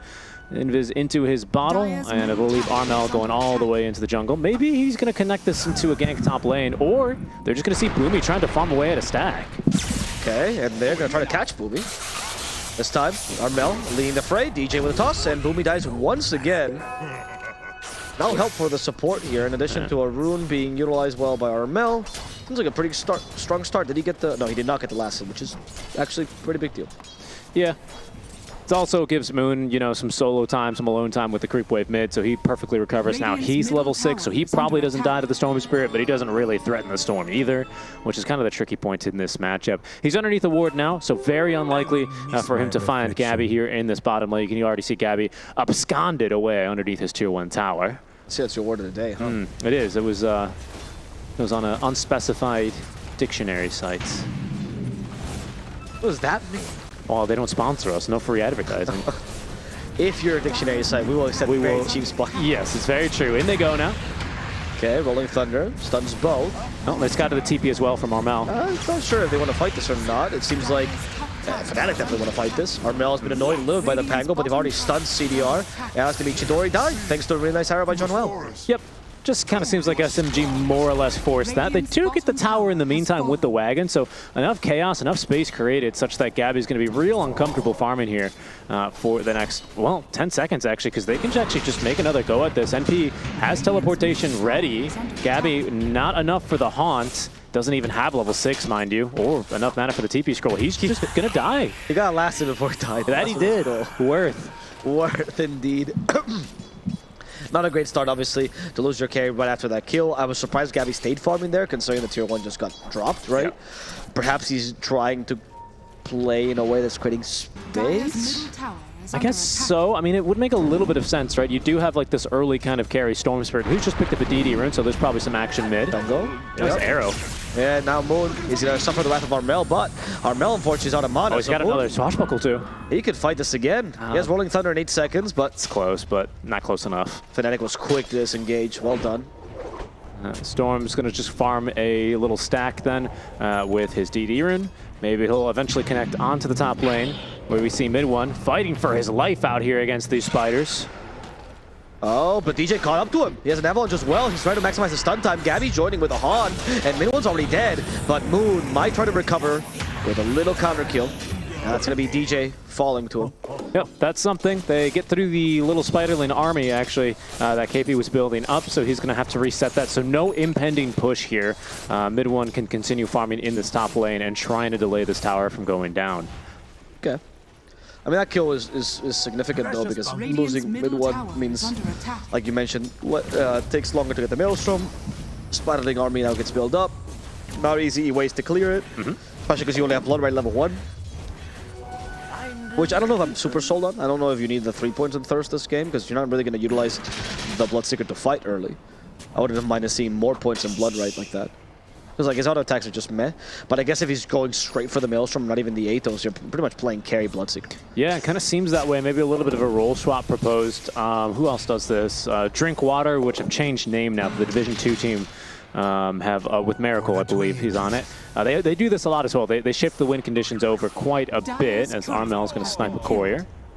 Armel can snipe a second core, but Moon is a little bit smarter by his positioning, as Moon is now found in the trees. There's a bunch of spiders attacking him. He avoids the avalanche, but doesn't avoid the toss, which means Actually, doesn't mean anything. They're going to kill DJ instead. DJ will die in the blood, right? And the real target's now Armel. Mid one comes to the rupture. Armel is not able to run. Will have to ball lightning his way to safety. A little bit difficult, but he does do the maximum jump as Moon just comes right for him. So does mid one as well. And they confirm the skill on Armel as KP in the trees manages to escape this. But SMG, really, really good rotation. Yep, and I just want to highlight Moon's positioning there and his spell casting. He gets his ball, he gets shield crash off, with which at every level is a 20% heal, or sorry, damage reduction. So he was a total at 60% damage reduction when they were trying to go in on him. There's absolutely no way you're going to kill a hero this early who's got 60% damage resist. So, well played by Moon. He could be in for a little bit of trouble now as they do make a play for him, but DJ, with only the Tranquils, can't quite catch up in time. Now the counter initiation as Moon is not going to get the full swashbuckle out, but mid one is going to connect on over. They have Thirst Vision now onto DJ. Will they consider going for more? Really thinking about it. Boomy as well into the light form. Oh, that last swashbuckle just off the mark. That will at least be DJ making it out alive of this instance. And we're gathering up top. It seems for Fnatic as the Marauders rotated as well. John Will trying to help his team. SMG though has Afu nearby as well. And Afu might be hit by the avalanche. There we go. There's the arrow on top of that. And I think it did hit. But the mech completely saved Afu. Yeah. Back to full HP he goes. The tiniest of rebounds here to chase after the bottom, who of course is simply going to leap away. And no chance there for a kill. Yeah, I think the issue with Armel on the Storm Spirit, he strikes me more of a hero like a TA played from the mid lane used to be, where she's not ready this early on, whereas like a Pango would be, right? And of course we removed those mid camps, so he's not even online that fast back when TA started transitioning over to the mid lane. Of course now she's a safe laner alongside the Lina, but you know, conceptually this hero stands in a place like that right now to me. Yeah, I agree your point. I think also once the Fusel Blade comes online on Pango, which is very close to, yes, I think that's going to delay Stormstart even further, because now a Swashbuckle will actually put him in death range. It's very true. Yeah. Or it'll leave him basically inept in a fight, right? He won't be able to go on in, no mana. Yeah. Well, sorry guys, I've kind of just been sidelined from this one. Hey, play though. It's a bit of a struggle here, we'll see. Afu is not the ideal target, but it's at least a target. If they can reach him. If they can reach him. He is going to break the smoke soon. He puts a ward down just in case. They should be able to guess there's a ward up here. And at least they might get a D-ward with it. No. They have a sentry, but now they'll know. Yeah, now they'll know because of the Wrath of Nature. Yeah, nice. Thanks, Chidori. Thank you, Chidori. That's my gold gone now. Static Urban gives vision to the high ground, and that secures them a D-ward, which I would argue is more valuable than Afu's kill. Yes, I agree, because as you can see where mid one's farming, it does open up this area for future potential ganks. Mid one, who by the way, still has those 4 slippers of agility on top of his phase boots and newly completed Maelstrom.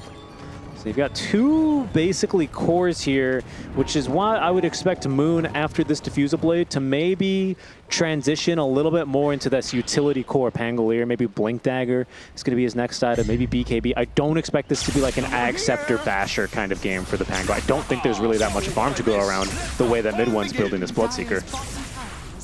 Yeah, I would agree. I would like to see it, though. I feel like there's a lot of impact on this Pangolier, more so than I can imagine a Bloodseeker. That's why I'm surprised. Yeah. I guess if he just like Lightyears and then goes for BKB. Okay, and then he decides to give a little bit more farm priority over to the Pango. Or just straight up stop touching creeps afterwards. Yeah. I think genuinely it's viable. That could work. Because I just don't think you're scaling this great on Bloodseeker. Right. All right. No, I mean, I see that. Especially against Spectre, it's a really bad matchup for this hero. Does that change at all with the Blood Rage Shard? It does. But then you're straight up a carry. Yeah, I mean, I'd agree, right? But it seems to me, I mean, you start out with, what, plus 12 Agi out of the gate? Look, I know we're an SCA, but how many carries could you possibly have? That's what I mean. Yeah, he's embodied the true, I play PA from the offlane, don't worry, guys. And then they actually go first item Deso, and you're like, okay. Yeah. The classic in SCA, though, is the Wraith King, huh? I'm sure you've met those. Oh, yeah. DJ gonna get disposed before he can get off the toss. Little rupture first. Mid one. Oh, there's the dispose. That was a really nice rebound. Armel might be in trouble himself. That haste rune is not gonna save him. Mid one is faster. Go mid one. Oh, Armel, haste plus ball lightning is enough, huh? Yeah, just enough. Either way, mid one is going to send him packing all the way back home, and that'll create enough space for SMG to pick up the mid tier 1 tower. By the way, Boomy, he's been doing a phenomenal job here at defending top. This tower is relatively harmless. 300 HP missing, but not bad against the Broodmother of KP. Oh, they have found also another quick kill on John Well, but they want more. I think KP would be, like you said, the right target. We can just rupture her. 28 more seconds. This is a phenomenal, by the way, usage. First couple of kills, I'll say, actually, instead, for Moon's Bread Defusal, especially if he can get the Tiny here. Yep, he started out poorly, but we stop Rolling Thunder, and they're going to be able to get the Tiny with the blood right. However, is the damage going to be sufficient? Quite tanky, never mind. The Illuminate dealt straight up with it. Yes, it did.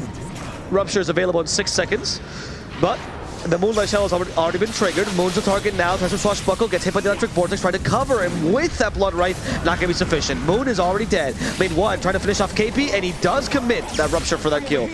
That's going to work out as Armel tries to keep his distance, going for Afu, keep it poking and prodding, but not quite committing, as mid-1 almost dies here. Starstorm will actually be what finishes him off. Chidori now fighting Armel to the death, but once Electric Vortex will secure Armel's safety. No! The Illuminate chips him! And that little horsey will spell his doom. However, they did lose Chidori for this, and Boomy as well. And SMG just threw everything at the enemy team.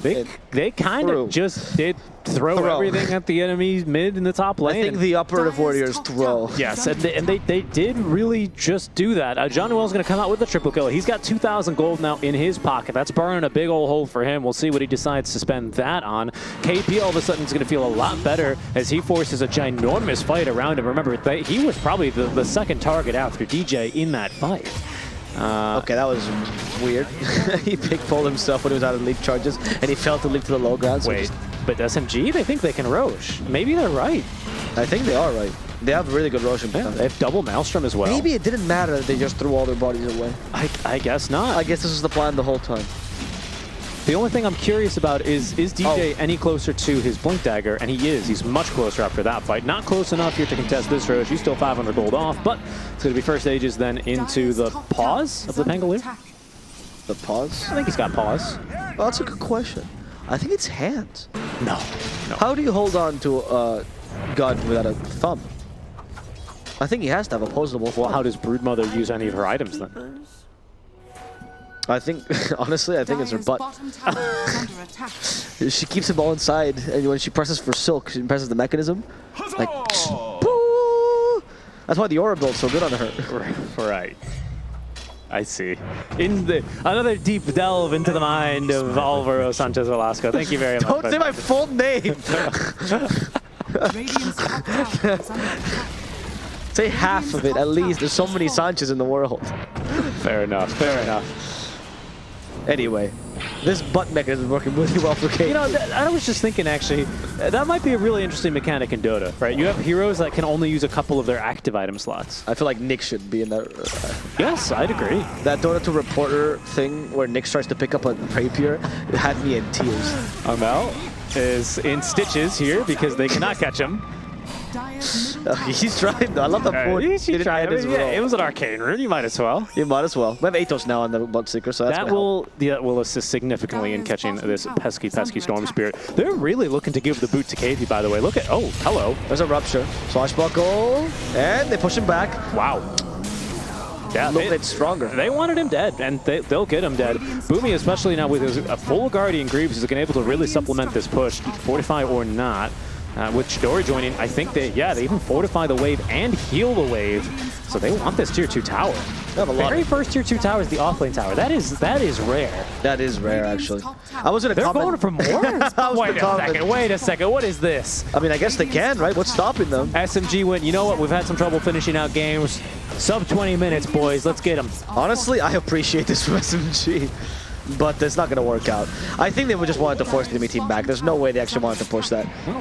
It is interesting how SMG is not playing the map, as in they're not getting kills where they think they should be playing the map. Rather, they get a kill and then they play the map around that area. Right. Which is an interesting way to play with these early timing heroes like Bloodseeker, for example.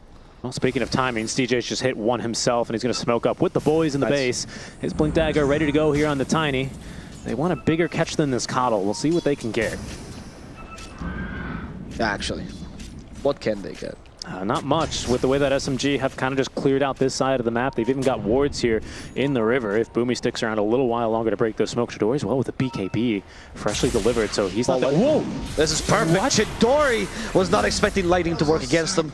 Very well. I did not see that ward, and obviously neither did Chidori, but it's right above the outpost, and he was farming it right underneath it. Well, you know, in the original manga, the first time they used Chidori, they actually can't see anything, so it's appropriate. I see. Yes, they need a Sharingan to see things.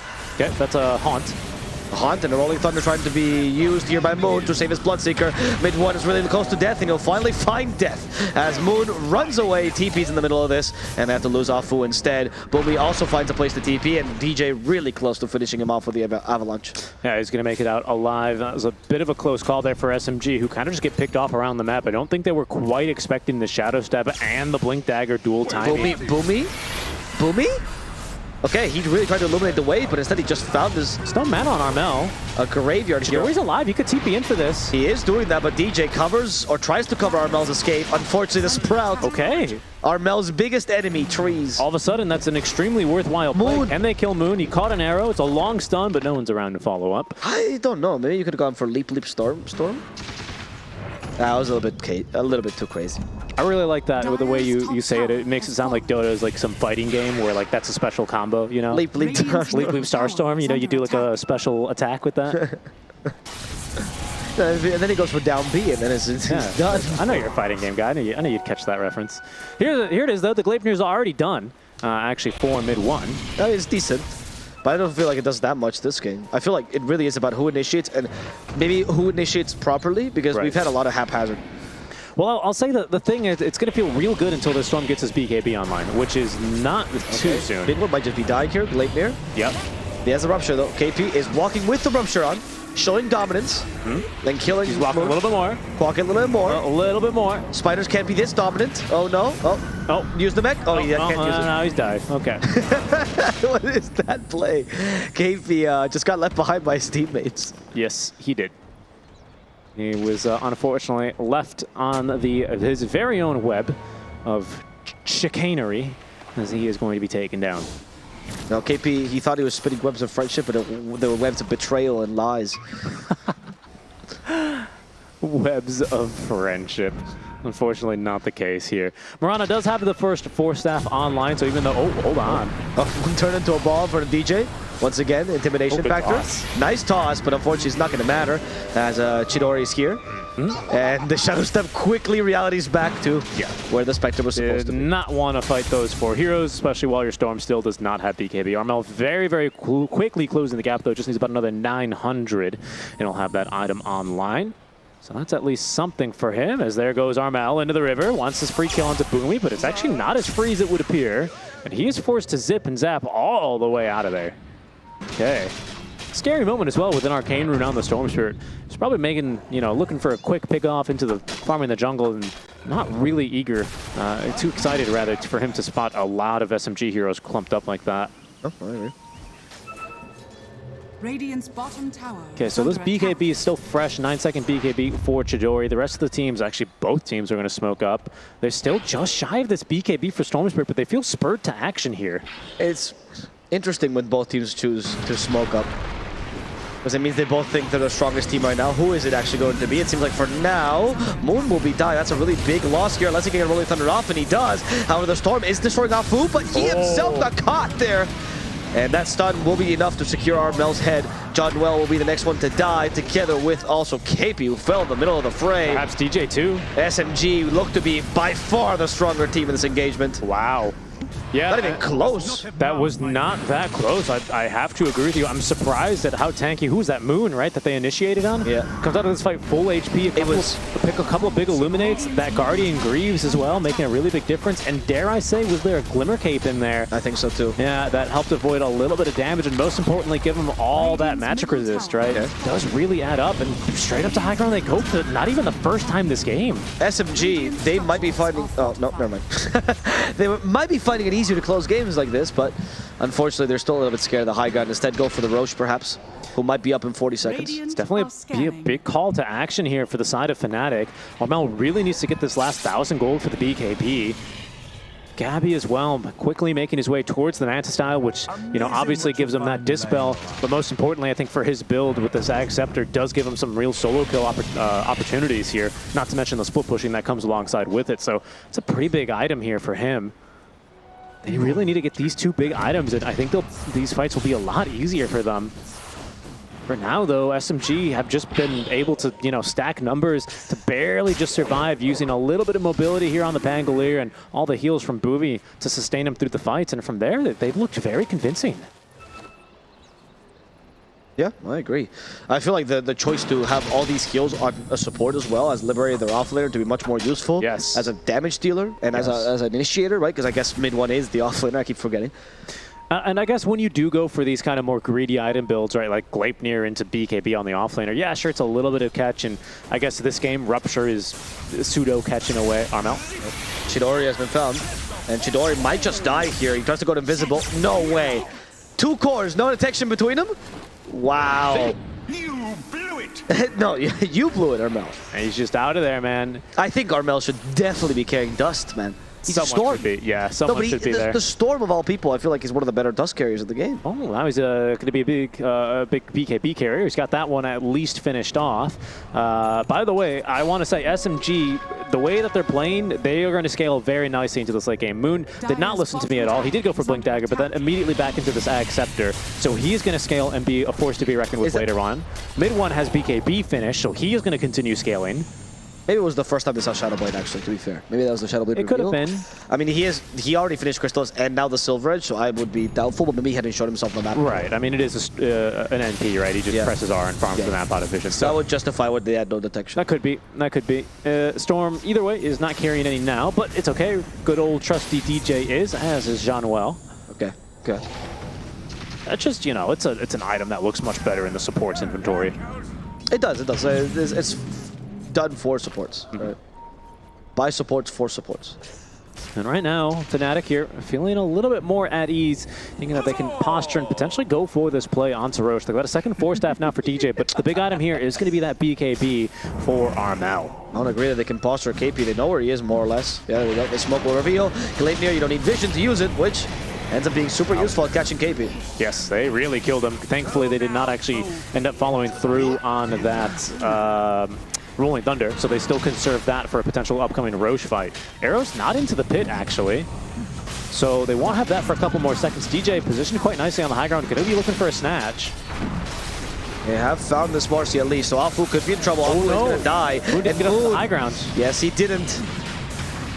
Moon will at least try to stun up Armel while the rest of his team finishes Roche, but mid one's a little bit too slow, and Chidori's not even hitting it. Yeah, hit by the arrow as well. Armel tries to steal it. The Roche goes for Armel, and so does the Aegis as well, as Armel's happy to die here, losing his first life. He's taking a while to die, dealing a lot of damage to Chidori, who's going to try to retreat. He's been dusted. The supports are finally here. Armel won't be able to finish off Chidori. They've killed off Gabby in the backlines as well, thanks to Moon. Now going for Jean-Noel.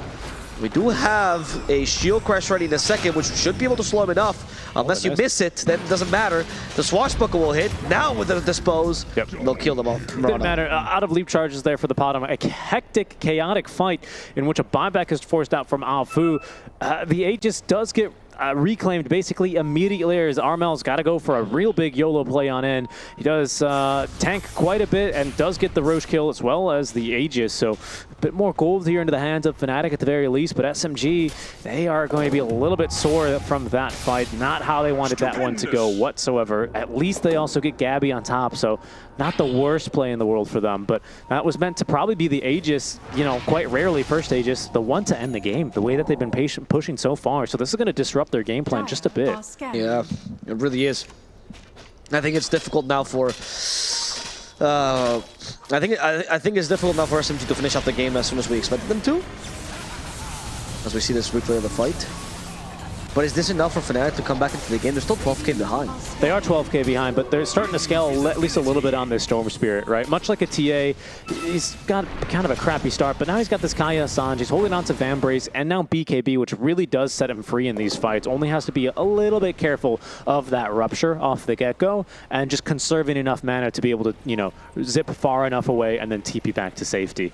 So I do think it actually quite frees him up a little bit. Gabby as well is going to continue to scale as he is building up for the Eye of Scotty, of course, on the Spectre, which are a ton of stats, and of course the passive component to that item is also quite strong against a lot of these SMG heroes, especially this Bloodseeker.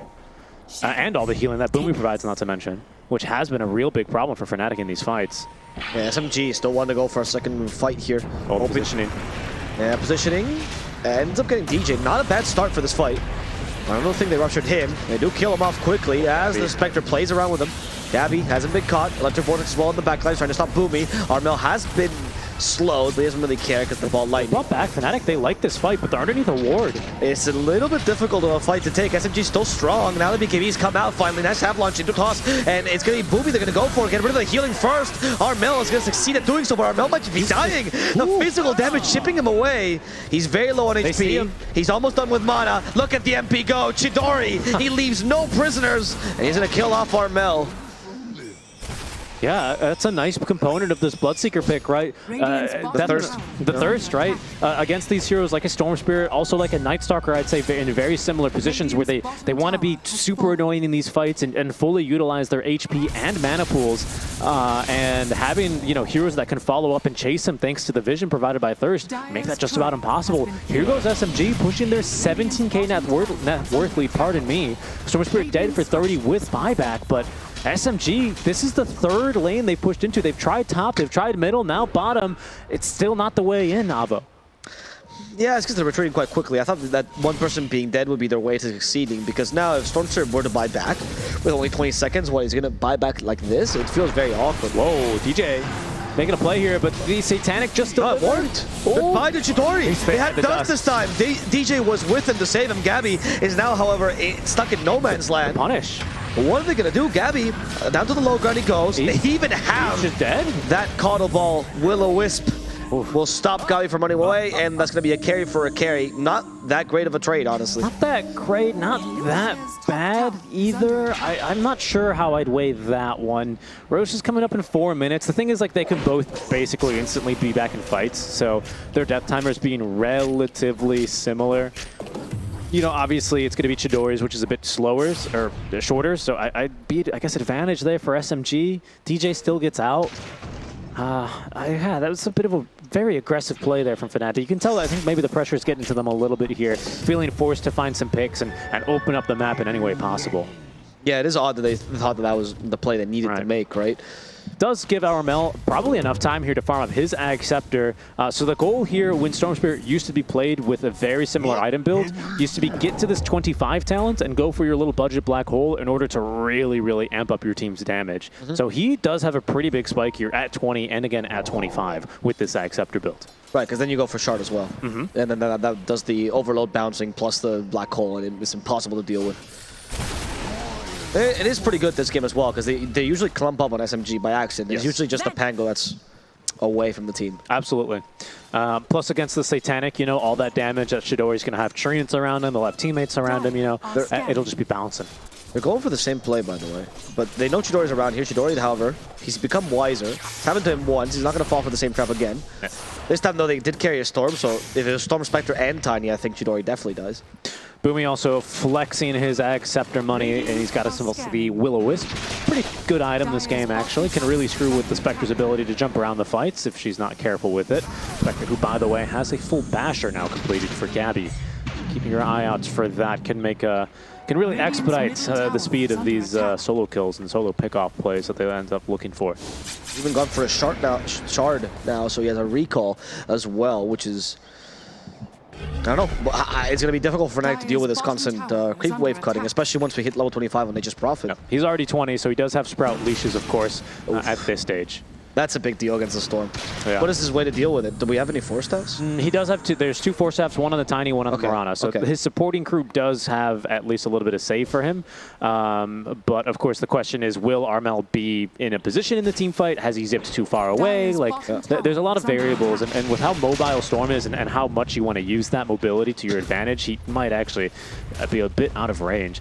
Again, you can go for Linken's Sphere on this here. I don't think it'd be the craziest item for Armel to pick up at this stage. Maybe after Shard. I don't know. Made one very absurdly. He just actually got Blink Dagger and Bastion delivered to him. It's like almost 5k gold. Yeah, wow. It's kind of crazy. And now he's just a straight up carry. There's no question about it. He's never been an offlaner to begin with, Richie. He has absolutely built as a carry. He's taking this Blood Rupture cast range as well. So he's camping behind this ward, and actually he could really ruin the team fight early on. They won't be expecting that the first time. That's a huge cast range increase. That's way more than an Aether Lens gives you. Double, more or less. Almost. I thought we got rid of those cast range talents. I was Frog. No, not for Bloodseeker. No, he can keep it. Shaman, he's getting rid of his. No, but seriously, keep the Bloodseeker one, please. Okay, we Bloodseeker players already got hit enough. This is an interesting choice. They're using the spiders to help, but I don't feel like spiders are... Oh, there we go. Now they're finally spreading out. But the smoke broke on Moon. Oh, they jumped the illusion. No, but they also jumped the real Moon. I don't know if they realized... Oh, the rebound hit. But the 4-step will save him. He did activate BKB regardless, so at least forced that. And they also found KP.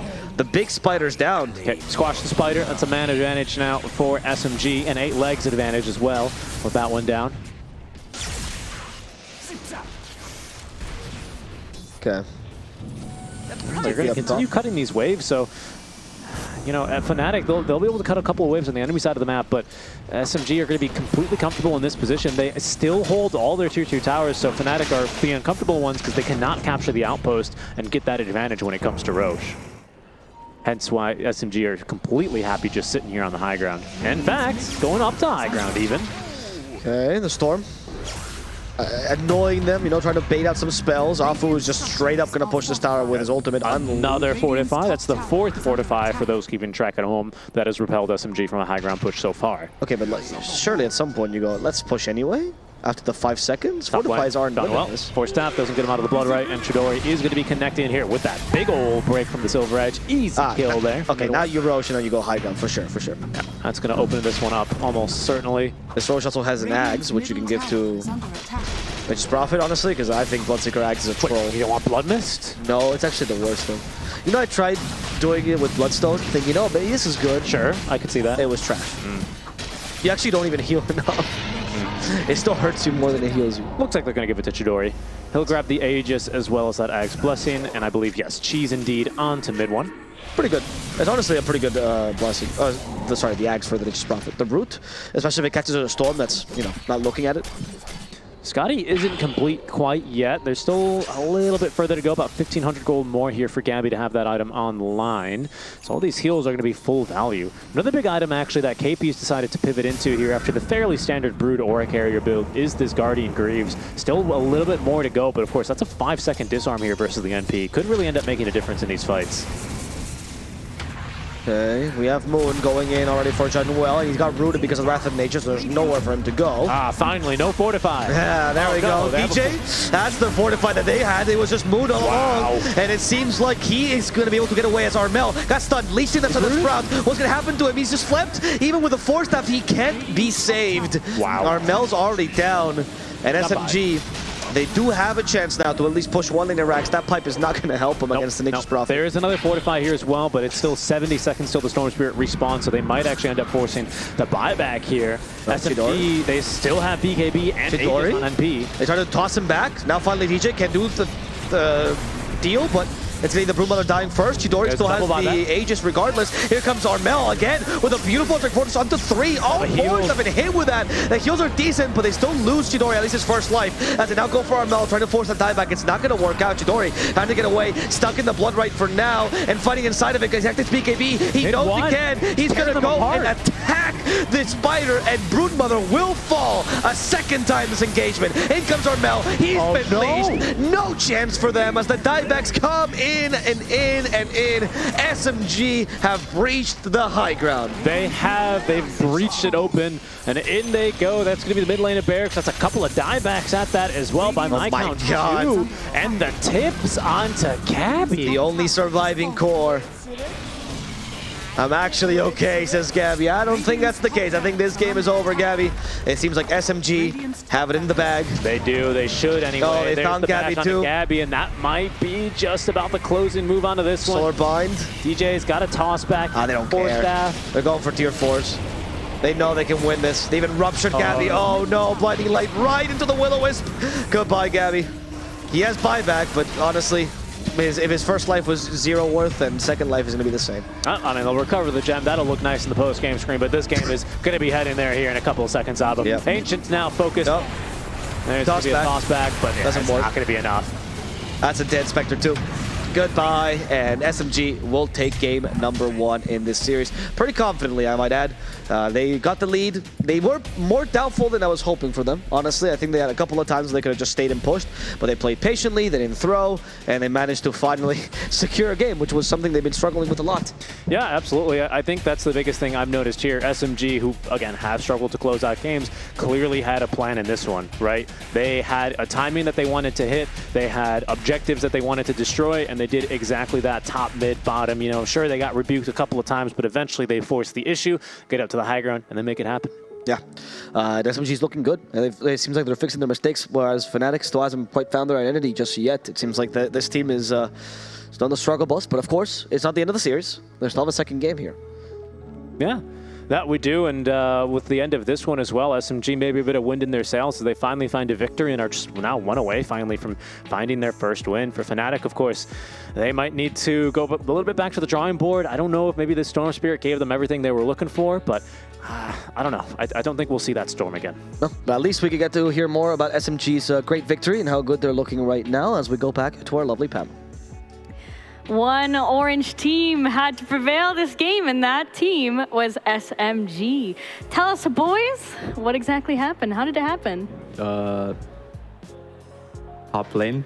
Like, I felt like Fnatic was able to hold top lane a lot, and then, you know, Brood wants to open up the map and play Brood, but they never did, so... Yeah, I think SMG did a good job with the lane swap. They got a free lane bottom, and mid one when he went top with the Bloodseeker, which is not too bad a matchup against the Broodmother, and eventually they just managed to like hold top lane forever. Fnatic never really made a move to try to help the Brood open up the tower, and I felt like KP just didn't really get to play the game. Yeah.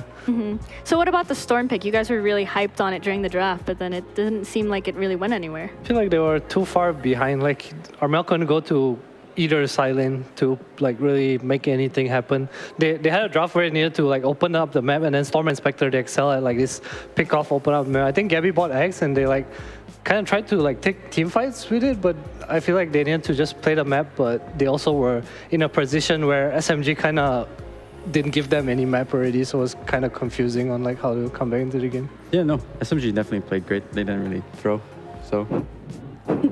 Okay, well, I believe that we have a very inspiring content piece on an interview with Mid One from SMG. Let's go ahead and see it.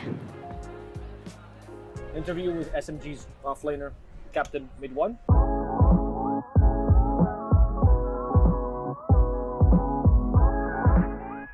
What's your favorite food, Mid One? You have to pick one thing and eat the rest of your life. I think this is one of it. Yeah, roti? Yeah, one of it. Yeah, roti. Can I ask you why don't you eat with your hand? Why do you eat with your fork and spoon like a white person? Like, I don't know. I just don't wanna wash hands. That's okay. That's a good answer. Sometimes I do it though. Okay. Sometimes I do it. Well, let's talk about your life in general. You know, tell me, what leads you to get into Dota? It started from my brother at first. I was very young, like maybe I don't remember, like 9 years old or something. Okay. Warcraft 3 was introduced that time. It was very famous that for like the generation. I saw my brother play it, and then I started playing it, and then it was fun for me. Like I don't really remember why it was fun, but it was just fun. How old are you now? I'm 26. 26. So that's 17 years ago, then, more or less? Around? How long have I been playing Dota? Let me think. I think maybe 14 already. 14 years. Okay. Maybe I started at 12. I'm not sure, but yeah. And you just continue with it out of impulse? Like, you just started with it, so you kept on? Or was there something like kept you coming back? Was it an active choice? Yeah, it was an active choice. Like I wasn't really playing any other games at a certain age. I think I was just playing Dota and Warcraft 3 most of the time. Yeah. Besides Dota, would you consider yourself a gamer? I mean, yes. Besides Dota, I play COD. Oh, you play COD? I did play COD. but I quit. Why'd you quit COD? It was, I don't know, at some point it was not fun for me, at least.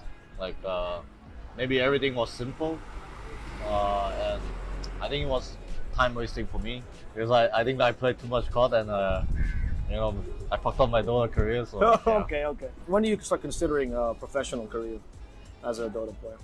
Around 17, I think, when I was in high school. Actually, no. I think it was after high school. I think it was like 18-ish.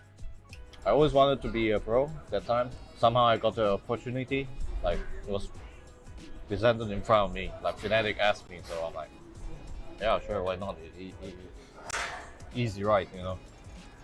So I just took it. Do you think if you hadn't gotten that opportunity, you would have still tried to push for being a pro? I'm not so sure about that. Okay. I think it was hard for me. My family wasn't, they weren't supporting me at first. Yeah, they don't see it. Like they don't understand esports that time. Like Asian families, they are always hard on you. Like they are always traditional. Like wanna follow the normal one, like go to school, go to college, go to university, and then graduate, be an engineer or something. But I think all this is actually a lie. If I look back, like it's actually a lie. Like all this traditional thing. Like if you look back, you realize that you will end up in a office worker, like employee, and you don't do anything. You actually don't do anything. Okay, I see that. Yeah, you don't do anything. Yeah. Do you feel like, because Fnatic, when they get you, right, you start getting like an official paycheck and all this, like you start earning money with esports, right? Do you think it's that paycheck helps a lot to convince the family that it's a real career? Yes. Yeah. Like they are simple parents. They are actually simple parents. You get money, you get income generating for your life. You get a okay life. They are cool with it. Right. But when they don't see the money, like it's like whatever, like you're not doing shit basically to them. Then you're like, okay. When you make the esports career, do you ever consider like Dota versus other games? Because I'm assuming you were good at other games as well. No, that time I wasn't really playing other games. Oh, just Dota. It was just Dota. But I remember there was a time I was thinking about, like, I had these crazy ideas. I was like, oh, I want to be the first esports player that does both games. I came up with like that. I was like, I want to be a pro in COD and Dota at the same time. But to me, it's like, it's actually impossible. There's no way. There's no way you do that. It's actually stupid. What was that, like a challenge for yourself that you wanted to set? What was the idea behind that? You just wanted the recognition? Yeah, I just want to be the first person who did both. But I think if I think back, it's a stupid idea. Like no way, no way. It doesn't work. What is it about being a pro that you enjoy so much? Like obviously you get to play games all day and that's nice, but like, is there something? Is the audience important to you? Is the competition? I think last time for me it was just playing, just want to have fun. Now things kind of changed though for me. Things right now is like, I think I want to create something else. I want to create a team that that is very amazing in Dota. Like I just want to create the best team in Dota right now. I'm not playing for fun as much as before, as I used before. Sometimes it can be very suffering, like Dota. I think being a pro for a long time, at some point you will suffer, and it all comes down to what do we want to achieve. That's how I feel, at least. Like now, sometimes it's still fun, like Dota is still fun for me, no matter what. Like, of course, if not, I'm not doing it. But what's more important to me is like guiding other people. Like, you can be the best, like all of them. That's what I want to achieve for Dota team. Hold on.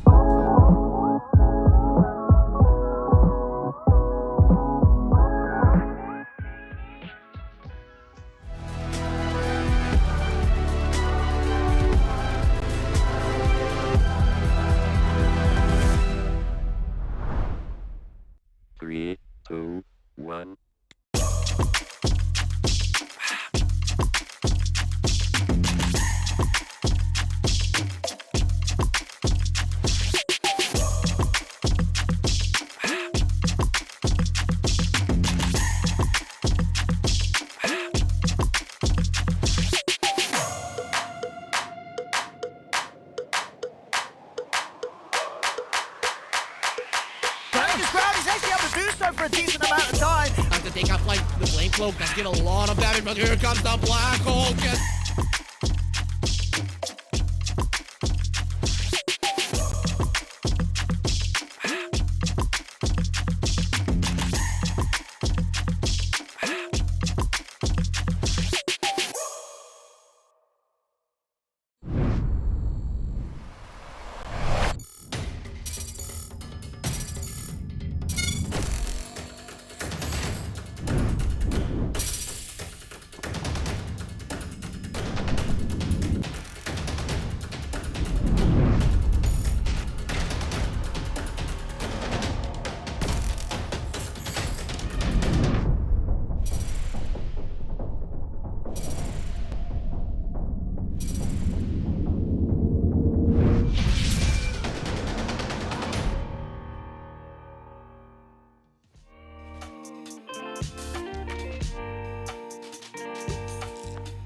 Hello, everybody, and welcome back to the CDPC. What an inspiring interview by Mid1. I'm your host, Sophie, and I'm here with Adam and Ninja Boogie. Man, when he said the whole thing about like the Asian family being supportive over the esports thing, I was like, oh, my heart. My mom was pretty nice when I told her I wanted to play Dota, so Oh, good for you. can't really relate. Uh-huh. I mean, it was the same for me. Like, I joined Fnatic like 3 months after him, and the paycheck helped, you know. It's like, you know, like, I want to do this, you know, I'm getting paid. So, yeah, it definitely helped a lot. Yeah, as long as you got the money. I think any parent is just concerned about their Yeah, I mean, esports at that time when we started playing was such a unknown.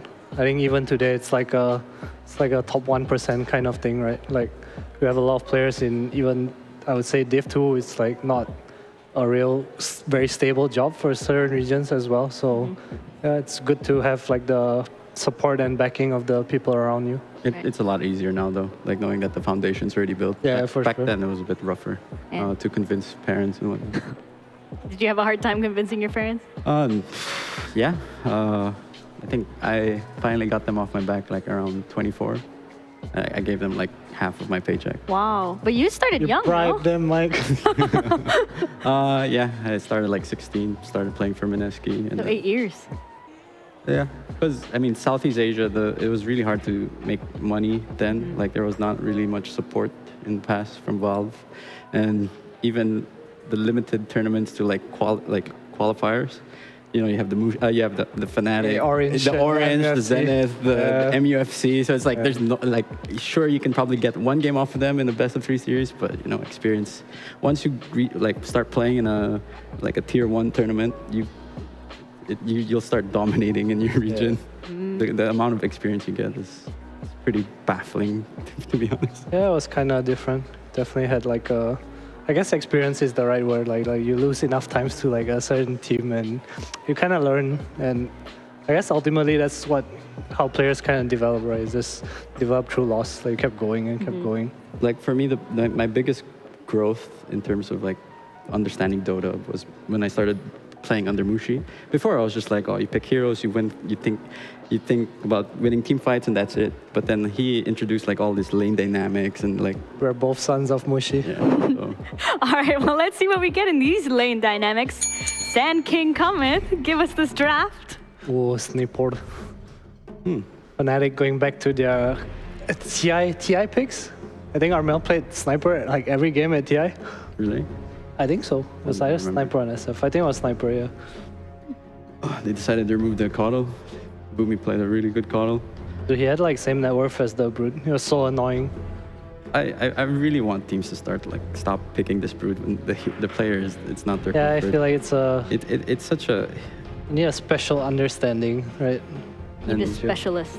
Yeah, and that is like a specialist hero, you know? Yeah. You can't just like, oh, I've played at a few pubs and then think that you can mimic the games. You need a connoisseur. Sure. Yeah. What about Phoenix? We haven't seen that in a while. It's one of Afu's like special heroes. Played it really well. But you know, they did lose. But he always goes for like this either Euls or Rush Hex. And, yeah. Always pretty farmed. I think the Phoenix also a good response to the Trion. I think in SMG like the matchup a lot. fire beats tree. Yeah. I mean, it's just a team fight. Like, he kind of removes trees. It's the overgrowth against egg. Like, you don't really care. Sunray is also nice to like keep whatever target you have alive. Especially his tanky heroes like Tiny. And it's one of the supports that like the skills are scaling because it's percentile damage. Yeah, and Pokemon logic, fire does beat grass, so That's true. That is true. But What would Sniper but be? guns beat fire. Guns. Maybe steel. Steel. Is there I feel like I haven't- Steel's Steel. weak to fire too. Yeah, I think so. I've only played like Pokemon Blue and Red, so Ooh.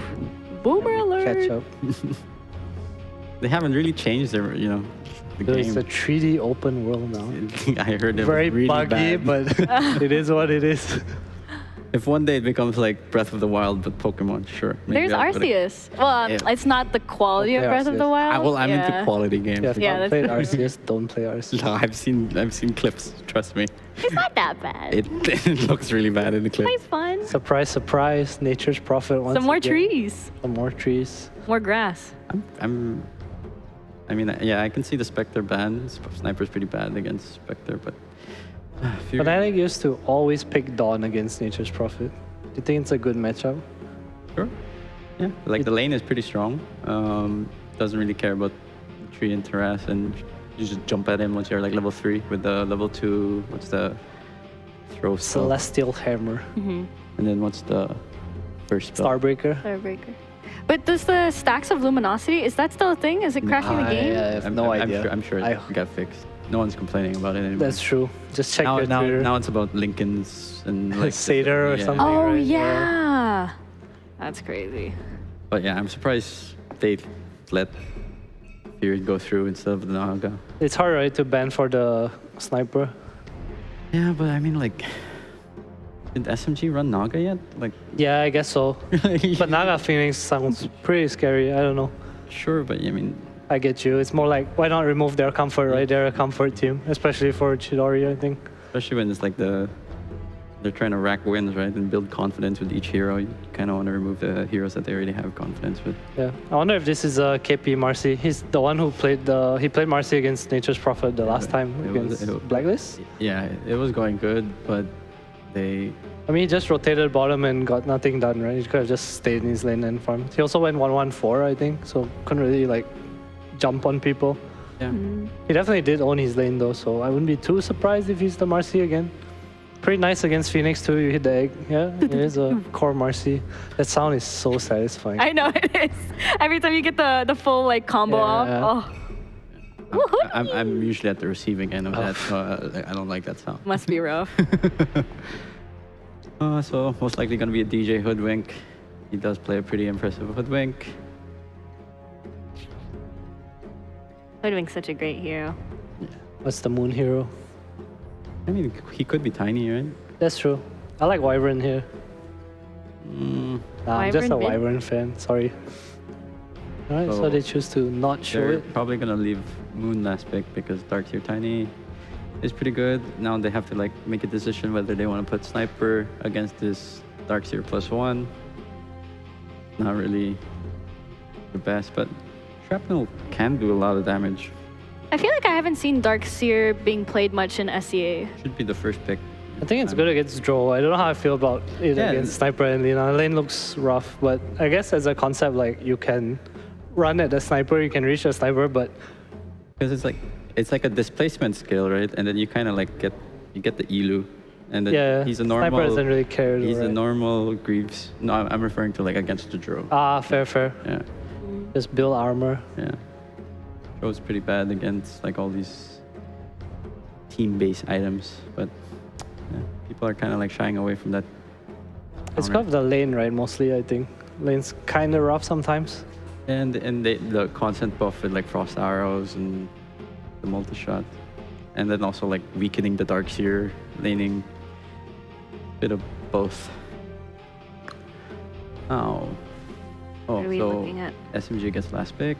Fnatic's gonna decide whether, yeah. Primal Beast is a pretty good ban. I like that the last pick Moon's hero, by the way. I feel like he's such a he's so aggro actually. He's so goddamn aggro. He knows how to push the advantage that he has. Yeah, and I feel like SMG sometimes they do a good job of like drafting around it. Like last game he played super aggro and they had this like Coddle with Greaves Glimmer behind him. This time they have the Sunray and probably Greaves again coming out for the Darkseer. Yeah. Monkey Lifestealer band. So they do expect the Sniper to be a mid hero here. See what Fnatic choose to go for though. There's still a Doom in the pool. Pretty free lane against the Darkseer. I think Gabby does play the hero. But I'd imagine like the confidence in the Fnatic pickup is pretty like low. Hard to kind of pull off these niche picks. Oh, you are correct. You're so smart. God damn. God damn. The thing is you get the Purge Creep too, right? Which is like super nice against Darkseer. 120. Yeah, it's fine. You buy Octarine on Doom now, right? It's not like last time. You don't really care anymore. And now, like, do you put the tiny mid? Keep it position 4? I'm not sure. Sniper's probably gonna be mid. Is there a matchup? Toss. Yeah, one hero. So they can go both ways, right? So toss mid. Concussive shot. Concussive shot, yeah. Pretty good in dealing with like Ice Shard traps. And maybe if you get like vacuum wall, you make all the illusions miss. I feel like SMG has a very run at you lineup, but it's not easy to run into like this Shrapnel Treant, and I feel like Fnatic has like way stronger lanes this time. They're gonna be like hard to kill Marcy, hard to kill Doom, and they'll just protect the Sniper, right? I feel. Yeah. So Sniper versus Nature's Prophet late game. You got a gun versus Wand. Who's winning? I think it's a bit weird because Nature's Prophet just always seems to be like so much higher in the net worth than like every other carry in the game. It really goes down to the sporting cast, right? Like if it's like Sniper versus Furion and there's no Phoenix Egg and like all these like Dark Shell, Iron Shell, yeah, Iron Shell like combos to worry about, then Sniper should have the advantage. Avo and Richie, we are coming for you. Do you like gun or wand? You know, I had this conversation with Cap, which is this is a garbage wand because he has to move the stick, right? And that doesn't make any sense. If it's a wand, it should work with mind power, like guns, right? Yeah. Talk to the American about the gun. Yeah. That's exactly how they work, actually. The guns work with mind. You just think of the gun shooting and it shoots, right? That's how it works. That's right. It's like a Harry Potter spell once you're advanced level enough. Here's the question. Does Sniper ever run out of ammo? And if so, where does he keep it? Because he's so small. All right, well, let's go in for the game, Avo. Go ahead and cast it.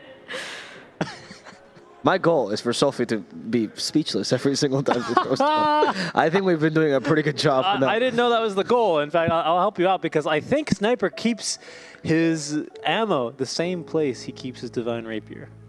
Oh, so it's like Broodmother, the mechanism. No, his pockets. What do you? He's got. Like He's a bandolier. Oh my goodness. See, I would also keep my ammo there. Jesus. Oh goodness. Remind me never to accept anything from you ever again. What? It's in a plastic bag. It's fine. We'll see how this game is going to go along now for Fnatic, who are looking to equalize and force a game number 3. Some pretty tough lanes out from them, and of course the Sniper, who is going to be going mid lane here. I wonder if this is going to be the old mid lane Sniper we used to see, where it was just take aim and headshot over and over again, or if it'll be eventually into the Shrapnel Sniper a little bit more. Right, and he builds like 30 Wraith Bands as well. Right, and then he goes for the, the Mask of Madness, and he just kind of stands his ground and pops people. Yep. I actually don't mind that. I mean, I think this time Fnatic has the strategy, which I always thought they were planning on, which is Gabby on a semi-carry, right? Off-lane carry kind of hero, and then Armel being the real win condition on the Sniper. I think this works for them personally. I like it better than last game for sure. Very utility carry, right? For Gabby, who can certainly look to get a lot done here.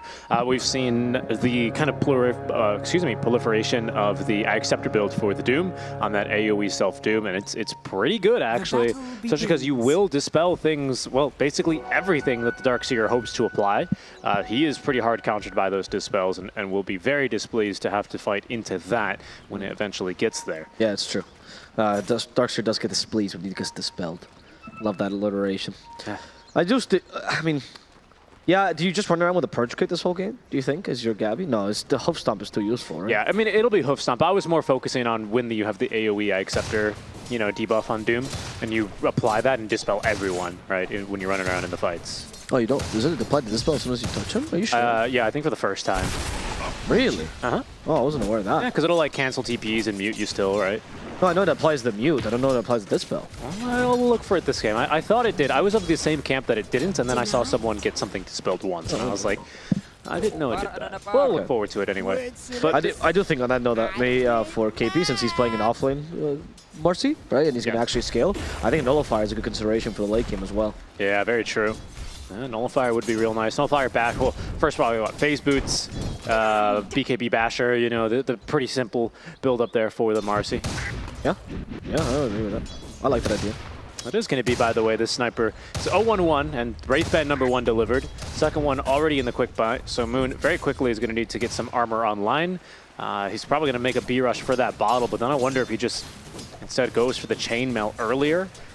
Before the brown boots anyway, to make sure he can actually stay alive. Seems really taking a bit of a beating from the sniper. He's 5 base armor though. Should see him through this laning stage more or less okay, as he's got the bottle on the way already. Yeah, it's a rough laning stage for Tusk, because Tusk is supposed to be the kind of... Well, ooh, Ion Shell level 1, tickling the tree, but tree's good enough with motion. Tickle back! As it's going to be mid one, falling first to Gabby. Really, really well played there by Jean-Noel. And you know what? Even that little windlace he's got purchased, making the big difference there. Yeah, actually, that's a good point. And he just got the buff from the trees, of course, which allowed him to be fast enough to escape the Ion Shell.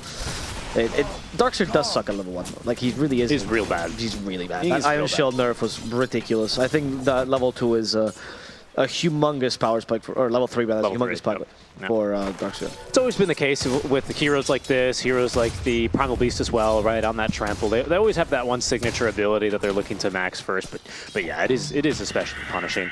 One hero in particular that I'm really excited to see here is this Phoenix. I really like Phoenix in general as a hero, but I think one way that he's going to be highly utilized this game is going to be in some way from damage mitigation, right, on the Sunray, as well as, of course, the ultimate, which is going to force the attention of very likely Sniper and perhaps even Marcy, right? 2 cores needed to dispatch of the Supernova, considering the supports have some of the slowest attack speed in the game, along with Doom. It's true, actually. Yeah. Doom also has the lowest BAT in the game, or the highest BAT in the game. Actually, that's not true. It's Hoodwink now. Oh, it's true. Yeah. So you have the top 2. I think Hoodwink's at 2. Yeah, it must be because Doom is 1.9. Yes, yeah. So it's punishingly slow, this attack speed, and of course trees are not very good with motion. So it's gonna have to be Sniper. It's gonna have to be Marcy, probably even using Unleash a little bit on Supernova to deal with it. This Link should really innovate on her crossbow as well. It feels like a really garbage crossbow that takes so long to use. Drowse is better. Yeah, true. CDR, Chidori in the top lane. He's being gone on, and the creeps body blocked him enough for KP to get that kill. And his own creeps against him, Richie. Yeah, a nice 1-1-1 build out from him, right? They've got the Blightstone as well on DJ's Hoodwink, so they're really looking to amp up all that physical damage here up against the Nature's Prophet. Don't always see him get gone on like that. In general, you know, he's considered to be one of the strongest laners and a nuisance to deal with is Afu. Just barely getting out of range. Oh, not for long, however, and does not have Icarus die for another couple seconds. Fire Spirits aren't going to do enough, and he shall fall. Gaby playing very... Oh, bottom lane though. They do find John well, and he's going to fall as well, as Gaby's being chased down by 2 heroes with Ion Shell. Gabby... Level 2 Ion Shell too. Oh no, Boomy got too close to the tower. He has no armor. The Ring of Protection is not going to save him from this. And Gabby will get this kill. I mean, not really. Kind of Boomy just committing suicide. Yeah, a little bit. Armel. Mid lane. Yep. Armel finding Moon head on, and Moon realizes, oh, this is a sniper, this hero's stupid, and especially if you activates take aim, a melee hero can never hit you, so better just run away. Oh, so 2-2-1 build. It's not going to be the old max your passives and take aim first. Is there? Yes, there is, and the avalanche on top of this, and the combination of ground and snow will be too strong for Armel to deal with. Yeah, DJ commits the TP, but he's going to be far too late to really accomplish anything, so not much he's going to do except for maybe soak this little wave of experience and try not to die to Moon in the meantime. Really nice rotation out from Boomy, however. I think it's, I always like it when people get into the snowball, you know. It does add more damage, adds, I think, a little bit of stun time as well, doesn't it? Yeah. No, the stun's the same, just a little bit more damage. It's always one of my favorite abilities. You pull everyone in, take them for the ride. As there's another toss down onto Gabby.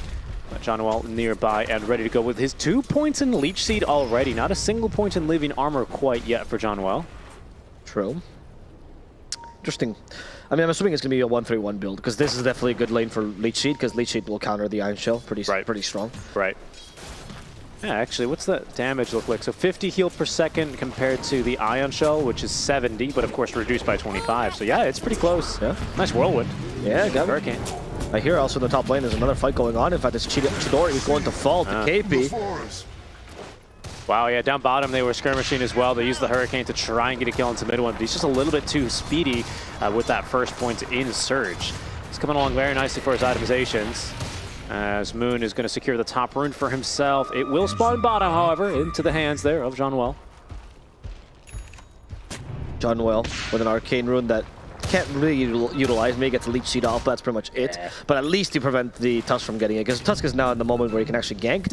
Whereas I don't think Armel wants to. He did go for the couple of Wraith bans. Right. And we did talk about how the sniper can fulfill that role, but really, isn't he your win condition? Don't you rather he just farms? Yes. I think the only way he shows up to fights is if SMG go for some crazy man YOLO dive, where he just TPs in somewhere in a tower and he's basically like a second tower. That's the only instance I think we'll actually ever see him make a move. Either that or maybe DJ's going to rotate mid on the Hoodwink and look to try and set something up. Even then, I kind of doubt that given how tanky Moon is already, especially as he is going to get his phase boots online very shortly and have that bonus armor for himself. And the strength of the sniper, of course, is also the fact that as long as he stays mid, that tower will not fall. Well, you get the Afu pretty easily. Nice. Really nice dispose in the middle of the Icarus dive. I don't think I've ever seen that before, but nicely calculated. Armel's moving up to the top lane as well, so he's actually going to be rotating. Okay. Not to get a kill, though, just to push. Yeah, I think he wants to get this tower. They know that Chidori is going to be in the jungle, eager to TP on the next engagement. He's a level 5 and has been quite swiftly given the boot here after taking that single death. And here's Armel looking to force the issue. They've got that courier as well, watching for any TPs there. Armel pushing the wave, and that'll be a tower here in favor of Fnatic quite early on. It's this time the one setting the tempo. Okay. This is a pretty big deal. I think that Armel can do this, and like I said, as long as there's a Treant and a Sniper, I think this mid-tier 1 will never fall. Like, they have 0 push against these two incredible deep pushers, and they've already opened up the map pretty nicely. Yeah, they've got a little push, right? It's just the Nature's Prophet, essentially. But as a carry right now, his role for the next 10 minutes isn't so much as that. He may decide to go bottom when they actually commit a bigger push, and he'll be, you know, the one leading that.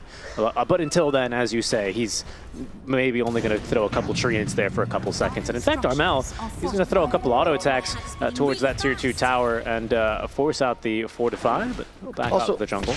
I'd argue Nature's Prophet's push is, while good, is not the greatest against the mid-tier 1. Like, you need push that's like faster, right? Or push that's residual, like DK, for example, or Beastmaster, for example, are a little nicer. The treants take a little bit too long, especially when there's something with lane clear like a sniper. Yeah, that's a good point. Quick little pause here. As mid 1 is already getting set on cutting these waves. He's up to level 6, but we'll save that skill point. Gabby's a bit of a tough kill with Ion Shell and the Wall of Replica. I don't think you quite catch up to him, only because, of course, his movement speed passives don't copy on over to the illusions. Basically the active, that is, anyway, on Scorched Earth. So that'll make life a little bit difficult. A lot of the times, a lot of the better Darkseer players, I think I've referenced the man enough, but I am a very big Saberlight stream enjoyer, and he is one of the better Darkseer players I've ever seen. And he's actually one of the guys that, much like a Brewmaster, you hit level 6 and he's just immediately diving the lane. Yes. And going for a kill. It's really, really quite impressive how much he squeezes out of this hero, but I just don't think you get to do that against a Doom, quite frankly.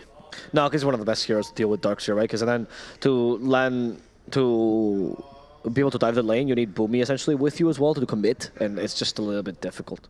Yep, and I just don't think that's something that Boomy can follow you in on. As a little bit something about a tip, I imagine. I want to say that you always tip back, man. I think, well, Gabby initiated the conversation, right? And remember, Gabby did receive a volley of tips at the end of last game on his Spectre performance. Yeah. So maybe this one's heating up just a little bit. We'll see how it continues as we get resumed now that the TeamSpeak issue has settled. For the Tagalog speakers in the chat, this is a very funny performance. Yes. But now that SMG may set their eyes down bottom. Unfortunately, like I said, Gabby, he can just tank these towers. I mean, he's deleting basically 2 creeps out of every other wave thanks to his Devour and Midas, so he really can afford to defend this for a while. SMG will need to basically commit for a couple of really heavy dives, and that's when, again, this sniper does become a bit scary, especially when you pair it with, granted, a Train Protector who's not yet level 6, but an Overgrowth into Sniper TPing in and completely being safe from harm. It's a scary combo this early. Yeah. Yeah, for sure. And you're kind of in a situation right now where SMG needs to find a way to like make moves, and that's all around the Tusk. And I think the only way to do so is by opening up the map and finding them away from the towers, like you mentioned. For now, Gabby forcing the issue underneath his own tier 1 tower. He might die here. He might die. Doesn't have the point in Doom, by the way. Yeah, he gets snowballed on. Walrus punch on top of this. Yeah, he's definitely dead. Oh yeah, he's definitely dead. This is important. This opens up the tower down bottom. I think they should be able to take it. I hope that actually Chidori sees this and goes bottom too. Armel's going to go mid instead, though. Chidori is indeed going to go back down bottom. There we go, there we go. There's also a little, just a tiny siege top lane where they're at least threatening the life of Afu, who's chilling out in the fog at the very least. But bottom is going to fall, slowly but surely. After all, it is a Marcy. You don't really care about the Marcy pushing move because she's a very slow pusher, but you will lose Afu in this process. There's Dispose, prevented the Icarus dive, and now Afu will fall to KP. That's Moon. Besides, maybe KP's too strong a target right now. Yeah, this hero is still pretty bonkers when she feels over-leveled. You know, they really did kind of adjust her early game strength, but when she gets the levels, she feels a little bit like a primal beast where it feels ridiculous how early she can get those kills, exactly, yes. DJ, he's going for Boomy, but he misses the bushwhack, so Boomy will be able to get away. But this tower... There's no TP on Tusk. He needs to be careful. This tower is... It can't move, so he's just going to get it sniped by Sniper. They see Moon coming as well, and that's going to give him enough heads up. Oh, not to get John Well out, unfortunately. Moon considering the dive and will commit for it. John Well gets hit by the spirits. One. Now the Avalanche, that's going to be enough to finish off the Trim Protector. We were seeing KP actually rotating to this mid lane, but now that they see everyone here from SMG, maybe Fnatic just retreats and finds better things to do around the map. Yeah, and SMG doing a good job of farming around the entire map as well. Chidori actually, pardon me, is going to kind of mirror the Doom's build for now and go into that Midas, and then perhaps even that BKB second item. No, Maelstrom instead in the quick buy. He will actually now lead the team across the river, as they're going to be the ones to try and take the first tier 1 tower in the mid lane. Got a wagon here, so this should force a reaction out from Fnatic. They still don't have actually the point in Doom. It's only Overgrowth as far as their, team fight right now. No Unleash for 10 more seconds. This is going to be hard. There is a bushwhack, hits 2, on top of the sharpshooter. Avalanche annoying the hoodwing. DJ will get a sharpshooter. It's blocked by Afu, however. He goes into Supernova mode, and they can't break the egg. They've already gotten rid of Armel and DJ. Now Supernova will finally complete. He starts burning down John Well, and it seems like SMG is just stronger in this team fight as they vacuum back the Trim Protector to finish him off. Taking the tower to boot. Can't believe it's SMG who takes the first mid tower. Yeah, I almost can't believe it either. Really, really lovely call there. I have to say, this is very much so a revitalized SMG. I think they knew exactly what their strengths were in the fight relative to what Fnatic would have and proposed, and knew that there was just almost no way they're losing that fight. Mid one, he's showing up with a max Ion Shell with the mechanism. Afu as well with max Fire Spirits and Supernova. Like, you're not taking down this team fight right now. They really forced the issue. I think Fnatic are going to be the ones kind of, looking at that spreadsheet and realizing, oh, we were in the red there pretty deep. I just don't think they win that fight like that.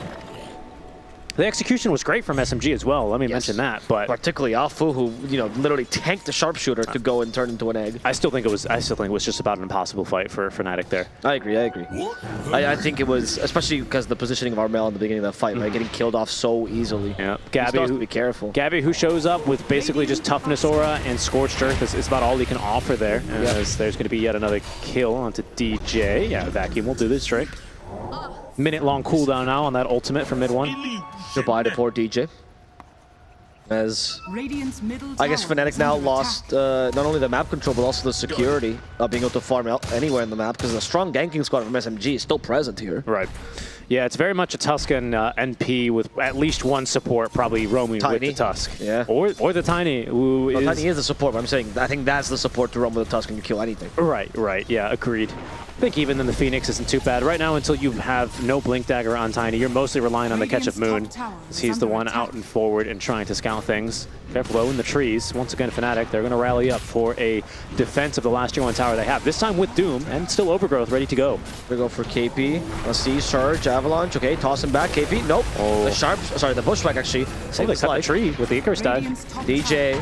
A bit of damage from the sharpshooter, but we still have Supernova available on Afu, and if the toss will save him just in case. Really like the way that SMG are covering each other. This is really phenomenal team play early on. Gabby is leading the fray right now and considered initiating, but the vision advantage is definitely on SMG's side.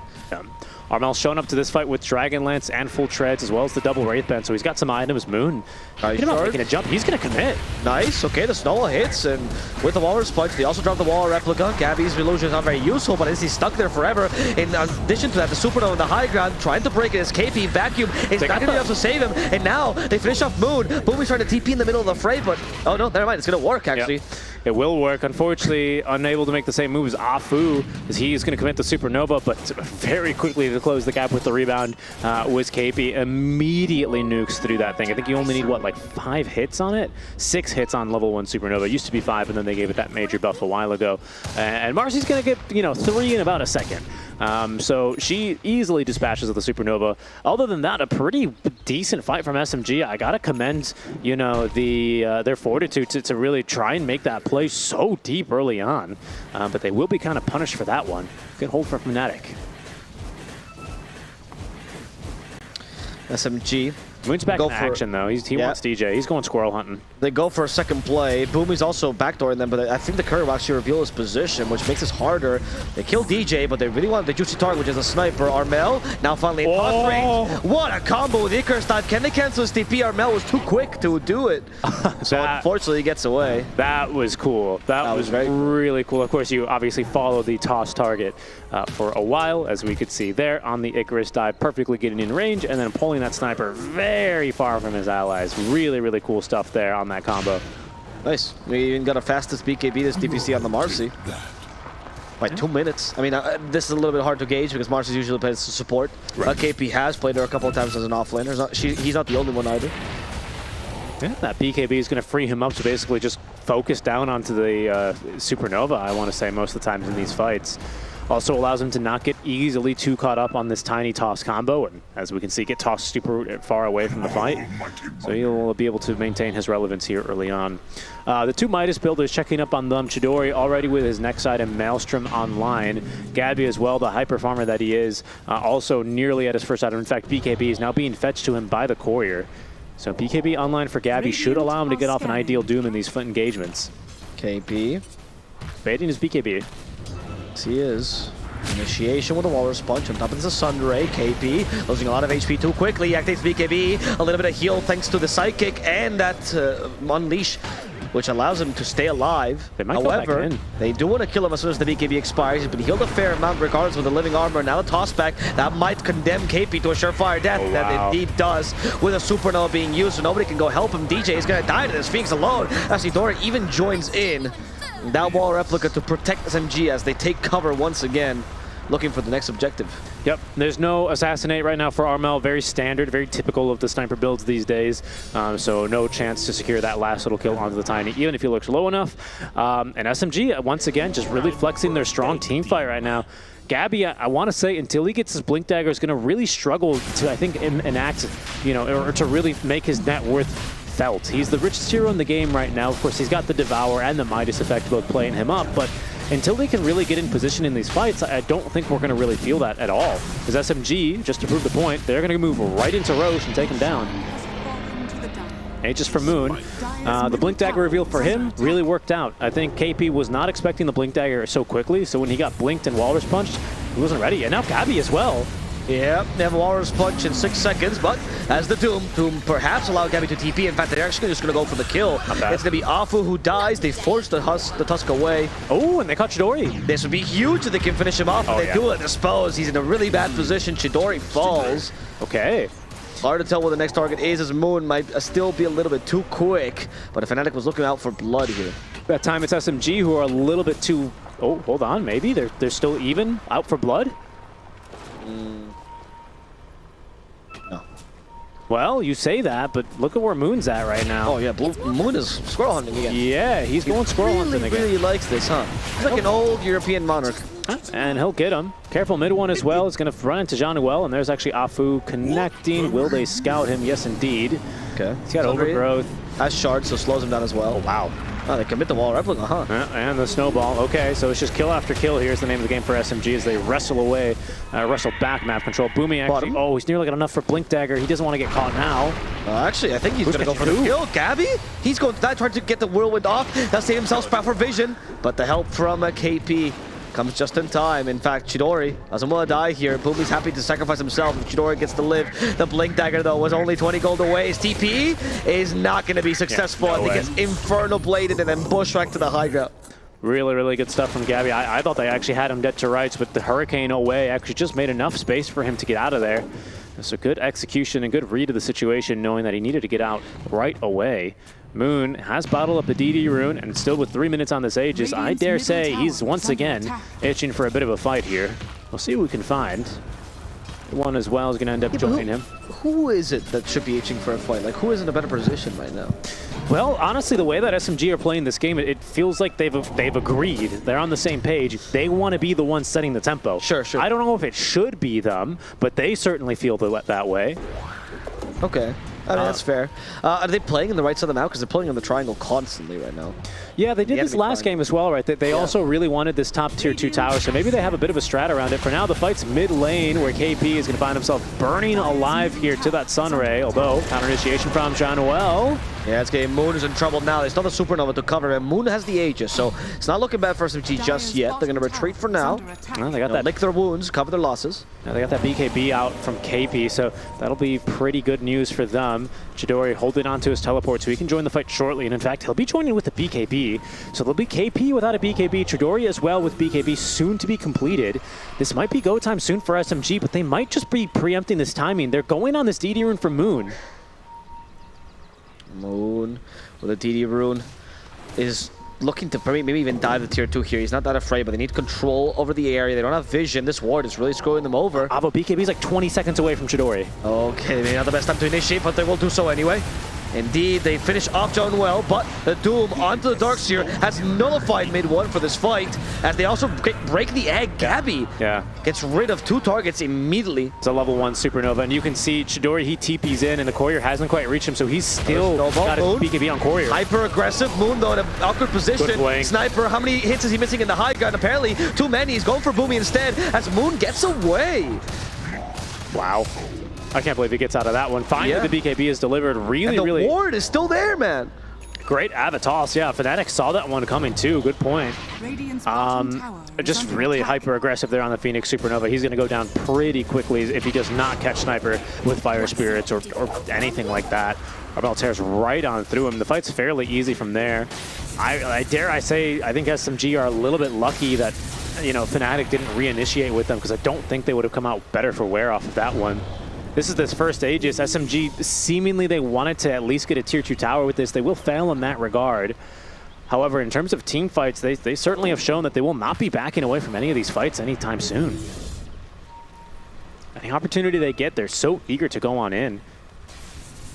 Chidori still massing up the items. Is going to be going first for that Silver Edge here pretty quickly, it would seem, as that's only the second Lotus we've seen this patch on the Darkseer for mid-1. What do you reflect in this game? Doom?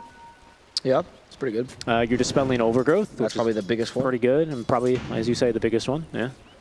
I mean, you can sometimes reflect the Dispose, which kind of be a nuisance, right? Yeah, it puts KP really far out of position in the fights. Exactly, so that's pretty good. You also dispel things like, you know, small Inferno Blade residual damage. Never bad, right? It's true. Also, the extra armor is pretty nice. Plate Bill's always good. Well, bottom's going to get out in time. No Blink Dagger from mid-1 quite yet, prioritizing these auras first and the save on that Lotus Orb. But it seems like SMG will set their sights down bottom. The supports will make that Moon, and the support the pickoff squad basically looking behind the tower to try and find anyone who's eager to defend. Instead, it's Fnatic who will smoke up in their own triangle. They're going to be crossing the map now, eager and trying to maybe look for a fight here, as SMG are going to do the same. And maybe we'll meet here around this mid-tier 2. Gabby's TP bottom, though. Like bottom is the choice here for SMG instead. Boomy? It's really showing quite aggressively. Right next to Chidori, too. Oh, okay, they found the Marcy.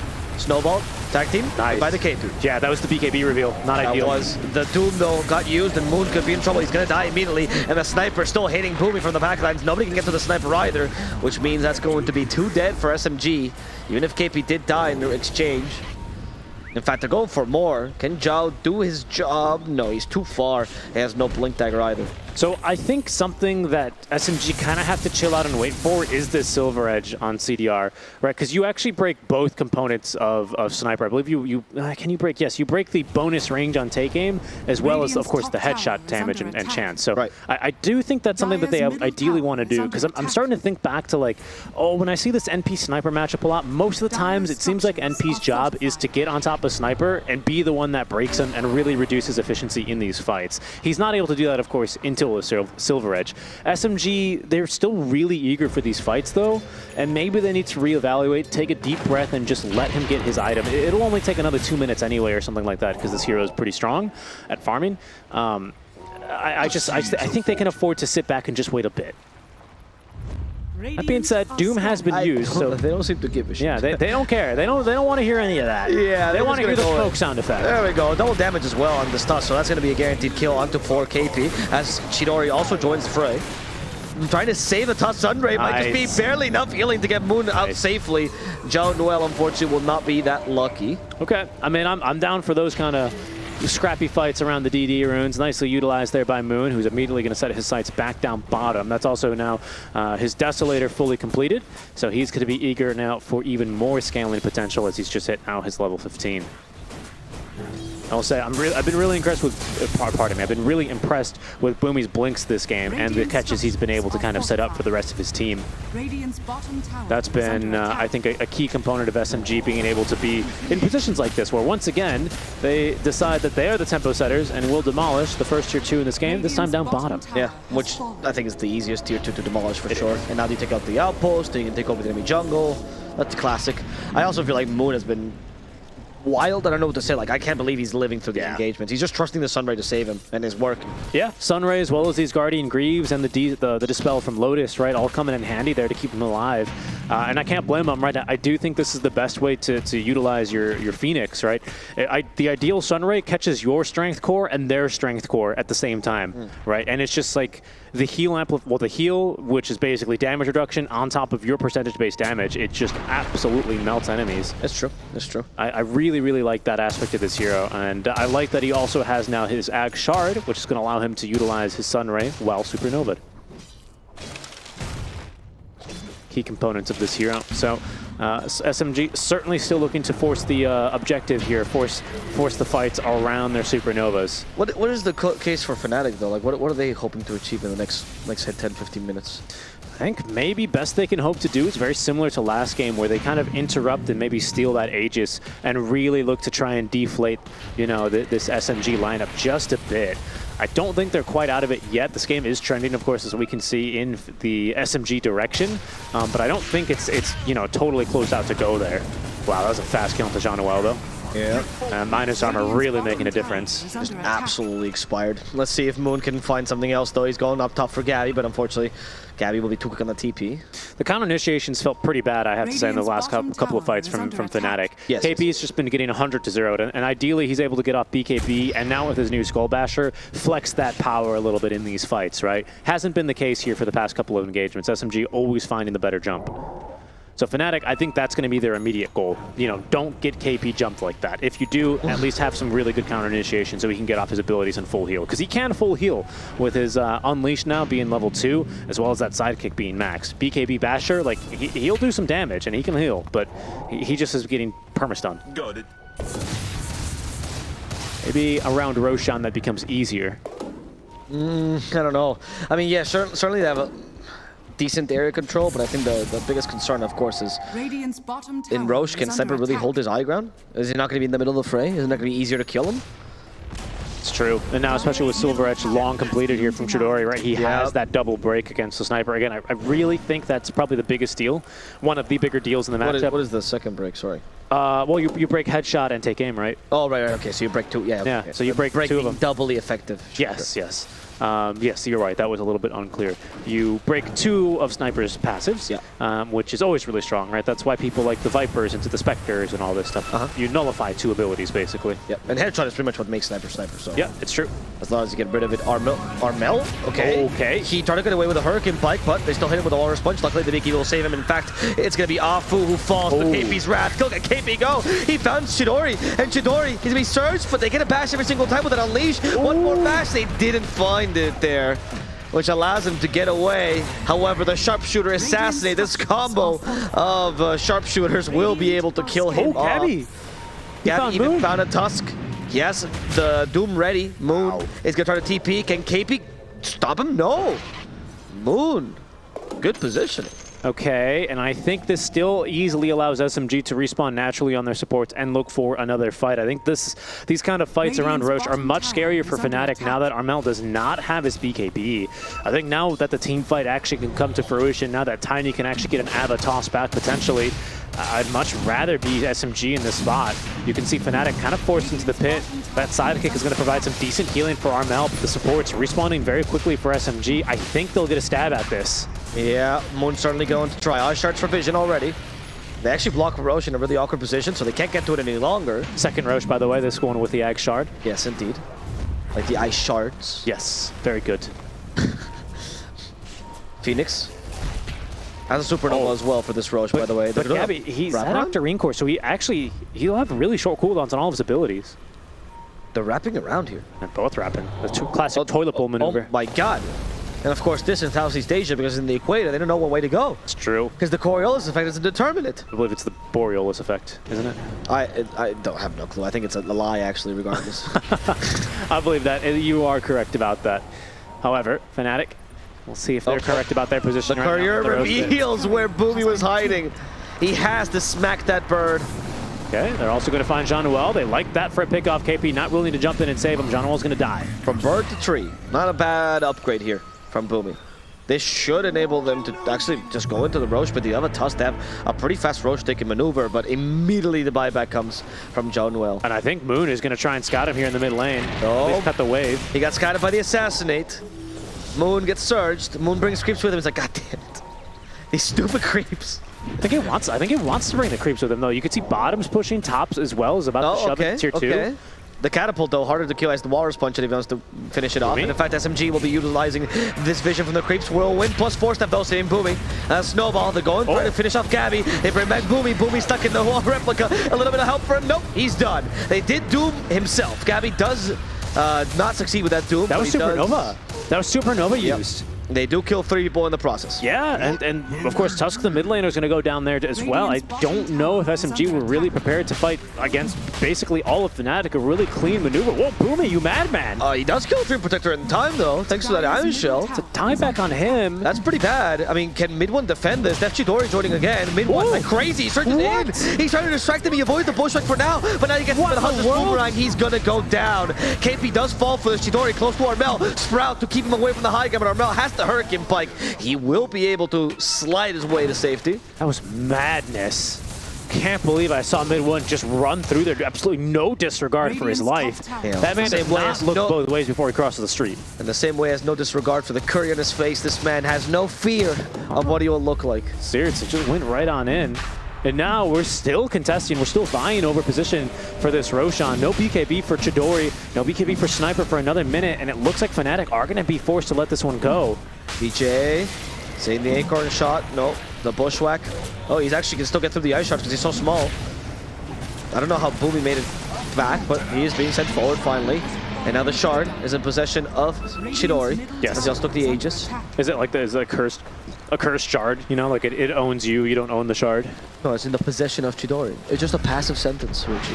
That's something you can do in English. Did you know that? No, I didn't actually. Really? When I heard that, I meant that the shard possesses him. It's instead of subject, predicate, object, right? It's object, predicate, subject. I see. I see. Well, I've just learned an English lesson. Thank you very much. I think Fnatic are going to need to learn a Dota lesson. Yeah, refresh their high ground hold lesson. I don't think they want to be taking a fight outside of the base right now, especially. You know, on Skillshare, there's tons of useful lessons. If they sponsor us, we can finish this ad. That's very true. Thank you for the pseudo ad read. There we go. Selling us out just in case. 2 weeks left of DPC. Still some time for you to sponsor.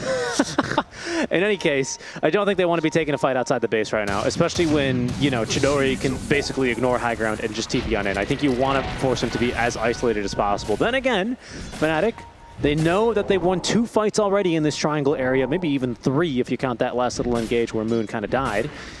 Maybe they feel like this is their safe space. They can't lose. Nobody can insult me inside this high ground. Yes. That might be the case. I mean, I don't know if it is entirely their safe space, but at least they will, as long as they continue to hold high ground, it's kind of impossible for SMG to initiate. SMG has always been initiating from the high ground, right? Whenever Tusk goes in and he goes ham, it's always from the high ground to the low ground. So at least they know. Yeah, I think the unfortunate part for Fnatic is unlike very many of the 60-plus minute games we've had, even today, Avo, the Tiny's on the attacking side here. Yes. Right? And that does mean that SMG have a couple of really viable ways of breaching high ground and putting these enemies out of position. It is crucial that Armel does not get tossed back for the duration, at least of this Aegis, because you just know that Chidori is going to be TPing right on in there as soon as Armel is not in a proper position. So that's, I think, the name of the game right now for SMG. For right now, though, actually, quite strangely for them, as far as this series goes, they've actually kind of let up on the tempo. They seem to be quite content farming around 75% of the map and leaving the triangle for Fnatic. Oh, I just hear Ninja Prophet TP on it. Chidori is just literally... He's just farming the whole map, man. Yeah, he's leaving. He's leaving. He's not interested at all, huh? He wants to get level 25. He wants to get, I guess, his Satanic online. I don't know. It feels like... Sure, I don't think you're going to get either of these spikes before you lose the Aegis, though. Yes, I'd agree with that.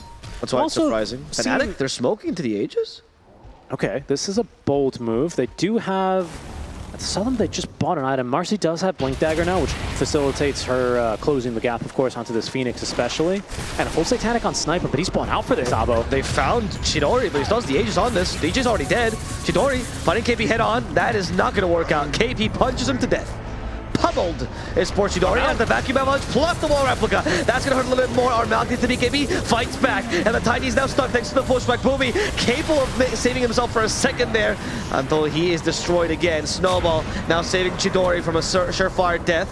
He has to open Doom though, but he will be able to live on. Him. Oh, Oh, okay, they didn't deny him. No, that was good. That was the right choice. Yes, he also TVs back home with a TP, allowing him to teleport back into the fray if need be. Yeah. He'll be definitely back in this fight. That's just about everything used. Gabby is going to try and push at least one more wave here, but he's not really feeling too comfortable with where he's sitting. Absolutely no utility to his name, really, but this Blink Dagger. Good fight at the very least. I thought that was going to go much, much more poorly for Fnatic, but they actually do manage to protect the Sniper. And with how quickly this Phoenix Supernova has been dying, I can't blame Afu for putting that Supernova super far out of the fight, basically. Mainly just using it for that Sunray heal onto Moon to keep him alive through the Doom.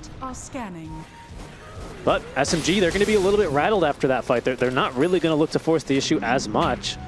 Still a decent counter initiation for them. I think they can breathe at least a bit easier. But Armel is going to get chugging along towards his next couple of items here as the game will continue. Hit level 20 on Moon as well. More Walrus Punch crit, which is matters a lot now that you have a Desolator, of course, in the Tusk. Oh. We also have the Ags on the Darkseer. The normal punches here. Speaking of packing a punch, this one's always a fun one in his backpack, but I'm sure he'll get that swapped in just a second. There it is. You know, I've also seen lots of Darkseers really like this Surge Shard. I didn't actually think it was that good, to be honest. Yeah. But if these guys are buying it, then I must be in the wrong. I think it's pretty good, actually. I think it's pretty solid. I think that for escaping is particularly solid, right? And also makes it more useful because you can... Oh, okay. I'm sorry. It's a 50% move speed slow. Okay, yeah. I was wrong. I thought it was like a 10% move speed slow or something. Yeah, that's Venomous Gale, by the way. Yes. It's also good because Darkseer can play this kind of like initiator role where it just has vision, right? And you charge yourself, and yeah, you see this little dust. It's hard to tell because it's the same color as Ricky Smoke. It actually is just Ricky Smoke, I think. I can't tell, actually. I think it's Ricky Smoke. No, Valve are using assets, they wouldn't. Yeah, I mean, if I already made one smoke particle, I would have to make another one. They're both purple, Richie. Moon looks like he wants to give this a go. He's got Walrus Kick, and he sees Armel, but he doesn't have buyback, so he can't afford to get this wrong. But he also is not afraid of death. No, he is not. Oh, no. Okay, he actually kicked him while the Snowball. Supernova's already been used. They didn't get the Walrus Punch off, though. They didn't get the toss back either. Oh, I think that was supposed to be Walrus Punch into the toss back, not toss back, Tusk, and Crack. Yeah, that's a little bit unlucky. SMG, though, you know, they've shown they've got the combo. Tusk back. Ha. Yes, very good. And yeah, I mean, being able to kick inside a Snowball is like half the reason I think this thing is so freaking good, man. Oh, wow. Speaking of freaking good, look at this. Twice as nice here for the Doom as he's got the Refresher Shard now finished up for Gabby. Think about it. Double the Hurricane now, Richie. Oh, push someone back 2 times. That's what we want. Double Shiva's guard. Oh, my God. I mean, here's the killer blow. I mean, let's be honest. A double blast rig. Oh, Lord, how are they going to hit him? Oh, goodness gracious me. Richie can even double Infernal Blade. He has Shard on the Infernal Blade as well. He's got level death. It's true, yeah. No, they don't call it that anymore. No, they don't, which is good, because I think there were literally question marks in the title of that. Yeah, it was level, question mark, death. Yeah, it was pretty funny. That makes sense. The ability was actually called level, death. But casters kept mispronouncing it. That's why Icestruck took it out of the game. Yeah, that must be it. Yep. It was all Cap's fault. He was casting back then. Speaking of cap, there's also the Ascetics cap right now over on the side of Fnatic. No cap. They're not holding on to it. So, indeed, no cap. Moon as well, looking for the similar play. Fnatic, though, quite wisely this time, not showing. Oh, Gabby. Oh, they're showing. They doomed the Phoenix. Oh, okay, so he can't cancel the Zicker. His knife got doomed, which means dead Phoenix. Gabby had refresher. Second doom is ready. He's been leashed, however. Chidori activates the BKB in time. He got doomed, but he got surged now. However, KP's on him. KP's bashing him. KP wants the last bit of damage, and KP will find it. Actually, it's going to be DJ who finds him instead, as KP almost destroys mid-1 in a matter of seconds. Mid-1 almost gets saved there by like a gust of grenade. The conjuring on Moon instead, put the assassinate will do its namesake on mid-1. KP does finally get fouled with Chidori, who comes back here. Gust of grenade. We also do have the Sunray as well to slow them down. Moon is crazy. Moon's going for the sniper. Moon has a Walrus kick, but he gets bushwhacked. Moon needs to kick the sniper away. Now it's sniper versus Chidori. He got leashed again. The sniper can't survive as he can't break the egg either. Goodbye, Armel. DJ also falls in the middle of the fray, almost as collateral damage. And SMG, they did have to spend a couple of buybacks, but it worked out. That they did, the big one being Chidori's. So they are hoping that they're going to be the biggest geniuses in this room, and this is a short respawn timer. It isn't. It's a 2-minute timer on Roche. That is going to be a little bit painful for them, because the next best thing they can do is maybe get this tier 2 top and mid, and then just try and sit on Fnatic, basically, and choke them out until they can secure that Roche and go back to higher up. But there's a real win condition now for Fnatic. Chidori has used buyback. If they can kill him, they can very likely barrel it down mid and look to end the game in the next 4 minutes. Okay. Chidori, though, is going to do that barreling himself for now as they go and try to take this tower mid. That's the last tier 2, last outer tower destroyed for Fnatic. And they're even going to look to do a little bit of high ground damage now with the Treants and with the 2 wagons in the mid lane. But they need to be very cautious here. If they catch Chidori, I do think they just kind of lose this game. And he is very sorely disappointed to TP into the Roche pit and not find him home. Got it. So a 2-minute window where things are real scary here for SMG. They do conserve buyback here. Gabby's nearly got the gold for it as well, but quite majorly, of course, it's Armel and KP with both buybacks at the ready. KP's a bit of a monster as well, isn't he? The way that he just gets on top of these heroes, shuts them down, and chases them out of the fights. It's an scary. abomination, really. A little bit. Yeah. The abominable Marcy. Oh, wait, yes. Nope. Oh, that's an awkward doom. That is get back here. Refresh it! Try it again! They're actually forcing him to stick around. And They are, but Gabby is also stuck in this clip. No attack speed, huh? Poor guy. Okay, bye-bye to Boomy. Wait, down bottom? Moon? You madman? There's no ag, luckily. He BKB before he got doomed, so that don't help. He can't TP. He can't TP. Oh, Gabby wants the high 5. Wall replica. Mid-1. Can't cover the escape. Chidori's in as well. Oh, okay, never mind. Sunray's gonna save him. For now? Yes, for now and forever. For not enough damage. Forever. Chidori? He's never gonna die. Moon's immortal. This is still a 4v5 fight, not something that SMG are super comfortable with. No. Also, yeah, no, I don't know what the play was down bottom. It was a really risky play by Moon. But he'll live through it, and for that, of course, he is going to be much wiser and probably not going to try that again. Oh, Roche has just respawned as soon as Chidori TP's away. Fortunately, of course, he's 25 and has taken that, no TP cooldown. So, SMG are going to move into the pit. It's scary for them, but they will be at full strength here momentarily. And of course, with SMG split pushing down bottom with the Wrath of Nature, they will very quickly start, forcing back some enemy heroes as SMG, make that Fnatic are going to be taking some chip damage. Oh. So just damage then. Some big meaty damage for NPs. He's finished up the Daedalus. Double crit available for him now on the Silver Edge, and of course you roll first for the Daedalus damage. Okay. Sniper Lincolns. I guess that's for kick. You can block Walrus kick, right? I want to say yes. Walrus punch definitely goes through, but Walrus kick I think you can block. But we'll find out now. Whoa, and Gabby is also, he had the gold and quickly used it to purchase the Arcane Blink. He's got that finished up. He's not going to be anywhere near this fight, though. At least not towards the start of it. If SMG actually managed to sneak around and get up to the high ground. The double smoke, they're really committing here. Yeah, Boomy. Okay, they know where the enemy team is. They've set up a ward, and they go for the squirrel first. DJ's down. Whoa, Gabby. That's a nice force into the low ground, but instead he finds Gabby. Gabby, however, has doomed himself. He's out of the fight. And KP's dead too. He just got the tiny for that. Not a worthwhile trade. Double buybacks. And now the sniper could be in trouble as well. Is there any way to cancel? They do. The leash goes through BKB. Moon's trying to get close to him. The normal punch to guarantee that he does. He is down. Armel's down for 90 seconds. This should be the go side. I thought Lincoln's was supposed to block Sprout. Does it not? I guess he targeted. Not even target the ground. Yeah, targeted the ground. Heads up play from Chidori then. Wow. Yep. Also, the fact that Sprout goes through BKB is pretty stupid. Yeah, well, you know. Or the leash, rather, goes through BKB is pretty stupid. Yeah, well, you know. We don't want Pangos rolling around in the fights, do we? Sure. That's a dead sniper. I think with his ages, this should be at least one of the racks. Yeah, I don't know if they know. I mean, he just got this Lincoln's. I think that was the last item he bought with it, wasn't it? They're gonna try to force the buyback instead. Let's see how defensively they play this, though. I mean, it's SMG. I think you don't have a fortify, they are not gonna stop. Yeah, the question is, Moon, how aggressively will he play it? I think he just needs to wait back and be like a Doom save here. They're going to have a double Doom ready to go because, of course, he's got Arcane and Octarine. Arcane Blink, pardon. And the Refresher. Yeah, he's got so many Doom. Doom on Doom. He can actually use the Arcane Blink Casper induction to Doom 2 targets really quickly. Yes, he can. Yes, he can. Something that's kind of difficult to do usually. Okay, that's one lane of Rack's done. Can they go for a second one? They're trying to force the sniper buyback, but they're kind of realizing maybe he doesn't have buyback. Whoa, that was a fast Doom. That was a fast Doom. And that's also a fast unleash. This Tusk is not going to last. No, he's That's not. a great overgrowth by Zhao as well. Give him a little bit more movement speed. Gabby could be in trouble, though. Never mind. He just wanted the Phoenix, and he's going to get it. What a Is there going to be a hold. buyback? No, nothing at all. SMG just wants to retreat. Surges, bosses, everything to make it back home alive. Look, Chidori doesn't even care. He's just going to BKB TP. Boomy, though, could be in trouble. He does lay down a ward, though, in the process. Face, boots, and he is safe home. Safe and sound for now. He'll make it out alive. Scary situation, but Chidori is going to conserve the Aegis again. He's still without buyback. Remember, they took that really nice fight a while ago, but did force the buyback out from him. They also know that this Phoenix is going to be without buyback. He's also time limited here for another minute.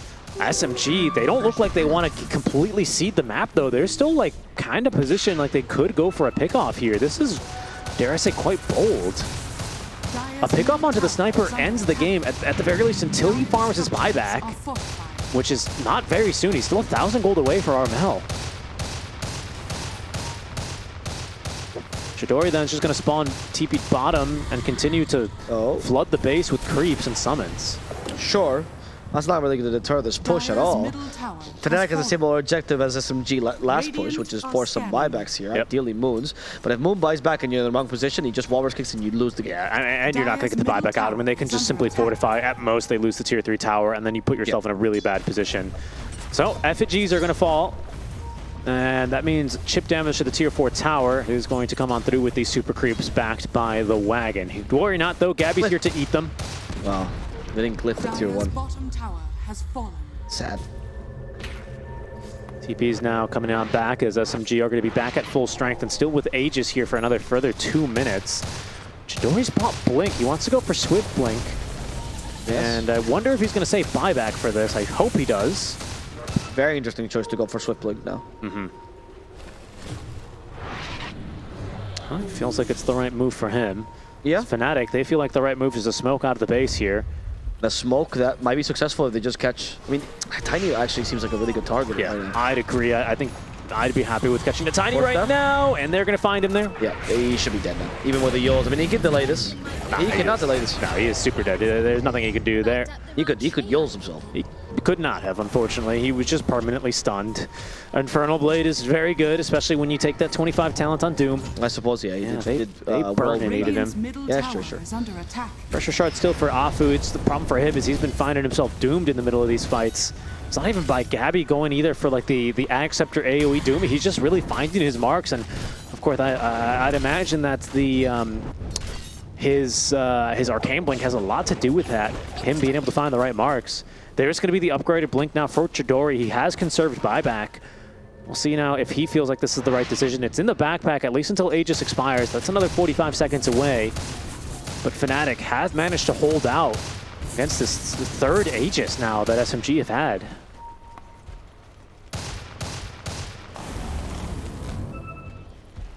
We'll see now. This is where SMG have, up to today, really struggled to close out these games, right? 13k net worth lead, not the biggest lead when we're this late into the game, but considering the items, considering the Aegis, now in the buyback situation as well, I don't know, I feel like I have to give them a little bit of an edge here. Dota plus win rate as well gives them 85 to 15. Would you agree with that? That feels a bit much for SMG here. I don't know if I'd go 80-15. No, middle tower is under maybe like 70-30. Yeah, I'd agree. Like, they have an advantage, but I think Fnatic can definitely come back in this one.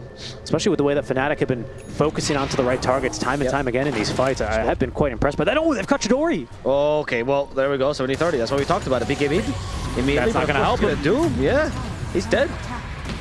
I mean, the reinforcements are coming by. In fact, he's lasting a fair amount of time. He did. Yeah, that lifesteal was pretty He's going to have to buy back for this. Moon's in.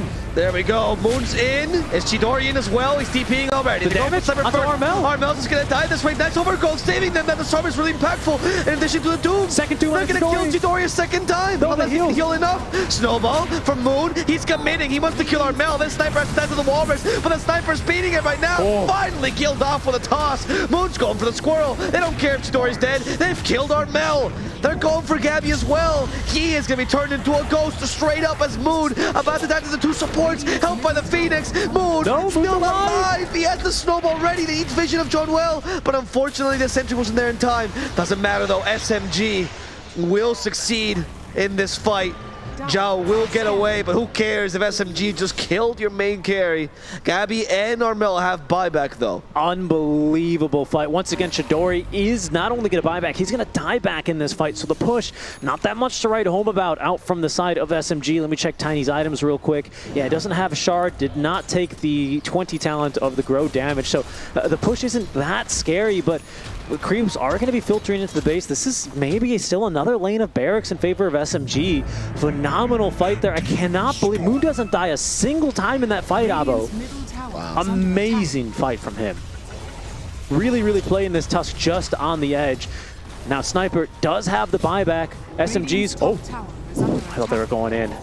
The point I wanted to make there quick is I think Fnatic just slightly underestimating the power of the buybacks in that scenario, right? Not everyone with BOTs on the side of Fnatic, even if they had buybacks, but SMG with Chidori fighting near an outpost and a tier 2 tower. That's the pick. That's what they needed. Goodbye to Trim Protector. Bye-bye, Zhao. Gabby. Find the Doom as well. Force that back. Gabby with a BKB. We have Moon nearby, but unfortunately did not have the range. And Sniper's respawning to SMG. They're going to go ahead and make the call. Maybe to go back in. Actually, they've got that AoE surge, purple all over the map, mostly red in their eyes. Look, that's a smoke screen. That's a smoke screen now, Richie. You can tell now. Yeah, but it doesn't make the ha-ha-ha noise. So is it really a smoke screen? Oh, is that not the Immortal? It could be. You don't know how the proletariat feel anymore. To become part of the Dota bourgeoisie. Well, for the most part, it's mostly because, I mean, you still see a lot of smoke screens. It's mostly just the little sound from the sleep dart that you hear on Riki these days. Yeah. Yeah. And then you hear the... Yeah, pretty much. And then you hear the arrow coming. That's the... I think people love this so much. We should just onomatopoeia cast the rest of this game. Not saying a single sound? Yeah. A word, you mean? A single word? Yes. Right, yes. I think not. I think it's late. I think not. Smoke. Careful. They Smoke? really... Alfu's such a big impact in these team fights. The heals are huge for him. He does not want to get caught here, but he's going to get doomed. There's no chance. There's no chance. Does have buyback, though, and again, they still hold the outpost. Okay, how crazy is Moon going to be this time? It's a little bit too wild. He's pretty crazy. I don't know. Armel's been found. Phoenix is back. There's another Moon activates BKB. There's another Doom, but Moon's fighting on.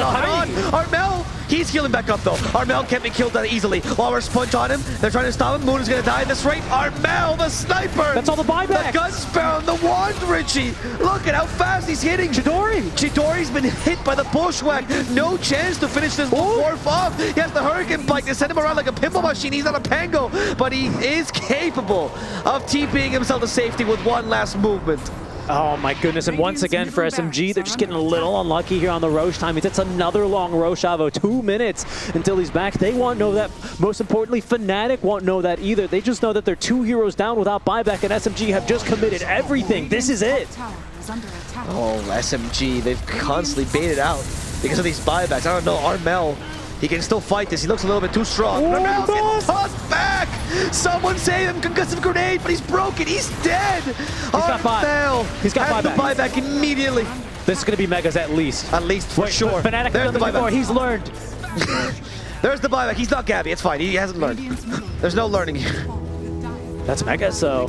it's Roche up in no, of 1 course minute. not. Okay, it's the long Roche. It's a long Roche. It's a long Roche here. SMG a little bit unlucky in that regard, but they can just now kind of sit back on their haunches, wait for their buybacks, wait for this Roche, and let Fnatic just kind of feel the pain of the Megas coming down their way. Let's bring it. Another 60-minute game. Another one here. We're not done yet. This is the SEA, the 60 words with A and E. It's the C60, man.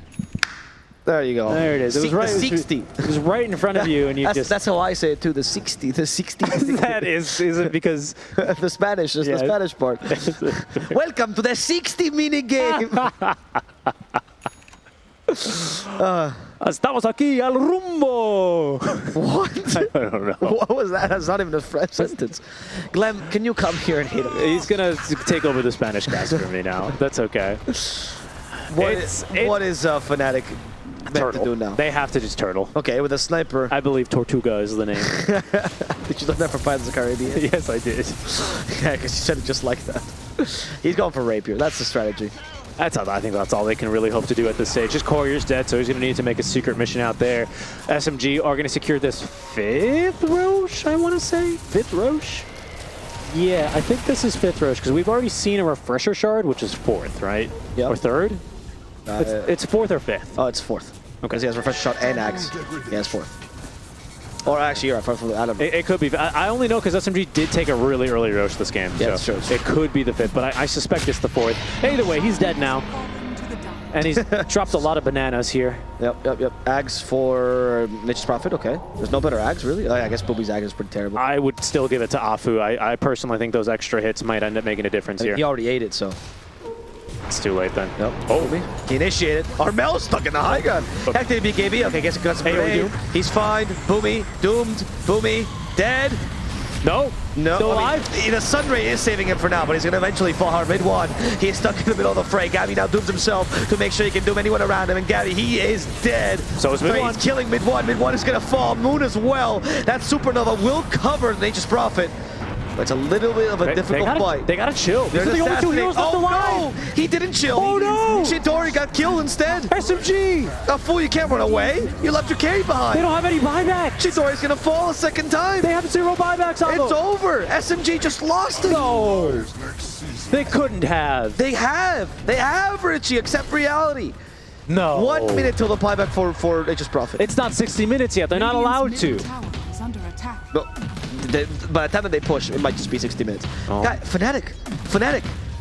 The mid lane. That's the shortest lane to get to the enemy base. Why is DJ the one leading this push? Here's Armal. He's got Divine Rapier now. Okay. We'll have buyback here momentarily after a couple more waves. Look how fat he is. Look how many bullets he's carrying inside. He is waddling. He do be waddling. Not very quickly, but he'll get up to that high ground. And he knows SMG.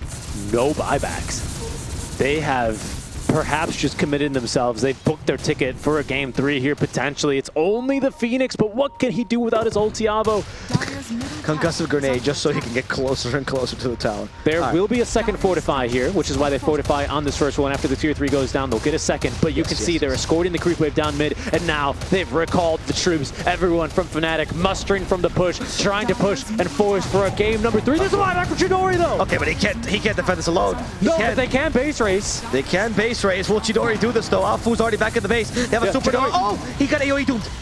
Afu. What? Afu's gonna die this race. Why is he anywhere? Why is he showing? I don't know, but Afu's dying. Afu's down. The throne exposed. This is it. The throne's exposed. Chidori, There's no way. he's doing his best. He's base racing. It's a base race. But it's not fast enough. There's a Divine Vapor Sniper. Chidori, just give up. Oh, It's over. Fortify. It's over. Fnatic will take game number 2. They force a game 3. They just brought it back, Armel. Oh, that's the first smile Armel's had the whole season. Unbelievable. He found happiness, even if it was just for a second. Oh my God, Fnatic. I can't believe it.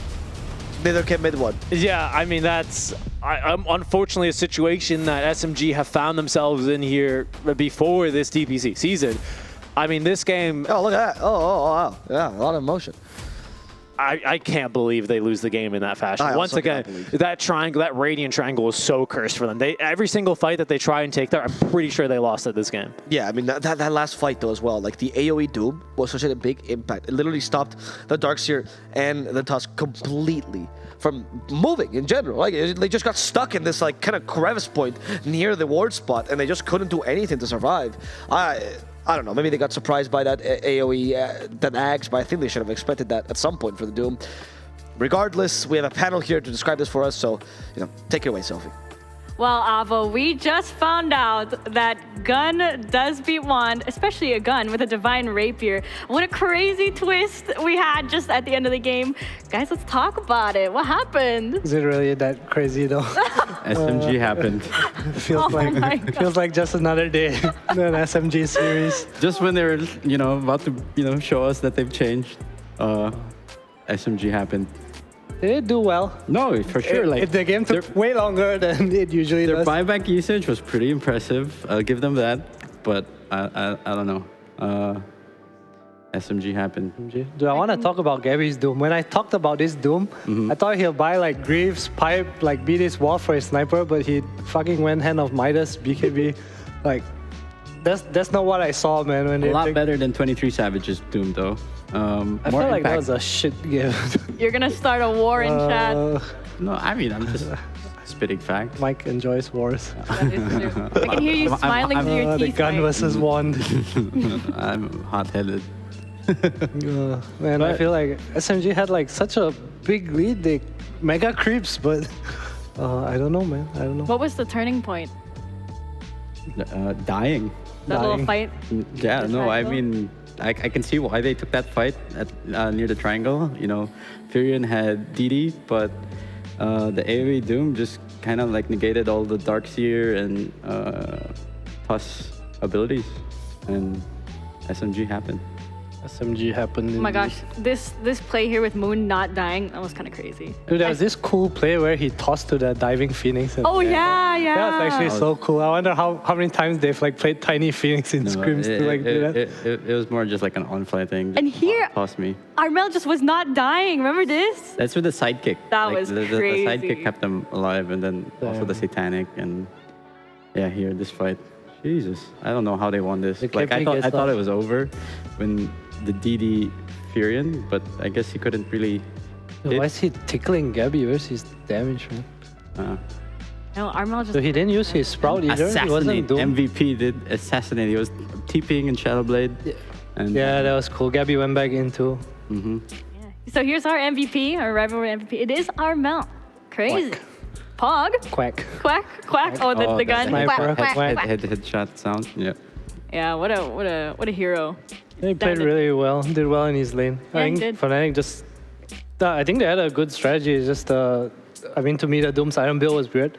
I think Fnatic, they kind of force themselves to defend towers when sometimes they really have no business doing so. Yeah, especially the mid. The tier 1, right? Doom didn't even have Doom, and they're like, guys, let's fight. And then, we're weak. Marcy was like 114 skill build too. Like, they were other, like, just farming. So it's okay, it's okay. Yeah. But, SMG happened. They did bring it back, Fnatic finally winning a game. That's true. The orange curse continues both ways.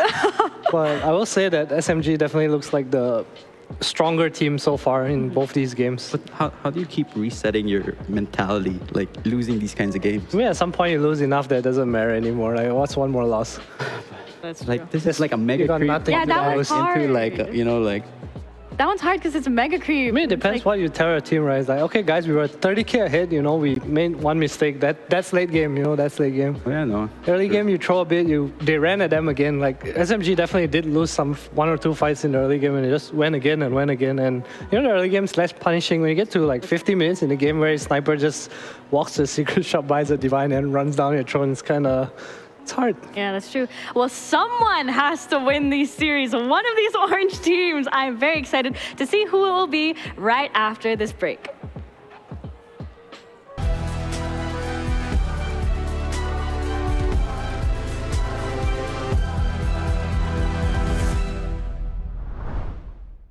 Three, two, one.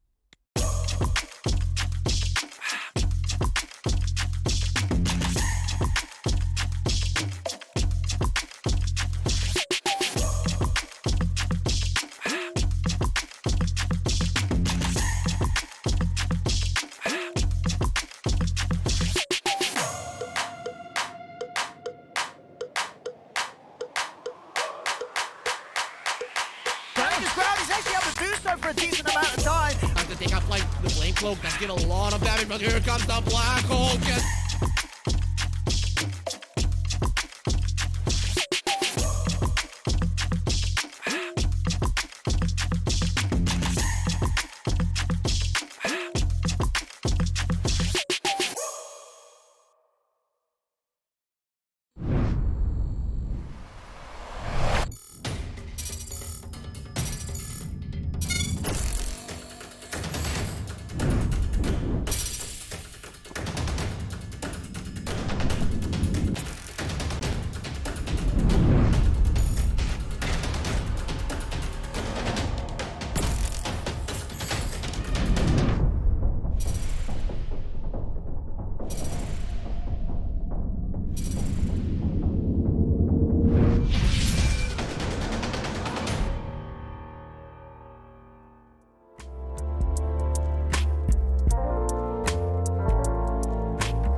What a comeback that was from Fnatic.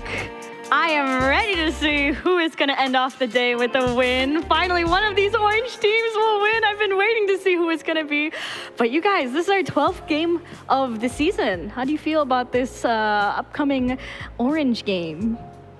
Definitely feels longer than that, judging by how many 70-minute games we've had. I was ready to go home. Yeah. Supper time, but here we are at the Mama. What you want? Sure. The Mama. I'd like an Indomie, please. Oh, man. Yeah, we got Indomie here. I mean, it's Tsunami's Tetark stall. That's true, but he ain't here. That is true, so I can't serve you his food. Let's go.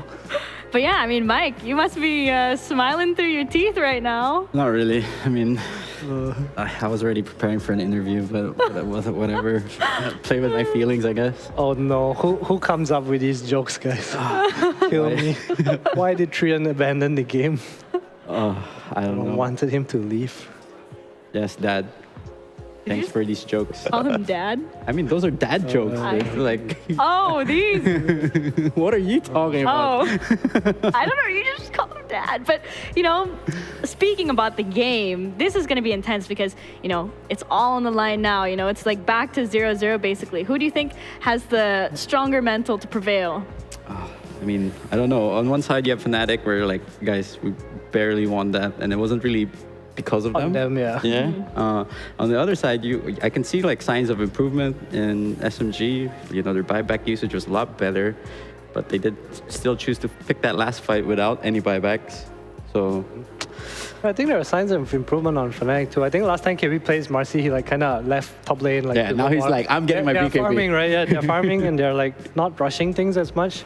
I think they had like a weird point in the game where SMG was 5-manning and they didn't really know how to deal with it, but they decided to fight it too.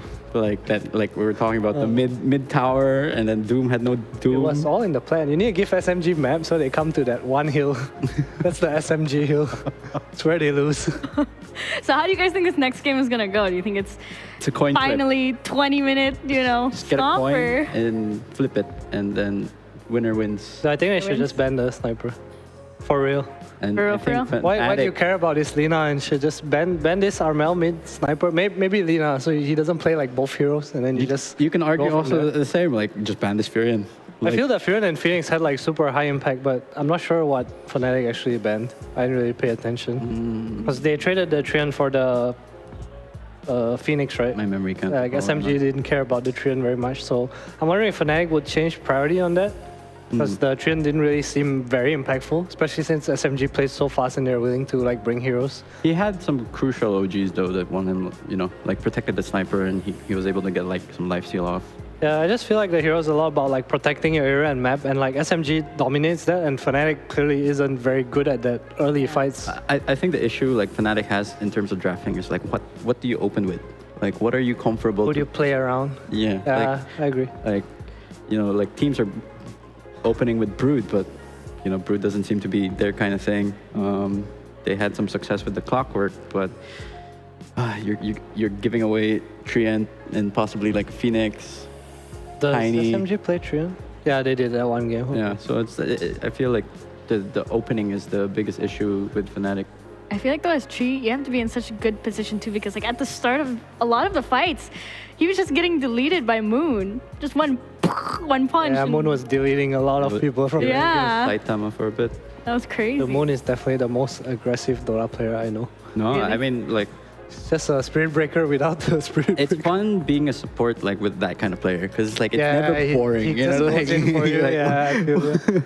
let's go. Then Midon's like playing this Darkseer with Shell and Grief, and he's just like, I'm coming too, you know? Yeah. There's like so many clutch moments where they have like Surge and like Sunray on Moon, and he makes it out with like 20 HP, you know? Yeah. Actually, I get those vibes from Bob also. From like Bob? even if Bob's lane doesn't go well, he just keeps going. It's a Southeast Asian specialty. I feel like keep Moon is like extra spicy. Hey, you know. Moon's extra YOLO. Extra it's YOLO. for the highlights. That's true. It's to the moon. Was it a dab? Did you just dab? It was a dab that didn't go like off camera. Okay, so I mean, what do we want to see pick then by Moon? By Moon? Yeah, what would be a spicy pick? Top-rated spicy. I don't know, pick. man. He makes every hero look spicy. He's just that good. I feel like they should realize that Fnatic want to play around Armel a bit more and try to like target that. Right. So I would say like maybe independent side lanes. I think Fnatic, they should probably remove this Nature's Prophet if they can. Not sure how much room they have for a ban, but SMG definitely look very comfortable with the hero. And it just suits their face rushing style, right? Yeah. Like, you know, Nature's Prophet will fix the side lanes or whatnot, and it's a carry that can easily connect and scale very fast. So It also enables Afu to play like this kind of post 4-ish heroes, right? Afu being a bit more newer to the post 5 role. He plays like a bit more greedier heroes, this Marcy, this Phoenix. They kind of have like two post 4s, I guess. Right. Oh, that was the interview. I thought you were going on a tangent there. Okay, but let's say if this game goes to 70 minutes. Oh, God. If, I don't want to speak that into existence, but if it does. It's your fault now. Who is the better orange team? Who's the better orange team? Yeah. I mean, I feel like SMG tends to overextend and like, I don't know, I feel like I'm a broken record. I keep talking about this, but as the game goes later, the chances of throwing are higher, In SMG, well, they need to iron that out. Well, let's see if the chances of throwing are indeed higher in this next game. We'll get our draft cooking up right now. Brew Mars. Wow. Okay, I'm surprised they What did. the hell? Well, they did remove Afu's Phoenix, which was causing a bit of an issue. I think they have good bands. What's SMG's here? Marcy, Lena? They're just gonna pick Fury +1. Like. Fearing again. I mean, Marcy, Fury. Something they won with earlier. Oh yeah, I forgot they used Marcy. Fnatic take test. I think they won the Tiny though. Bumi's been like impressive and it's kind of a flex as well. Yeah, I think you just go with Tiny Fury. Oh, Lena Marcy. Can't go wrong with Lena. No Treant. That's another support clock. Lena Marcy. Lena Marcy. I would like to see a Dispel, like some SD Purge or some heal, some Wyvern heal. Wyvern enjoyer. Yeah, I do enjoy Hero, but I don't think it's... I don't know, Hero doesn't exist. For that. Yeah, Hero doesn't really exist right now. Well, Fnatic, they probably kind of saw this coming. See what their response is to this. I think Nature's Prophet's kind of the more normal one, but I have they not ran it yet? Yeah, they have not. They definitely have not. Stand, because I've been sitting for the whole day. It's been quite a long day of games. I think could be the longest. Oh yes, I would love some paper in my cup. And there's the Nature's Prophet. Okay, so that's probably gonna be Gabby's hero. I would be shocked if they put KP on this kind of hero. I've seen KP play NP before. I mean I know he can play it, but it rhymes with his name. NP, KP. That's right. It's the new voice line. You got this KP, MP. That was so bad. Sorry. I think we're all losing it. The Trian joke got to me. The dad is coming out. I'm curious if SMG is gonna go for this Keeper of the Light. They ran it with I don't like it with the Lina. I mean, I guess they didn't really pick it with like a reason just now, right? Yeah, I know. Like the lane at top was what? Keeper of the Light Furion? It's not Bloodseeker. Oh yeah. Against a Brood, it was so easy. Boomy was just... But you could really see like the chakra and like... With the Pango. Yeah. Yeah, it was nice. It enabled Moon to have a really good Pango game. Do I actually wonder if Moon will play this Lina? No? Not a chance? I don't think so. He needs to be this Space Creator tempo. Space Creator. And it's kind of hard to be that as a... My boy looks like he's on the phone. Hello. Yeah, he doesn't like wearing a headset. He just puts the earbuds. Yeah. Really? And then he puts the mic on his neck. It's like lower. What? Really? Yeah, it's what the cool kids used to do. Yeah. Oh.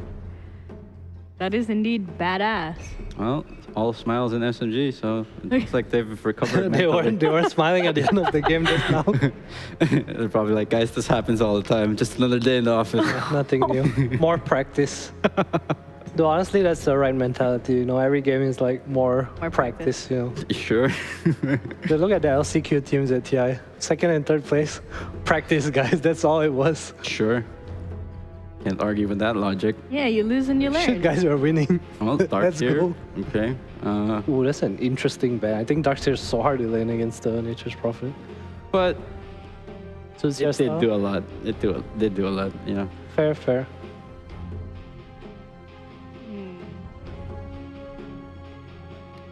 Gosh, what else? What is there more? SMG needs team fight, that's for sure. Yeah, I'd like them to remove the Keeper because then it opens up the Keeper Pango. I'm talking about Fnatic. There's still an Ember in the pool, by the way, which is like a highly contested hero. Is that a Moon hero? It's definitely a Moon hero. It's definitely an Armel hero too. But it doesn't seem the best against both their lineups, right? Playing against Alina, because eventually Lina just stands and like, okay, slide me. I agree with the sidekick as And well. then like she goes for the Glipnir, and you know, Embers don't really like to go BKB. That's true. They can definitely go Coddle Ember if they want to, right? Yeah. Kill a pretty strong combo. I just feel like the keeper opens up a lot of their Moon heroes. Yep. Yeah, it's fair. But I'm curious to see, because like Chidori has had a lot of success playing this Furion, because again, it's so easy to connect and have a lot of impact and fixing all the side lanes without having to be there, you know? Yeah, I get you. And will he have the same kind of impact with another hero?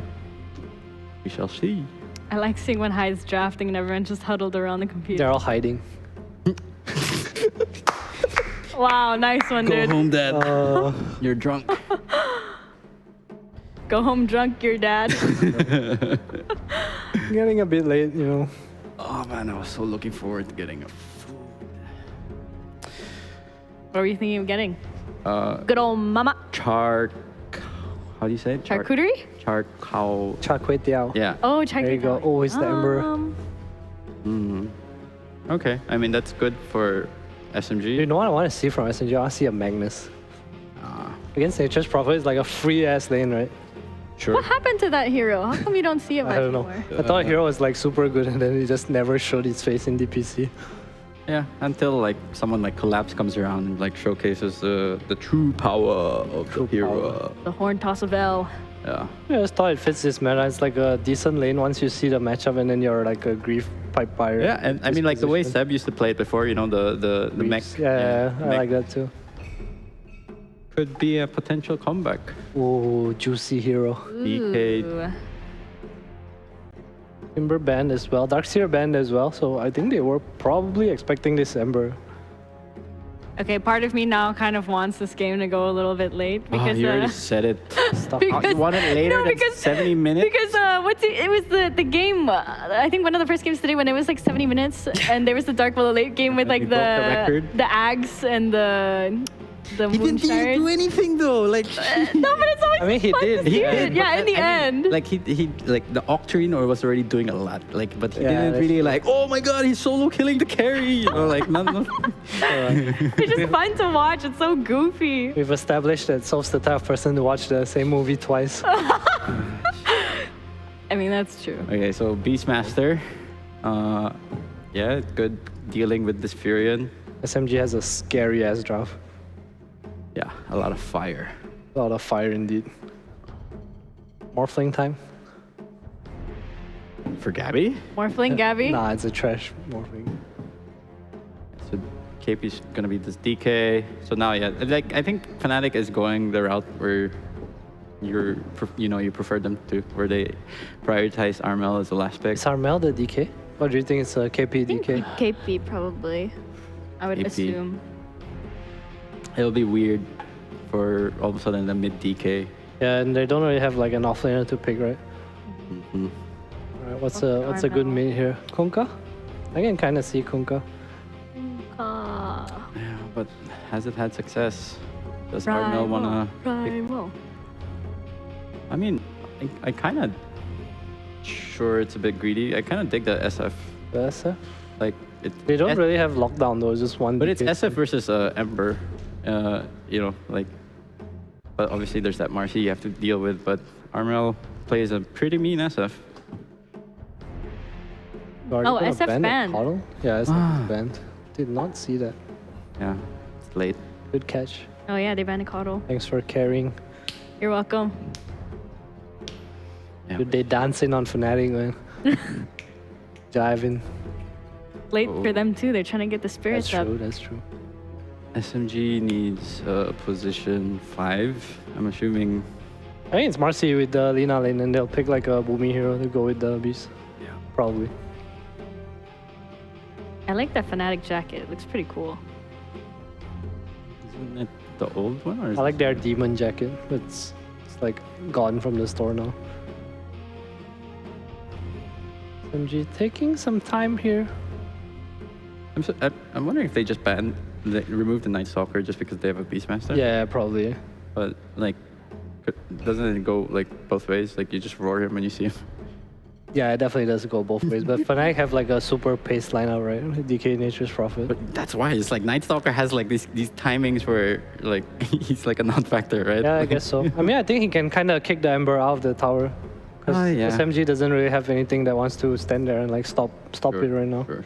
I can see that. Wait, is that Xavius? That's Boomy. Boomy, yeah, Xavius. Oh, this whole time! wrong Why with did he you? change his name? He was always, yeah, I mean, he was Boombox, and then Xavius is his son. And I thought he was Xavius on Polaris, wasn't he? was. Oh. Why do people? I was like, why is Xavius there? I thought maybe he was coaching or something. They don't want to use his son's name anymore. Oh, I see. I was like, is he Maybe it coaching? was like didn't have good results with that. With the name? CM. Wait, how did they? It's just for the lane, right? Against B. Isn't it Tuss mid? Yeah. Okay. Tuss offlane. I would prefer Tuss offlane over Tuss mid, I think. And then put the DK mid. Yeah, against Ember. Sure. Because I feel like SMG doesn't really have a... Slightly favored.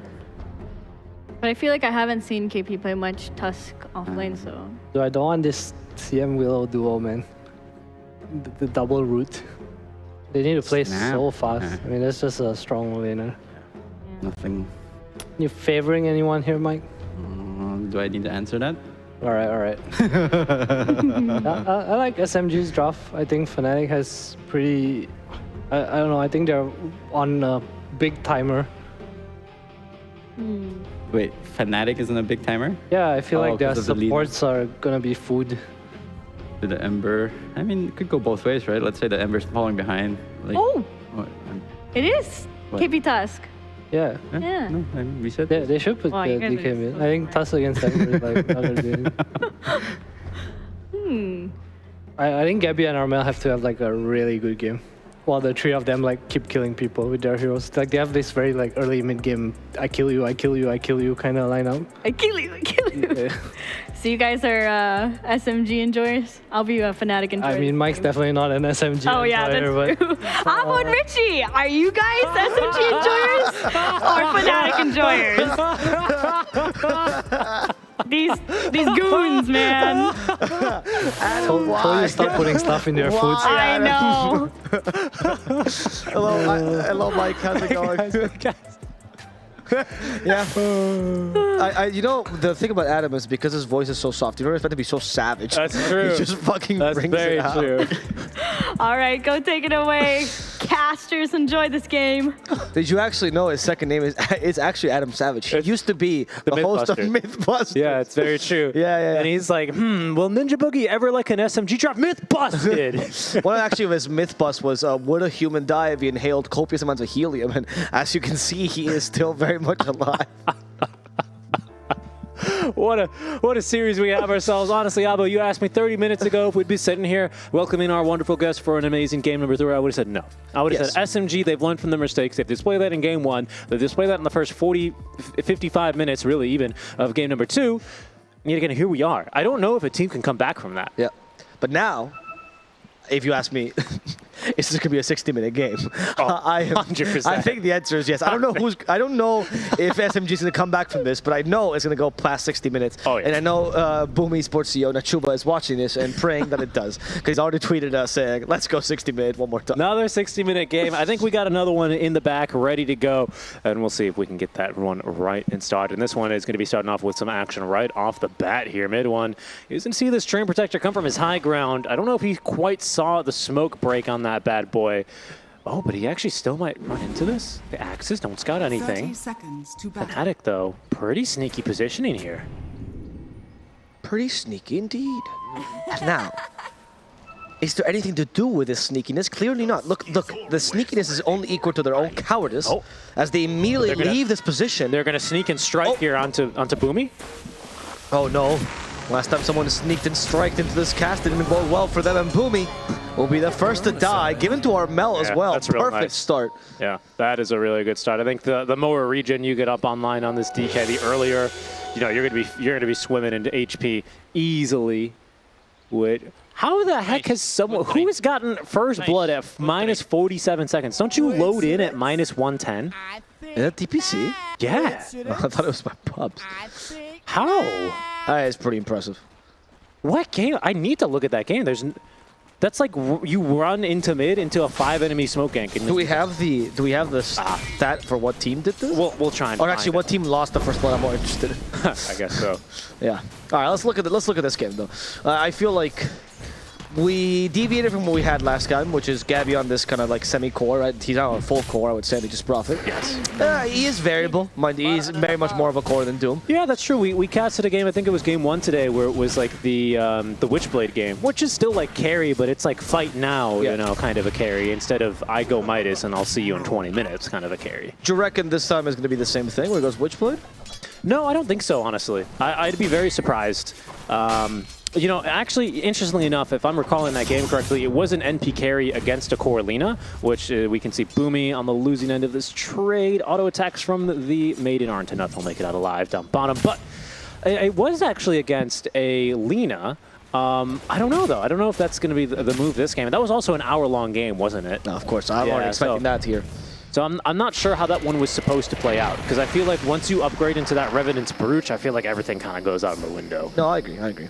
So I wasn't completely against it, though. I did like the early moves and rotations from the NP in that particular match. It's just a matter of whether he thinks it'll be good versus what is a dual core, very much so, right, with an Ember and a Lina, in addition to the pressure that mid one's going to be applying here with the Beastmaster. Right, so but my question is, the combination with Nature's Prophet, right, is the DK. Like, how hard does this man scale?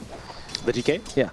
I mean, it kind of depends, right? You look at last year's Talon, and these were the guys that were running it carry, going Manta style, right? That's true. That Ag Scepter. Boomy in the bottom lane. He's being body blocked to the trains. Really nice rotation by, really nice TP by Gabby, which is what secures this kill. He actually went for the short range TP as if it was a blink. That was really well played, actually. If he continues to do this the whole game, I think this is actually, we're setting up for an interesting game for sure. Oh, absolutely. And I think with the laning strength that SMG have, you know, Gabby getting online, as well, especially with that first blood on the DK, I think it's going to be a pretty explosive early game, again, considering you still have this Lina that will be tumbling along. And speaking of Lina, I think that's the question, right? What does DK feel like he needs to accomplish this game? Does he feel like he just needs to tank? Will that simply be KP's job, initiation, and sustainability? You know, I don't know if offlane Tusk is going to be going for those Greaves and all the standard auras that we've been more accustomed to this series, especially from what mid one bought last time around. So I also like the adjustment to put mid one on a much more active hero. You know, I think a Beastmaster, he's less likely to be a win condition, you know, than like a Bloodseeker in game 1 for sure. But I think he is more of an active win condition this game on a Beastmaster than he was, say, last game on the Darkseer, right? Interesting. Why do you... Oh, because he can just take over the early much more so? Yes, okay. he can, and I think that is very possible on Darkseer, but very rarely are you going to, unless it's like a 24th pick Darkseer, very rarely are you going to have that kind of a game. Whereas Beastmaster, we know his song and dance already. Enemies already know how to, you know, respond to you, and you still get a lot of, you know, just momentum in the early game based on how the strength of that Helm of the Overlord. Okay, I see that. And for Darkseer, you're more as every time a supporting cast, if anything. Yeah. Right? You're just there to enable other cores. Yeah, I am kind of worried, though, as to what happens when he plateaus, because you have a Lina draft, you're not going to push that early. Like, you can control the early, but that's as far as you go. What scaling can we see here from mid one? Probably a bunch of auras. I wouldn't mind seeing the Blink Dagger build either, as the water rune's going to be picked up there by Moon. Yeah, just Blink Dagger and being kind of that second or third line of initiation that I think your team's going to need after this Marcy's a little bit weaker. Speaking of Marcy, making the jump, or attempting to, at least onto DJ's Willow, but he's a bit too fast there on the draw. Shadow Realm. Okay. So I'd like to see him act as like redundant initiation, basically, at a later stage. First, you know, he still goes for the very usual itemizations, go for that Helm of the Overlord, blah, blah, blah, blah, blah, a little bit of the auras. But I actually really like the idea of Ember and Marcy and Snapfire all being able to enable team fights here, and, you know, not have the Ember be first in, because that might be a little bit scary into the amount of roots and control they have. Yeah, I can see that. I also think that there's the Marcy's always the, I mean, I think it was Winter that was saying that Psychic should give half values to Lina, specifically, because that combo is a little bit broken, right? Yeah. I mean, I agree. This is a little bit stupid to say, but it just makes sense. I think this combination, even if Marcy just falls off completely, it doesn't really matter. Yeah. Because as long as you have Psychic on this Lina... Maybe like 75% to range heroes. Honestly, that would be a decent idea, actually.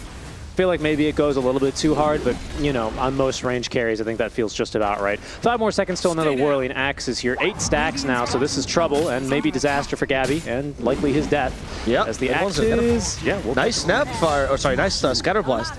Kill secured. Yeah, it's true that mid one doesn't get that kill in exchange, but at least you kill Gabby, so it doesn't really matter. And since you have Boomy dying regardless, you might as well get him some gold, some reliable gold. First rotation from the mid lane is going to be courtesy of Apu here on the Marcy. Minute 6 rune spawning shortly, and Moon's going to get a refill, courtesy of Boomy's TP. Oh, NP TPing from behind, actually onto mid one, but good timing on the axes here. Body blocks, almost good. Oh, he tried to auto attack. That was on the play. Now the body blocks to hit him with a frostbite. He's dead. That was pretty well performed by Gabby. Yeah, agreed. Rune is going to spawn bottom here, by the way. Armel could really use that, but the cookie instead. Scatter blast. Condemn him here. Level 2 scatter blast. Moon set up for another last sleight of fist into the trees. Nowhere for Armel to run. He will be cut down. That's really important because you killed him during his first dragon form. Exactly. No longer do you have this push that he was going to struggle with anyway, and even the catapult for SMG still alive. And the regen rune into the bottle for Moon, I would add. Yeah, that's huge actually. Mind you, that bottom lane is going really well for Fnatic, so overall it's kind of even, but that's a really good rotation there. Absolutely. Checking on this. Oh, hold on. Maybe there's more action down bottom. No, it doesn't seem to be the there is a case. It's just Boomy coming back. Yeah, it should be fine. Checking up on this top lane where KP is actually CSing fairly well as well here into the Lina lane. Full phase boots already, so he's got that bonus armor online and does enable him to be a little bit more aggressive. We spoke about this like phase boots first item pickup on, who is it, the Centaur, right? But I think it also allows the Tusk to be a bit more aggressive and maybe even look for a couple of kills every now and then. Moon going for a bit of an aggressive lane pull here. Kind of lane pull as he cuts the wave and will farm up with the regen. Bane will have a hard time catching him, of course, as he's got a remnant. So he's not really in too much danger here. Understood. Why farm this camp specifically? Just trying to be as efficient as possible. I guess you're farming really dangerous farms, so you're opening up the map that way. You're reducing Armel's farm as well, but it just feels like a waste of time for Moon, who's already losing the lane. Yeah, I wonder if it's like some 9-head move about creep waves and making sure Armel doesn't have Elder Dragon form and a wave underneath the tower at the same time. What's 9-head? I thought it was 4-head. Oh, well, it's like a Giga Brain move if you're 9-head, you know. Oh, so 9-head is like super smart? Oh, very smart. And 4-head is stupid? 4-head is, you know, a bit more unwise. Okay. I wouldn't say so. Are there numbers going all the way? I've only heard 4, 5, and 9 specifically. But 5-head is very smart. Yeah. And you know why, though? Why? It's because 6 is afraid of 7, that's why.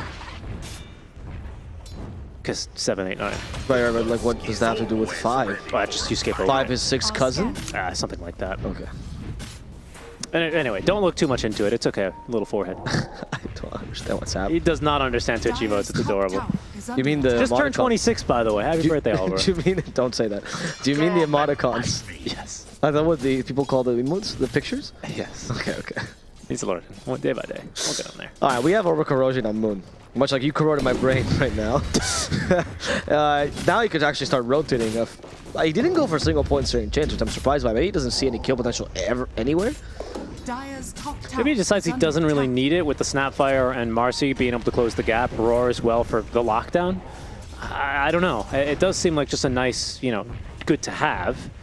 Or he just wants to maximize his farm, pardon me, and get his boots online ASAP. I'm not sure either. Fnatic as well with a pretty slow siege that is mustering top lane. Okay, a bit faster now that Gabby's here. I'll go ahead and admit. Yeah, now I think it's the towers that fall. Look at Afu's like, guys, I want a sap experience, but nothing is dying to this tower. He's not gonna hit the tree. Hit the tree. I won't even get the last hit on it either. Yeah, Moon is here, but he's far too late. Yeah, and he's not going to risk anything. He's playing a very conservative game right now. Maybe he just wants to get his items online before he starts fighting. Maybe, just... a shot in the dark here, right? I know nothing about SMG, about their inner machinations. I've never been a pro player, but I think maybe what they're trying to do here in Game 3 is say, hey, we get these items, we have a timing, we push. Until then, no risky plays. Because they've been playing very conservatively. Marcy, I feel like I've only seen 2 rebounds from her all game. I'm also just considering that you have really hard lanes to gank. Tusk is really hard to kill, so is the DK. Nope. And to prove my point, the DK actually is going to be the one to try to kill Moon, and Moon's going to die. Yeah, really nice control. I just feel like you don't have many plays to make. Nature's Prophet also kind of a hard kill because he has great stat game. Sure. I could see that as part of it. I just think that, you know, as the SMG that looked really good in game 1 to me was the SMG that nailed their timings and played together on their timings. They weren't really, you know, grouping up as 5 and doing anything too crazy until then. I will say, though, seems like Fnatic is kind of enshrined that a little bit with their current playstyle, is they're going to use that Elder Dragon form to take down the mid-tier 1 tower. Top as well is gone, so it's SMG who are eager to try and open up their map. Okay, the Dragon Knight Armel in trouble. He gets the Dragon Tail off, but unfortunately, it's not going to be enough as Mortimer's Kisses mow him down. Okay. Mortimer's Kisses. Very good. Very good. 10 out of 10. That was a forehead, right? Yes, it was. Okay. Very good. I'm learning. Mid one has himself his Helm of the Dominator up and running, just needs to find a creep that he likes. Seems like he's not happy with any of the ones he's found so far, because I don't believe he's used it quite yet. Don't know if the Satyr Mindstealer is one he wants either. Probably wants the Stompy, I'd imagine. Just for that extra stun. Yeah, probably. I mean, I think the Structural Summoner is good too. Oh, yeah, he's pinging it, and yeah, he's going to take that one. Okay, so he's going to take the Skellies. Fair enough, you're right. I forgot. Always slips my mind for a second that this this game is stupid. You just bring it to the mid lane and literally throw the skeletons into the tower, and the tower falls. It's kind of easy. Yeah, you just whittle that thing down. Unfortunately, because Beastmaster has not taken... He hasn't even really chipped the bottom tower. They don't have any moves to make. I want to very quickly... Well, hold on. Maybe the smoke will work. General Smoke is broken, by the way, so they see him. They should know there's more coming. DJ as well. Armel, their smoke will break too. Shadora needs to run away. Okay, he's keeping his distance. Yeah, nicely done.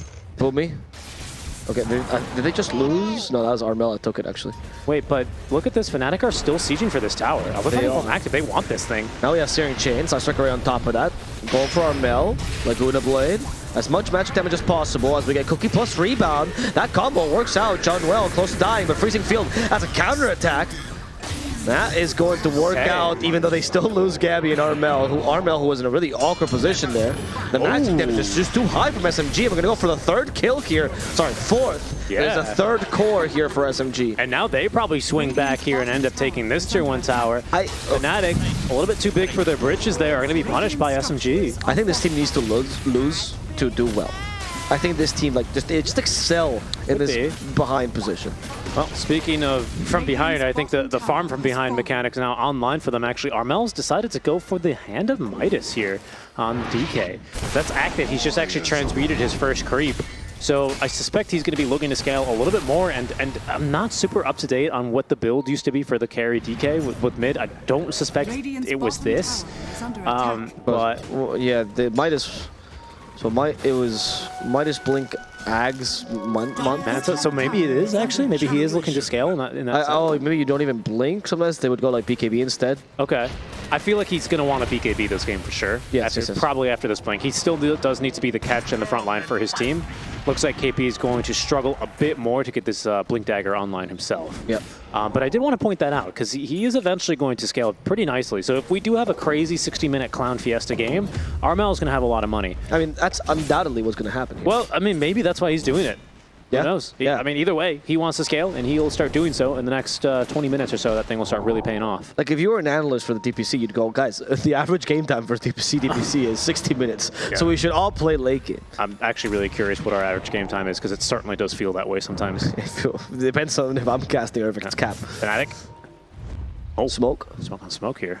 Okay, but the smoke for the SMG comes with a high ground advantage. Yeah, and there's a Helm of the Overlord as well for mid one. They found KP, the Mortimer's Kiss as well. KP is burned. Nice. Burning DJ a little bit as well, but DJ is capable of making out alive. Moon joins in, more fire damage here, but Shower Realm will save him. Yep. That'll be another tier 1 tower, though, in favor of SMG. And this is kind of what I was talking about, right? With this mid one that can kind of dictate the pace of the game a bit more. He brings the dragon to the tower, that tower's going down, right? It's an objective to fight on. And even, actually, SMG, once again, with a seemingly early call into Roche, I mean, they'll get it. They've got this inner Beast Aura, they've got lots of creeps here, and they've got a fairly strong Lina here. But I'm impressed that they know this timing down so well. Just no doubt immediately into the pit, and it's gone so fast. Fnatic have just no chance to respond. Now DJ, he does get a Realm Maze off. All gold for Afu. Snowball, the Cookie trying to save him, but the Walrus Punch kept him in place despite the Cookie. So Afu's just dead. They will burn this Tusk though. Can they hit him with the boards? They gotta slow him down a little bit. It's gonna be just a single Maelstrom hit that's gonna finish him off. They can't stop this freezing field though, which means mid one will be going down. But in exchange for the CM, not the worst of trades. It's about an even trade there. Lina as well gets involved in a couple of kills. In the meantime, the NP is still farming around the entire map, who he has gone, by the way, for the Switchblade. So perhaps this early activation, quote-unquote, Nature's Prophet with Witchblade is the preferred way to try and deal with Lina. We've seen quite a bit of that with some other fast cores attempting to get online. In general, Nature's Prophet. So maybe this is going to be the new norm that people are trying to experiment with a bit more in their pubs or maybe even the scrims. I've got no clue. One quick thing, Avo, that I just wanted to circle back with. I did like also the Centaur, but not here in this game. That was almost the fastest Roche this entire DPC. It was 8 seconds slow. I don't know if you caught that. Oh, wow. Yeah, being the fastest Roche this DPC. That was real impressive. That's incredible. Oh. I mean, they have a really good Roche taking now. I feel like SMG is now online though, and Lina hasn't been threatened. I don't know, this Witchblade build. Gabby's farming though. Like, he went for Witchblade, but he's playing as if he had Midas right now. Yeah, and it's funny, right? Because Armel's the one with Midas, who you'd almost expect to get that first item even sooner.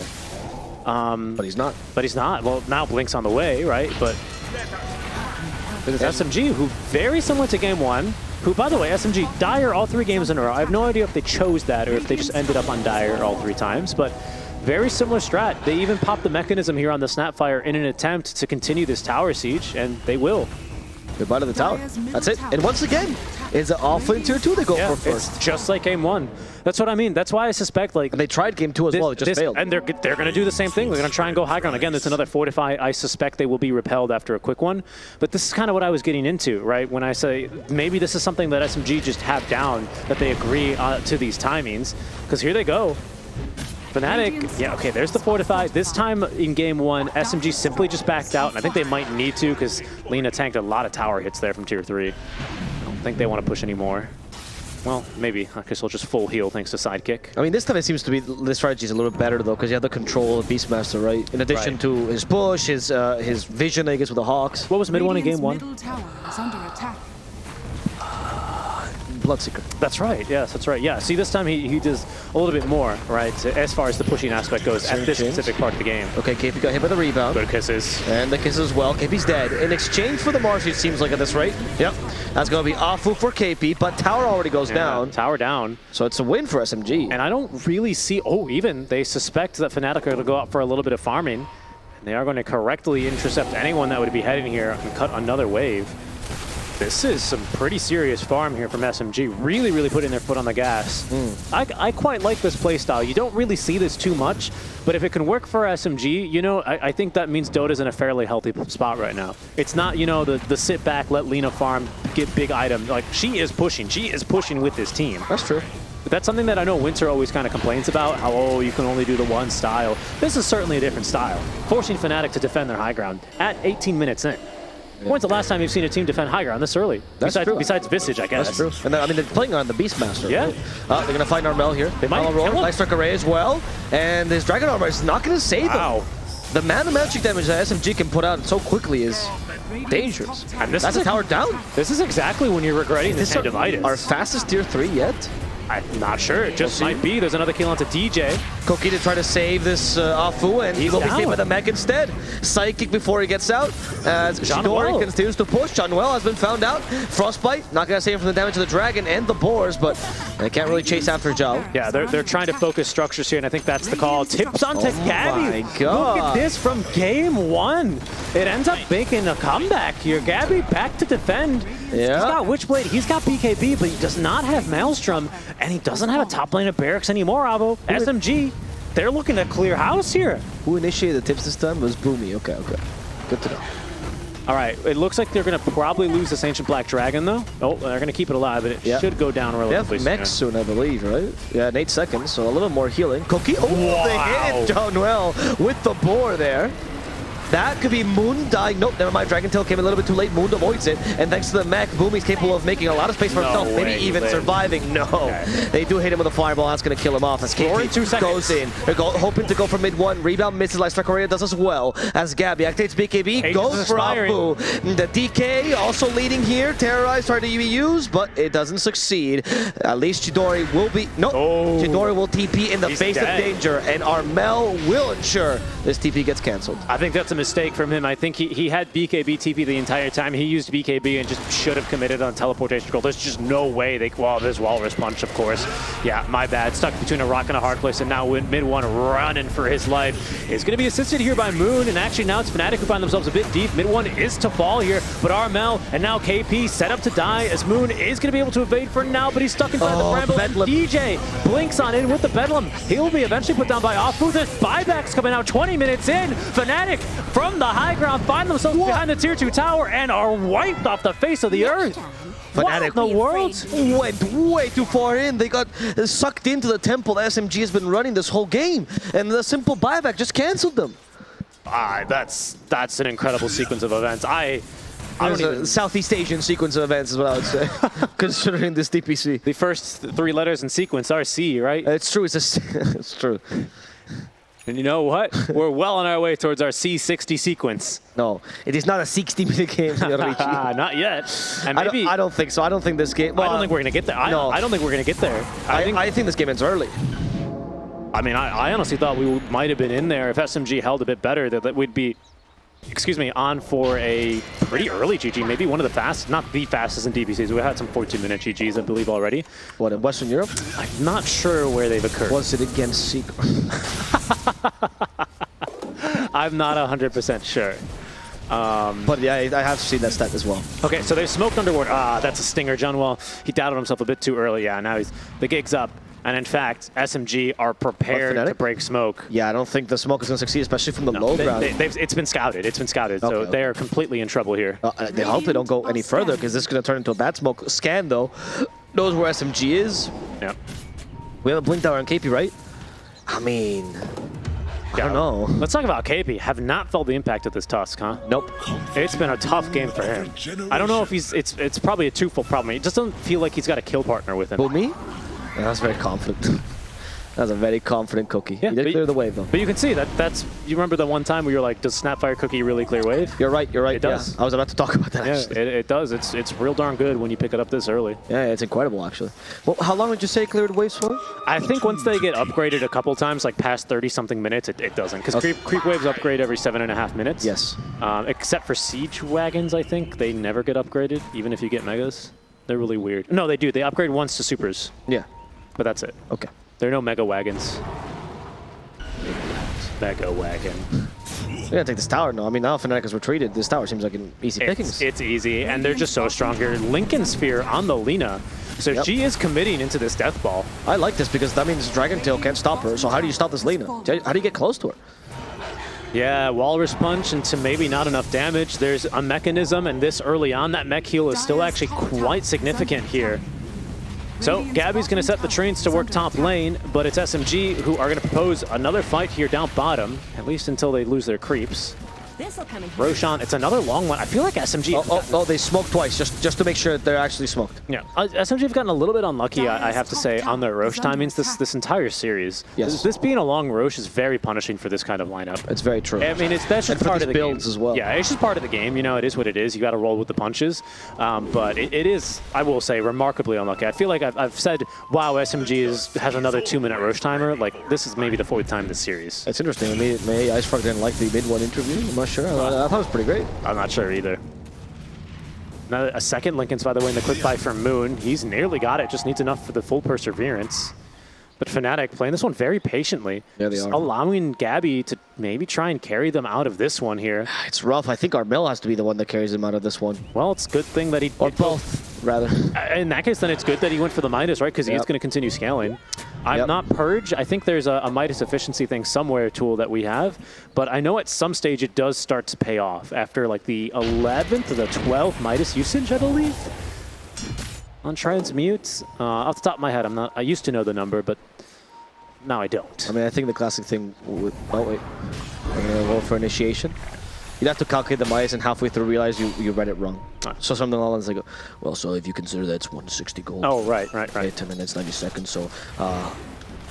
And then they go, Purge, read the next line. Oh, okay. So, Purge, read the next line. Read the next line. It says right there. Okay, so guys, I think I got this. Mind you, he graduated from physics. It's true. I don't know if you knew that. But was it a degree in theoretical physics, or was it a theoretical degree in physics? Oh my god. Just kidding, Virgil, love you. I think it was physics of some kind. You know, normally I never make it to those parts of the patch analysis because I've fallen asleep 6 into the 12-hour stream of it. I keep it for every night. That's how I fall asleep still to this day. I'm still on the last patch. Oh, careful. They found John Well. Yes, they did. And they also got Afu though with a Dragon Tail, but I think they realized that's too late. BKB, but the roar stops it. With the fear. Yes, they also got him with a Walrus Punch, but it doesn't seem to matter. They don't have any damage. Oh, Gabi's starting to hit Moon because he doesn't know what to kill. Gabi's sprouted himself. Double damage. Gabi, where are you going? Was he? He's dead. He just sprouted himself in the middle of the fight. Oh, the tips. That is a deserved tip. He just pretended like he was invisible. If they stand still, they won't see him. Their eyesight's based on movement. Yeah, but he kept breathing, unfortunately. And they can tell when your chest goes up and down. At mid one, he's basically Chris Pratt here, isn't he? Just held up his hand to the trees, and they got him. Yeah, and then what? Chidori's a gun? Like, that's what it seems like. He just killed him. I think this is over, dude. It is over. I actually think SMG have just absolutely outplayed Fnatic in this game. I don't know what that play was, but Fnatic just lost the one chance they had of coming back with that fight. Armel? This just seems way too hard. I mean, Cedar's still, the DD is finally going to end. Oh, they're even going to have patience here, not go for Armel. Moon Well. Moon has no patience. Well, he did just play an entire game on Tusk, didn't he? That's true. Yeah. Well, for now, at least they've been patient enough, pardon me, to go back and get this Roche. And this just seems like a clean exit to this game. Can we just watch this again? So he's hearing chains, right? Yeah. BKB, and then he goes, stop. And he doesn't have TP, by the way. He doesn't have TP for 13 more seconds at this stage. Right, which is what you'd expect when you spread yourself like that. Right. And it didn't help. Mind you, I don't think he could have done anything to help. It was just a very funny play to watch. Yeah. I think he's just really underfarmed. We have AC now on Beastmaster. Yeah. Yeah. How are you supposed to hit now? Yeah, man, he's not scaling. Armel, let's see, he's, bought out for his BKB. Of course, he had it in the last fight. Didn't really work out. Look at these two creeps dewarding, slowly but steadily. Hope punch him. Smoke breaks. They see Armel. They do see Armel. I thought he was going to remnant in. Oh, with the rebound. What the heck, the range? And then the cookie. Okay, they saved him though with the dispose. But Armel, with low on HP regardless, Primal Roar plus the creep. We'll just kill him, terrorize. They'd hit Chidori, has BKB, gonna fight back. They can't cancel his freeze heal just yet. Chidori fighting head-on in the toss, doesn't care. And Gabi lacks the damage. Fight me, Gabi! Nobody's gonna be able to kill Chidori. GG! GG! Acceptance. I think this is called subduing the enemy. Yes, it is. Tap out, call uncle, says Fnatic, and they just got destroyed. They really did. It's been a while since I've seen a team like close out a game on a strategy like that. And honestly, I mean, look at the focus in his eyes. I don't think that was focus. I think I can see his soul leaving his eyes. Poor KP did not get to have a game on that Tusk. No. But frankly, I don't know if it's fair to say that Fnatic at any moment like necessarily threw. It just felt like their draft didn't really come together, and they could never play their strategy, and they just seemed kind of lost throughout the Well, I still want to circle back to the point I was saying where they were playing a really passive early game. They were scared of the lanes. They weren't playing for that specific period of time. They were playing very clearly for this 18 to 26. You mean SMG? Period. Yeah. SMG, yes, being for sure. Because they secure that first Roche, and they know immediately what they want to do. And I suspect, Davo, if you look at their game one movements and their lineup and the way they played around the map, I suspect they had a very similar idea then, and this is what it's supposed to look like. Yeah, it looked pretty good. Well, we'll see what the panel has to say about SMG as Fnatic lose yet another series. Thank you so much, Avo and Richie. We finally have a winner of the Orange Series. SMG has proven to be the stronger team for today's series. So what did you guys think of the game? I mean, that was quick. That was the 20 minutes we were, thinking about. I felt like Fnatic tried to overpace the game. Like they got the 2 towers and then they could have just like played the map, played to scale and wait for their next set of items to come. Because SMG had levels and they could defend towers at that point. But I don't know, Armel went for his Midas, Gabi went for like a Witchblade. And I mean, KP didn't really have items, he was like kind of running around. I feel like they needed to like, okay, we got this much map, like let's use it for a bit. You still can't rush the game, right? Just because you take towers fast. You still need your dagger, you need your like creep waves to push in, that kind of thing. And I feel like Fnatic just tried to skip a step here. Yeah, Fnatic kind of feels lost in terms of like, for example, normally you go dagger, then if the DK does want to go for a minus, you go after. Yeah. And then they have like this initiation problem. And yeah, KP, pretty underwhelming toss. He didn't really do much. I feel like once Chidori got BKB, like the game was just over. Like, what can they do? They have a Witchblade, Nature's Prophet, no daggers. This Beast had like Helm of Warlord too. They were both super farmed, and you know they had this sidekick Lina. They just took every tower they wanted. Like Fnatic couldn't. I feel do anything. they're also like identifying fights really bad. Like that bottom when they're pushing the tier 1 bottom.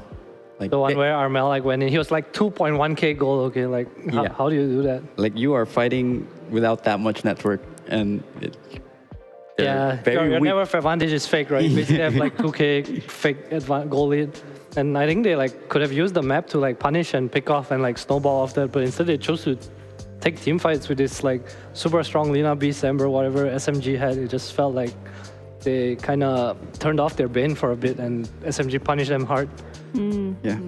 Yeah, I mean, SMG played really fast, really clean. Like they were pushing tier 3s at 18 minutes. That was stretching. That was kind I of think SMG did a really good job of identifying that they couldn't defend the towers early. I think mid-1 TP in mid wants to defend a tower. He slowed down the push, and then after he like never reacted again. You know, they're like, let's get our items, and then we go. Okay, and SMG they did it well. Like whoever made that call, it was a good job from them. Do you think that like even with the way the game went, like do you think if Fnatic played it kind of differently, like they weren't rushing so much, do you feel like they could have made their draft come online, or do you think it was really like a draft diff?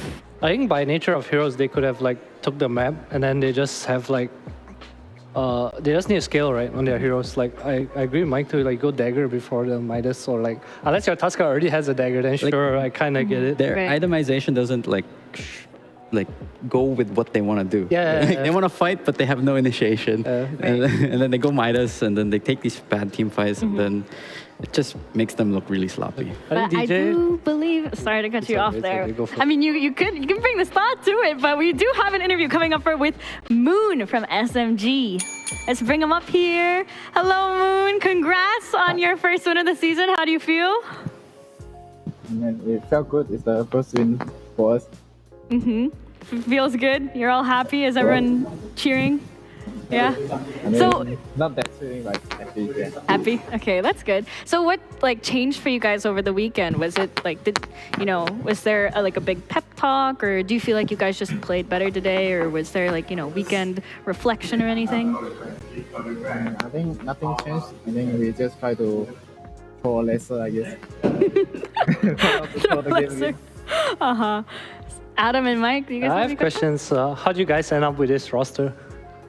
How do you get like Chidori and Boomy? Like, what was the thought process behind it? Decided by the boss. Decided by the boss. Who's the boss? Aren't you the CEO? Mid one is the boss. Mid one? Okay, now we know.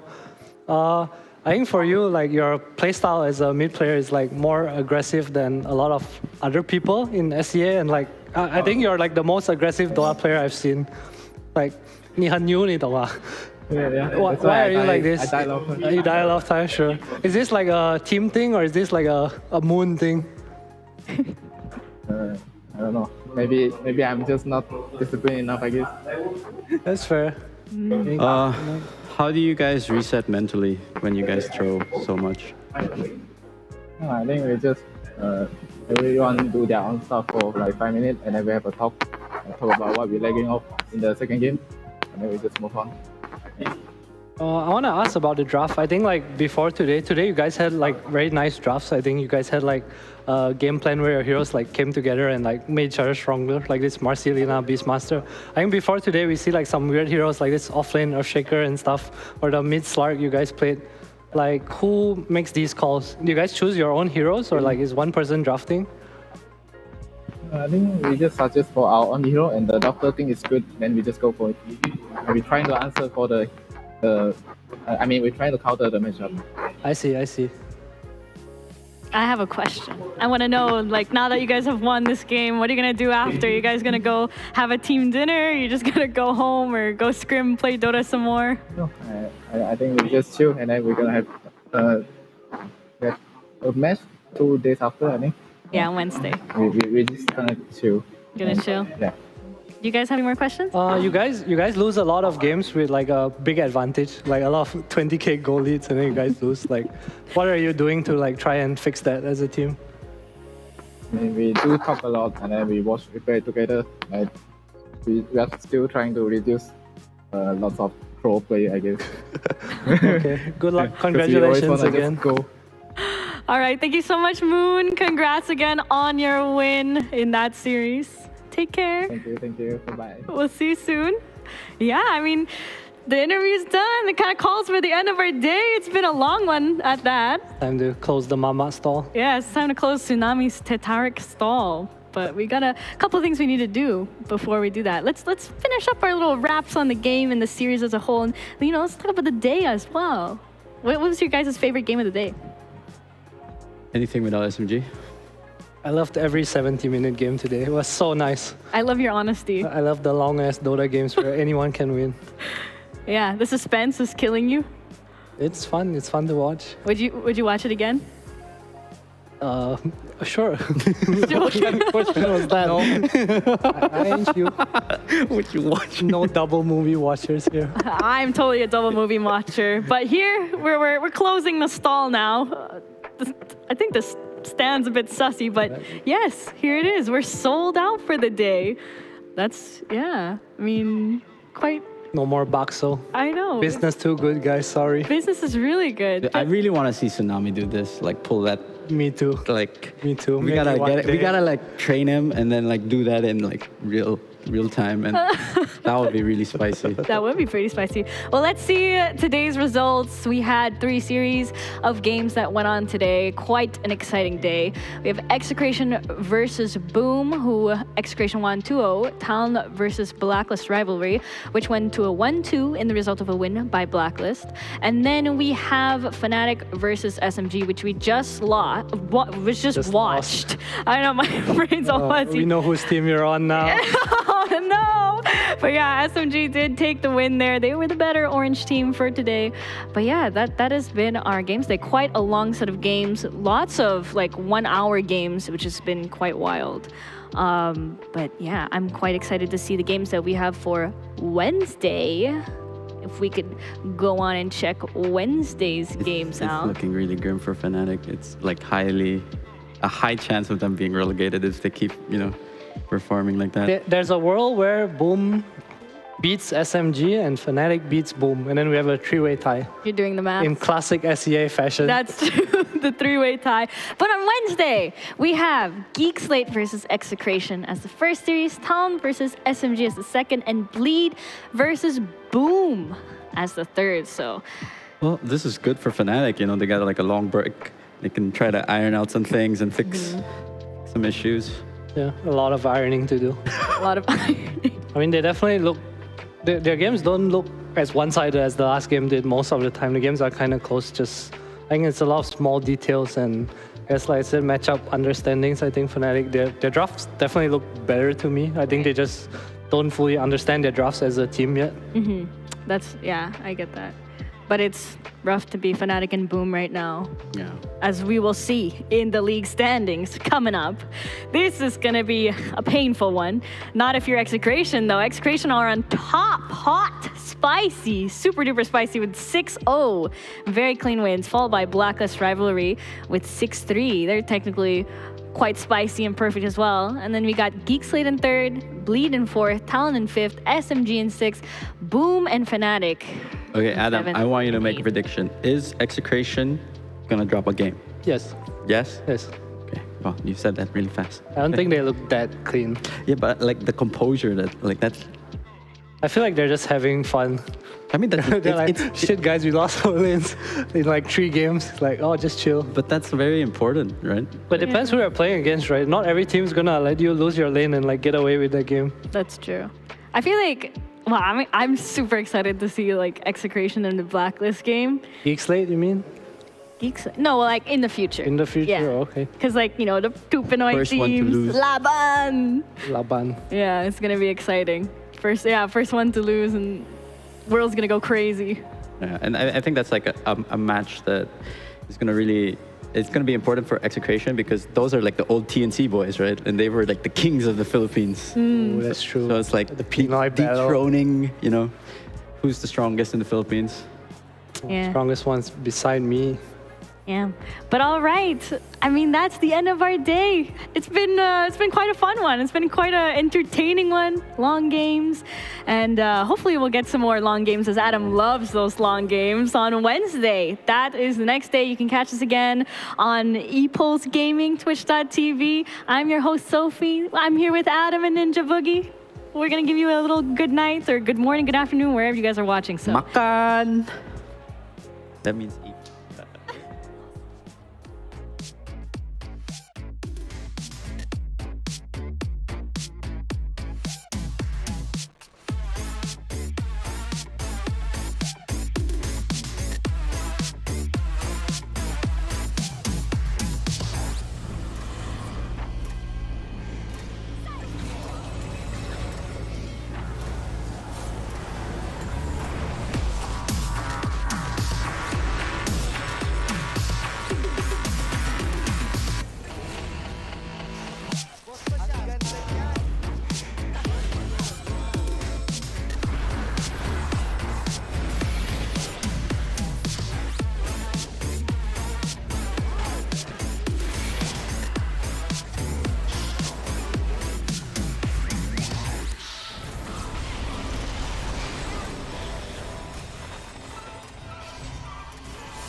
Three, two, one.